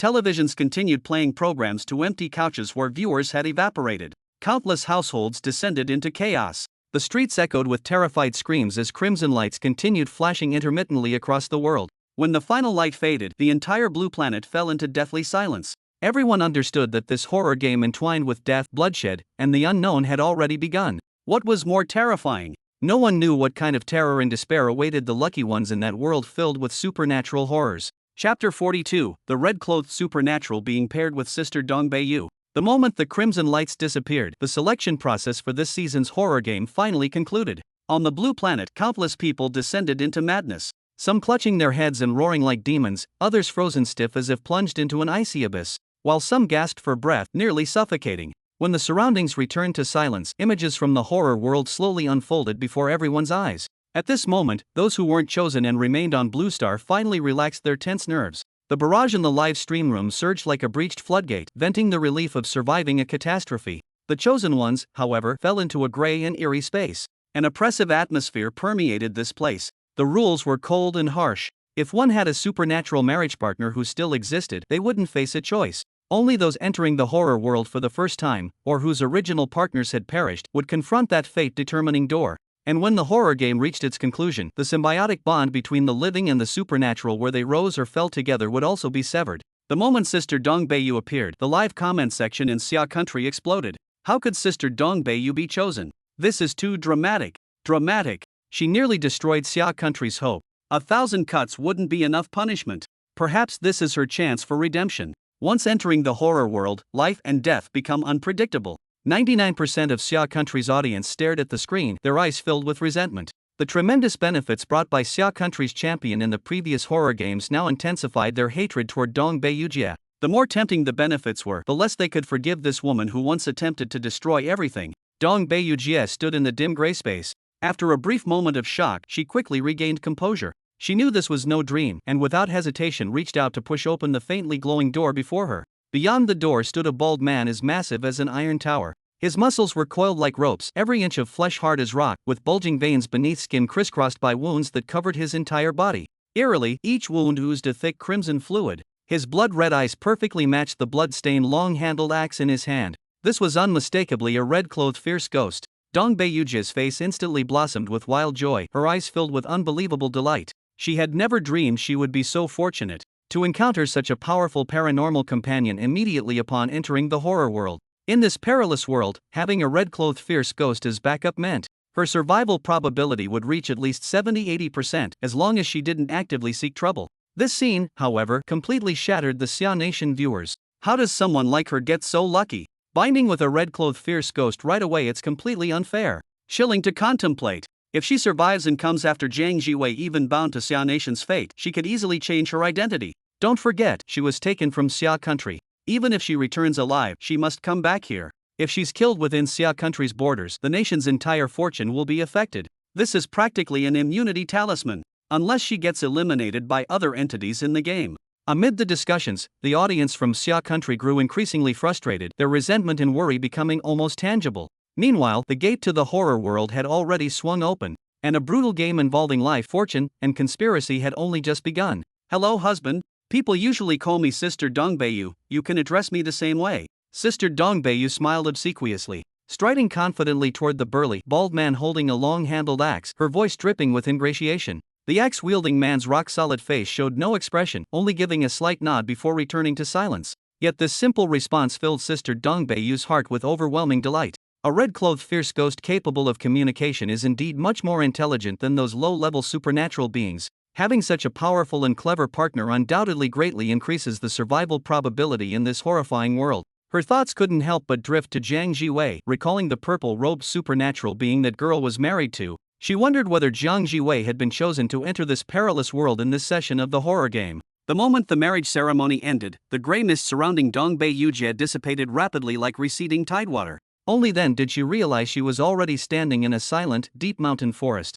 The pale moonlight hung coldly in the sky, draping the forest with a hazy and eerie veil. The surroundings were terrifyingly quiet. In the distance, the tree shadows under the moonlight appeared faint and indistinct, as if countless eyes were watching her from the darkness, sending chills down one's spine. Dongbaeyu didn't dare to linger for even a moment, lifting her foot to prepare to move forward. But just as she lifted her leg, the ground beneath her suddenly churned. Blood-red liquid gurgled forth like living creatures, writhing slowly across the ground, gradually coalescing into 5 conspicuous large characters: Grove's Town. Staring at these words written in blood, Dongbei Rainsister thought to herself that this must be the mission location for this horror game. Though she wasn't well educated, as a longtime horror game commentary streamer, she had accumulated considerable experience from observing numerous international contestants. A new problem immediately arose: where exactly was Grove's Town located? Dongbei Rainsister stood still, anxiously scanning the vast surrounding forests while muttering puzzled words to herself. As if hearing her question, the bloody water on the ground transformed again. in the blink of an eye forming into a blood-red arrow pointing straight ahead. This arrow lasted merely 3 seconds before vanishing completely as if never existing, leaving only a faint dark red stain on the ground. Elder sister Dong Bei-yu didn't hesitate for even a second, immediately striding forward in the direction indicated by the blood-red arrow. The axe-wielding man behind her followed silently without uttering a word. Their footsteps echoed through the silent mountain forest, sounding especially distinct. At this moment, most global viewers had their attention focused on the American camp, paying little notice to elder sister Dong Bei-yu's situation. But when that familiar yet chilling figure emerged within the night-shrouded mountain forest, the livestream chat was instantly flooded with shocked exclamations. Success! This time America is bound to achieve complete victory. Ha! All contestants worldwide, listen well, your king has returned. Forget about the mission for now, just find all the Chinese contestants and eliminate them.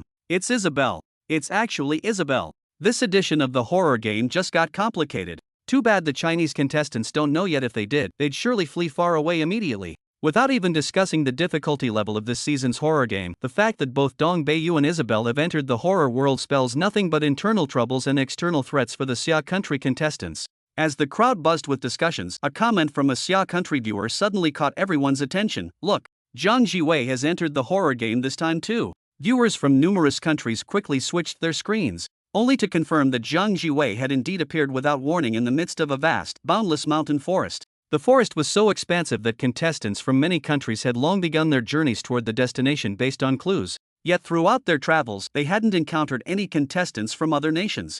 Zhang Jiwei looked down at her chest and immediately revealed a delighted smile. That eerie machete wrapped in black cloth had actually been successfully brought into the horror world. At that very moment, a tall figure clad in purple Taoist robes appeared before her without warning. Bathed in the cold moonlight, the man stood tall and straight, his extraordinary temperament resembling an immortal descending to the mortal world. This remarkable demeanor drew admiring exclamations from audiences of many nations. However, the audience from Lighthouse Country remained unconvinced, immediately shouting, "What's the use of good looks? Next, you'll taste the might of our Lighthouse Country. Prepare to bear our wrath." For this year's horror game, our Lighthouse Country has made thorough preparations. In this eerie and sinister mountain forest, contestants from different factions harbored their own purposes and schemes. A fierce battle concerning life and death and national fortunes had already begun amidst these undercurrents. Chapter 43. This is Sun Lingyu, the heiress of Golden Patek Group.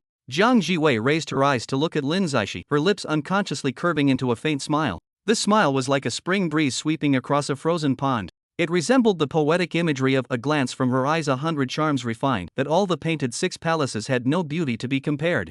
This unexpectedly softened the surrounding gloomy and oppressive atmosphere. Moonlight reflected in the shimmering depths of her eyes, making the entire mountain forest seem to shed some of its horror. Lin Zaishi gazed at the smiling face before him, ripples forming in his usually calm and detached state of mind. The horror world, usually filled with bloodshed and strangeness, now appeared surprisingly bright and beautiful.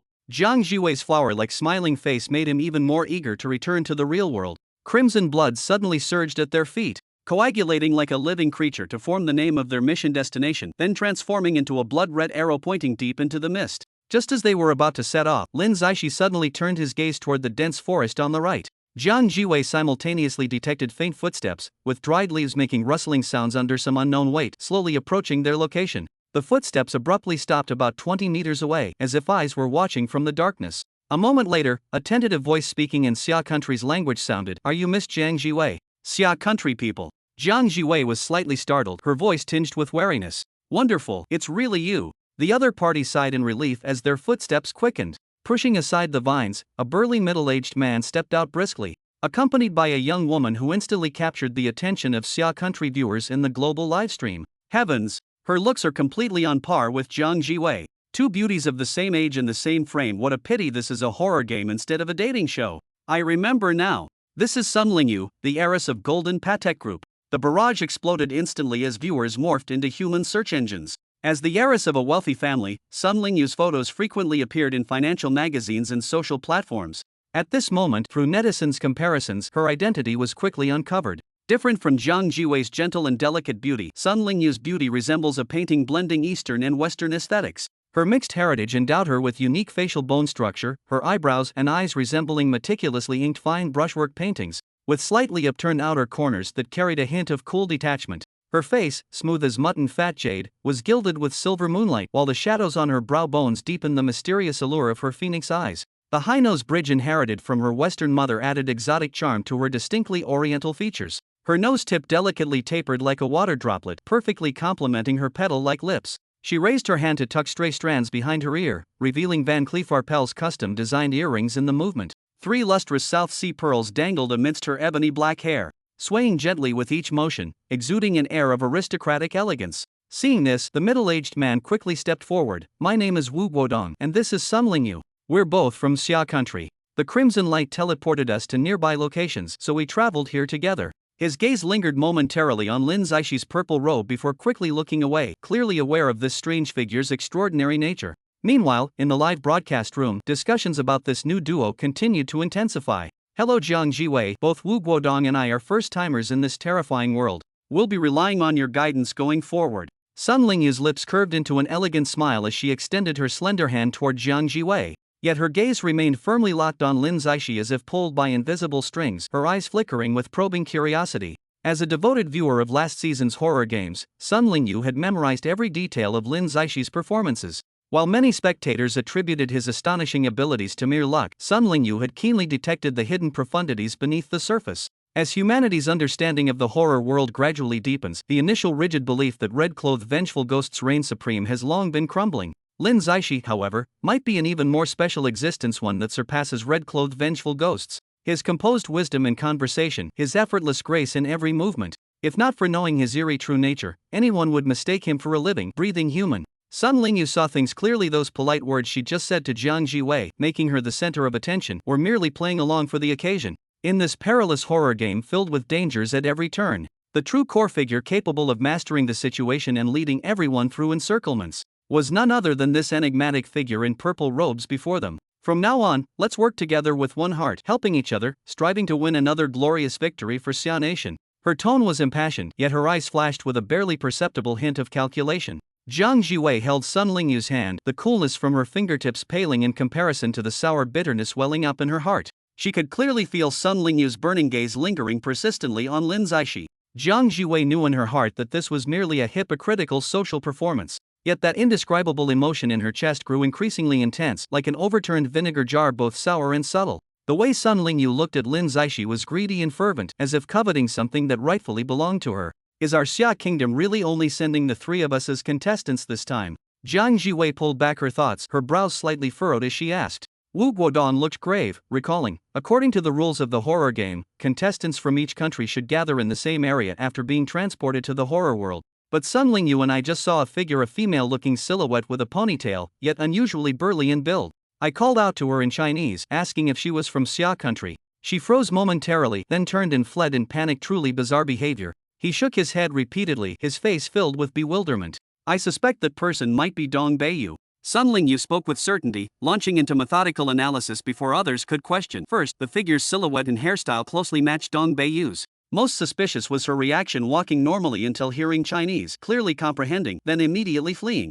Considering past tournament rules where only contestants from one country are deployed per region, this instance should be no exception. Her panicked escape likely stems from malicious intent, wanting to harm Jiang Jiwei and crush Xia country's hope. Sister Dong Beiyu knew full well that she had long been thoroughly detested by the Xia nation's populace. Once she showed her face, she would undoubtedly be torn apart by the enraged crowd. Sun Lingyu's reasoning was so logically rigorous and tightly woven that it left Jiang Jiwei utterly dumbfounded. Wu Guodong kept nodding repeatedly, his eyes filled with admiration. In the live stream chat, viewers from Xia Nation exploded with comments. "This is an heiress from a wealthy family. Completely different from the spoiled, willful and brainless image portrayed in novels. Most novel plots are pure fabrication. Those who can establish themselves in wealthy families all received elite education since childhood. How could there be so many idiots? All thanks to Sun Lingyu. This is truly God's perspective." The analysis is spot on. As discussions rose and fell continuously, viewers' stereotypical impressions of this wealthy heiress gradually crumbled, replaced by genuine admiration and anticipation.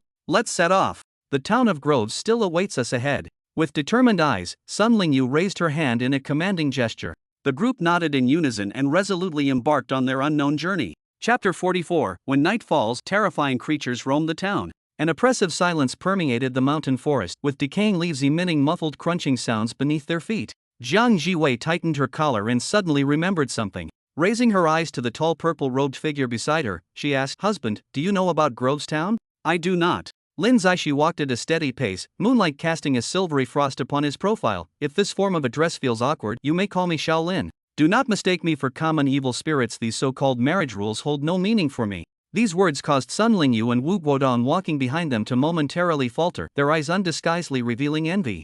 Jiang Jiwei had always been keenly perceptive. Noticing the subtle changes in Sun Lingyu's expression, an inexplicable sweetness welled up in her heart, and she blurted out uncontrollably, "Then this nickname Shaolin can only be used by me." Jiang Jiwei blurted out these words, then hastily explained, "It's not that I'm unwilling to call you husband, it's just that I'm rather traditional. I've always felt terms like husband should be reserved for after marriage. Before marriage, boyfriend is more appropriate." As the words left her mouth, she suddenly realized her tone was full of coquettishness and possessiveness, causing her cheeks to instantly flush crimson. Upon hearing this, Lin Zaishi swept his gentle gaze over her reddened cheeks and nodded lightly, "As you wish." He turned and continued walking forward, his robes fluttering loudly in the night wind. In the past, he had devoted himself entirely to secluded cultivation, immersed day and night in the ecstasy of breaking through realms, rarely interacting with women. At this moment, he remained completely oblivious to the little schemes hidden in Jiang Jiwei's words, simply walking ahead with his usual composed expression. She quickly realized that Lin Zaishi was utterly clueless when it came to matters of romance, a true straight man devoid of any charm.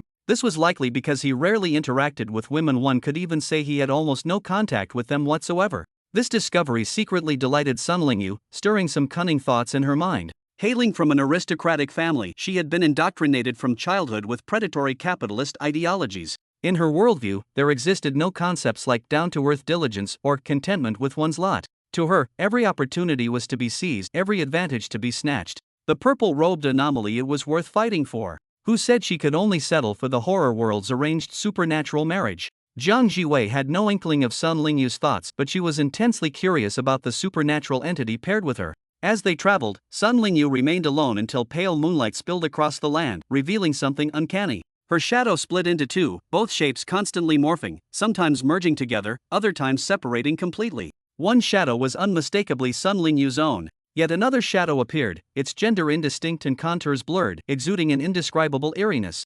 Jiang Jiwei understood clearly this must be Sun Lingyu's eerie marriage counterpart. After all, not all supernatural entities were like Lin Zaishi, capable of manifesting visibly and accompanying their bonded counterparts constantly. Some spirits, like the woman from the black and white photograph earlier, or those concealed within necklaces and rings, remained profoundly mysterious. In contrast, the female ghost clinging to Wu Guodong's back appeared frighteningly straightforward. Her bluish-gray hair cascaded over his shoulders while decayed hands tightly encircled his neck. Black mucus oozed from hollow eye sockets, trickling down along his collar. Yet strangely, Wu Guodong walked with perfectly normal steps, as if carrying nothing more substantial than wispy mist. The group followed blood-red arrow markers through mountain woods, receiving no further clues along the way. Only thick, ink-like silence trailed them relentlessly. The surrounding gloomy forest resembled a gigantic monster, where countless indistinct outlines flickered intermittently within the inky shadows. Some figures crouched hunched over decaying piles of dead leaves, while others hung stiffly between gnarled branches. But when everyone's gaze turned toward them, those eerie shadows would vanish instantly like illusory bubbles, leaving only a spine-chilling, hair-raising illusion behind. The rapid breathing of Sun Lingyu and Wu Guodong sounded especially jarring in the silence. No one dared to linger, keeping their heads down and teeth clenched as they desperately pressed forward. After what felt like eternity, the trio had long lost sense of time, their legs leaden with exhaustion as they reached complete physical depletion. Just then, a town finally emerged, faintly visible in the night. Bathed in the moon's cold radiance, this American-style town stood like an ancient specimen forgotten by time. In the distance, the spire of the church bell tower pierced the clouds, its Gothic-style window frames covered in rust. Nearby, wooden houses stood in neat rows, their Victorian-style carved railings creaking in the night wind. Large patches of faded paint peeled from the walls like wrinkles on aged skin, revealing the mottled, worn-out wood beneath. The street was carpeted with withered yellow leaves, each seemingly drained of all vitality. The street lights emitted an eerie green glow, casting distorted shadows of the vintage cars parked along the roadside. Crooked mailboxes and road signs stood lonely in weed-choked flower beds. Suddenly, crimson blood surged at everyone's feet, slowly coagulating into crooked warning words.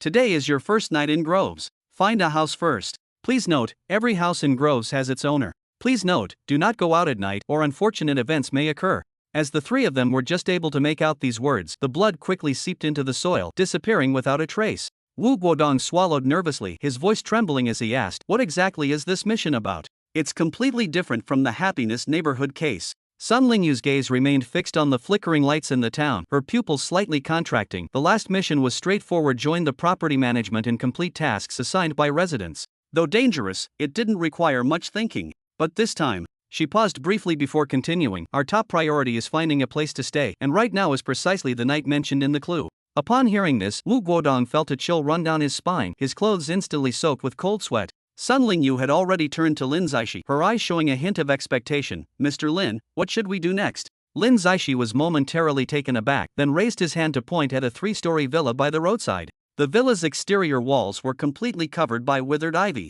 The wrought iron gate, covered in rust, exuded a musty odor of decay. The stained glass windows cast eerie, kaleidoscopic glows under the moonlight. Lin Zaishi strode forward, his purple robe flapping violently in the night wind. He knocked forcefully on the door, the dull thuds echoing far through the silent night. It feels like something has been watching us this whole time. Sun Lingyu suddenly turned around, her eyes filled with vigilance. But there was only an empty, sinister street behind them. The streetlights suddenly began buzzing and flickering incessantly, stretching and distorting her shadow into something grotesquely unnatural. I know you're home. Lin Zaishi pounded on the door again, his knuckles making the doorframe vibrate with the impact. Open this door now, or I'll smash it to pieces. As the words left his mouth, the door hinges emitted a grating creak and slowly opened. Standing behind the door was the picture-perfect family of 5. The burly husband held a shotgun, his eyes filled with vigilance. The wife wore a faded floral apron, her face etched with unease. The 2 daughters hid behind their mother, bodies trembling slightly. The son gripped a baseball bat tightly, his knuckles turning white from the force.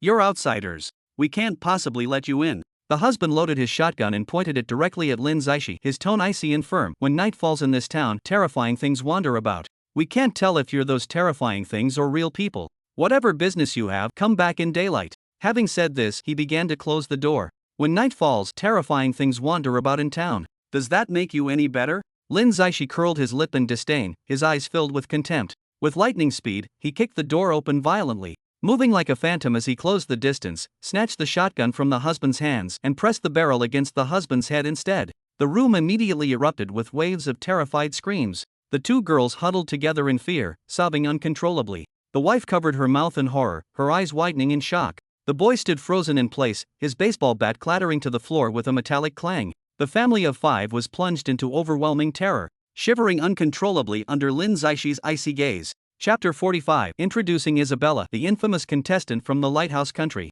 666. That move was absolutely brilliant. Did you notice? Lin Zaishi's actions are becoming increasingly unrestrained. Unrestrained. He's clearly mastered the rules of the horror game. That may be true, but such ruthless methods require formidable strength to back them up. Ordinary players who haven't reached the red-clothed wraith level wouldn't dare be so brazen. I bet you. Lin Zaishi is definitely a top-tier wraith. Once he fully comprehends the rules, the horror world will surely be swept by a storm of bloodshed.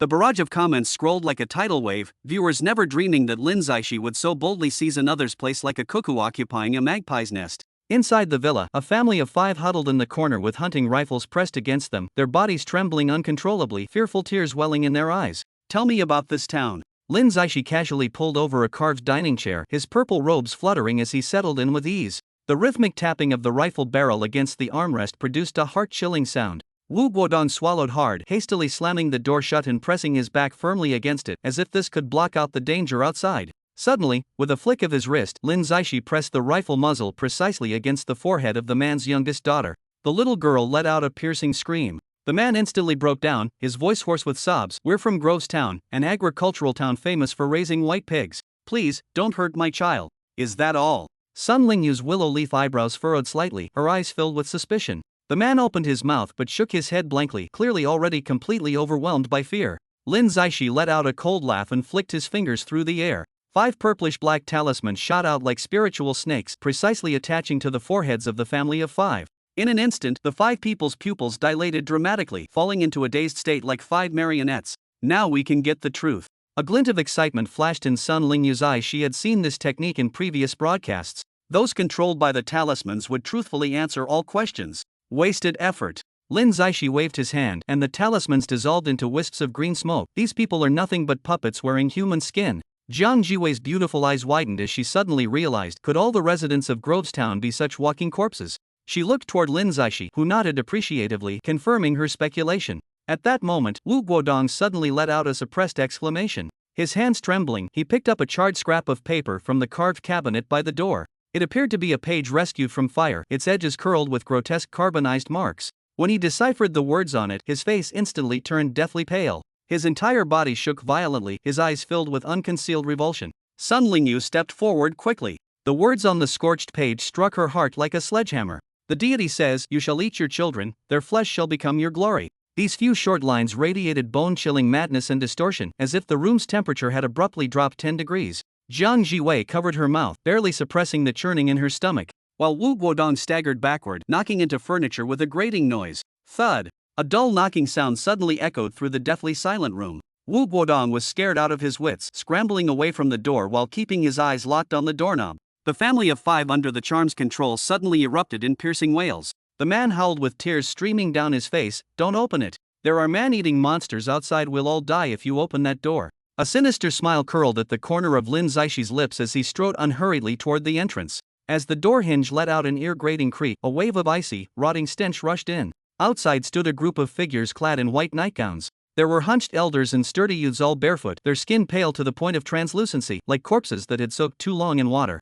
Eerily, each person wore an exaggerated, twisted smile, their grins stretching almost to their ears. Yet their hollow eyes radiated chilling murderous intent, appearing under the moonlight like a horde of vengeful ghosts from hell. The people inside the house held their breaths, completely submerged in a flood of terror. "Just a bunch of marionettes," Lin Zaishi sneered, his wide sleeves swirling as a violet-tinged gale howled forth. Before the group of people with twisted smiles outside could even scream, they were shredded into a bloody rain, minced flesh pattering to the ground like raindrops glistening eerily under the moonlight. "You'll face retribution. Mark my words, retribution will come." The man's eyes bulged violently, veins throbbing in his neck, while his 2 daughters huddled in the corner shrieking shrilly, their pale faces smeared with snot and tears. The woman trembled as she crossed herself, her lips moving like a dying fish. "God, forgive us, we had nothing to do with this. Find somewhere to rest." Lin Zaishi casually slammed the door shut, instantly silencing the wails of the family of 5. In his eyes, these native inhabitants of the horror world were merely expendable pawns on a chessboard. If not for clearing the level, these puppet-filled rooms should have long turned into dwellings of the dead. "I'll take night watch tonight." Wu Guodong tightened his grip on the shotgun, scanning warily over the 5 figures huddled in the corner. He knew full well this seemingly pitiful family were nothing but monsters wearing human skin. Yet Lin Zaishi gave him a cold glance before turning to Sun Lingyu. "You 2 take shifts patrolling. Slack off, and I'll personally send you to hell." Before the words fully faded, the female ghost on Wu Guodong's back swooped down. Standing expressionless before the door, her hollow eye sockets staring fixedly into the dark depths beyond. Suddenly, strange ripples appeared around Sun Lingyu's body as a semi-transparent human skin shed like a cicada's molting. The bloody, mangled skin writhed and twisted on the ground, sometimes transforming into a hunched old man, sometimes becoming a giggling child, sometimes male, sometimes female. Finally, it condensed into a vague human form and voluntarily drifted toward the window. Outside the house, countless figures in white nightgowns had gathered without notice, pressing layer upon layer against doors and windows, their grins stretching ear to ear, glowing bluish-white under moonlight, while the screeching sound of nails scraping glass made one's scalp crawl. A glint of excitement flashed in Sun Lingyu's eyes. This purple-robed anomaly truly was unfathomable. With just a single sentence, it could command both her and Wu Guodong's anomalous matrimonial counterparts. On the other end of Grove's town, Dong Bei's sister Yu ran wildly down rubble-strewn streets with disheveled hair. Dozens of white figures pursued closely behind her like shadows, the frozen smiles on their faces twisted further with each step, black ooze seeping from their soles and leaving long, dragging trails on the ground. Several hours earlier, she had infiltrated a temporary team composed of contestants from smaller nations. She thought she had found sanctuary, but little did she know a deranged individual had slipped into their ranks. Just as the group took shelter in a residential house, the madman seized the chaos to fling open the main door. In an instant, hordes of white-clad anomalies flooded inside. Any object they touched immediately transformed into bubbling, putrid flesh. The entire house became a living hell within moments, and Dong Bei Yujia barely escaped through a rear window. Ahead, a house with dim yellow lighting appeared abruptly in her field of vision. Shadowy figures flickered within its open doorway. "Help! Let me hide!" She scrambled forward desperately, but the moment she clearly saw the scene inside, her blood ran cold. In the center of the living room, a blonde woman was playing with a blood-red balloon, her sweet smile concealing murderous intent beneath. That familiar morbidly pale face belonged to none other than Isabella, the notorious contestant from Beacon Country. Chapter 46. I bring a red-dressed vengeful ghost to seek refuge, only hoping to serve you all. Truly worthy of being Beacon Country's warriors. Only those with your courage would dare leave the courtyard gates wide open on such a sinister and terrifying night. Sister Dongbeiyu fell to one knee with a thud, her kneecap striking the rough stone slab heavily, producing a dull sound. Her face brimming with ingratiating smiles while her eyes sparkled with eager longing for acceptance. "Most noble Miss Isabella, I humbly beg for your mercy. Please shelter this insignificant and humble soul under your mighty wings. Isabella continued lazily playing with the blood-red balloon in her hand. Her pale, slender fingertips slowly traced the surface of the balloon as she asked with complete indifference and a cold tone, "And who might you be?" Though her words carried no warmth, the slight upward curl at the corner of her lips betrayed her concealed pleasure at receiving such flattery. "Isn't she that traitor from Xia country?" The blond man leaning against the doorframe scoffed contemptuously, his boots grinding heavily against the threshold with a screeching sound. "Calls herself Sister Dongbayu, right? The one who attempted to assassinate that contestant named Jiang Jiwei. That's me. That's exactly me." Sister Dongbayu suddenly straightened her back, the prisoner number on her jumpsuit gleaming coldly under the dim moonlight. "I'll be honest with you all, I was actually a sleeper agent planted by Lighthouse Country and Xia Country all along.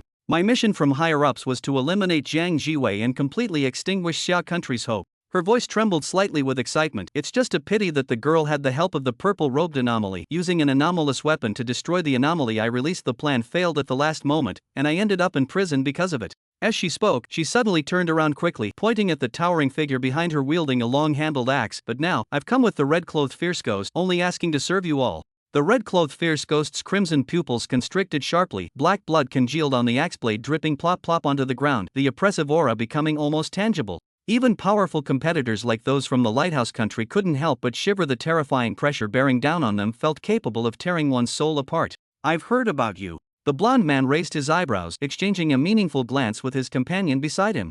All eyes turned uniformly toward Isabel, awaiting the final judgment from the Lighthouse Country's ace player. "Approved." A chilling smile slowly crept across Isabel's lips as grotesque, distorted human faces suddenly emerged on the surface of the balloon in her hand, their visages horrifyingly vicious. "What a coincidence. My mission is precisely to take the lives of that purple-robed anomaly and Jiang Jiwei. They've made the Lighthouse Country lose all face. Thank you so much, Miss Isabel." Dong Baiyujie scrambled up from the ground as if granted a royal pardon, not even bothering to brush the dust from her knees. Her eyes burned with a fanatical yet cruel glow. "Our objectives align perfectly." In the live stream, the fury of Xia Country's viewers surged like a breached dam, nearly shattering through their screens. "This shameless traitor who bites the hand that feeds. How dare she justify her betrayal so matter-of-factly? No need to investigate, just as we thought. The Lighthouse Country was behind this all along. So what if you know?" Bullet comments from viewers in the Lighthouse Country were extremely arrogant, flooding the screen wildly. "In the entire Blue Star, who can stop Isabel?" Viewers from other countries all shook their heads and sighed, their faces full of worry. Isabel had long been a legendary figure feared throughout the horror world. And now, with the assistance of Dong Baiyujie and the Scarlet-Red Fierce Ghost, the strength of the Lighthouse Country's faction could be called terrifying to the extreme. Someone wrote in the bullet comments with deep concern, "No matter how strong the purple-robed bazaar is, can it really hold its own against such a formidable lineup?" Tomorrow is the fertility festival in Groves Town. Isabel casually wiped her nails. As if she were not discussing a life or death battle but rather an ordinary gathering, all contestants must attend the celebration. By then, it won't be hard to find those two targets. Her tone was light and indifferent, yet it carried a chilling, unquestionable killing intent. Dong Baiyu's entire body trembled with barely contained excitement, her eyes brimming with searing hatred towards Jiang Jiwei. In her twisted perception, all faults were attributed to the girl who had ruined her grand plans. Yet she stubbornly refused to acknowledge her own traitorous actions and repeated wrongdoings. The long night stretched on as a serpentine chill slithered through the room. Jiang Jiwei tossed and turned on the hard, worn-out bed, while faint scratching sounds came from outside the window, as if countless fingernails were scraping against glass, accompanied by eerie, intermittent laughter that sent chills down one's spine. Sun Lingyu hugged herself tightly, curled up in a corner, her vigilant gaze constantly scanning the surroundings. Wu Guodong sat leaning against the door, the female ghost beside him unnervingly quiet, with only her hollow eye sockets emitting an eerie glow in the darkness. In stark contrast, the family of five in the house slept soundly with thunderous snores, as if the surrounding horrors had nothing to do with them. When the first morning light struggled to pierce through the thick darkness and shone into the room, Sun Lingyu and Wu Guodong finally got up warily, their eyes shadowed by heavy dark circles. Jiang Jiwei walked up to the mottled mirror, her reflection showing a tired face. At this moment, the male host spoke expressionlessly, his voice seemingly squeezed from deep within his throat, carrying a mechanical tone. "Today is Grove's Festival of Abundance. Everyone in town must participate. Festival of Abundance." Sun Lingyu rubbed his sore eyes, his gaze filled with confusion. "It's a festival to celebrate harvest." As the man spoke, a sudden glint flashed in his hollow pupils. "If outsiders participate, they can receive the blessing of the harvest god. If they don't..." Before he could finish, his wife and children simultaneously turned their heads toward the group, their smiles stretching ear to ear. These white-clad figures were identical to those eerie ones from last night, sending chills down one's spine. Sun Lingyu suddenly seemed to realize something. She grabbed Lin Zaixi's arm and whispered excitedly, "This might be the mission clue." They're not real living people at all, clearly just creepy NPCs from this horror world. While others were busy packing, Jiang Jiwei gently tugged at Lin Zaixi's sleeve and pulled him aside into a corner. Her fingers were ice cold, her voice full of concern. Shaolin, the lighthouse country has uncovered many documents saying you are a zombie. So I've been discovered. Lin Zaishi remained expressionless, his purple robe shimmering mysteriously in the dim light from the window. It was only a matter of time before this identity was exposed. They've come prepared this time, specifically to seek revenge on you. Jiang Jiwei said, the internet says zombies fear sunlight, glutinous rice, and fire. Taoist priests often use blessed talismans, coin swords, and Tai Chi Bagua mirrors to subdue zombies. I don't know what preparations the United States has made, but you must be careful. Looking at Jiang Jiwei's anxious expression, Lin Zaishi couldn't help but chuckle softly. Sunlight, glutinous rice, fire. These once familiar things now seemed like distant memories to him, so far away that even the recollections were becoming blurred. Those words stirred up long-buried memories, making him recall the scene when he encountered the red and white clash outside Happy Residential District. It had been just as heartwarming as this moment. When he was still in the human world before becoming the purple-robed celestial master, he had also encountered the red and white clash. To deal with that crisis, all the Taoist priests from their mountain sects stood ready for battle. He had followed his master, his heart pounding with fear. Looking back now, that experience somehow carried a peculiar sense of beauty. Don't worry, those things don't affect me. Lin Zaishi gently patted Jiang Jiwei's shoulder. Let's go. Let's experience this harvest festival. We might find the key to clearing this level. Jiang Jiwei looked at Lin Zaishi's determined profile, and her anxious heart finally eased slightly. Chapter 47. A lion must exert its full strength even when hunting a rabbit. The group followed the mechanically walking family of 5, stepping onto the cracked stone-paved street. The rusted street lamps along the road emitted an eerie green glow, stretching everyone's shadows into distorted shapes. After turning the last corner, the scene of Grovetown's central square abruptly unfolded before their eyes. In the center of the square, intricately carved long tables crisscrossed like spider webs. Their checkered tablecloths of crimson and beige interwoven with now yellowed and brittle vine embroidery, the edges stained with suspicious dark brown spots. The mountainous pile of food on the long tables appeared at first glance like an American retro feast, but closer inspection sent chills down one's spine. The towering spire of rye bread emitted an eerie grayish-green hue, with viscous liquid oozing from its cracks. The sizzling roasted meat showed a charred crimson surface, yet deep purple blood seeped from beneath the skin, refracting a sinister luster under candlelight. The heavily frosted cupcake's top was crowned with a cherry so glaringly red it resembled an eyeball soaked in a pool of blood, its surface dotted with tiny ice crystals. Residents clad in vintage costumes shuttled back and forth like marionettes. Men in bowler hats wore pristine suits beneath which mottled mold stains were faintly visible, their collars stained with dried brown marks resembling congealed blood. Women's lace-trimmed bustle dresses were tattered and torn, their pearl hair ornaments teetering precariously atop their heads. Their smiles were frozen like plaster masks, their hollow eyes utterly devoid of life. The jazz music from the gramophone played intermittently, hoarse notes mixed with screeching static, resembling a whimper from the depths of the earth.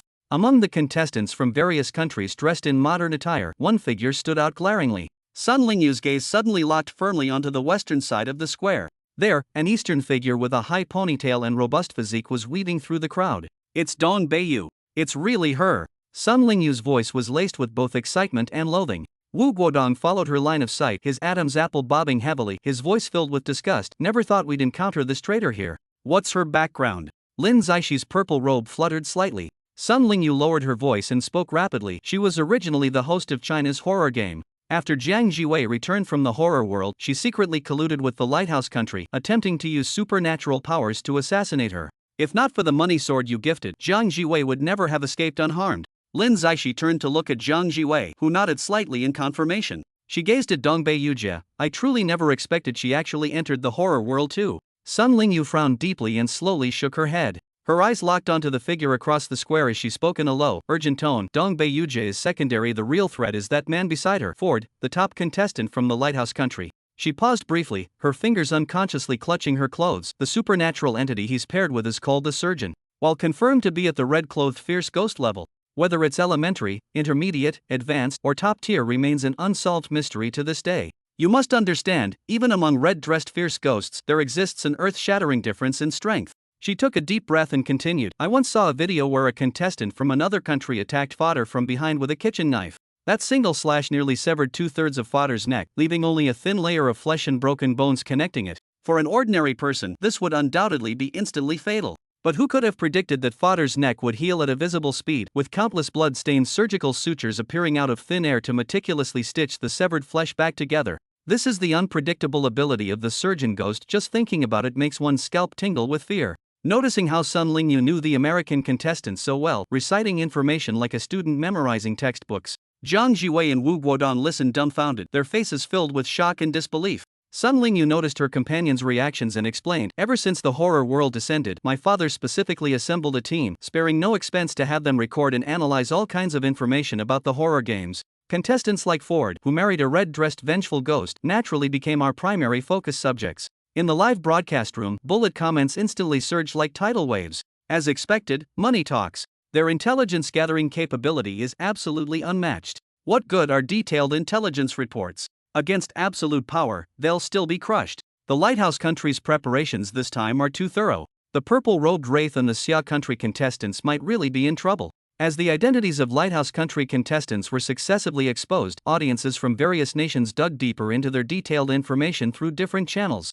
The more they investigated, the more uncertain they felt in their hearts. Many viewers believed the first place in this horror game competition would undoubtedly go to the Lighthouse Country contestants. After reviewing this information, only two heavy words remained in everyone's minds: overwhelming dominance. Dong Beiyuje, who was walking side by side with Ford, suddenly seemed to sense something and sharply turned her head to look in this direction. When her eyes fell upon Lin Zaishi in purple robes and Zhang Jiwei, her pupils instantly contracted violently. She immediately lowered her voice and said to Ford, "Our targets have appeared." Ford also followed her gaze, a cold and sinister smile curling at the corners of his mouth. "That purple-robed anomaly is no ordinary foe. Should we inform Isabel? After all, even when lions hunt rabbits, they must exert their full strength." Dong Beiyuje asked cautiously, her tone laced with concern. "No need to rush. Completing this session of the horror game is our top priority." Ford withdrew his gaze and replied with deliberate calmness, smiling as he spoke. Seeing that Ford wasn't planning to immediately deal with Lin Zaishi and Zhang Jiwei, Dong Beiyuje grew anxious and hurriedly asked, "Then where has Isabel gone?"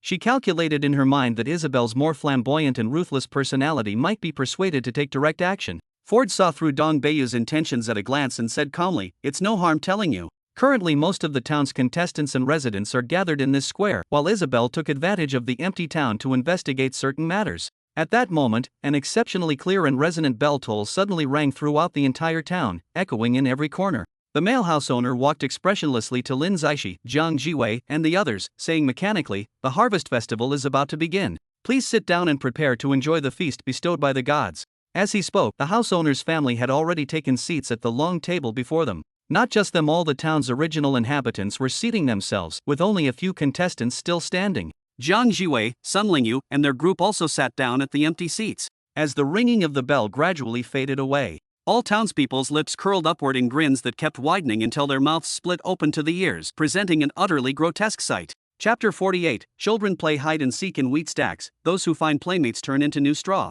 A group of children approximately 7 or 8 years old marched in perfect unison onto the central platform of the square. Their pallid little faces bore identical, manufactured smiles. While the books they carried emitted an eerie dark brown hue, their covers faintly showing patterns of dried bloodstains. As the gramophone emitted scratchy static noise, a distorted melody began oozing forth. Black Earth's cradle rocks and sways, 9 moons climb the strawstalk gallows. Children play hide and seek in wheat stacks. Those who find playmates turn into new straw. Plows tear open Earth's satin skirt, each wound oozing blackberry jam. Butterfly wings dusted with flour and ashes. Who hums fading nursery rhymes in the mill? The children chanted in unison, their childish voices reverberating across the square. The voices that should have been innocent now carried a deathly gloom because of the lyrics' content. Those words about gallows, flesh and blood, and the undead, spoken from these pure little mouths, created a chilling contrast. This is really a hymn. Wu Guodong's Adam's apple bobbed as he subconsciously rubbed his arms, goosebumps densely covering his neck. Why does it sound like a curse from hell? The children seemed oblivious as they continued chanting even more spine-tingling verses. The black earth cradle rocks and rocks, 7 suns stuck in the well begin to sprout. We dance in circles around the withered tree. From the hollow comes echoes of babbling. When the crow announces death for the 3rd time, all pumpkins crack open smiling faces together. Use silver spoons to scoop out ice for sowing. Next year we'll grow grapes that can weep.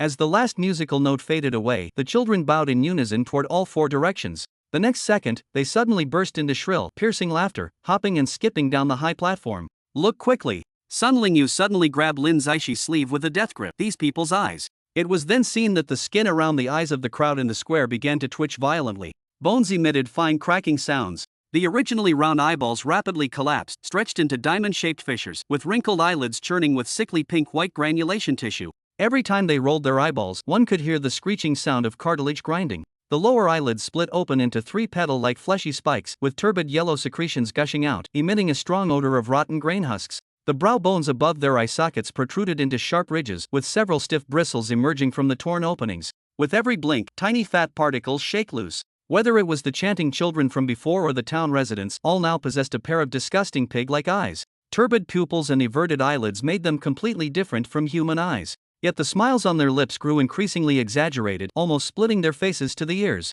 First, let's follow the procedure and participate in the bountiful harvest festival. Ford nonchalantly pulled over a carved chair and sat down, his eyes flickering with morbid excitement. This town has plenty of weirdness, clearly a high difficulty level. Last session's horror game was so simple, yet those 3 losers from our lighthouse country still managed to lose. How embarrassing. He examined the surrounding citizens' transformations with great interest. Dong Beiyujia hesitated for a moment before finally taking a seat beside Ford. Though filled with resentment, she didn't dare to rashly make a move against Lin Zaishi and Jiang Jiwei in this eerie atmosphere. As Ford said, the slightest mistake could trigger a mutation that might endanger even oneself. How marvelous! Ford uttered sincere admiration, his eyes gleaming with fanatical brilliance. This is no mere organ splicing, but rather a god's unrestrained fantasy. The elegant orbital curves of mammals twisted into abattoir hooks, yet that eyeball still vainly mimics human expression. He suddenly leaned close to Dong Beiyujia, lowering his voice, until you realize all reflections in that bulging lens are distorted into boars wallowing in mire. Dong Beiyujia shivered uncontrollably, a chill running down her spine.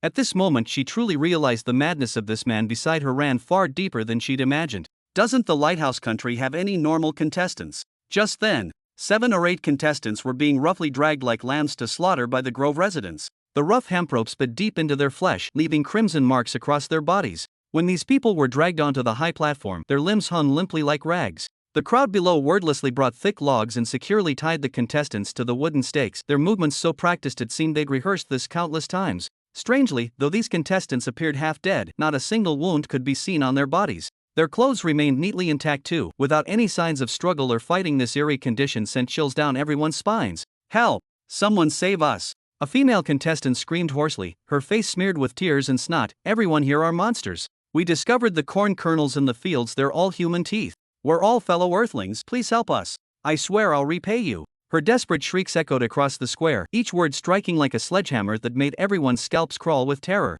Dong Beiyu's pupils contracted sharply as she nervously scanned the faces on the high platform before letting out a long sigh of relief. Thank goodness, Isabel isn't here. You underestimate her too much, Ford sneered, a flash of disdain passing through his eyes. Before the words had fully faded, an elderly man wearing a feathered crown and tattered animal hide slowly ascended the high platform, leaning heavily on a hunting rifle. His deeply wrinkled face bore the marks of time's passage, yet his cloudy eyes radiated a chilling ferocity. Every harvest festival, all Grovesfolk must attend the prayers. The old man's voice rasped like a broken gong as he thudded his rifle against the ground, raising a cloud of dust. Absentees are all blasphemers against the gods. As your outsiders, we'll give you one chance to atone. Bullshit. What crime have we committed? You bunch of lunatics. One of the contestants glared furiously, struggling violently against his bonds as veins bulged in his neck. The old man's face instantly darkened like ink. He lightly raised his hand as a signal, and several burly young men immediately closed in. One of them took out a dark green glass bottle, its mouth still bubbling with eerie foam.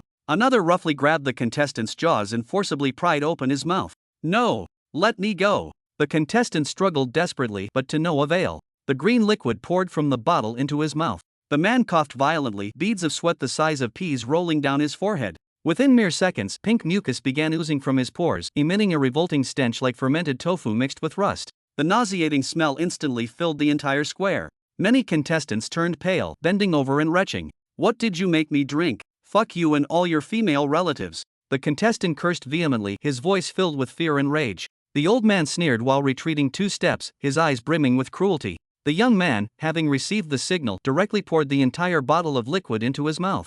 A terrifying transformation followed. The contestant's limb joints suddenly twisted backward. Elbows and knees bent at unnatural angles, as if snapped by invisible hands. He screamed in agony, yet these heart-wrenching cries gradually transformed into greedy swallowing sounds. The pain had turned into endless hunger. Most horrifying was his head. The skin split open like flower petals, layer by layer, revealing the squirming flesh beneath. A long tongue covered with suckers suddenly shot out, frantically devouring its own internal organs. Blood gushed forth, staining his clothes and splashing onto the faces of the spectators below. Those splashed with blood showed no trace of fear. Instead, they wore expressions of ecstasy as they extended their tongues to lick the blood from their faces. In the blink of an eye, the original contestant had transformed into a twisted humanoid plant, its limbs entwined around the wooden stake. Vines extended from its hollow eye sockets, swaying gently in the breeze. Now, it's your turn. The old man slowly turned his head, his gaze sweeping over the remaining contestants as he idly played with the hunting rifle in his hands. Speak, what do you intend to do? Chapter 49. The surgeon is a genuine high-level red-clothed vengeful ghost. I repent. I'm willing to repent. The female contestant who had been screaming desperately for help moments ago now collapsed as if struck by lightning, her voice trembling with utter despair. Other contestants tied to stakes, seeing this, also cried out in unison with sobbing voices, competing to shout the same words. Their strange partners had already been eliminated. Now unarmed and facing the eerie residents of Grovestown, they were nothing but fish on the chopping block. Having personally witnessed the horrifying transformation of that previous contestant, looking again at the old man on the high platform, emanating an intimidating aura and clearly wielding the town's terrifying power, how could they dare resist? Soon, these trembling contestants were roughly dragged away from the platform, disappearing into the gloomy depths of the town's streets and alleys, their destination unknown. The square's clamor rose again, the gramophone's jazz music blaring harshly. Yet the air was thick with the sour stench of rotting food and the coppery sweetness of blood, intermingling, making this so-called celebration more resemble an absurd and bloody farce. Wu Guodong frowned deeply, staring at the blackened roast meat before him, writhing maggots covering its surface, the bread beside it emitting an equally nauseating odor. His stomach churned violently, making it truly difficult to swallow. What exactly does this mission require us to do? Who knows if this is human flesh or made from some grotesque ingredients? Sun Lingyu's eyes were fixed intently on that bizarre plant transformed from a contestant, her gaze brimming with contemplative light as she slowly spoke. I think I've grasped the trick to this mission. If we blindly follow the town's rules, we'll inevitably end up like these residents' soulless walking corpses. Previously, contestants from other countries ventured to explore other parts of town during the festival. Though nothing happened at the time, it shows the eerie presences here don't want us investigating freely. This precisely indicates we must do the opposite. She paused briefly, her tone growing more resolute. In previous horror games, mission keys always lay within conflicts with the supernatural. Even with only phased prompts this time, this pattern won't change. You're suggesting we proactively provoke these anomalies. Their anger would signal our proximity to the mission core. Approving light flashed in Lin Zaixi's eyes. As the words fell, he rose composedly. Instantly, his violet robes billowed dramatically as his figure flashed like a phantom. In the next instant, he appeared before that peculiar yet highly revered old man on the elevated platform. With an iron grip, he seized the old man's throat with one hand, lifting him effortlessly. A crisp crack sounded. As the old man's neck snapped, his head lolling to one side at an unnatural angle, his face frozen in shock before his body crumpled limply to the ground like a discarded rag. This sudden, lightning-fast act plunged the entire venue into dead silence. The residents of Grovestown still wore their eerie smiles, yet they stood rigid in place as if struck by a petrification spell. The contestants from other nations gaped in disbelief, their breaths caught in their throats. Ford and Dong Beiyujie stood dumbfounded. After a long pause, Dong Beiyujie let out a shrill, piercing cackle. Sheer suicide. How dare one man defy the horrors of an entire town? The monsters here are beyond counting. Ford's face darkened, a trace of apprehension flashing in his eyes as he said in a low voice, the anomalies in this town fall into two categories. One consists of townspeople who pretend to be living humans, going about their daily routines, while the other are the white-clad monsters that appear every night, wearing eerie smiles. Provoking either type will trigger unpredictable and terrifying mutations. In the center of Grovestown Square, the eccentric old man's corpse lay on the ground. Purple mist swirled and churned around Lin Zaixi's body.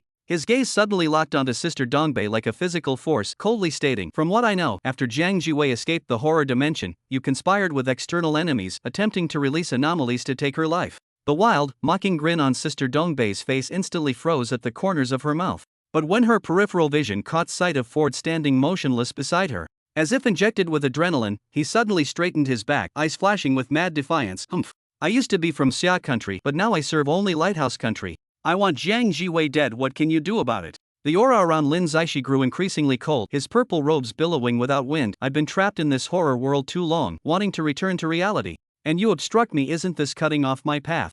"So what?" Sister Dongbei forced composure, though her voice trembled slightly from underlying fear. "Persist in your delusions, then repay with your life." Lin Zaishi's brows erupted with ferocity, killing intent surging forth like tidal waves. Instantly, an eerie aura shot skyward. Behind Sister Dongbeiyu, the burly axeman tightly gripped his poleaxe, its blades congealed dark bloodstains gleaming ominously under moonlight. Beside Ford, a surgeon in a bloodstained white coat gradually materialized. 7 scalpels pinned to his collar glinted coldly, their blood-wrapped handles still dripping fresh blood. From beneath the N95 mask came the teeth-grating sound of metal scraping against bone. His eyes, composed of suturing needles, spun wildly. The giant hemostat formed from fused fingers clamped tightly onto a string of registration slips still attached to flesh. The murderous aura emanating from the surgeon felt like a tangible pressure. Several times more powerful than Sister Dongbei's scarlet-clad vengeful ghost, it made one's blood run cold. Lin Zaishi, I'd advise you to remain calm. Ford wore a hypocritical smile. Clapping his hands lightly, his seemingly polite words carried hidden barbs. Though your spiritual intelligence is extraordinary, in an actual fight you might not be our match. Especially when our Lighthouse Country faction still possesses the ultimate weapon, Isabel. As soon as the words fell, the surgeon began advancing slowly forward. Every step made the ground tremble slightly, while high-frequency instrument vibrations pierced through everyone's eardrums like sharp blades. Those within range found their teeth chattering uncontrollably, their heads splitting with pain. What's happening? I can't control my teeth. It's the Lighthouse Nation contestants' wedded supernatural entity releasing special supernatural rules. Cover your ears quickly. It's the high-frequency vibrations affecting us. Quick-witted contestants reacted swiftly, covering their ears to find some relief from the symptoms.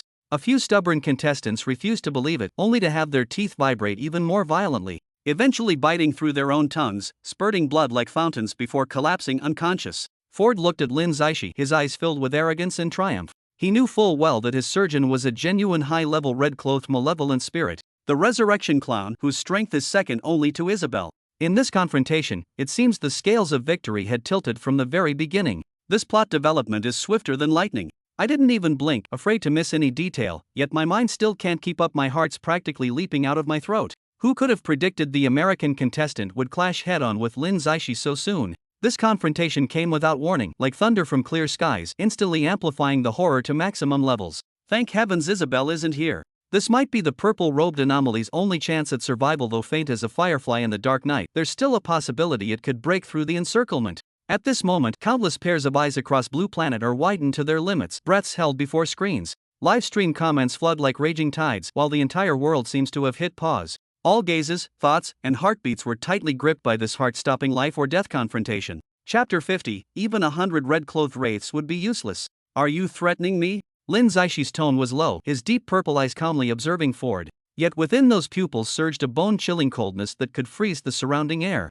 Ford's pupils constricted to pinpoints, every muscle in his body instantly tensing. He struggled to maintain composure, but the bulging veins at his temples and slightly trembling jaw betrayed his inner terror. Nearly meeting Lin Zaishi's gaze for an instant, an irresistible pressure descended like Mount Tai crushing down, making him feel as though plunged into an abyss, insignificant as an ant before the other. This humiliating sense of being utterly dominated by a superior being filled him with both fear and rage, his nails digging deep into his palms. Ford, let's retreat first. Dongbei's sister kept retreating while shouting loudly, her footsteps frantic and hurried. Her back pressed tightly against the stone pillar, her voice trembling violently. With Isabella no longer present, facing the terrifying aura emanating from Lin Zaishi, her heart was filled with terror, her nails nearly drawing blood from her palms. Ford's eyes flashed with intense struggle, his competitive spirit and fear locked in fierce battle. He had dreamed of utterly defeating Lin Zaishi before a global audience, to establish his authority, but the overwhelming, despair-inducing pressure radiating from Lin Zaishi reminded him of the disastrous annihilation of all American contestants last time, especially how even the strongest among them, the one paired with the vampire count, had met their doom. Finally, gritting his teeth, he squeezed out a single word, fine. Thinking of leaving. Lin Zaishi sneered coldly, his smile full of mockery and disdain. In an instant, the aura around him surged explosively, while violet gold radiance beneath his feet spread outward like a raging flood with lightning speed. In the blink of an eye, the entire square was completely enveloped by this dazzling light, forming an impenetrable barrier that sealed off all directions, cutting off every possible retreat. Bone-chilling cold instantly permeated the air as the square's temperature plummeted to freezing point, while countless obscure ancient runes flickered intermittently within the radiance, exuding an aura both mysterious and terrifying. Under the shroud of this eerie power, all the local supernatural residents in the square, along with the contestants' ghostly marriage partners, stood as if immobilized by a freezing spell. The sinister smile on Ford's face instantly froze, replaced by sheer terror. He staggered backward repeatedly, knocking over tables and chairs in his panic, trembling as he cried out, This is a ghost domain. You're no scarlet ghost at all. Ghost domain. What the hell is that? Dongbei's face turned deathly pale when she saw Ford's terrified expression, her legs trembling uncontrollably as overwhelming unease filled her heart. A ghost domain far surpasses the category of scarlet ghosts. It doesn't even exhibit the characteristics of scarlet ghosts at all. Ford tore at his necktie, veins bulging on his neck as his voice shook. Ghosts with domains are vastly stronger than scarlet ghosts. Killing us would be as easy as crushing ants by the roadside. No amount of scarlet ghosts could help against this. Gritting his teeth, he shouted hoarsely at the other American contestants, "All American contestants, send our wedded supernatural partners forward to buy us time to escape." After shouting, he turned and fled in panic, his dress shoes slipping on the ground. A pitiful sight completely unbecoming of a top-tier contestant.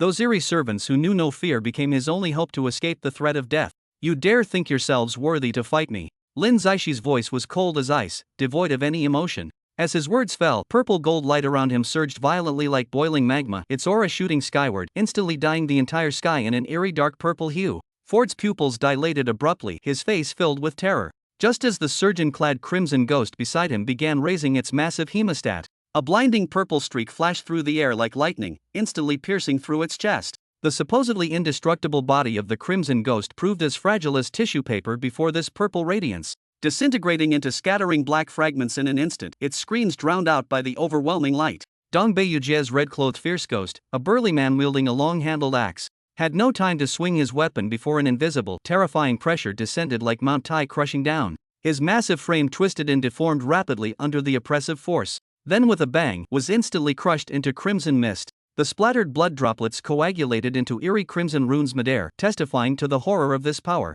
The monstrous residents in the square emitted piercing, ear-splitting shrieks as their bodies began convulsing uncontrollably, their skin melting like wax under intense heat, dripping incessantly. Some terrified abominations tried turning to flee, only for their legs to disintegrate into powder instantly, their upper bodies exploding with thunderous booms into clouds of dust scattering with the wind. The entire square became a cacophony of wails, shattering sounds, and clashing runes of veritable hell on earth. The surviving participants from other countries had turned deathly pale, their bodies trembling uncontrollably like leaves shivering in the autumn wind. Some collapsed weakly to the ground, their pants soiled in disgrace. Others stared vacantly, murmuring repeatedly, "This can't be, this absolutely can't be." Some desperately tried crawling toward the edge of the square, but the unbreakable violet gold barrier surrounding them had completely sealed off any escape route, leaving them only to await their unknown fate in despair. The global live stream's barrage comments and discussion sections instantly exploded. "Holy Mother of God, is this still human power? Even a red-clothed vengeful ghost would be like a toy before him. Got goosebumps all over. This purple-robed boss's move made me kneel and call him daddy. Too overpowered. Wasn't the Lighthouse Nation acting all high and mighty? Now there's not even ashes left, their face got utterly wrecked. How are we supposed to play this game? It's not even the same dimensional battle. Officials need to nerf this immediately, it's completely unfair. It's over. Just end this horror game season now. The other players don't need to compete anymore, they stand no chance at all." In the livestream chat of Lighthaven Country, countless viewers roared in despair, smashing their computer screens in frenzy. The fans who had been arrogantly boasting about certain victory just moments ago now all looked ashen-faced, their eyes filled with terror and hopelessness. This can't be. The surgeon is a high-level Red Spectre. How could he be defeated so easily? Where's Isabel? Get her out here now to save us. We're finished. Lighthaven Country has completely lost face, this time utterly humiliated. Lin Zaixi's gaze was icy as he scanned the remaining enemies in the square, slowly clenching his palm. Chapter 51. When facing a purple-robed anomaly, should you kneel or run? In an instant, the space of the entire square began to twist and fold, as if being kneaded by an invisible giant hand. All the grotesque corpses and the bodies of the contestants from the Lighthouse Country became like candles in the wind under this force, with the sounds of bones shattering echoing continuously. Ford's eyes widened in disbelief at the final moment, his voice hoarse with terror as he screamed, "This power, it's impossible for a vengeful spirit to possess. What kind of monster are you?" Yet before his words could fully fade, his body was instantly crushed by an invisible force, dissolving into a mist of blood that vanished completely within the purple-gold radiance. Buildings within a 100-meter radius began to collapse thunderously under this terrifying power, while the ground split open into massive chasms that seemed intent on devouring all of existence. The horrifying pressure spread outward like raging tidal waves, reaching beyond the town's boundaries as distant mountains began to crumble and colossal boulders tumbled downward. Dark clouds filled the sky, with lightning flashing and thunder roaring, the entire world trembling under this power. Could this be the power of a god? A contestant knelt on the ground, tears streaming down his face, his voice filled with awe and terror. He had personally witnessed the horrifying scene of Lin Zaishi annihilating everything with just a lift of his hand. At this moment, his entire understanding of power was completely overturned. Before this force, he felt as insignificant as a speck of dust. As the light gradually dissipated, only devastation remained across the square, permeated with a thick scent of blood. Lin Zaishi stood with hands behind his back, his purple robes flapping violently in the wind like a demon god descending upon the world. Countless global viewers held their breath, staring intently at that lone, formidable figure on the live broadcast, with only one thought in their minds. From this moment onward, this season of the horror game had effectively ended. Above the ruins, the dust had yet to settle. Sister Dongbaeyu curled up amidst broken stones and bloodstains, her original clothes torn to rags, soiled with mud and blood. Her disheveled hair stuck to her deathly pale face, the skin already ruined beyond recognition. Her legs were twisted at grotesque angles, kneecaps nowhere to be seen. Her hands were covered in blood, nails broken, a picture of utter wretchedness. The earlier terrifying pressure had shattered all her bones, making even crawling an impossible luxury. Now she could only twitch on the ground like a dying insect. "Help, help me!" Her voice was hoarse, barely a whisper. Tears of fear mixed with blood slid from the corners of her eyes. Looking up, she saw that purple-robed figure stepping slowly across the field of wreckage toward her. With each step he took, the ground trembled slightly, as if even space itself was submitting to his presence. Lin Zaixi's eyes were as cold as frost, his deep purple pupils devoid of any trace of mercy. Purple gold light shimmered faintly around him, like the arrival of the Grim Reaper. Looking down at the disheveled Dongbaeyu, his voice was low and icy. "Dongbaeyu, you betrayed Xia country, colluded with foreign enemies, and attempted to murder Jiang Jiwei. Do you realize the magnitude of your crimes?" Dongbaeyu trembled uncontrollably, shaking her head desperately, her face contorted with fear. "I was wrong, I was truly wrong. Please spare me, I'm willing to serve you like a beast of burden." She screamed hoarsely, her face smeared with snot and tears, all traces of her former arrogance completely gone. Unmoved, Lin Zaishi continued his advance, the rubble beneath his feet turning to dust under his overwhelming pressure. "Xia country nurtured you, yet you repaid kindness with enmity. In the world of horror, traitors have only one fate, death." Pausing momentarily, his eyes gleaming with a chilling light, "And also, all those who dare attempt to prevent me from leaving the horror world." His voice suddenly rose, filled with endless killing intent, resonating throughout the entire ruins. "None shall escape my grasp. This is both a warning and a judgment." Dongbei Rainsister watched in despair as Lin Zaishi raised his hand, a purple-golden light coalescing in his palm, growing increasingly brighter and more terrifying. She wanted to beg for mercy, to flee, but her body refused to obey, leaving her to helplessly watch as death approached. "No!" She let out one final desperate scream. The next instant, that light descended like thunder, instantly engulfing her. Within the blinding radiance, Dongbei Rainsister's body began rapidly disintegrating. First her limbs, then her torso. Finally, even her soul was utterly annihilated, leaving not even a trace behind. The global live stream's bullet comments and discussion section instantly erupted into madness. "Holy shit! That was amazing! The Purple Robe Master's move was absolutely badass. Traitors deserve exactly this kind of ending. Dongbaeyu's finally got what's coming to her. I knew her arrogant attitude would bring retribution sooner or later. This level of deterrence is insane. Anyone who dares to target Jiang Jiwei from now on is literally asking for death." Shivering in fear, the Purple Robe Master's methods are too ruthless. Offend him and you'll be annihilated in seconds. Xia country is truly rising this time. With such a powerful master guarding it, who would dare provoke us? Oh my god, is this even human power? This is practically godlike. Game over. The contestants from other countries must be scared shitless now. How can they even compete? Kneeling and begging the Purple Robe Master to take me as disciple. I want this terrifying power too. Suddenly I'm worried about Jiang Jiwei. With the master protecting her like this, won't it just invite more jealousy and hatred? No matter what. First let me shop the purple-robed Grade 1 YYDS. This move is something I can brag about for a lifetime. In Xia Country's live broadcast room, countless viewers were moved to tears of excitement. Long live Xia Country! Long live the purple-robed Grade 1! This is the true strength of our Xia Country. Let's see who dares to look down on us now. So satisfying. Earlier Dongbei Jie completely shamed Xia country, but now we've finally redeemed our honor. Meanwhile, in other countries' live broadcast rooms, many viewers had pale faces full of fear. They finally realized how terrifying this purple-robed man truly was.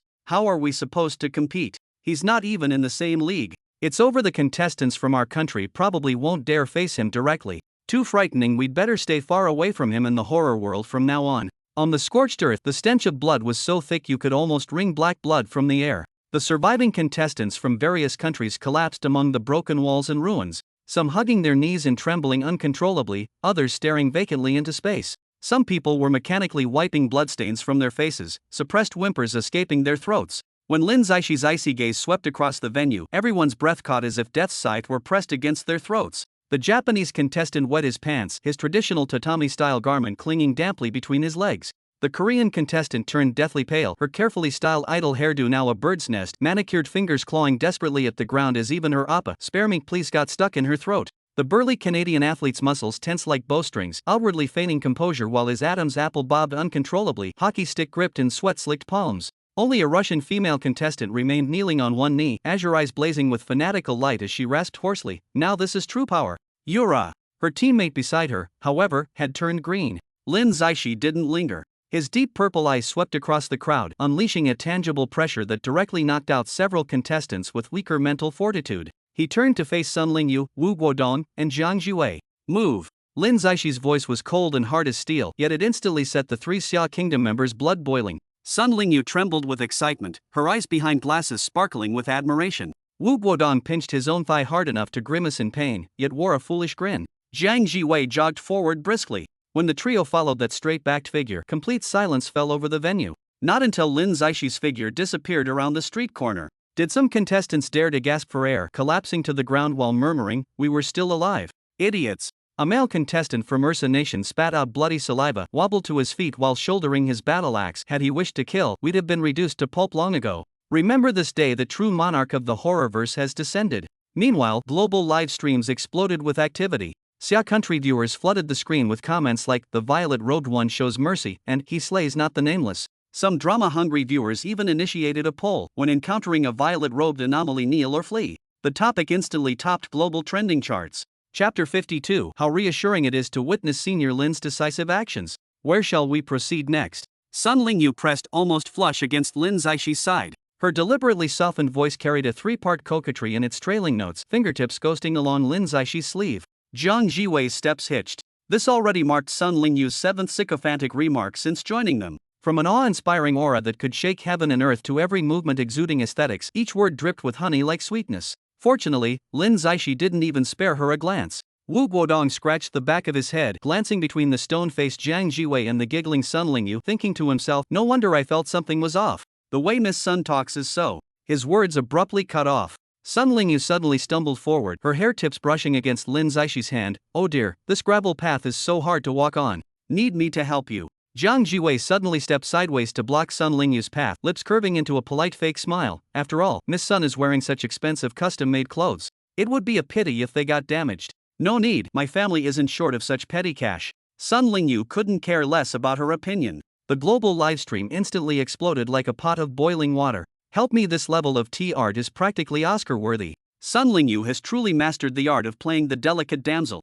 Jiang Jiwei, quick, counterattack. "How dare she try to steal our CP? Watch me expose her dirty laundry all the way back to her 18th generation ancestors. Can anyone understand this?" Praising someone to the skies while clinging to them, this operation is peak green tea behavior. Sun Lingyu's calculations are so precise. Trying to break the bizarre marriage rules. Truly worthy of her aristocratic background. Laughing to death. Big Boss Lin didn't even bat an eyelid. This was a classic case of warm face meeting cold buttocks.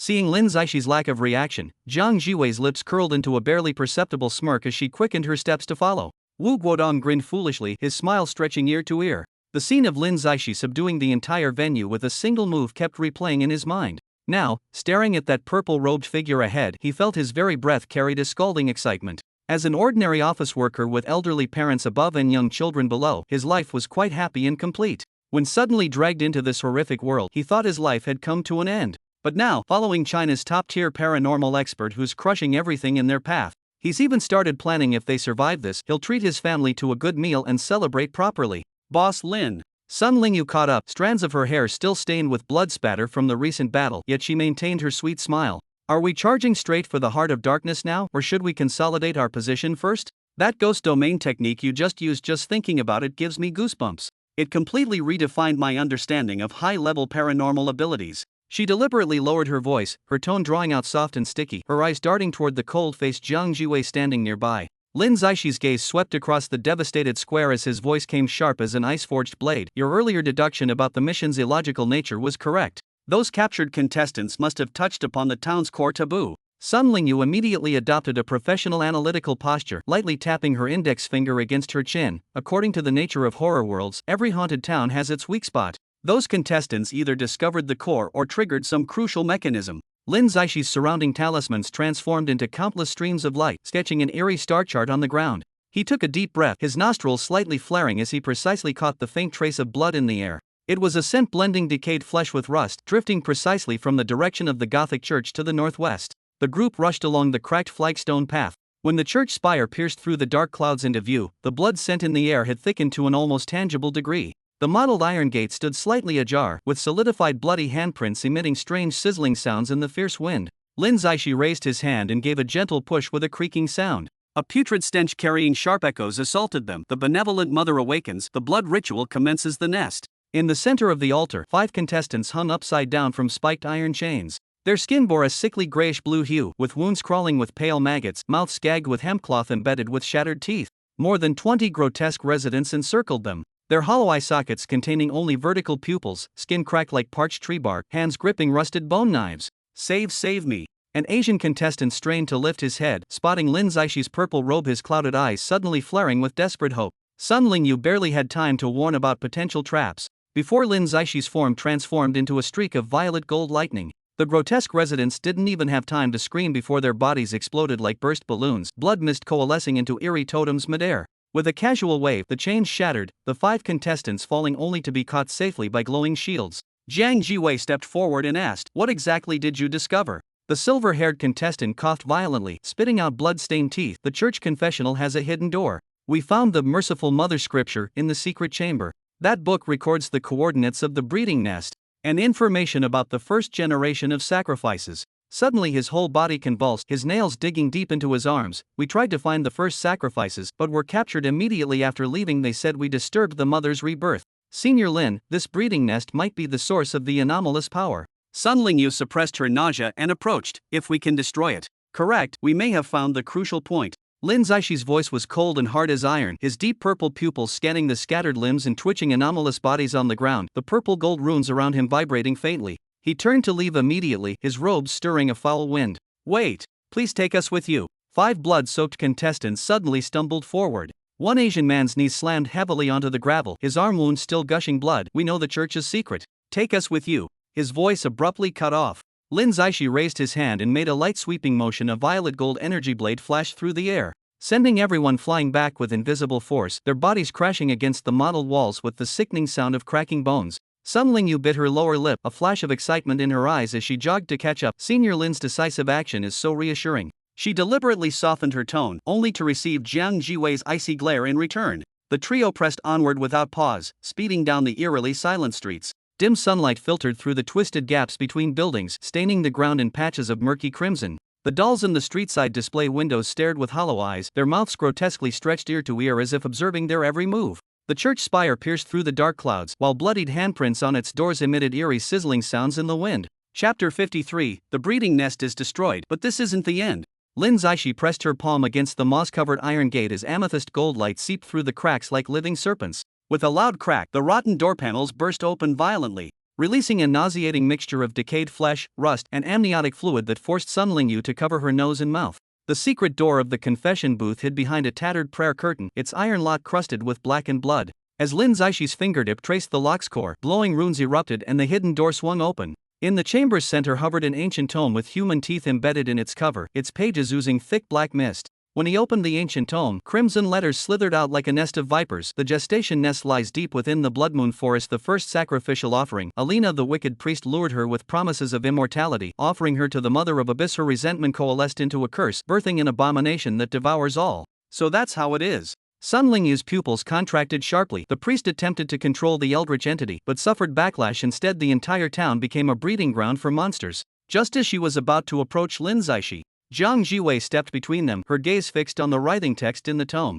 Following the trail of viscous residue recorded in the tome, the group ventured back into the Blood Moon Forest. That was how those competition contestants had discovered this information. Attempting to enter the Blood Moon Forest outside town, only to be captured by the aberrant residents before they could proceed. The bloody moonlight filtered through twisted branches, casting the ground in eerie violet-crimson hues. The rustling sound of movement suddenly emerged from beneath the rotten leaves as countless living brambles burst through the soil. The interwoven human teeth growing along the vines gleamed with a sickly sheen, each tooth still clinging to remnants of half-chewed flesh. Sun Lingyu screamed and stumbled backward, only for her ankle to be ensnared by vines. Those teeth snapped shut instantly, nearly tearing open a bloody wound on her calf. "Senior Lin, save me!" Sun Lingyu wailed. Lin Zaishi's eyes turned frosty as he raised his hand and unleashed violet gold flames. Wherever the inferno swept, the brambles shrieked like wailing infants, their wounds gushing black pus. But the flames triggered a hidden mechanism underground with a thunderous crack. The earth split open into massive fissures, spewing viscous black blood. The entire group's footing gave way, plunging them into a bottomless abyss.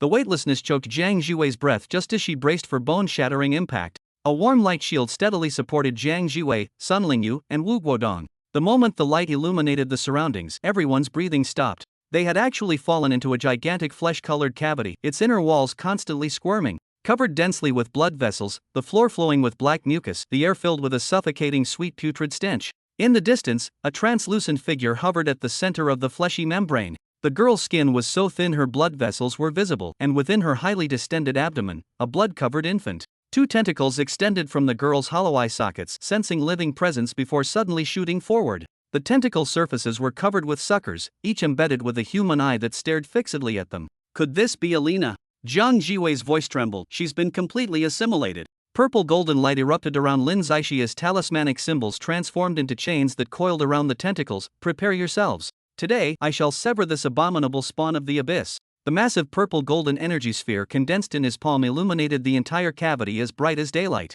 With an earth-shattering roar, the energy sphere crashed toward the infant like a meteor. The entire cavity convulsed violently as fleshy membranes began peeling away, blood cascading down like waterfalls. Elena's body gradually turned translucent within the radiant light, black bloody tears streaming from her hollow eye sockets as if thanking the group for ending this century-long torment. The infant emitted a piercing wail as countless fissures split open across its skin, swarms of black insects crawling out in dense clusters. As the light dissipated, the cavity began collapsing. Lin Zaishi swiftly deployed a luminous shield to protect the group, leading them to burst through the surface. The Blood Moon Forest collapsed thunderously behind them, reduced to ruins. Sun Lingyu collapsed on the ground, staring at Lin Zaishi's blood-soaked purple robe with eyes churning with both terror and greed. The breeding nest is destroyed, but this isn't over yet. Lin Zaishi's deep violet eyes gazed into the distance. The abyssal mother's curse has only just begun. What? Wu Guodong's expression darkened. It's still not over. From the depths of the dead silent town, an ink-black darkness suddenly seethed. A pair of crimson vertical pupils slowly opened, their dark red radiance slicing through the clouds like a physical force, dyeing the entire sky in eerie blood red.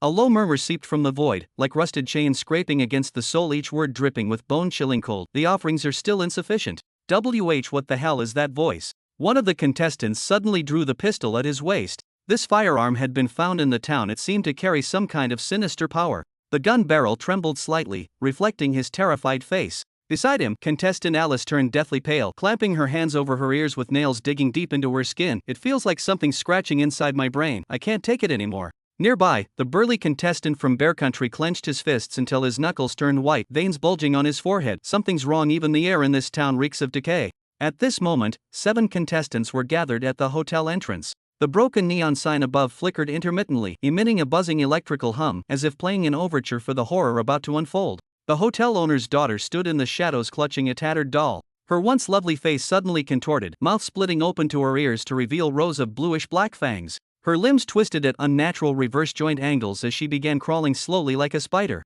Her neck twisted unnaturally by 180 degrees, black bloody tears flowing from hollow eye sockets as she shrieked desperately, "Give me back to mother." Ah! A female contestant turned towards the sound, then immediately screamed and fell backward, frantically kicking her legs to escape the terrifying creature. Her pupils reflected the innkeeper's daughter's endlessly elongating tongue, its tip splitting into countless suckers dripping with foul-smelling mucus. Another contestant trembled as he drew his knife, only to find the blade instantly covered in rust, the edge flaking away in pieces. "Run! Don't just stand there!" A quick-thinking contestant shouted, grabbing his teammate's arm as they dashed forward. But they hadn't gone far when a sickening squelching sound came from behind them. Looking back, they saw the innkeeper's daughter's body suddenly dissolve into black mist. Countless pale arms stretched out from the black mist, coiling around people's ankles like withered vines. Chapter 54, The Mutated Host Assimilated by Abyssal Energy. At the same time, deafening roars came from the distant pigpen. 3 enormous hogs crashed through the fences, their skin showing an eerie purple hue with clearly visible veins squirming beneath the surface. The hogs' tusks were stained with blood, their drool dripping onto the ground and corroding small pits where it fell. They pounced on townsfolk along the road, and with each bite, the victims' bodies began rapid uncontrolled proliferation. Flesh expanded like fermenting dough, instantly transforming into pulsating, foul-smelling mounds of tumorous growth. How is this possible? One contestant covered her mouth in horror, her eyes filled with disbelief. Before she could finish speaking, rustling sounds suddenly emerged from the cornfield by the roadside. Then, corn roots as thick as bowls burst from the ground, coiling around the contestants' ankles like giant pythons. Golden corn kernels exploded one after another, releasing winged larvae. These larvae had twisted human face patterns on their wings, emitting piercing shrieks as they madly rushed toward the contestants, forcibly burrowing into their ear canals. No! Stop! Kim Min-hee, the female contestant from the peninsula country, frantically slapped at her ears as tears and blood streamed down her face, her expression filled with agony and despair. She could clearly feel the excruciating pain of larvae gnawing inside her skull, her eyes turning cloudy and white. While small bumps gradually protruded beneath her skin, something was growing wildly inside. Blood rain suddenly fell from the sky, the raindrops sizzling as they hit the ground, and contestants exposed to the rain began developing festering skin that revealed raw, red flesh. Some contestants waved their shields in attempts to block, only to find the shields rapidly melting under the blood rain's erosion, turning into pools of pungent-smelling liquid in mere moments.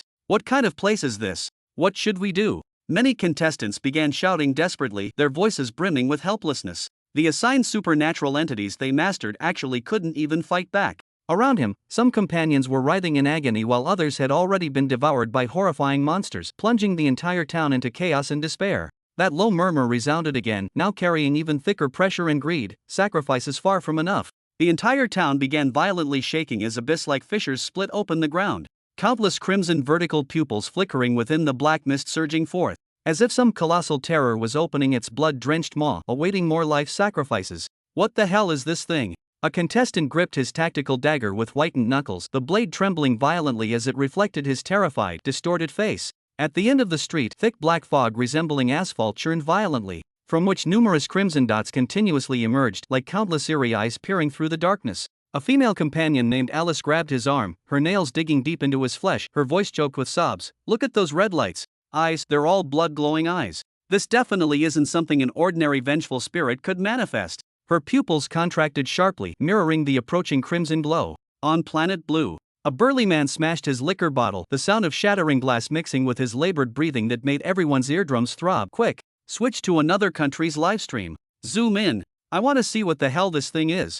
The camera instantly switched, magnifying the image to its limit. Every viewer in the livestream gasped simultaneously. On the screen, amidst the dense clusters of red light, every pair of eyes displayed the distinctive oval pupils of swine, their murky whites crawling with earthworm-like blood vessels, as though countless flayed pigs were staring at them through the void. Even more disturbing, black-purple mucus kept oozing from these eyes' surfaces, dripping slowly along invisible trajectories and tracing eerie arcs in the air. Global livestream platforms erupted instantly. What kind of hellspawn is this? My goosebumps are falling off. Top-tier red-dressed wraith. Don't joke, this must be a god-level entity. We're screwed. The purple-robed master just left, and now these monsters appear. Who can withstand this? Just as everyone was terrified, the clock tower at the town center suddenly emitted unbearable creaking sounds before collapsing with a thunderous crash.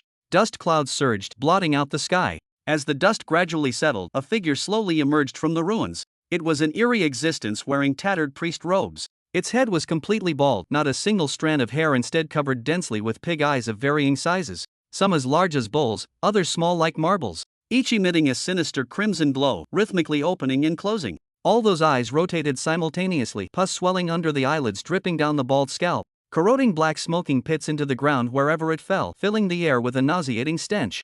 Could that be the officiant of the primordial sacrificial rite? A contestant's voice trembled. Signal interference. All equipment has gone completely dead. Many contestants had also located those previously taken away, and through their accounts discovered various clues and traces. Before his words could fade, a thunderous roar suddenly erupted from buildings lining both sides of the street. Amidst flying bricks and debris, countless twisted figures began crawling out from the ruins. These monstrosities retained the general outline of human torsos, yet sported sharp boar tusks and thick, cloven hooves. Where necks should have been, bulbous pig snouts protruded grotesquely, covered in folds of wrinkly flesh. Their backs were hunched with tumorous growths densely studded with neatly arranged pig ears that twitched faintly with each eerie gust of wind.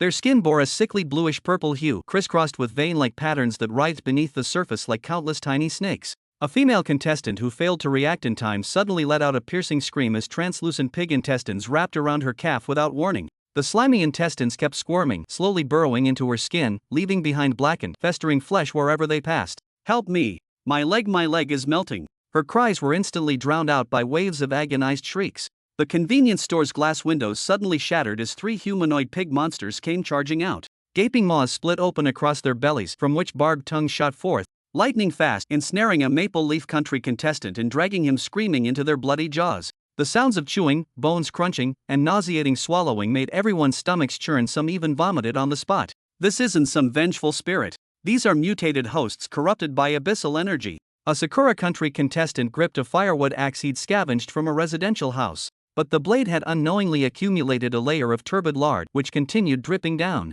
Look at the patterns on their bodies, they match the records in the tender mother scriptures. His voice cut off abruptly as the pig-faced priest suddenly turned its head, all eyes on its crown focusing on them simultaneously. An invisible pressure descended like Mount Tai, crushing down, instantly causing several contestants to collapse, black blood oozing from their 7 facial orifices. They writhed in agony, emitting muffled groans from their throats, utterly helpless against this terrifying force. Blood rain poured down, each drop transforming into boiling lard upon hitting the ground. The sizzling sound reverberated throughout the entire town. Chapter 55: Purple Robes Savior Help. We're really going to be wiped out this time. The South Korean contestant Kim Min-hee frantically slapped at her smoking skin, screaming in utter despair. She discovered in horror that her fingernails were transforming into hooves, with swarms of squirming maggots emerging from between them. No! I don't want to become a monster. Please, spare me. Her desperate cries were interrupted by the thunderous, grotesque laughter of the hog-faced priest. The hog-faced priest emitted an ear-splitting squeal like a pig's squeal from his throat. When the largest eye atop his head suddenly split open into a blood-drenched maw, spewing forth a cloud of purplish-black mist. Wherever the mist spread, all living creatures began undergoing frenzied mutations. Stray cats by the roadside grew 3 pig heads, using human-like hands to scratch at the ground. Street lamp poles twisted into shapes resembling swine vertebrae, bulbs bursting to discharge foul-smelling brain matter. Even falling leaves transformed into wriggling pig tongues, thrashing madly through the air. A contestant from Great Bear Nation stared in terror as his hands began deforming. His skin grew coarse and hardened, his 5 fingers fusing together into a cloven hoof. This can't be, this absolutely can't be. He frantically raised his gun to his temple, but the pig-faced priest crushed his wrist mid-air just as he pulled the trigger. The severed hand fell to the ground, spurting not blood but chunky pig offal with granular tissue. The live chat in the global broadcast room exploded with messages. Horror World should take responsibility. This pig-faced priest is way too OP. Careful or Horror World might hear you and drag you in next time. Sorry, I was just talking nonsense. Purple Robed Savior, help. We're really gonna get wiped this time. I declare this my #1 nightmare material tonight. The pig-faced priest slowly raised its arm covered with pig eyes, all simultaneously erupting with blinding red light. The entire town began warping and twisting, the ground swelling upward to form a gigantic pig's belly as countless floating pig fetuses appeared in the sky. The low murmuring returned, now carrying the wails of millions of pigs. Sacrifices, we need more. A terrifying shadow is spreading across the entire world. Don't just fucking stand there. Stick together if you want to live. Finally, one contestant stepped forward. Swing an electric saw sparking with electricity to cleave through an approaching pig-faced monster, black-purple blood splattering across his visor. He tore open his collar to reveal the contract runes on his neck. The pig-faced priest is the final boss. Without the purple-robed big shot, we can only go all in now. In the square, the breaths of contestants from various nations condensed into white mist amidst the blood rain. A contestant from Maple Leaf Country drew his katana, the paper talismans wrapped around the blade fluttering without wind. Shared points. Kill this monster, and everyone can clear the stage. Behind him, contestant Kim Min-hee from Peninsula Country trembled as she activated the blood-red tattoo on her wrist, summoning a vengeful spirit wielding a bone whip. A burly man in military uniform kicked away a pig-shaped aberration gnawing on a teammate, his tactical visor flashing red. Listen up. Have the flying-type aberrations restrain it. Ground forces focus fire on its weak points. Before he could finish speaking, a wave of cheers suddenly erupted from the crowd. The burly Russian man Andrei tore open his shirt, revealing a sinister double-headed bear totem on his back. With a furious roar, 2 bizarre creatures wreathed in ghostly blue flames burst forth from the ground. The bear paws smashed the flying pig-eyed insects midair, their claw-dripping mucus corroding deep pits into the ground. The hundreds of pig eyes atop the pig-faced priest's head simultaneously turned toward the sound source. The largest eye, thick as a rice bowl, split open into a blood-red maw and shot out a beam of purplish-black light. Just as Andrei's creatures were mid-leap, the light beam swept across their bodies. The blazing flames instantly extinguished, their flesh melting away like candle wax to reveal ghastly white skeletons. No! Andrei collapsed to his knees with a blood-curdling scream, black blood seeping from all 7 orifices as dense pig bristles visibly sprouted across his skin. Now! Ranged attacks. Lucy, the contestant from Tianzhu Country, raised her longbow inlaid with eerie runes. 3 arrows shot through the air, only to be shattered by an invisible barrier half a meter away from the pig-faced priest. Beside her, Carlos from Shiba Country swung his chain, the skull at its end opening its bloody maw to bite the monster's ankle, only to be crushed into powder by the priest's casual stomp. The flying bone fragments mixed with Carlos' screaming severed arm. Live stream comments flooded the screen. We're doomed. This boss is completely invincible. Where's the purple-robed expert? We need backup now. Look at that monster. He got instantly killed. As more and more aberrations were instantly slaughtered, the metallic scent of blood grew thicker in the air. The water ghost summoned by the Kangaroo Country contestant had just emerged from the sewer when it was impaled through the chest by a pig's tongue shot from the priest's head.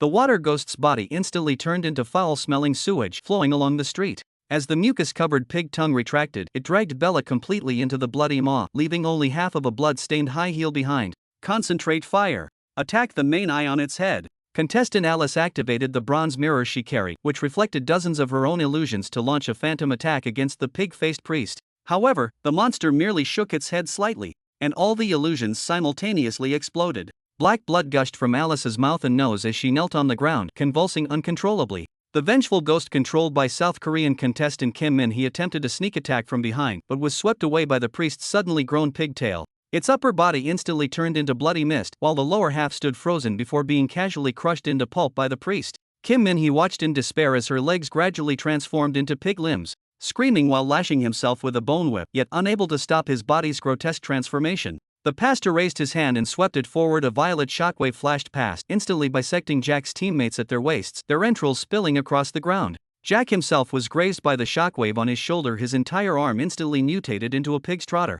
Clenching his teeth, he raised his gun with his remaining right hand to aim at the monstrosity, only for the pastor to grip his throat telekinetically, lifting him slowly off the ground. Why is this happening? Jack forced out the words with difficulty, his eyeballs bulging from asphyxiation. The main eye atop the pastor's head slowly opened, revealing within it tiny human faces, the agonized, contorted visage of Alina, the first sacrificial maiden. With an eerie chuckle from the pastor, Jack's body began to bloat and warp before finally exploding into a mess of bloody pig offal. As time passed, the pig-faced pastor's movements grew increasingly swift and violent. A terrifying vortex of death formed around his body, instantly shredding any approaching anomalies and contestants who came too close. Contestant Marco's vine anomaly had barely wrapped around the priest's arm when it was punctured like a sieve by spikes that suddenly sprouted from the priest's body. Another contestant, Tom's ice-based anomaly, summoned an ice wall, which melted instantly when faced with the high-temperature lard sprayed by the priest. The crowd began to stir. Some tried to flee but were intercepted by porcine-shaped aberrations summoned by the pig-faced priest. "Don't run! We can still." Han's words were cut short by his own coughing fit. His throat had already begun growing porcine cartilage. As he raised his chainsaw to attack again, the priest casually waved his hand. A flash of light passed, and Han's body was bisected, his upper torso still maintaining its axe-swinging posture while his lower half had already transformed into pig hind legs. From initial unity of purpose to this current desperate flight, all within barely over 10 minutes. The surviving contestants watched their teammates die gruesome deaths one after another, their eyes filled with terror and despair. The pig-faced priest slowly raised its arm as all the porcine eyes simultaneously emitted a blinding red light, while a low murmur echoed through the void, "Sacrifice is far from enough." And in the ruins not far away, several pairs of familiar eyes watched everything from the darkness, with purple-golden runes flickering intermittently. Chapter 56. Do you hear that? There's a strange sound outside. This monster doesn't understand human speech at all. A contestant's blade sank deep into the pig-faced priest's shoulder bone, only to be casually flicked away, sending the fighter flying like a ragdoll until they smashed through 3 brick walls before finally stopping. The dense cluster of pig eyes atop the priest's head rotated simultaneously, producing an ear-grating squeaking noise, as fetid mucus dripped from its bald scalp, corroding the ground and creating sizzling pits that emitted smoke. It's a blood-maddened beast gone berserk. Another contestant shakily raised his homemade flamethrower, only to be sent flying by the priest's slashing pigtail the moment he pulled the trigger. The burning flames sprayed onto the priest's body, nearly making its skin gleam with oil, which instead enraged the monstrous creature. Screams erupted in waves through the crowd. Someone had half their face corroded by splattered mucus, their flesh melting away to reveal ghastly white cheekbones. Others tried kneeling in surrender, only to be met with the priest's crushing stomp. The muffled crunch of shattered ribcages mixed with the sickening splatter of flying organs echoed unnaturally loud in the deathly silent street. "Fall back! Retreat now!" Someone's shout sent the remaining contestants stumbling backward like startled birds. They pressed their backs against the mottled walls, watching as the pig-faced priest slowly raised both arms, all its swine eyes simultaneously erupting with blinding red light. The ground suddenly trembled violently, with asphalt roads churning like boiling lava. Countless blood vessel-like meat strands burst through the soil, writhing madly in midair and intertwining to form an enormous dome. Thick, asphalt-like mucus cascaded down like waterfalls. In the blink of an eye, the entire square transformed into a massive flesh and blood prison. "This is a ghost domain." One contestant's pupils constricted sharply, his voice trembling with tears. The wrinkled flesh walls continuously expanded and contracted, emitting a nauseating sweetness of blood. Broken limbs floated in the ground's mucus, with tiny neat sprouts occasionally emerging from bone crevices. The flesh walls suddenly split open with dense pores, from which pig eyes of varying sizes protruded. Small ones like marbles, their surfaces still streaked with blood. Large ones like wash basins, their cloudy eyeballs covered in pus-filled sores, each one fixating unblinkingly on the survivors. "Save me! My legs!" A contestant discovered in horror that his calf was being corroded by the mucus, his skin peeling off like melted wax. In panic, he summoned a flame anomaly, only to see the fire extinguished by the mucus the moment it ignited. The anomaly let out a piercing shriek before dissolving into a pool of foul-smelling black liquid. Even more terrifying, the fleshy walls began to writhe and transform, randomly extending tentacles of varying lengths. These tentacles were covered with suckers, each embedded with a human eyeball. Some eyes showed terror, others despair, and some stared unblinking in death. As the tentacles waved about, the eyeballs rolled within their suckers, producing gurgling sounds. The live broadcast on Blue Star was flooded with a frenzy of bullet comments. The contestants' family members went wild. "Run away! My son hasn't even married yet. Please stop. That's my only daughter." Ordinary viewers broke out in cold sweat, some even knocking over their water glasses without noticing. Someone curled up on the sofa, fingernails digging deep into their palms. "Where's the purple-robed anomaly? Come out and save people." Such barrage comments flooded in like tidal waves, yet received no response. The sacrifice isn't enough yet. The priest's murmurs mingled with the squeals of countless pigs, echoing through the ghost domain.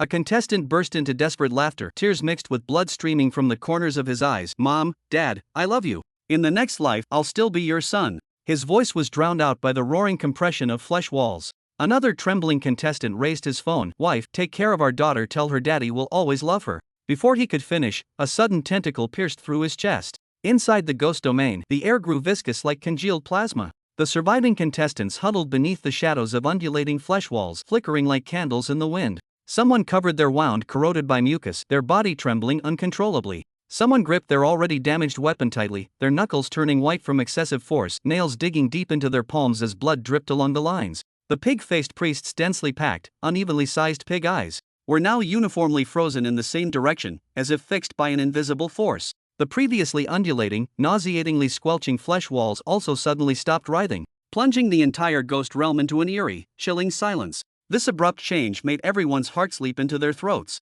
Why isn't it moving?" A blood-soaked contestant's voice was hoarse like sandpaper grinding, their throats seemingly clogged with bloody fragments, each word spoken with extreme difficulty. His companion stared fixedly at the bowl-sized main eye atop the priest's head, pupils constricting sharply as his voice trembled with fear. "Those eyes, they're all bleeding." The crowd focused their gaze and saw black-purple mucus oozing from the corners of all the priest's pig-like eyes. Like bloody tears, the viscous liquid crept down its bald scalp, pooling on the ground into a stinking rivulet that gleamed with an eerie luminescence under the ghost realm's dim light. The live broadcast feed from Blue Star was instantly flooded with dense layers of bullet comments. "Holy shit! Why did this monster suddenly freeze? Is this a bug?" The more you think about it, the creepier it gets. The priest's reaction seems to sense some terrifying presence. "Folks, I'm holding my breath here. Someone please give a high-energy warning." Just as confusion spread among the crowd and fear continued to escalate, a seemingly frail contestant wearing round-framed glasses whose sharp gaze belied his bookish appearance, suddenly grabbing the arm of the person beside him, his arm trembling slightly from exertion. He lowered his voice, tones carrying unconcealable terror. "Did you hear that? Outside there's a strange sound." Upon hearing this, everyone held their breath and strained their ears to listen carefully. Faintly, a deep and powerful incantation penetrated the flesh barrier of the ghost realm, slowly carrying through heaven and earth. "Mysterious ancestor, source of all chi, through vast calamities cultivated, witness my divine powers." The voice resonated like a massive bell, carrying a metallic chill in its timbre, each word striking like a heavy hammer against everyone's hearts. The previously motionless pig-faced priest trembled violently like an enraged beast, the pig eyes on its head bursting one after another, black blood gushing skyward like fountains, forming a rain of gore in the air that splattered across every corner of the ghost realm, making sizzling, crackling sounds where it landed. "It's the golden light incantation." But this voice, why does it carry such coldness? Some audience members gasped in shock, their voices filled with astonishment and confusion. After Lin Zaixi's sudden rise to fame, many viewers began exploring ancient cultures. Concepts like Taoist sects, incantations, talismans, zombies, and Taoist masters gradually re-emerged in public consciousness.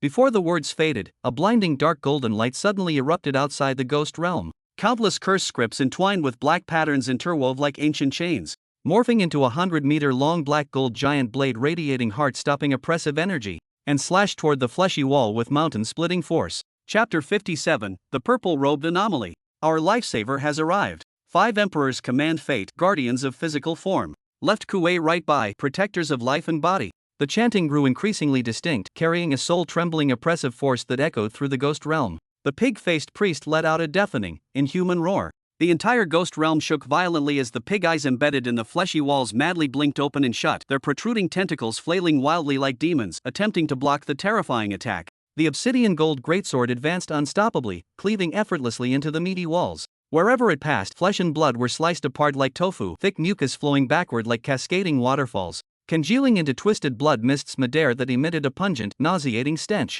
All warriors of heaven and earth, array before me. Vanquish evil and dispel illusions, immune to all spells. As another incantation echoed forth, the radiance from the obsidian gold greatsword intensified further. Lin Zaixi's figure flickered indistinctly within this luminous glow. His violet robes billowing dramatically around him, his pallid face set in an icy expression, those profound amethyst eyes flashing with soul-piercing intensity. Golden light manifests swiftly, shield and protect the true practitioner. As the final incantation fell, the obsidian gold great blade exploded violently, flooding the ghost domain with dark golden light like raging tides. The trapped contestants were blinded by the radiance, feeling the putrid air in their lungs completely swept away, replaced by a crisp, lightning-charged energy that made them inhale greedily. As the light gradually dissipated, a tall and straight figure slowly emerged. It was Lin Zaishi. His purple Taoist robes fluttered in the wind, surrounded by faintly visible obsidian gold runes, each exuding a mysterious and powerful aura. His pale fingertips traced through the void, leaving behind runes that automatically arranged into formations,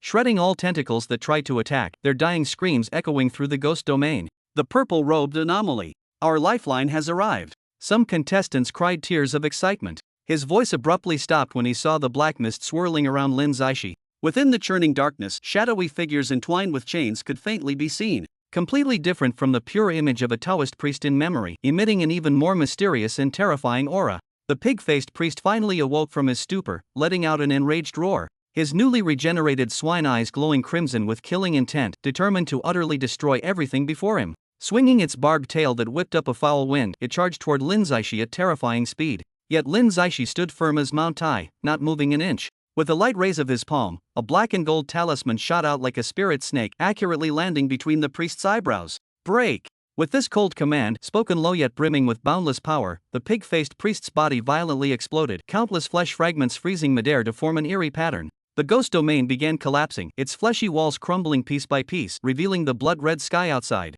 The surviving contestants gazed at the figure in purple robes. Some knelt weeping, hearts brimming with post-catastrophe joy and gratitude towards Lin Zaishi. Others stood petrified, still immersed in the aftershock of the awe-inspiring spectacle. Meanwhile, Blue Star's livestream was already flooded with frenzied comments. Purple Robe Big Boss is forever God tier. This entrance was so cool it's beyond description. Those black gold incantations are absolutely killer. 1,000,000 times more domineering than the original Golden Light Curse. My soul nearly left my body from fright earlier, but now I'm fully revived. Begging the big boss to annihilate that monster. Lin Zaishi slowly turned, his deep purple eyes scanning the crowd like frigid pools. The black gold incantations surrounding him flared to life once more, heralding the coming ultimate showdown. Within the blood mist-shrouded ghost domain, Lin Zaishi stood like an eternal, unmelting iceberg, the black gold incantations coiling around him emitting an eerie glow. Beneath his pallid complexion, deep purple eyes radiated a soul-freezing chill. Without uttering a word, he naturally exuded a terrifying aura that made people tremble. The air around him distorted. Even space itself seemed to fear this power, keeping an odd distance. The surviving contestants, already like startled birds, found themselves suffocating under this oppressive might. Run! Run now or we're dead! One contestant with a mangled leg dragged himself backward in a desperate retreat, leaving a long trail of blood in his wake. Another, face ghastly pale with chattering teeth, stammered in a shaky voice, This is no man, it's death himself descending." The group stumbled toward the edges of the ghost domain, supporting each other as they fled. Some who fell scrambled back up immediately, ignoring the pain as they continued their desperate sprint, fearing that any delay would drag them into the impending terrifying storm. As the last contestant stumbled out of the ghost domain's range, Lin Zaishi slowly withdrew his gaze. A gaze so piercing it seemed capable of penetrating everything, leaving one's heart trembling. The pig-faced priest's head was covered densely with crimson pig eyes, resembling thousands of eerie red lanterns, all locking onto Lin Zaishi in unison. Each eye is thick, ink-black blood that meandered down its bald scalp, converging on the ground into a foul-smelling stream. The stream continuously bubbled with countless tortured souls struggling within its depths. Suddenly, the pig-faced priest let out an ear-splitting roar that resounded like thunder from hell. mingled with the squeals of countless pigs and the death cries of humans. Wherever the sound waves passed, the ground split open with bottomless fissures, while distant buildings collapsed with thunderous roars, sending clouds of dust billowing into the sky. Its body began expanding wildly, bones emitting an ear-piercing crackling sound as they fractured within. Its limbs twisted and deformed visibly, thick boar legs bursting through the ground like stone pillars, making the earth tremble with each step. Its arms transformed into massive maws lined with sharp tusks, constantly snapping open and shut with greedy roars, ready to devour everything in sight. The number of boar eyes on its head multiplied exponentially, densely covering its entire skull before sprouting from its neck and back, each eye gleaming with bloodthirsty radiance, like countless abysses threatening to drag victims into eternal damnation. More terrifyingly, a pair of enormous cloven hooves grew from the boar-faced priest's back. The pig's hooves were densely covered with layers upon layers of human faces, each bearing different expressions, some filled with terror, others brimming with despair, and still others twisted in maddened grins. As the hooves flapped about, the faces emitted waves of shrill, mournful wails that rose and fell in succession. The ghostly realm's space warped violently as tens of thousands of blood vessel-like tentacles protruded from the fleshy walls. Each tentacle's tip bore a dripping, mucus-covered pig's eye. These appendages lashed out toward Lin Zaishi like frenzied vipers. The viscous liquid covering the ground boiled and churned like molten lava, disgorging hordes of half-human, half-pig monstrosities. Their bodies were twisted, their skin displaying an unnatural bluish-purple hue as they brandished claws and emitted piercing shrieks. They surged toward Lin Zaishi like a tidal wave, the ground corroding into deep pits wherever they passed. Faced with this overwhelming, soul-crushing onslaught of horror, Lin Zaishi's expression remained as cold as frost, as everything before him was merely the performance of a clown. Slowly raising his right hand, the black gold runes on his palm blazed brilliantly, illuminating his paper-pale yet supremely majestic face. Under the gaze of countless crimson pig-like eyes, his thin lips parted slightly as he uttered a single word, his voice deep yet seemingly capable of piercing through time and space. Decree! In that instant, the entire world seemed to hit pause. The pig-faced priest's raised claw froze less than half a meter above Lin Zaishi's head, its twisted face locked in a hideous expression, the madness and bloodlust in its eyes petrified. The charging mutants remained suspended mid-leap, claws bared, even their splattered blood droplets hanging motionless in the air, forming a grotesque tableau. The frenzied tentacles stopped mere centimeters from Lin Zaishi's body, their viscous secretions suspended midair, no longer dripping. The boiling mucus ceased its churning, hovering above the ground to form twisted patterns. Even the putrid stench permeating the ghost realm seemed imprisoned by an invisible force, no longer circulating. Chapter 58. This horror game concludes. Rankings announcement. Lin Zaishi stepped forward, his purple robe fluttering violently in the stagnant air. Each footstep generated ripples of dark gold, causing the surrounding space to tremble slightly where he passed. He gently touched the frozen pig-faced priest's head. Those previously menacing pig eyes now reflected pure terror, sensing genuine mortal danger. Noisy. Lin Zaishi coldly spat out the two words, his voice dripping with disdain and authority. The black gold curse marks on his palm erupted violently, transforming into massive chains. These chains were engraved with ancient, mysterious runes, radiating heart-stopping power as they pierced through the priest's body. The pig-faced priest, pierced by chains, emitted silent screams as its body began disintegrating inch by inch. All its pig eyes simultaneously exploded, black blood blossoming in the air like fireworks before raining down upon the earth. Those twisted limbs, wailing human faces, and terrifying tentacles. At this moment all turned to dust, scattering with the wind as the ghost domain began collapsing, its fleshy walls crumbling to reveal the blood-red sky beyond. Outside the ghost domain, the surviving contestants stared wide-eyed, faces filled with disbelief while their bodies continued trembling uncontrollably. The terrifying monster they thought invincible had been utterly annihilated by just a single word from Lin Zaishi. In the Blue Star livestream, comments flooded the screen. This is insane. Instant kill with one word. The purple robe master is practically a god. Help! Even through the screen, this pressure is suffocating. From now on, the purple robe master is my absolute belief. Such power is invincible. As the pig-faced priest dissipated into a mist of blood, the entire town of Grove suddenly fell into an eerie silence. The surviving contestants were still immersed in the ecstasy of having narrowly escaped death. Some collapsed to the ground weeping uncontrollably, while others trembled as they kissed the ground. Crack! A crisp snapping sound shattered the deathly silence, drawing all eyes simultaneously to the town's central clock tower. The once dignified Gothic structure now had its blue bricks twisting and writhing like living creatures, with viscous black ooze seeping from the cracks. Look! The walls are molding. A contestant screamed in terror, pointing at the walls. Everyone focused their gaze and saw the formerly solid bricks softening at a visible pace, their surfaces developing bizarre bluish-gray fungal patches before peeling off in large chunks as if injected with some corrosive agent. This isn't mold. Another contestant suddenly let out a blood-curdling scream. What's falling isn't mold. It's flesh. Rotting flesh. A dislodged brick happened to land right beside his feet. Only then did the crowd realize in horror that these so-called bricks were actually decaying flesh riddled with blood vessels and membranes. They were continuously oozing foul-smelling fluids, forming black streams on the ground. The surface of the rotting flesh was teeming with maggots writhing frantically. The ground began to tremble violently. The asphalt on the streets churned like boiling lava as countless vascular flesh strands burst forth, intertwining mid-air and crushing street lamps and billboards. The previously orderly houses twisted and deformed amid the shaking. When the window glass shattered, what sprayed out wasn't shards but stinking pus and blood. "Run! Get out of here!" someone shouted, jolting everyone awake from their daze as they all broke into a frantic run. A female contestant's high heels sank into the melting ground. In panic, she tore off her shoes only to find her soles covered with sticky flesh threads. "Ah! What is this thing?" she screamed while shaking her feet violently, but the flesh threads clung stubbornly like living creatures, crawling up her calves. Seeing this, her companion grabbed a steel pipe from the roadside and smashed down, causing the flesh threads to burst apart. The splattering black blood, however, corroded the pipe with sizzling smoke. The entire town's buildings were rotting at an alarming speed. The church's stained glass transformed into flowing blood, meandering down the walls. Mannequins in shop windows cracked open their mouths, spewing out clumps of rotten flesh. Even roadside trees began to twist and deform, with dense clusters of pustules bulging from their trunks. That exploded to spray bone-flecked mucus. The putrid stench in the air pressed down like a physical weight, even more nauseating than the aura emitted by the pig-faced priest. It was a mixture of corpse rot, decaying flesh and stomach acid, as if the entire world was being digested inside some monstrous stomach. "My throat, I can't breathe." One contestant clutched at his neck, his face turning purple. His companions staggered as well, their nasal passages and mouths filled with the foul odor, every breath feeling like swallowing scalding tar.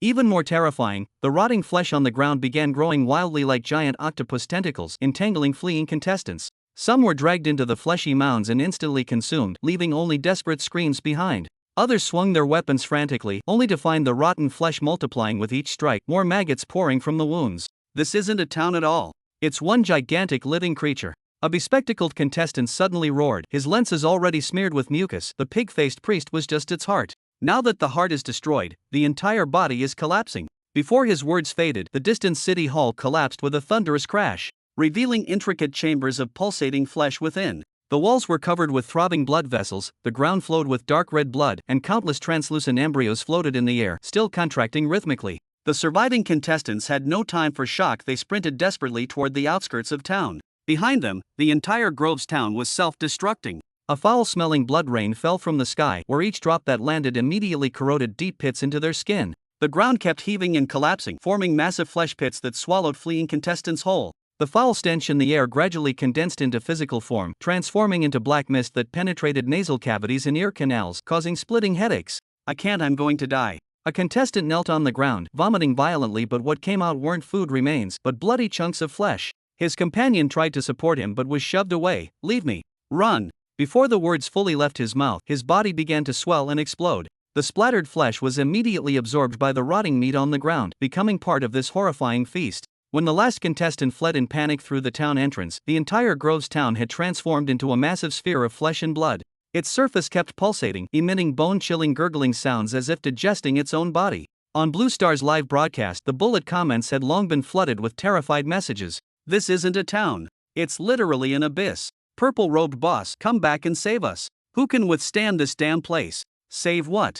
The mission is probably about to end anyway. I declare this is the most disgusting scene I've ever seen in my life." When the anomalies of Groves Town completely dissipated, the sky was suddenly torn apart by crimson light. The chilling mechanical voice of the horror world boomed. "This session of Horror Game concludes. Rankings of successful participants are announced." Chapter 59. Countless blood-red balloons floated in from all directions. Jiang Jiwei, Sun Lingyu, and Wu Guodong stood on scorched earth, covered in bloodstains, their faces still bearing traces of lingering terror. Wu Guodong clutched a broken rusted iron rod in his hand, his knuckles whitened from excessive force. Sun Lingyu's disheveled hair stuck to her blood-stained cheeks, her eyes filled with utter disbelief. Jiang Jiwei panted slightly, her chest heaving violently. First place, Xia Nation Team. Members, Jiang Jiwei, Sun Lingyu, Wu Guodong. A mechanical voice exploded like thunder as golden light coalesced in the void, forming a massive leaderboard. Wu Guodong stood frozen for a moment, his iron rod clattering to the ground, before suddenly erupting into a hoarse roar of ecstasy. "I succeeded. Wife,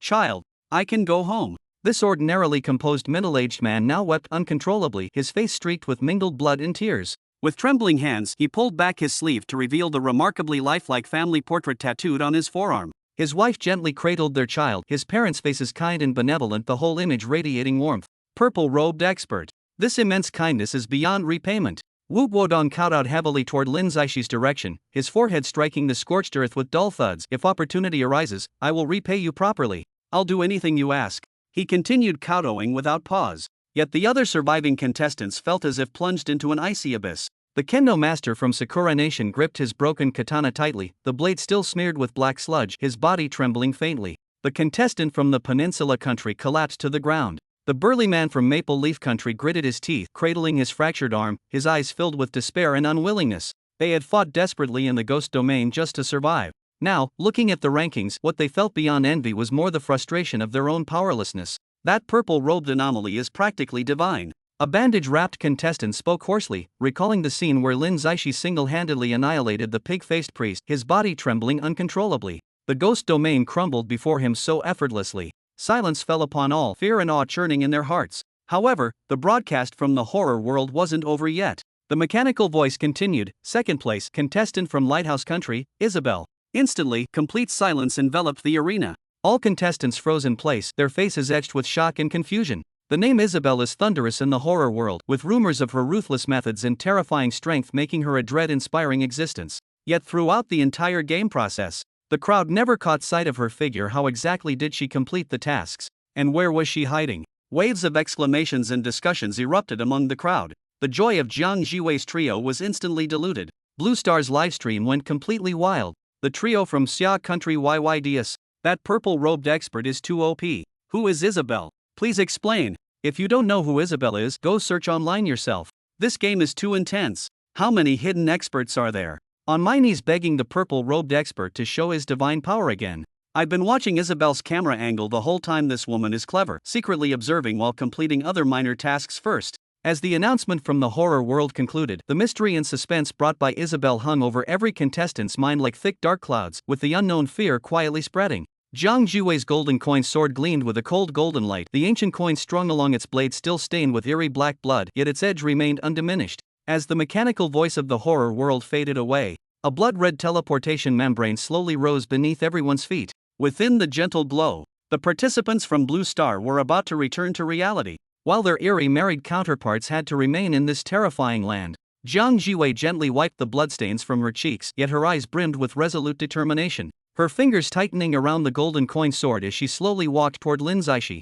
A gentle yet powerful smile curled at the corners of his lips. Shaolin, wait for me. Next time I'll enter the horror world again, no matter how difficult it is. I will definitely complete the horror game and help you return to the real world. Her voice was crisp and resolute, particularly clear in the silent air. Lin Zaishi's body was faintly illuminated by violet gold runes as his deep purple eyes gazed at Jiang Jiwei, displaying a rare trace of gentleness. I should be the one thanking you. Remember, every time you come here, as long as I'm present, you needn't worry about any dangers. His words carried an aura of reassurance and strength. With him around, even the most terrifying crisis could be resolved effortlessly. Wait, I'm coming too. Sun Lingyu twisted her slender waist to squeeze between the two. Her carefully styled curls were slightly disheveled, yet couldn't conceal her radiance. Shaolin, rest assured, our Sun family has no shortage of resources and connections. If you want to leave this place, I'll spare no effort. When you reach the real world, I'll let you experience true luxury sports cars, mansions, private jets, anything you want. She blinked her dewy eyes, her gaze filled with both flattery and anticipation.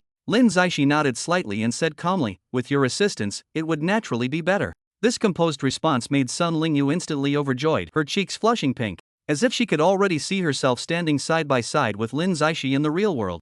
Wu Guodong scratched his head, looked at the remarkably lifelike family portrait tattoo on his arm, hesitated for a moment before gritting his teeth and saying, Mr. Lin, if you need me, I'm willing to enter this damn place again. His eyes held a trace of unease, yet also a measure of determination. Lin Zaishi raised his hand to stop him, the corners of his lips curling into a gentle smile. You should go back and spend time with your family. The dangers here aren't yours to bear. Simple words, yet they made Wu Guodong's eyes turn red. He bowed deeply, his voice choked with emotion. Mr. Lin's great kindness, I shall remember it in my heart. Meanwhile, the barrage in Blue Star's livestream refreshed like raging tides, overwhelming the screen. Hell!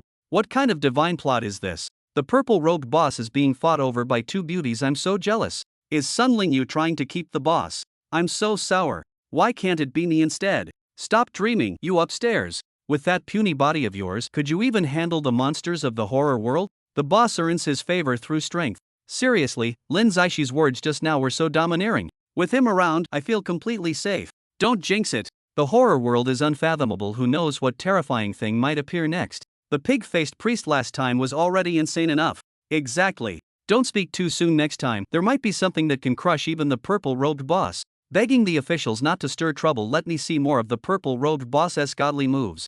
Before the crowd's murmurs could fade, the sky was suddenly dyed an eerie dark red. Countless blood-red balloons emerged from all directions, densely packed like a crimson curtain covering the heavens. The surfaces of these balloons were pockmarked, as if corroded by some acidic liquid, with faint, mottled human faces visibly contorting upon them. Each balloon had a black silk ribbon tied beneath it, fluttering in the wind like whispers from countless vengeful spirits. What kind of monstrous thing is this now?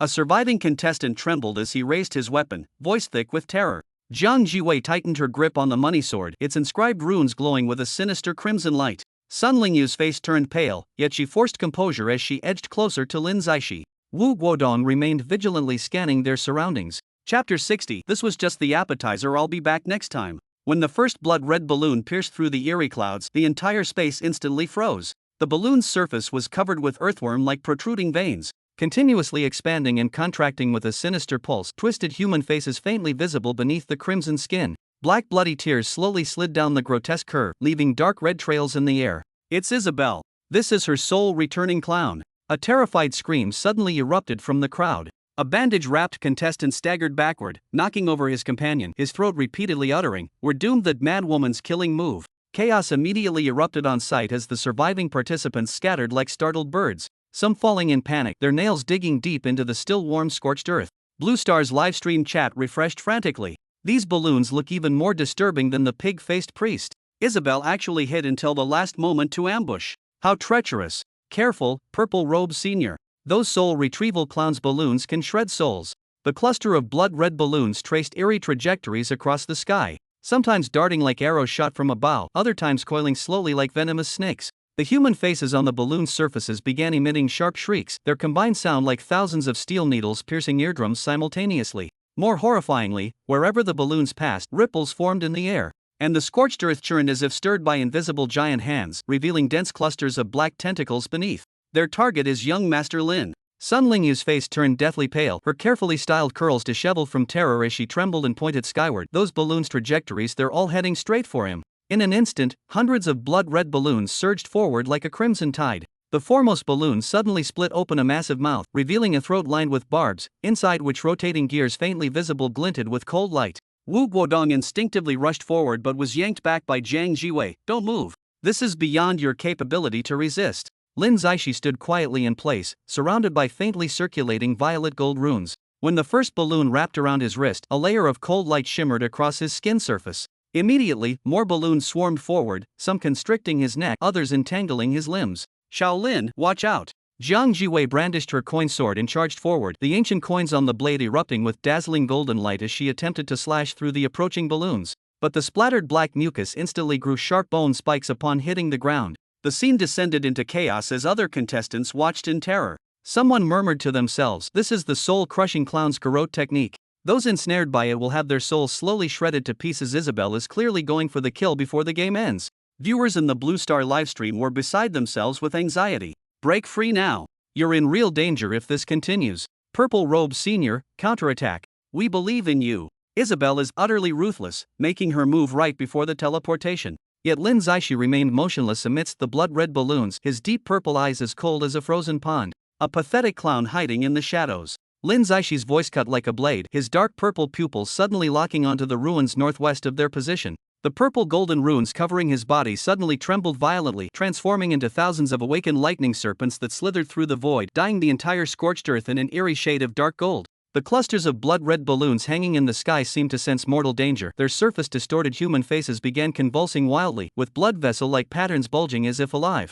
But before they could flee, Lin Zaishi raised his hand and lightly flicked his fingers, sending out a purple-gold flame that instantly cast an eerie glow across all balloon surfaces. This flame appeared temperatureless, yet it made the crimson skins visibly melt at naked eye speed, emitting an ear-piercing sizzling sound. "Ah!" Some contestants covered their ears while stumbling backward. Though the flame-scorched balloons emitted no sound, the human faces on their surfaces silently howled in extremely distorted postures. Features scrunched together as bloody tears mixed with melting flesh drip down, corroding the ground into smoking black holes. Several Maple Leaf Country contestants huddled together. This flame, how can it even burn souls? Even more chilling was how the purple gold domain spread outward like tidal waves. The ground cracked with spiderweb like dark golden patterns, turning scorched earth into instant powder wherever it passed. Enveloped participants discovered in horror. The blood-red light pillars meant to transport them back to Blue Star began violently shaking, forcibly blocked by invisible power.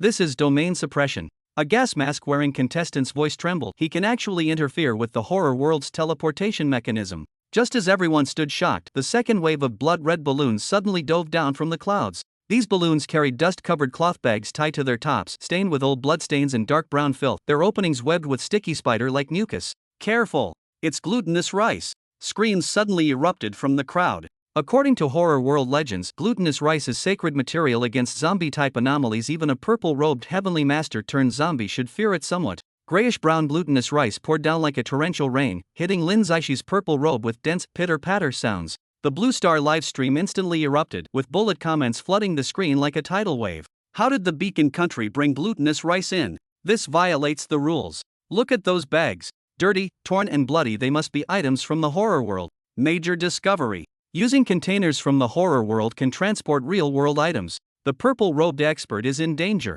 Glutinous rice counters zombies. This is bad. However, the next scene left everyone dumbfounded. The glutinous rice falling on Lin Zaishi burst into wisps of green smoke the moment it touched his purple robe, instantly turning to ashes. The symbols around Lin Zaishi's body blazed with intense light as he raised his hand and made a slight pinching motion. The cluster of balloons suspended above his head exploded violently, their dark red mucus instantly vaporized without a trace by the flames in his domain. His gaze was cold as frost as he looked toward Isabel's hiding place, his voice filled with disdain. Such petty tricks, how dare you embarrass yourself with them? Sun Lingyu's eyes were full of shock and reverence. Ordinary glutinous rice can't harm Senior Lin at all. This is true invincibility.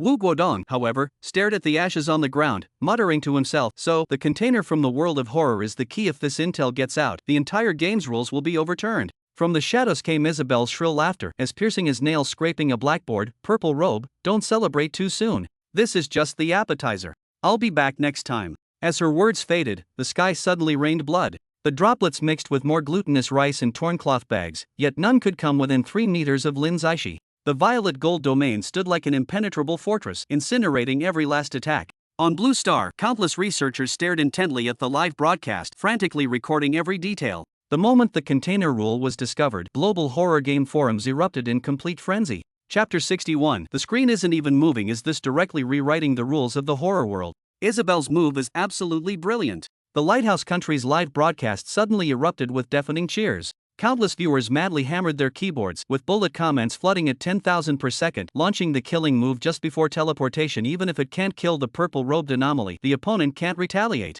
Truly worthy of being our Lighthouse Country's ace. This operation is god tier. The blonde host, flushed with excitement, drained his beer in one gulp. As long as that blood-red light column descends and all participants get teleported, no matter how strong the purple-robed one is, he can only watch helplessly. In the horror world, the blood-red balloons on the scorched earth kept exploding amidst purple-gold flames, yet piercing laughter emanated from the shadows where Isabel hid. The laughter, like metal scraping against glass, made the surviving contestants' eardrums ache. Want to kill me? In your dreams. Her distorted shriek echoed through the void. Once the teleportation activates, you won't even touch a thread of my clothes. The runes around Lin Zaishi blazed brilliantly, his deep purple eyes icy, yet he did not pursue immediately. He had already sensed the eerie pressure gradually gathering in the sky. Blood-red beams, like colossal serpents from the abyss, slowly descended through the clouds. The teleportation mechanism has activated, Sun Lingyu said helplessly. Isabel timed this perfectly. Wu Guodong sighed. That woman is too treacherous. The moment the crimson light pillar crashed down, the entire world seemed devoured by a bloody maw. Wherever the light pillar reached, the air emitted a piercing tearing sound, and the scorched earth was lifted as if by an invisible giant hand, swirling wildly in the air. The contestants twisted and deformed in the intense light, yet all of them revealed smiles. It was finally over. Jiang Jiwei turned back and shouted before disappearing, "Senior Lin, wait for me to return." Her voice was quickly drowned out by the roar of the teleportation. In the Blue Star live broadcast, audiences from various countries held their breath as they watched the screen. When the last contestant disappeared into the light pillar, everyone thought the broadcast was about to end. However, not only did the footage from the horror world not cut off, the camera suddenly zoomed in instead. Purple golden runes swirled frantically around Lin Zaishi's body, resembling a burning dark golden sun against the blood-red backdrop. He walked slowly toward the ruins where Isabel was hiding, each step leaving charred footprints on the ground. How is this possible? The Japanese commentator's voice cracked. The game is clearly over. Why is the broadcast still continuing? Could there still be people who weren't teleported? The Korean forum erupted instantly. Wait, I switched to the footage from America's Isabel. Why is she still in the horror world? The American livestream fell into an eerie silence. The cheering audience watched as the purple-robed figure advanced step by step, cold sweat trickling down their spines. The footage shook violently, with glimpses of shattered blood-red balloons and splattered black mucus flashing across the screen. When the lens refocused, Lin Zaishi was pinching a broken balloon string, his deep purple eyes surging with killing intent, trying to escape. You won't get away. Global viewers completely exploded with excitement. Divine plot twist. Isabel's gamble backfired spectacularly. So the purple robe boss wasn't affected by the teleportation restrictions at all. That's way too OP. I can't get Senior Lin's "you won't get away" out of my head, so freaking badass. On the scorched earth, Lin Zaishi stood with his hands behind his back, surrounded by swirling purple golden runes like an inverted galaxy, his deep violet eyes radiating heart-stopping pressure. Parting his thin lips slightly, deep and obscure incantations burst forth from his chest like the murmurs of ancient deities, shaking the entire space. When primordial chaos first divided, heaven and earth revealed their forms. For symbols arrange their formation, 8 trigrams form the walls. The heavenly pivot rotates the dipper's handle, earth stabilizes all directions. Yin and yang turn chaotic, space and time seal away. Each word struck like a hammer against the spectators' chests. The void twisted and deformed under the incantation's pressure, emitting sounds of strain. The horror world's livestream footage instantly froze, as if pressed by an invisible pause button. Splattering black mucus hung suspended in midair. The terrified expressions on corpses on the ground solidified into grotesque statues. Blood-red balloon explosions remained frozen as crimson mist, forming a bone-chilling tableau. The global live streams fell into dead silence, followed by an overwhelming flood of bullet comments.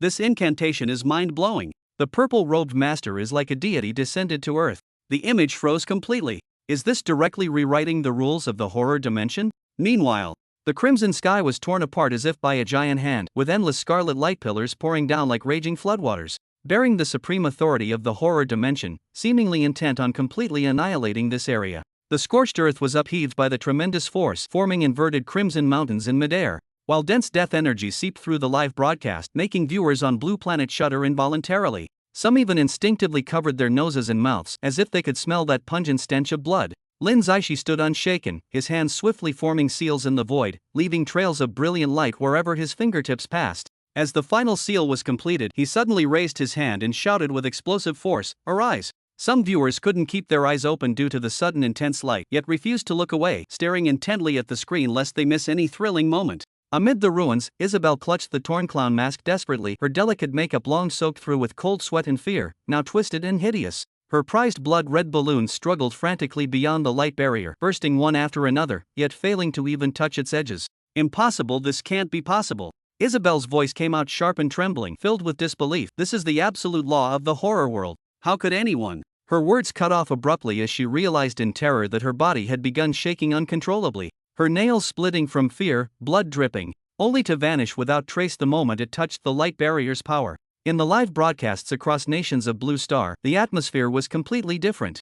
Ancient culture and Taoist art enthusiasts fell to their knees in worship, loudly proclaiming it as a divine miracle. Netizens from Kimchi Land frantically took screenshots and recordings, adding exaggerated captions and effects before spreading them wildly across social platforms. Meanwhile, the live broadcast rooms in Lighthouse Country descended into chaos as furious viewers spammed comments, demanding official explanations. Gifts flooded the screen, unable to mask their shock and indignation. Within the luminous barrier, Lin Zaishi advanced step by step, each footfall shattering the void as purple gold lotus pedestals blossomed beneath his feet. His gaze sharp as a blade pierced through layers of ruins, precisely locking onto Isabel's hiding place. The corners of his mouth curled into a frosty smirk as the symbols around him blazed with intense light. The entire purple-golden barrier began contracting slowly like a giant fist, gradually closing, completely blocking Isabel's escape routes. Chapter 62, So brave earlier, so scared now. The violet-gold barrier violently collided with the crimson radiance, causing the entire space to tremble violently as if doomsday had arrived. The air was filled with teeth-grinding, ear-piercing screeches.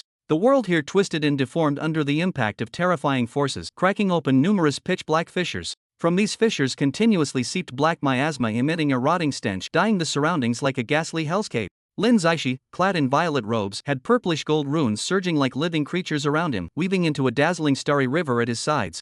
With each step he took, the scorched earth beneath his feet shattered accordingly, splitting open with web-like dark golden patterns, while an invisible pressure spread outward like tidal waves. His gaze was sharp as lightning, locked onto Isabel deep within the ruins, sending chills down one's spine. Isabel, hiding amidst the ruins, had long since lost all color from her face in terror. Her carefully applied clown makeup was completely smeared by cold sweat and terror, her originally gorgeous face now twisted and ferocious. She clung desperately to the broken brick wall, blood continuously dripping down, transforming into wisps of eerie black smoke upon the scorched earth. This is impossible. Her voice trembled, filled with disbelief. How can any supernatural entity resist the rules of the horror world? Isabel staggered backward, her high heels slipping on the gravel. In her panic, she knocked over the pile of putrid, rotting flesh behind her. The splashed mucus burned her calves, yet the searing pain paled in comparison to the terror in her heart. Major livestream platforms across Blue Star instantly erupted, bullet comments flooding the screens like tidal waves. Heavens! The violet robe expert is defying the heavens. Even the world's rules can be resisted. Isabel's expression is priceless. She looks absolutely terrified out of her wits. This is intense. A top-tier showdown is coming. The Crimson Ghost better show up soon. The crimson light surged like violent floodwaters, wave after wave crashing against the violet gold barrier. Each collision erupted with dazzling, eye-piercing radiance. The live broadcast footage flickered violently, forcing many viewers' devices to automatically activate strong light protection mode. Even so, the audience remained glued to their screens, unwilling to miss a single spectacular moment. Yet Lin Zaishi seemed completely detached, maintaining perfect calm as he strode steadily toward Isabel despite the terrifying assault. Isabel watched Lin Zaishi's approaching figure with despair, her eyes filled with sheer terror and helplessness. At this critical life or death moment, she screamed hoarsely at the top of her lungs, "Husband, save me!" As she shouted, the blood-red contract runes on her wrist madly pulsated, bursting forth with blinding crimson light. In an instant, the surrounding air violently distorted as thick, plasma-like black mist erupted from the ground, instantly engulfing the entire ruins. From within the black mist came bone-chilling skeletal grating sounds. Something terrifying was breaking free from its restraints. Then came a piercing, demonic laughter that tore through the sky. Hee hee hee. The black mist exploded outward as a figure slowly materialized. An overwhelming stench of blood assaulted their senses. The resurrection clown wore exaggerated white puffy circus attire, the fabric stained with large patches of mottled blood, every wrinkle congealed with the screams of countless wronged souls. His head was crowned with thick blood-red hair, intertwined with tiny finger bones, that emitted crisp yet eerie clattering sounds with his every movement. His skin was pale as paper, with an eerie bluish-gray hue. The corners of his mouth were slashed open to his ears. His smeared crimson lipstick had already bled outward, forming gruesome bloodstreaks that dripped continuously as he grinned. Murderous intent gleamed in his eyes. His sharp nose would twist into grotesque angles, revealing a mocking grin, only to revert to gloomy iciness moments later, unpredictable and radiating bone-chilling horror. The resurrection clown's voice screeched like nails on chalkboard, like rusted metal grinding together, unbearably piercing. His white-gloved fingers lifted Isabel's chin with vulgar playfulness, yet black ooze seeped from his fingertips, dripping onto her skin and instantly corroding small pits. He turned toward Lin Zaishi, his crimson eyes gleaming with vicious light. Behind the resurrection clown, hundreds of blood-red balloons began moving without wind, the facial patterns on their surfaces writhing madly, veins protruding like coiled pythons. Suddenly, the cluster of balloons emitted piercing shrieks akin to a baby's wail, frantically charging toward the violet gold barrier. Where they passed, ripples formed in the air, and the scorched earth churned as if stirred by an invisible giant hand, revealing dense black tentacles beneath that thrashed wildly in midair, seemingly cheering for the impending battle. Lin Zaishi snorted coldly, the runes around him flaring brilliantly like a deity descended to the mortal realm, radiating incomparable majesty. With a casual wave of his hand, a violet gold chain shot through the air with lightning speed, accurately entangling the foremost balloon. The chains were carved with ancient and mysterious runes that instantly erupted with dazzling radiance, scorching the blood vessel patterns on the balloon's surface with sizzling sounds as the balloon let out a shrill scream. Upon seeing this, the other balloons frantically retreated, their surface faces contorted in terror. Yet at soul returning clown's furious shout, they madly surged forward again. The live broadcasts across Blue Star descended into unprecedented frenzy. Such power that can oppose the world's rules, this is nothing short of divine miracle. The battle of the century. Purple Robe versus Scarlet Ghost, who will have the last laugh? Meanwhile, in the Eagle Nation's livestream, previously arrogant viewers turned deathly pale, spamming impossible across the chat. Outside the violet gold barrier, crimson light pillars continued their frenzied assault as if trying to tear the very fabric of space. Lin Zaishi stood with hands clasped behind his back, amethyst runes swirling around him like a reversed galaxy, his deep purple eyes gleaming with cold light as he stared fixedly at the soul-returning clown before him. Though this top-ranking red-robed vengeful ghost appeared formidable, in his eyes it was nothing more than an insignificant ant. Lin Zaishi's face showed undisguised disdain. With a casual wave of his hand, a violet gold chain shot through the air with lightning speed, leaving a brilliant luminous trail. The chain coiled precisely around the resurrection clown's neck, its ancient runes instantly erupting with dazzling radiance like an inescapable divine punishment. The resurrection clown let out a piercing shriek, its hands frantically clawing at the chain. Its white gloves smoking where they touched the links, its skin immediately ulcerating upon contact to reveal squirming black tendrils beneath.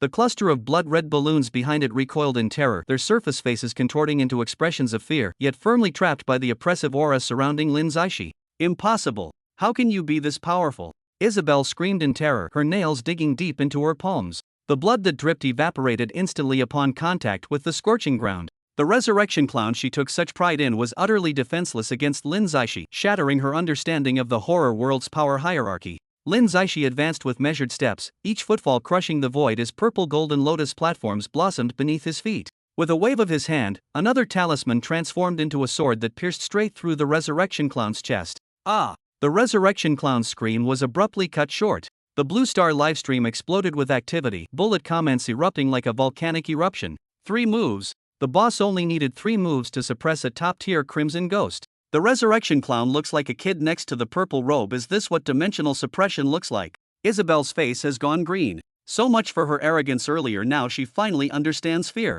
Chapter 63. This wasn't a battle, it was an adult crushing an ant. The violet gold barrier hummed and trembled beneath the bloody firmament. Lin Zaishi stood with hands clasped behind his back, mystic runes coalescing around him like myriad stars. His deep purple eyes gazed down upon the resurrection clown with the indifference of a deity observing an insect. This legendary crimson-robed wraith that struck terror throughout the horror realms was now suspended in midair, impaled through the throat by a violet gold chain no thicker than a thumb. Ancient runes along the chain blazed with solar radiance, sizzling the clown's neck until fat bubbled forth. Beneath the ashen gray skin, black pus churned violently, dripping down the chain onto scorched earth, where each drop carved smoking blue craters. Is this all you're worth? Lin Zaishi's voice could freeze magma as he flicked his wrist, sending the chain through the clown's chest like a striking serpent. The supreme vengeful ghost let out an inhuman shriek, its blood-red hair instantly bleaching into deathly white. The bloodstains on its theatrical costume transformed into countless firefly-like specks of light, tracing harrowing arcs through the air. Its famed swarm of crimson balloons now resembled panicked doves, frantically battering against the violet gold barrier, only to be shattered one by the swirling silhouettes of 9 dragons on the barrier, exploding into a rain of blood. Isabelle curled up in the depths of the ruins, nails digging deep into her eye sockets as she forcibly swallowed back the scream rising in her throat. She had witnessed countless times how the resurrection clown tore apart top-tier combatants. The exquisite sound of crimson balloons crushing souls had been her nightly lullaby. Yet now, the lover she took such pride in was like a marionette in Lin Zaishi's hands, unworthy of even putting up resistance. Impossible. Isabelle's murmuring was interrupted by yet another chain-snapping sound. Lin Zaishi flicked his fingers, causing the chains to explode like thunder, directly crushing the revenant clown's head into a bloody mist. Countless tiny human faces floated within the bloody mist, each one repeating the mad grin from her first contract with the revenant clown. Yet all dissolved like snow meeting fire the moment they touched the purple golden light. The barrage density in Blue Star's livestream broke historical records, with countless viewers forgetting to breathe as they witnessed this dimensional crushing display. This isn't a fight, it's an adult crushing an ant. The revenant clown's screams made my scalp tingle. That purple-robed master might as well be the Grim Reaper himself. Isabelle's expression was priceless, more spectacular than eating 10 pounds of shit. Isabelle's nerves finally snapped the moment the revenant clown completely dissipated. She scrambled frantically toward Lin Zaishi, her exquisite high heels long gone missing, the soles of her feet lacerated bloody by gravel, yet she remained completely unaware. I beg you. Gazing up at the towering purple-robed figure, her clown makeup now smeared into nothing but 2 blood-red tear tracks. I can be your dog. I know the coordinates of hidden dungeons in the horror world. Please give me a way to survive. Lin Zaishi's footsteps maintained an unhurried pace, each step leaving behind a burning purple gold lotus pedestal imprinted on the ground. He looked down at the insect beneath his feet, his eyes showing neither anger nor pity, only an abyssal chill. Just as Isabella's fingertips were about to brush his boot soles, he finally spoke, his voice light as a sigh, noisy. With a slight clenching of his fingers, 9 towering purple gold pillars materialized in the void, descending like the Rui Jingu Bang to pin Isabella mercilessly onto the scorched earth. Her body twisted grotesquely under the giant pillars' pressure, spine emitting a teeth-grinding snapping sound, yet she couldn't even manage a scream. With just a lift of Lin Zaishi's hand, a sword radiance carrying billions of runes had already pierced through her glabella. Ah! Isabelle's pupils reflected the brilliance of the sword light. This radiance outshone all the jewels she'd ever seen in her life. The next instant, her body shattered like porcelain piece by piece, fracturing into countless light particles. Only the sword light at her glabella remained bright, ultimately condensing into a diamond-shaped rune that slowly fell into Lin Zaixi's palm. The global livestream fell into 10 full seconds of silence before erupting into mountain-shaking, tsunami-like cheers. Viewers from Sakura country collectively prostrated, regarding this battle as the revelation of a new god's birth. Peninsula country's special effects artists immediately created 3D animations of Lin Zaishi crushing the resurrection clown underfoot, with views breaking 100 million in moments. Meanwhile, the official livestream of the Lighthouse country was paralyzed by angry viewers spamming terms like fraud and rigged. Countless gifs rained down on the screen like missiles, yet none could bring back their ace contestant. The blood-red light pillar finally broke through the violet-gold barrier, but only managed to retrieve Isabel's fragmented remains. Lin Zaishi stood with hands clasped behind his back, gazing at the heavens, his violet robes fluttering violently in the bloody radiance. As the livestream gradually blurred, discussions across Blue Planet grew increasingly heated. Some analyzed Lin Zaishi's runic system. Others speculated about his connection to the horror dimension, while others launched a violet robe faith movement on social media that gathered tens of millions of followers within a single day. Lighthouse country. In the lounge where Isabel had prepared before entering the horror dimension, dozens of staff members sat or stood rigidly, their eyes locked onto the massive display screen on the wall. The tactical analyst on the leather chair had veins bulging on his forehead, his knuckles turning white from excessive force as he continuously refreshed the data panel. In the corner, the medic repeatedly checked the emergency kit, the clattering of metal instruments growing increasingly erratic. Even the normally steady as clockwork control room operator now crushed his cigar violently into the crystal ashtray, leaving behind hideous char marks. The revenant clown's spiritual pressure is still off the charts. A technician suddenly slammed the table and stood up, eyes gleaming with excitement. The blood balloons have deployed the soul-snaring array. The purple robe is dead for sure this time. Yet before his words faded, Lin Zaishi on the screen casually raised his hand, sending a purple gold chain piercing through the revenant clown's throat like lightning. The lounge instantly erupted with successive gasps. The tactical analyst's tablet crashed onto the expensive carpet, leaving a visible dent. This can't be. The chief controller abruptly stood up, knocking over the whiskey cabinet behind him. Crystal glasses rained down, shattering on the floor. Liquor mixed with glass shards snaked across the carpet like rivers. That was a top-tier red-clothed wraith. His blood orbs could even grind other top-tier red-clothed wraiths into dust. His eyes were bloodshot and crimson, staring fixedly at the screen. Lin Zaishi lightly swung out a second chain, piercing through the resurrected clown's heart with perfect accuracy, pinning it in the twisted void. At this moment, live streams across Blue Star were boiling with activity, but this lounge had fallen into dead silence. The medical officer tremblingly opened the live stream comments. Full-screen comments like "Dimensional Reduction Attack" and "God-Level Crush" pierced everyone's hearts like arrows. When Lin Zaishi's third chain crushed the resurrected clown's skull, a stifled sob suddenly came from the corner, instantly piercing the tense air. "Quick! Prepare to receive Isabel!" The chief controller screamed hoarsely. The temperature in the lounge plummeted, the air thickening like blood, as crimson light seeped from the air vents, tracing eerie runes on the floor. The alarm blared abruptly, a cascade of blood-red light pouring down like a waterfall. Everyone held their breath, eyes locked on the outline gradually emerging in the luminous cascade. "It's Isabel! She's still alive!" Someone shouted excitedly, only to freeze in the next instant. The bloody light dissipated, chunks of flesh raining down like hail. A face painted with clown makeup slapped onto the display screen, its eyelashes still twitching faintly. A severed hand wearing a custom diamond ring thudded heavily onto the control panel, the gemstone refracting cold light in the pool of blood.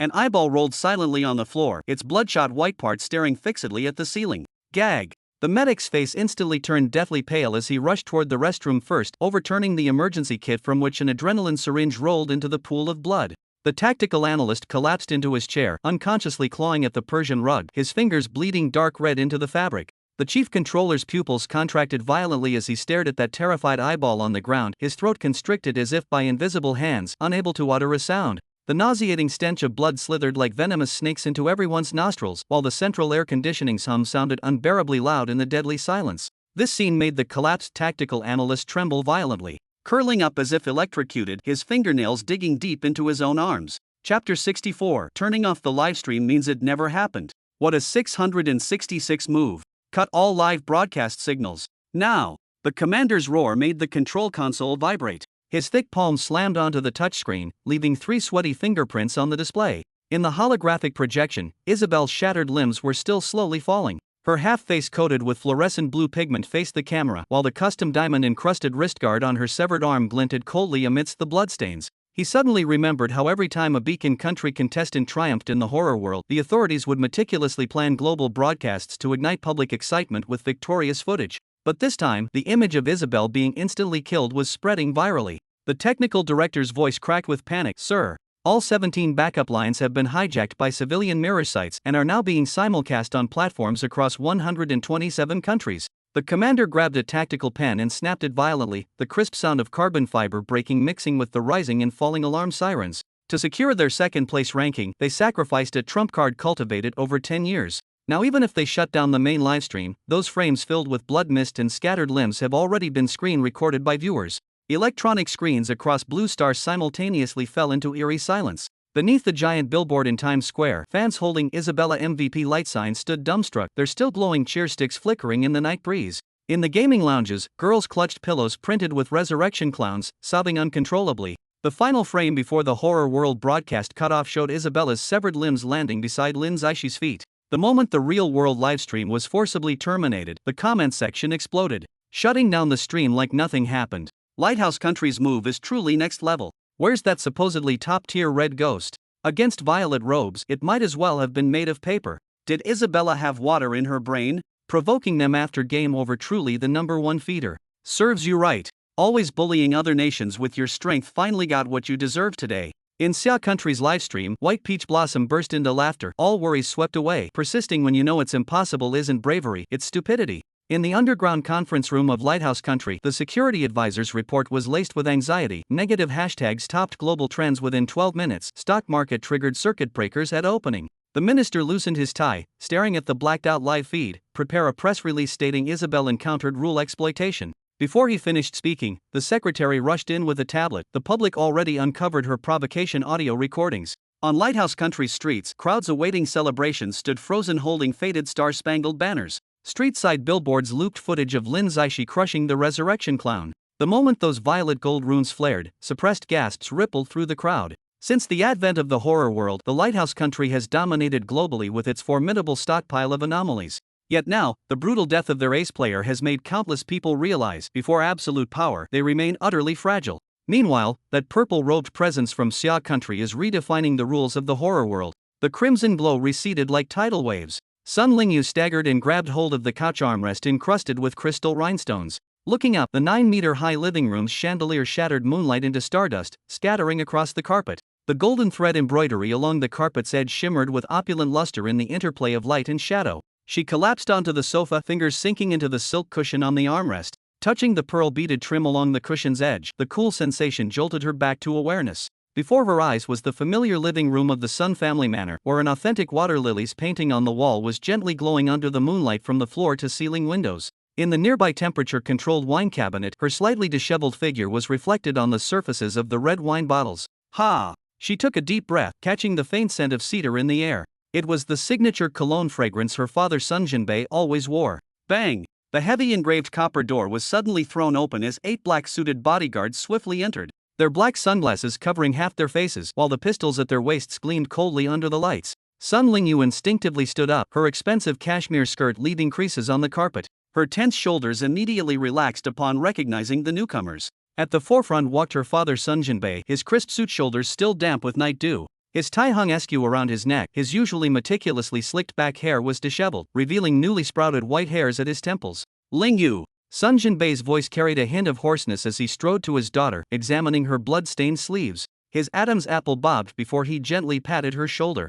You're back safe, that's what matters. This titan who wielded immense power in the business world now showed rare flicker of panic in his eyes, quickly replaced by profound distress. Master, the think tank is awaiting in the study. The white-haired elder following Sun Jinbei spoke, Chief Strategist Wang of the Sun Corporation, who had followed Sun Jinbei for 30 years, witnessing countless business miracles. Wang gestured, and 2 bodyguards immediately stepped forward to slowly push aside a bookshelf, revealing a hidden elevator, the private passage to the underground chamber. Sun Jinbei turned toward the secret door behind the bookshelf and said gravely, sync all data to the living room holographic screen. As the words fell, the decorative painting on the wall slowly rose, revealing a massive holographic screen that was looping the footage of Lin Zaishi instantly defeating the resurrection clown. Purple gold runes flowed across the screen, casting an eerie greenish hue on everyone's faces. According to the latest analysis, Old Wang adjusted his gold-rimmed glasses as dense data popped up on the holographic screen. The timeline for the anomalies manifesting in the real world has shortened to within 3 months. Purple-robed anomaly Lin Zixi's combat assessment ranks at SSS level, and he possesses human emotions and autonomous consciousness, which means, he paused, his gaze settling on Sun Lingyu, he might become a potential collaborator. Sun Jinbei stared at Lin Zixi's figure on the screen, fingers lightly tapping the armrest of the sofa. Get to the point. The key is Zhang Jiwei.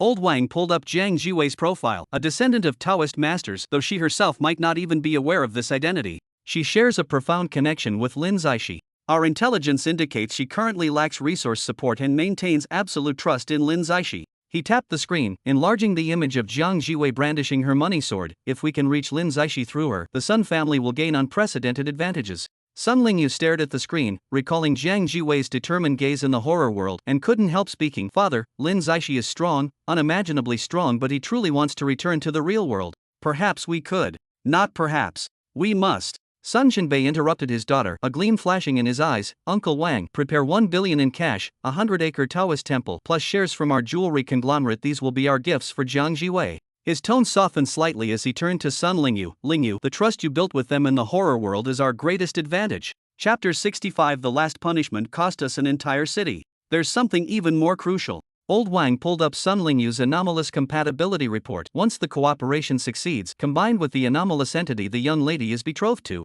this means the Sun family will simultaneously control 2 major anomalies. Sun Jinbei suddenly stood up and walked to the floor-to-ceiling window, overlooking the private lake within the estate. On the lake surface, the swan sculpture cast a massive shadow under the moonlight, while the distant fountain automatically sprayed, with rainbow-colored lights faintly visible through the water mist. Starting today, initiate the Purple Robe Project. His voice was deep and firm. Closely monitor developments in the horror dimension, while simultaneously strengthening the estate's defense systems in this era. Only by controlling anomalies can one stand at the peak. Sun Lingyu gazed at her father's back, recalling Lin Zixi's words in the horror dimension. With me here, you're safe. She lowered her head to look at her wrist, where there was a faint rune mark, a contract signed with an anomalous entity in the horror dimension. The crystal chandelier's light fell upon the mark, causing the runes to glow faintly warm, as if responding to Lin Zixi's violet gold radiance on the distant holographic screen.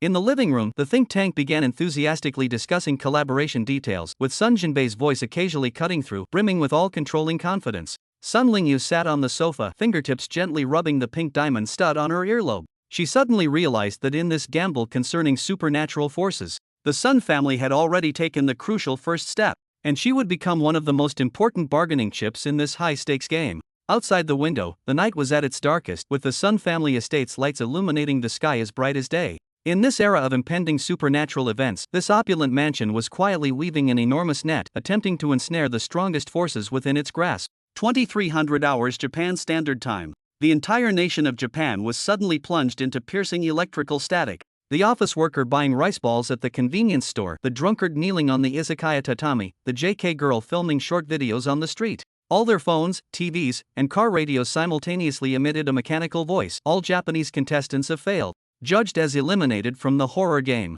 Penalty mechanism initiating. As the voice abruptly cut off, all the wind chimes at Osaka Castle suddenly exploded, shattered glass raining down like a storm. On the late-night variety show being broadcast live, the host turned pale seeing the flashing red warning on the teleprompter. Viewers, we've just received urgent news. Before finishing, all studio lights went out, screams of guests rising and falling in the darkness. In a second-tier city, the fountain at Crescent Plaza was performing its nightly light show. The 200-meter-high water curtain suddenly solidified into blood-red color. The couple taking selfies stared in horror at their distorted reflections on the phone screen. Behind them, a blood-red light beam with a diameter of 10 meters was piercing through the clouds. Its base rotating with densely packed cursed seals, each using black viscous liquid. It's the punishment. Run! Someone shouted, and the crowd enjoying the cool air in the square instantly scattered in panic. An old woman in yukata was dragged along by her grandson as they fled, her wooden sandals left behind on the ground. A businessman in suit and tie kicked off his leather shoes while clutching his briefcase, rushing toward the subway station. A street vendor abandoned his Odin cart altogether, the piping hot daikon radishes rolling across the pavement. In less than 30 seconds, the once bustling square was left with only empty tiles, reflecting the eerie red glow of the blood pillar. The moment the blood pillar touched down, the air emitted a teeth-grating tearing sound. A security guard smoking in the monitoring room widened his eyes as he watched the silhouette slowly emerging within the blood pillar on screen. It was a headless humanoid figure, black smoke pouring from its severed cervical vertebrae, holding a cracked skull in both hands, with 3 hairpins inserted into its crown. The body wore blood-red robes, with sleeve patterns oozing fresh blood, each petal transforming into snarling ghost faces. Why did the anomaly descend directly this time? A masked female college student hid behind a vending machine, her voice trembling. The wraith's head suddenly rotated, its hollow eye sockets scanning the plaza corners. A salaryman hiding behind a trash bin froze completely, watching the blood vessels and nerves dangling from the wraith's broken neck. Those pale gray tissues wriggled like worms, producing crackling electric sounds with each movement. More horrifically, between the nails of the wraith's skull holding hands were crammed dried eyeballs, each reflecting different death scenes. Crack! The vengeful spirit's cervical vertebrae emitted crisp dislocation sounds as its headless torso began walking unnaturally. The hem of its blood-red dress swept across the ground, leaving behind trails of black viscous fluid. Wherever it passed, cobweb-like cracks rapidly spread across the floor tiles, with warm blood seeping from the fissures. The broadcasting drone suddenly malfunctioned, the propeller's cutting sound transforming into piercing shrieks. In the violently shaking footage, the spirit's severed head slowly lifted, its split lips squeezing out a hoarse whisper, "Come play with me." In Sakura Country's high-level meeting room, an emergency conference was underway. According to intelligence analysts' assessment, this manifested anomaly originates from the same happy residential complex where the purple robe anomaly first appeared. But somehow it has transformed into a red dress vengeful ghost-level entity. The chief security advisor's voice trembled. "Last time the punishment cost us an entire city. If this time..." He dared not continue. The screen flashed with footage from years ago. The city cursed by the vengeful spirit, where all residents were beheaded overnight, remains a haunted ruin no one dares enter to this day. Air raid sirens suddenly blared. The vengeful spirit paused at the square's center, its severed neck suddenly spraying dozens of blood arrows that congealed midair into grotesque human faces. Despaired wails rose from the crowd. "Why us? Why Japan again?" Some knelt in prayer, others frantically tapped phones trying to contact family, while most stood transfixed before the spirit as if their souls had been sucked away. The spirit's severed head yawned open, disgorging countless black tadpole-like insects, each trailing neon-green phosphorescent tails. Upon hitting the ground, the insects transformed into the spirit's clones, all wearing blood-red dresses from different eras. Some cradled infants' skulls, others had waistbands hung with finger-strung bells. The chief wraith let out a piercing shriek, its voice mingled with the wails of thousands of men, women, and children, shattering the glass of surrounding buildings into spiderweb cracks. The bullet chat in Blue Star's live stream had long been flooded with messages of "Japan's so screwed, so screwed. Haven't recovered from last round's elimination punishment, and now this. Japan's become horror world's punching bag. This vengeful ghost looks familiar, isn't it? The one from Happy Residential District last time. It actually evolved. This design straight from the underworld, 10 times scarier than Sadako. When will the purple robe big shot go save Japan? Waiting online. Dream on if you think the purple robe big shot would go save your Japan. A convenience store manager trembled as he pressed the alarm button under the cash register, only to find the line already dead. He watched through the glass as the wraith split into its 13th doppelganger. The blood-red clone's embroidered flowers were transforming into skulls. Each skeletal flower held a talisman inscribed with the character death between its jaws. At the moment the blood moon rose, the vengeful spirits simultaneously raised their right hands. The primary wraith's skull split into 4 petals, revealing a swirling black vortex within, from which countless overlapping voices chanted, 3, 2, 1. For 3 seconds, time seemed to stand still across the entire Sakura nation. 3 seconds later, all living beings on this street, from cockroaches to corporate slaves working overtime in high-rises, red strangulation marks simultaneously appeared on their necks. Amid the vengeful spirit's shrieks, crimson ribbons of light shot up from the ground, precisely looping around every living creature's throat. In the Blue Star livestream footage, the nightscape of this street was suddenly sliced into fragments by countless blood-red lights, resembling a melting hellish painting. Chapter 66: The soul-snatching bell that Nanako brought back from the horror world years ago. When the headless specter stepped into the square cradling its shattered skull, bullet comments across global livestreams suddenly froze in eerie stillness. 3 seconds later, millions of text lines erupted like a volcanic explosion, refreshing wildly. Wait, isn't this resentful spirit the property owner from Happy Residential District during Purple Robe's first clearance? Quickly check historical footage. Look at the embroidered patterns on her previous clothes. Even the damage patterns are identical. Are you kidding me? An ordinary supernatural entity directly advancing to a top-tier scarlet garment. Is the horror world cheating? Case study enthusiasts on a horror game forum swiftly captured live stream clips playing old and new footage side by side. A host's voice trembled as the curves on his holographic screen shot up nearly vertically. This can't possibly be natural evolution. The horror world clearly forcibly modified the supernatural entity's level. Piercing static suddenly filled the entire live stream as the resentful spirit's cervical vertebrae emitted teeth-grinding friction sounds. Electronic screens around the square flickered simultaneously before freezing on the same image. Countless transparent threads coiled around pedestrians' necks. A white-collar worker in a suit tore at his tie in terror, revealing his already purpled throat. A fitness enthusiast frantically ripped at his sports earphones, only to find the wires had transformed into barbed blood vessels. Hell, a middle-aged woman managed half a scream before her voice was abruptly cut off. Her fingers dug deep into her own neck, blood welling from beneath her nails to paint serpentine trails across the floor. Global audiences witnessed this unfolding through live broadcasts, some covering their mouths in horror, others turning away to vomit, while others stared unblinking at their screens, unable to believe their eyes. "Look at that male clerk." The commentator's voice suddenly pitched higher. On screen, a sharply dressed businessman was yanked upwards by invisible force, legs kicking wildly in midair. The strangulation marks on his neck deepened until bone became visible, arteries pulsing grotesquely beneath stretched skin. With a bone-chilling snap, his eyeballs burst outward from sudden intracranial pressure.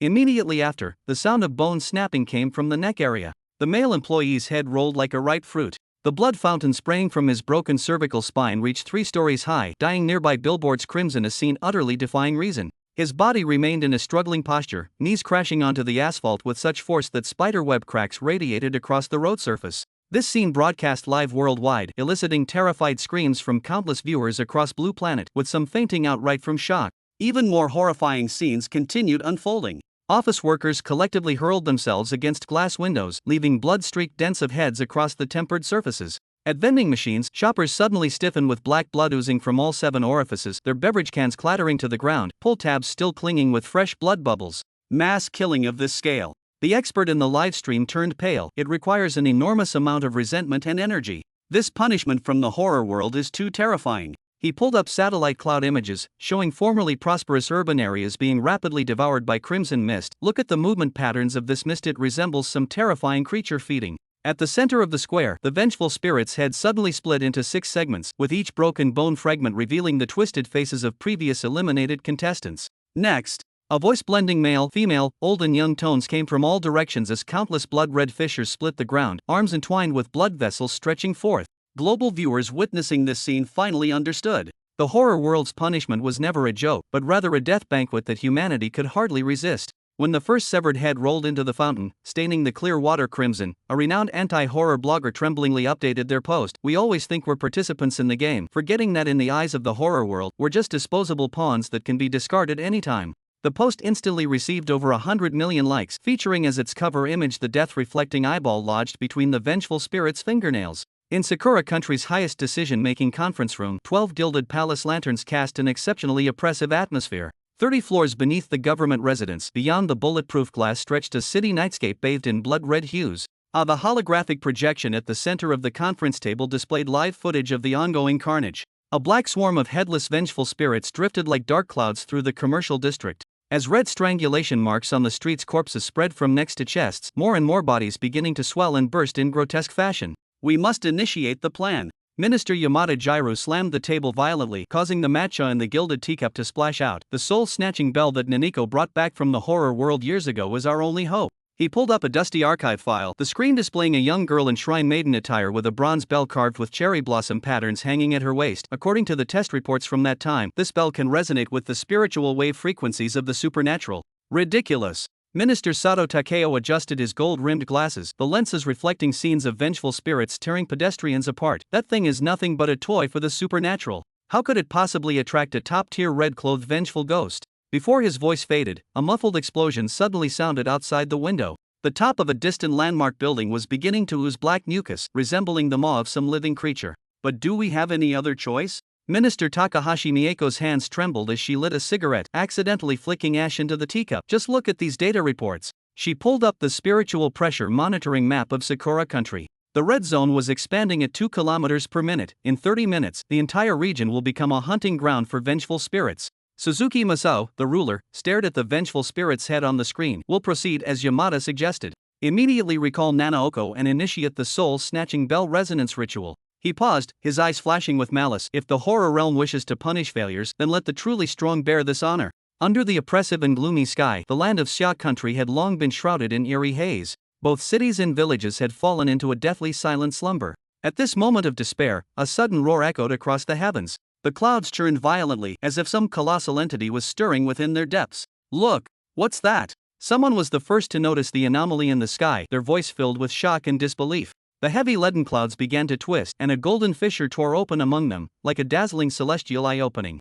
Then, a fine drizzle of sweet rain poured down from the fissure. The crystalline droplets shimmered with faint halos as they fell, as if imbued with special power. It's the sweet rain. Xia country is receiving the sweet rain. Broadcast announcements immediately echoed through streets and alleys, voices cracking with excitement. This is the exclusive reward for first place in the horror game. Our Xia country has won first place in the horror game. This voice acted like a spark, instantly igniting hope in every Xia citizen's heart. On the streets, people who had been hiding indoors rushed out, arms spread wide, heads tilted back to let the sweet rain fall upon them. Elderly hands trembled as they caught the falling droplets, tears welling in cloudy eyes. Heaven has opened its eyes. Our Xia country is saved. The children ran and played merrily in the rain, their laughter echoing through the city of vitality not seen for a long time. Meanwhile, numerous trucks loaded with clean water and food supplies, escorted by military personnel, headed toward every corner of Xia country. The transparent water bottles refracted rays of hopeful light under the sun, while fresh vegetables and fruits emitted enticing aromas. Hurry! Hurry and distribute the supplies to the people.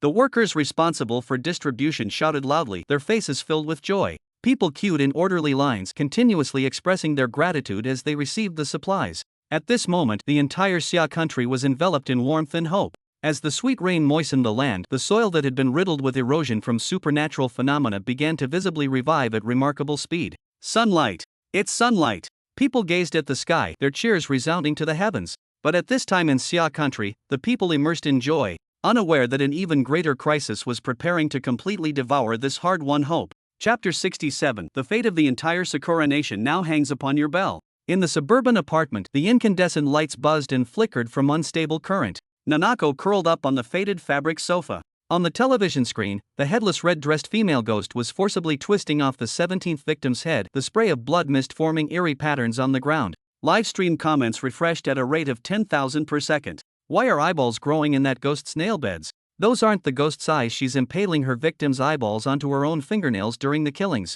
How will Sakura Nation survive this calamity? Her gaze remained fixed on the churning black mist around the ghost's neck, this sinister sensation overlapping with a horrifying image buried deep in her memories. Previously, as Sakura Nation's first survivor to return from the horror world, the shrieking coming from the TV was identical to the howls of vengeful spirits she'd heard when jolting awake from countless nightmares. Cold sweat trickled down her spine into her pajamas as Nanako instinctively reached for the amulet at her neck. A tattered talisman given by her married partner from the horror dimension, its edges stained with unidentifiable black marks. Bang! Bang! Bang! The sudden knocking made her overturn the long cold herbal tea on the coffee table. The ceramic cup shattered on the floor with a piercing crash, mingling with the increasingly urgent knocking that reminded her of approaching vengeful spirits' heartbeats in the horror dimension. Through the peephole, the motion-activated hallway light sliced the figure outside into grotesque geometric shapes, the maple leaf insignia on the lead man's uniform epaulette gleaming coldly. Sakura Special Defense Unit. Ms. Nanako, please cooperate with our investigation. The voice, distorted by an electronic modulator, made her temples throb violently. As the security door opened, 6 fully armed defense team members fanned out to surround the entrance. The lead team member raised a tablet, displaying a screenshot from her clearance 3 years ago. A shrine maiden stood under the bloody sunset of the horror world, the soul-catching bell at her waist identical to the cherry blossom embroidery on the female ghost's costume in the current TV footage. Target confirmed. Take her to the Parliament building. The defense team's special vehicle rolled through midnight streets, its windows covered with spirit-repelling stickers that gleamed eerily silver under moonlight. Nanako watched the neon lights recede outside the window, suddenly recalling a horror world instance where she'd been trapped in a similar moving cage. The defense team remained silent throughout, only interrupted by sporadic radio reports of anomalies. Spiritual pressure fluctuations detected in District 3. Citizens' necks spontaneously developed strangulation marks. In the conference room 3 floors beneath the parliamentary building, holographic projections rendered the entire city in an asphyxiating crimson hue. 12 formally dressed executives sat around the circular conference table, each with a 3D model diagram of a soul-snaring bell displayed before them. The bell she brought back from the horror world was vibrating at an eerie frequency, its surface cherry blossom patterns oozing black blood. An executive rapped the table, switching the projection to live footage of the female ghost's rampage. On commercial street display windows, countless bloody handprints were spreading. We need you to use the soul-snaring bell to lure the vengeful spirit towards Xia country's border. The executive adjusted his gold-rimmed glasses, the lenses reflecting Nanako's suddenly pale face. He pulled up a satellite weather map, where Xia country's border appeared like a dazzling band of light. By transferring the crisis there, Sakura country could. Don't be ridiculous. Nanako abruptly stood up, her metal chair screeching against the floor. Do you know how terrifying the backlash of the soul-snatching bell can be? When I brought it out back then, all the vengeful spirits in the entire dungeon were. We will assign you the strongest defensive squad members. The senior official opened another security case containing 12 bullets engraved with talismans. As long as we lure the vengeful spirits into Xia country's barrier zone, the mission will be considered complete. The central air conditioning in the conference room emitted a piercing hum as Nanako pressed her back rigidly against the leather chair. The senior officials of Sakura country sat around the circular conference table.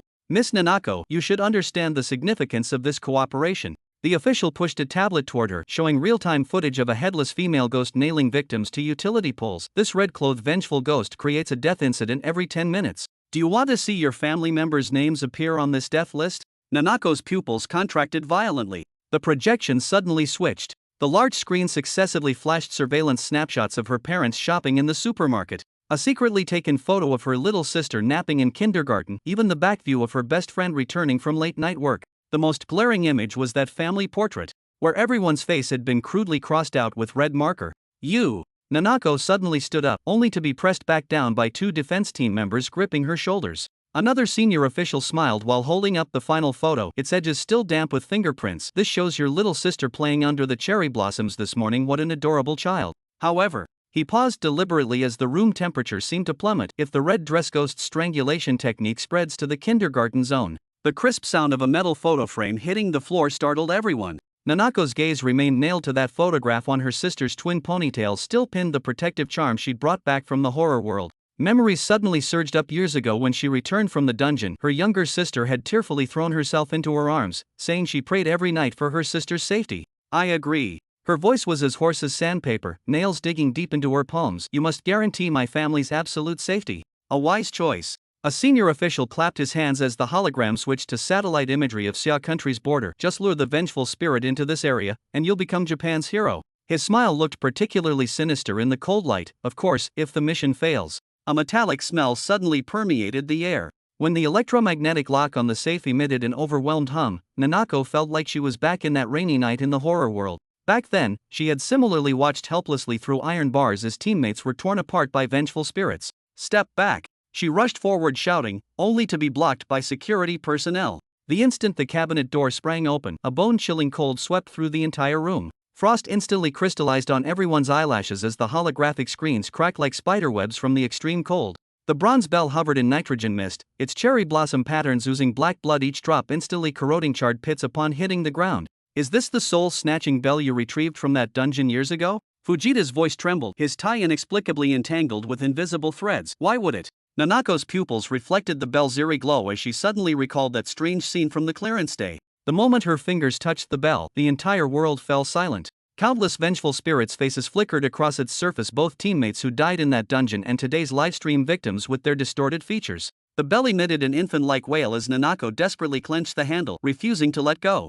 Remember, you must depart within 1 hour. A defense team member approached and forcibly clasped the tracker onto her wrist, the metal buckle making a teeth-clattering sound upon locking. The fate of the entire Sakura nation now hangs on your bell. The large screen behind him suddenly blacked out, and when it relit, it was filled with the hollow eye sockets of the red-dressed female ghost. Each eyeball reflected Nanako's terrified face. Chapter 68. After all, he was capable of altering the rules of the horror world. At the precise moment when the headless female ghost pressed her 17th victim's head into the vending machine, screens of global viewers simultaneously exploded with blinding static. What the hell? Signal interruption. In a sports bar in Lighthorn Nation, audiences roared angrily while slamming their beer mugs. On the large screen, the previously broadcasting footage of the red-dressed ghost's rampage suddenly blacked out, replaced by scrolling signal under maintenance text. Some frantically refreshed web pages, only to find all of Sakura Nation's online platforms completely paralyzed. I can't reach my brother in Sakura country on the phone. Peninsula Country's forums were instantly flooded with panic, he said when the female ghost appeared. All the mirrors in his house started bleeding. On social media, the last footage posted by Sakura Country exchange students was utterly chilling. In the violently shaking footage, one could hear successive screams from the streets, accompanied by eerie sounds resembling shaking bells. In Xia Country's Kyoto Broadcasting Hall, the commentator stared fixedly at the suddenly darkened surveillance screens. Viewers, all live signals from Sakura Country were cut off within 17 seconds. The spiritual pressure monitoring map of Sakura Country's entire territory on the screen behind him suddenly turned a glaring blood red. We're now receiving unconfirmed reports that Sakura Country has activated nationwide signal jammers. Even satellites can't penetrate this. His voice was cut off by suddenly blaring alarms. The internet completely erupted, terrifying upon closer thought. In that final shot of the female ghost, her eyes were clearly staring straight at the camera. I bet Japan got wiped out. Even purple-robed masters have to take crimson ghosts seriously with their measly combat power. When did you ever see crimson ghosts making purple-robed masters take them seriously? My hacker friend says Japan's cyber firewall is being devoured by some eerie code. Stop spreading rumors. Haven't you heard Japan deliberately activated nationwide signal jammers? What's more horrifying are the anomalies captured by real-time translation software. Among the sporadic voice transmissions from within Japan's territory, countless people could be heard screaming in dialects, my neck's breaking, accompanied by the screeching sound of nails scraping against metal. Soon after, the International Paranormal Research Institute urgently held a press conference. The chief researcher adjusted his glasses, comparing before and after data of female ghosts on the projection screen behind him. As you can see, this is an ordinary anomaly from the Happy Residential District mission, no bloodstains whatsoever, proving it hasn't even reached the threshold of being a crimson ghost. The screen switched to the latest footage of the red-dressed vengeful ghost, with the black patterns on the ghost's neck wriggling in real time. Current surface characteristics and power level have already exceeded the threshold of a top-tier red-dressed vengeful spirit. He pulled up the Horror World's rule loophole model. We speculate that during the post-game disappearance phase of the horror game, there exists a time flow discrepancy. Japan's delayed punishment mechanism activation inadvertently provided this resentful spirit sufficient time for evolution. In the holographic projection, countless black threads extended from the ghost's head into the sky, as if it had accumulated centuries of resentment within the horror world, while only minutes passed in reality. This analysis instantly went viral worldwide. So Japan got screwed by a rule loophole. That's just unbelievably unlucky. The more you think about it, the scarier it gets. Could other nations' punishments be hiding similar time bombs? Chinese netizens rejoicing. Thank goodness we have the purple robe big shot. Japan should hurry and beg for protection. Conspiracy theorists from the Beacon country went crazy with screenshots. This is clearly the horror world intentionally targeting Sakura Nation. Was it done by that purple-robed anomaly? It must be that purple-robed anomaly, since he's capable of altering the rules of the horror world. Obviously, this so-called speculation was clearly made with ill intentions. In their forums, the speculation post about the mastermind behind the horror world received over 10 million likes within half an hour. In the thick, ink-like darkness of night, the city seemed to be gripped by an invisible giant hand and dragged into the abyss. Street lamps, under the erosion of anomalous power, resembled the dim, yellowish pupils of dying people, flickering intermittently while emitting occasional ZZZT electric noises, accompanied by faint cracking sounds as sporadic sparks burst forth. Where the light reached, one could see fine blood mist floating in the air, like crushed souls wandering through the void. The shops on both sides of the street, though lit with glaring lights, exuded an indescribable eeriness. In the convenience store, shelves lay toppled over, with instant noodles and snacks scattered across the floor, soaked through with blood. The counter of the milk tea shop was splattered with dark red stains, the once sweet milk tea now mixed with blood, forming eerie patterns as it snaked across the floor. A mannequin in the clothing store had collapsed in a pool of blood, its garments torn to tatters, its mutilated limbs and detached head staring blankly at the street, its hollow eye socket seemingly still filled with the terror it had felt in life. Huff huff.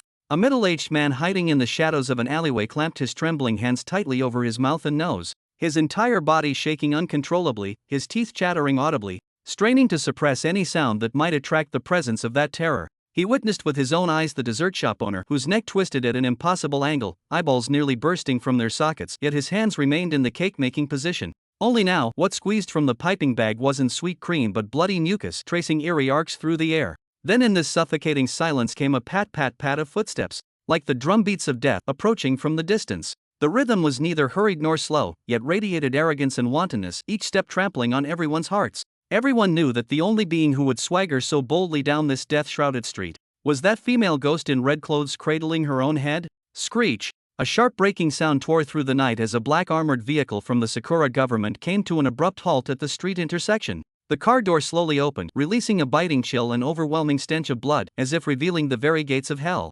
Kanako stepped out cautiously, clutching the soul-tolling bell tightly in her hand. The cherry blossom patterns on the bell's surface now emitted an eerie glow, while black blood seeped out and dripped down, corroding the ground into charred pits wherever it fell. She took a deep breath, trying to calm her fear, but her slightly trembling hands and rapid breathing betrayed her nervousness. Inside the vehicle, the defense team members were pale as paper, their foreheads beaded with sweat the size of peas, their knuckles white from gripping their specialized guns too tightly. Their eyes brimmed with both vigilance and terror. After all, they weren't facing ordinary enemies, but unnatural entities that could easily crush humans. In this era shrouded by the paranormal, no matter how advanced human weaponry became, even before the lowest class of supernatural beings, they were as fragile as ants, utterly defenseless. The moment Nanako stepped out of the car, a series of rapid, labored panting sounds came from behind her. Chapter 69. Long time no see, Master Jiang. The voice was so coarse it sounded like a roar from the depths of hell, filled with endless pain and struggle. Nanako instinctively turned to look, her pupils contracting sharply. She saw several members of the defense team inside the vehicle had already discarded their weapons. Their hands were desperately clutching their own throats, veins bulging, faces flushed red from oxygen deprivation. They stared with wide eyes, bloodshot eyeballs straining to draw more air into their lungs. But no matter how hard they tried, it was all in vain. To her horror, Nanako noticed bright red strangulation marks had appeared on the team members' necks, like venomous snakes slowly tightening their grip. No, stop! She let out a shrill scream, wanting to rush forward to help, but was nailed to the spot by the horrific sight before her. Crack! A crisp yet piercing sound of bone breaking rang out. The head of one teammate rolled off like a ripe fruit, thudding heavily on the ground.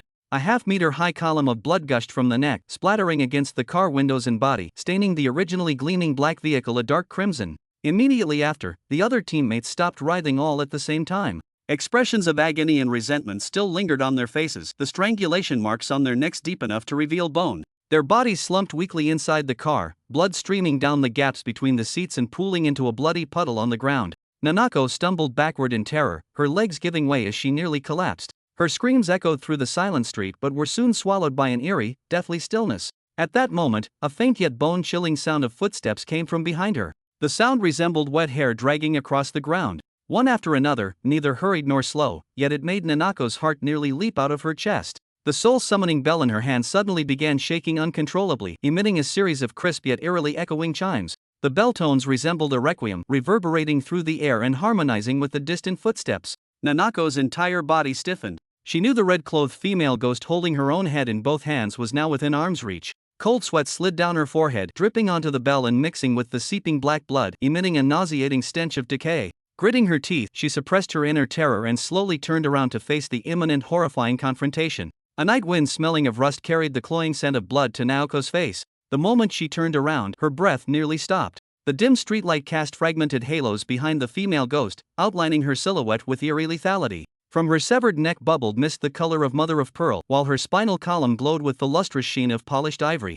Each vertebra was wound with crimson threads, like meticulously woven lace. The blood-red patterns on her garment pulsed with breathing rhythm, resembling countless petals, each petal soaked in semi-coagulated blood that shimmered with amber radiance under moonlight. The severed head in her arms showed morbidly porcelain skin. A gauze-like veil of bloody tears covered its left eye, while the pupil's depths swirled with galaxy-like fragments of light. Her right eye was as hollow as a bottomless black hole, occasionally flickering with ghostly green phosphorescence. Her slightly parted vermilion lips maintained a faint smile-like curve, with coagulated blood beads at the corners resembling ruby adornments, forming an eerie symmetrical beauty with the black blood dripping from the slanted silver hairpin in her hair. ZZZT. The street lamp suddenly burst with eerie blue sparks, plunging the entire street into a leaden-gray haze. Nanako's night vision device automatically activated, revealing an even more heart-stopping scene. The female ghost's limbs were elongating with liquid-like fluidity, her pale skin revealing intricate golden veins beneath. Each fingertip blossoming with 6 petal-shaped flesh wings, their tips embedded with obsidian-like pupils. All those eyes simultaneously turned toward her, the frost crystals condensed on their lashes refracting frigid light. Nanako! Shake the bell now! The deafening silence was shattered by the roar of a high-ranking official from Sakura Country in her earpiece. Forget those useless fools. If the mission fails, the entire Sakura Country will be doomed. These words sent a chill down Nanako's spine, reminding her of the satellite cloud image she saw before departure. Currently, over 1/3 of this area was already shrouded in blood-red mist. Her trembling hands tightened around the bronze bell, its cherry blossom patterns suddenly oozing warm liquid that spread across her palm in an eerie rouge hue. The bell emitted a crisp, clear sound, like shattered jade chimes. The mist around the female ghost's neck suddenly churned violently, forming a blurred human face silhouette. The cherry blossom patterns on her kimono began rotating counterclockwise as blood droplets solidified mid-air into a hexagram formation. As she took her first step, fluorescent black blood surged from cracks in the ground, tracing Gothic-stained glass patterns across the asphalt. Kaikazi staggered backward, her lower back hitting the armored vehicle when she caught a glimpse of the female ghost's floating posture from the corner of her eye. Her broken neck bent gracefully like the neck of a swan. Her long, hanging hair spread out in a fan shape behind her, with tiny skulls dangling from the tips of each strand, emitting faint silvery chimes with every movement. Drive now! Head straight for the sea! A cold voice urged through the earpiece. Remember, as long as you lure the vengeful spirit into Xia Country's waters, your family will survive. Amidst the roar of the engine, Kaikazi saw an unforgettable scene in the rearview mirror. The female ghost's body transformed into translucent crimson mist, taking on a glaze-like texture under the moonlight. The severed head in her arms curled its lips upward to the extreme, revealing neatly arranged pearl-white teeth, with each tooth tip dripping phosphorescent blood droplets. Even more eerily, within the black mist swirling at the hem of her kimono, illusions of cherry blossoms blooming and withering continuously appeared breathtakingly beautiful. The pungent smell of blood filled the carriage. Nanako frantically rolled down the window as briny sea air rushed in, yet couldn't dispel the cloying metallic scent lingering in the air. It was an unnatural fragrance mingling tuberose with the tang of iron. The speedometer surged to 280 km/h, yet the female ghost in the rearview mirror maintained her elegant distance, her extended fingertips tracing gorgeous blood trails in the air, as if painting a flowing ukiyo-e masterpiece. Xia Nation, Defense Force Headquarters. Jiang Jiwei sat in the center of the room, her gaze locked onto the television screen before her. On screen, the red-clad ghost cradling a severed head wreaked havoc through the streets of Sakura Nation. When suddenly the live feed flickered several times before dissolving into static, all images abruptly ceasing. Detection confirmed, Sakura Country has actively severed all outgoing signal transmissions. Jiang Jiwei's special mobile phone received the latest message: she had now officially become part of Xia Country's defense force. The nationwide signal jammer in Sakura Country had been activated, forcibly interrupting all live streaming platforms, with satellite communication links deliberately severed. Sakura Country clearly didn't want the outside world to know what was happening there. Or perhaps they were brewing an even greater conspiracy. A sense of unease rose in Jiang Jiwei's heart. After experiencing the horror world twice, she had developed a special intuition for danger. Such deliberate concealment must be hiding ulterior motives. Her fingers traced the coin sword at her waist, its engraved runes slightly warm to the touch as if warning of impending crisis. At that moment, rhythmic knocking came from the door. Jiang Jiwei stood up and walked toward the entrance with steady steps. She wasn't worried about security. This was one of Xia Country's safest locations, protected by multiple layers of barriers and defense systems. If even this place isn't safe, then truly there remains no peaceful place left in all of Xia Country. The blast-proof door slowly opened, and the person standing outside made her freeze momentarily. It was actually Sun Lingyu. The heiress of the Sun Corporation wore a form-fitting black dress with exquisite makeup, her jade necklace at the neck emitting a subtle glow. Long time no see, Master Jiang. Sun Lingyu's lips curved into a meaningful smile as her gaze swept over the television screen behind Jiang Jiwei. So you're also following the events in Sakura Country.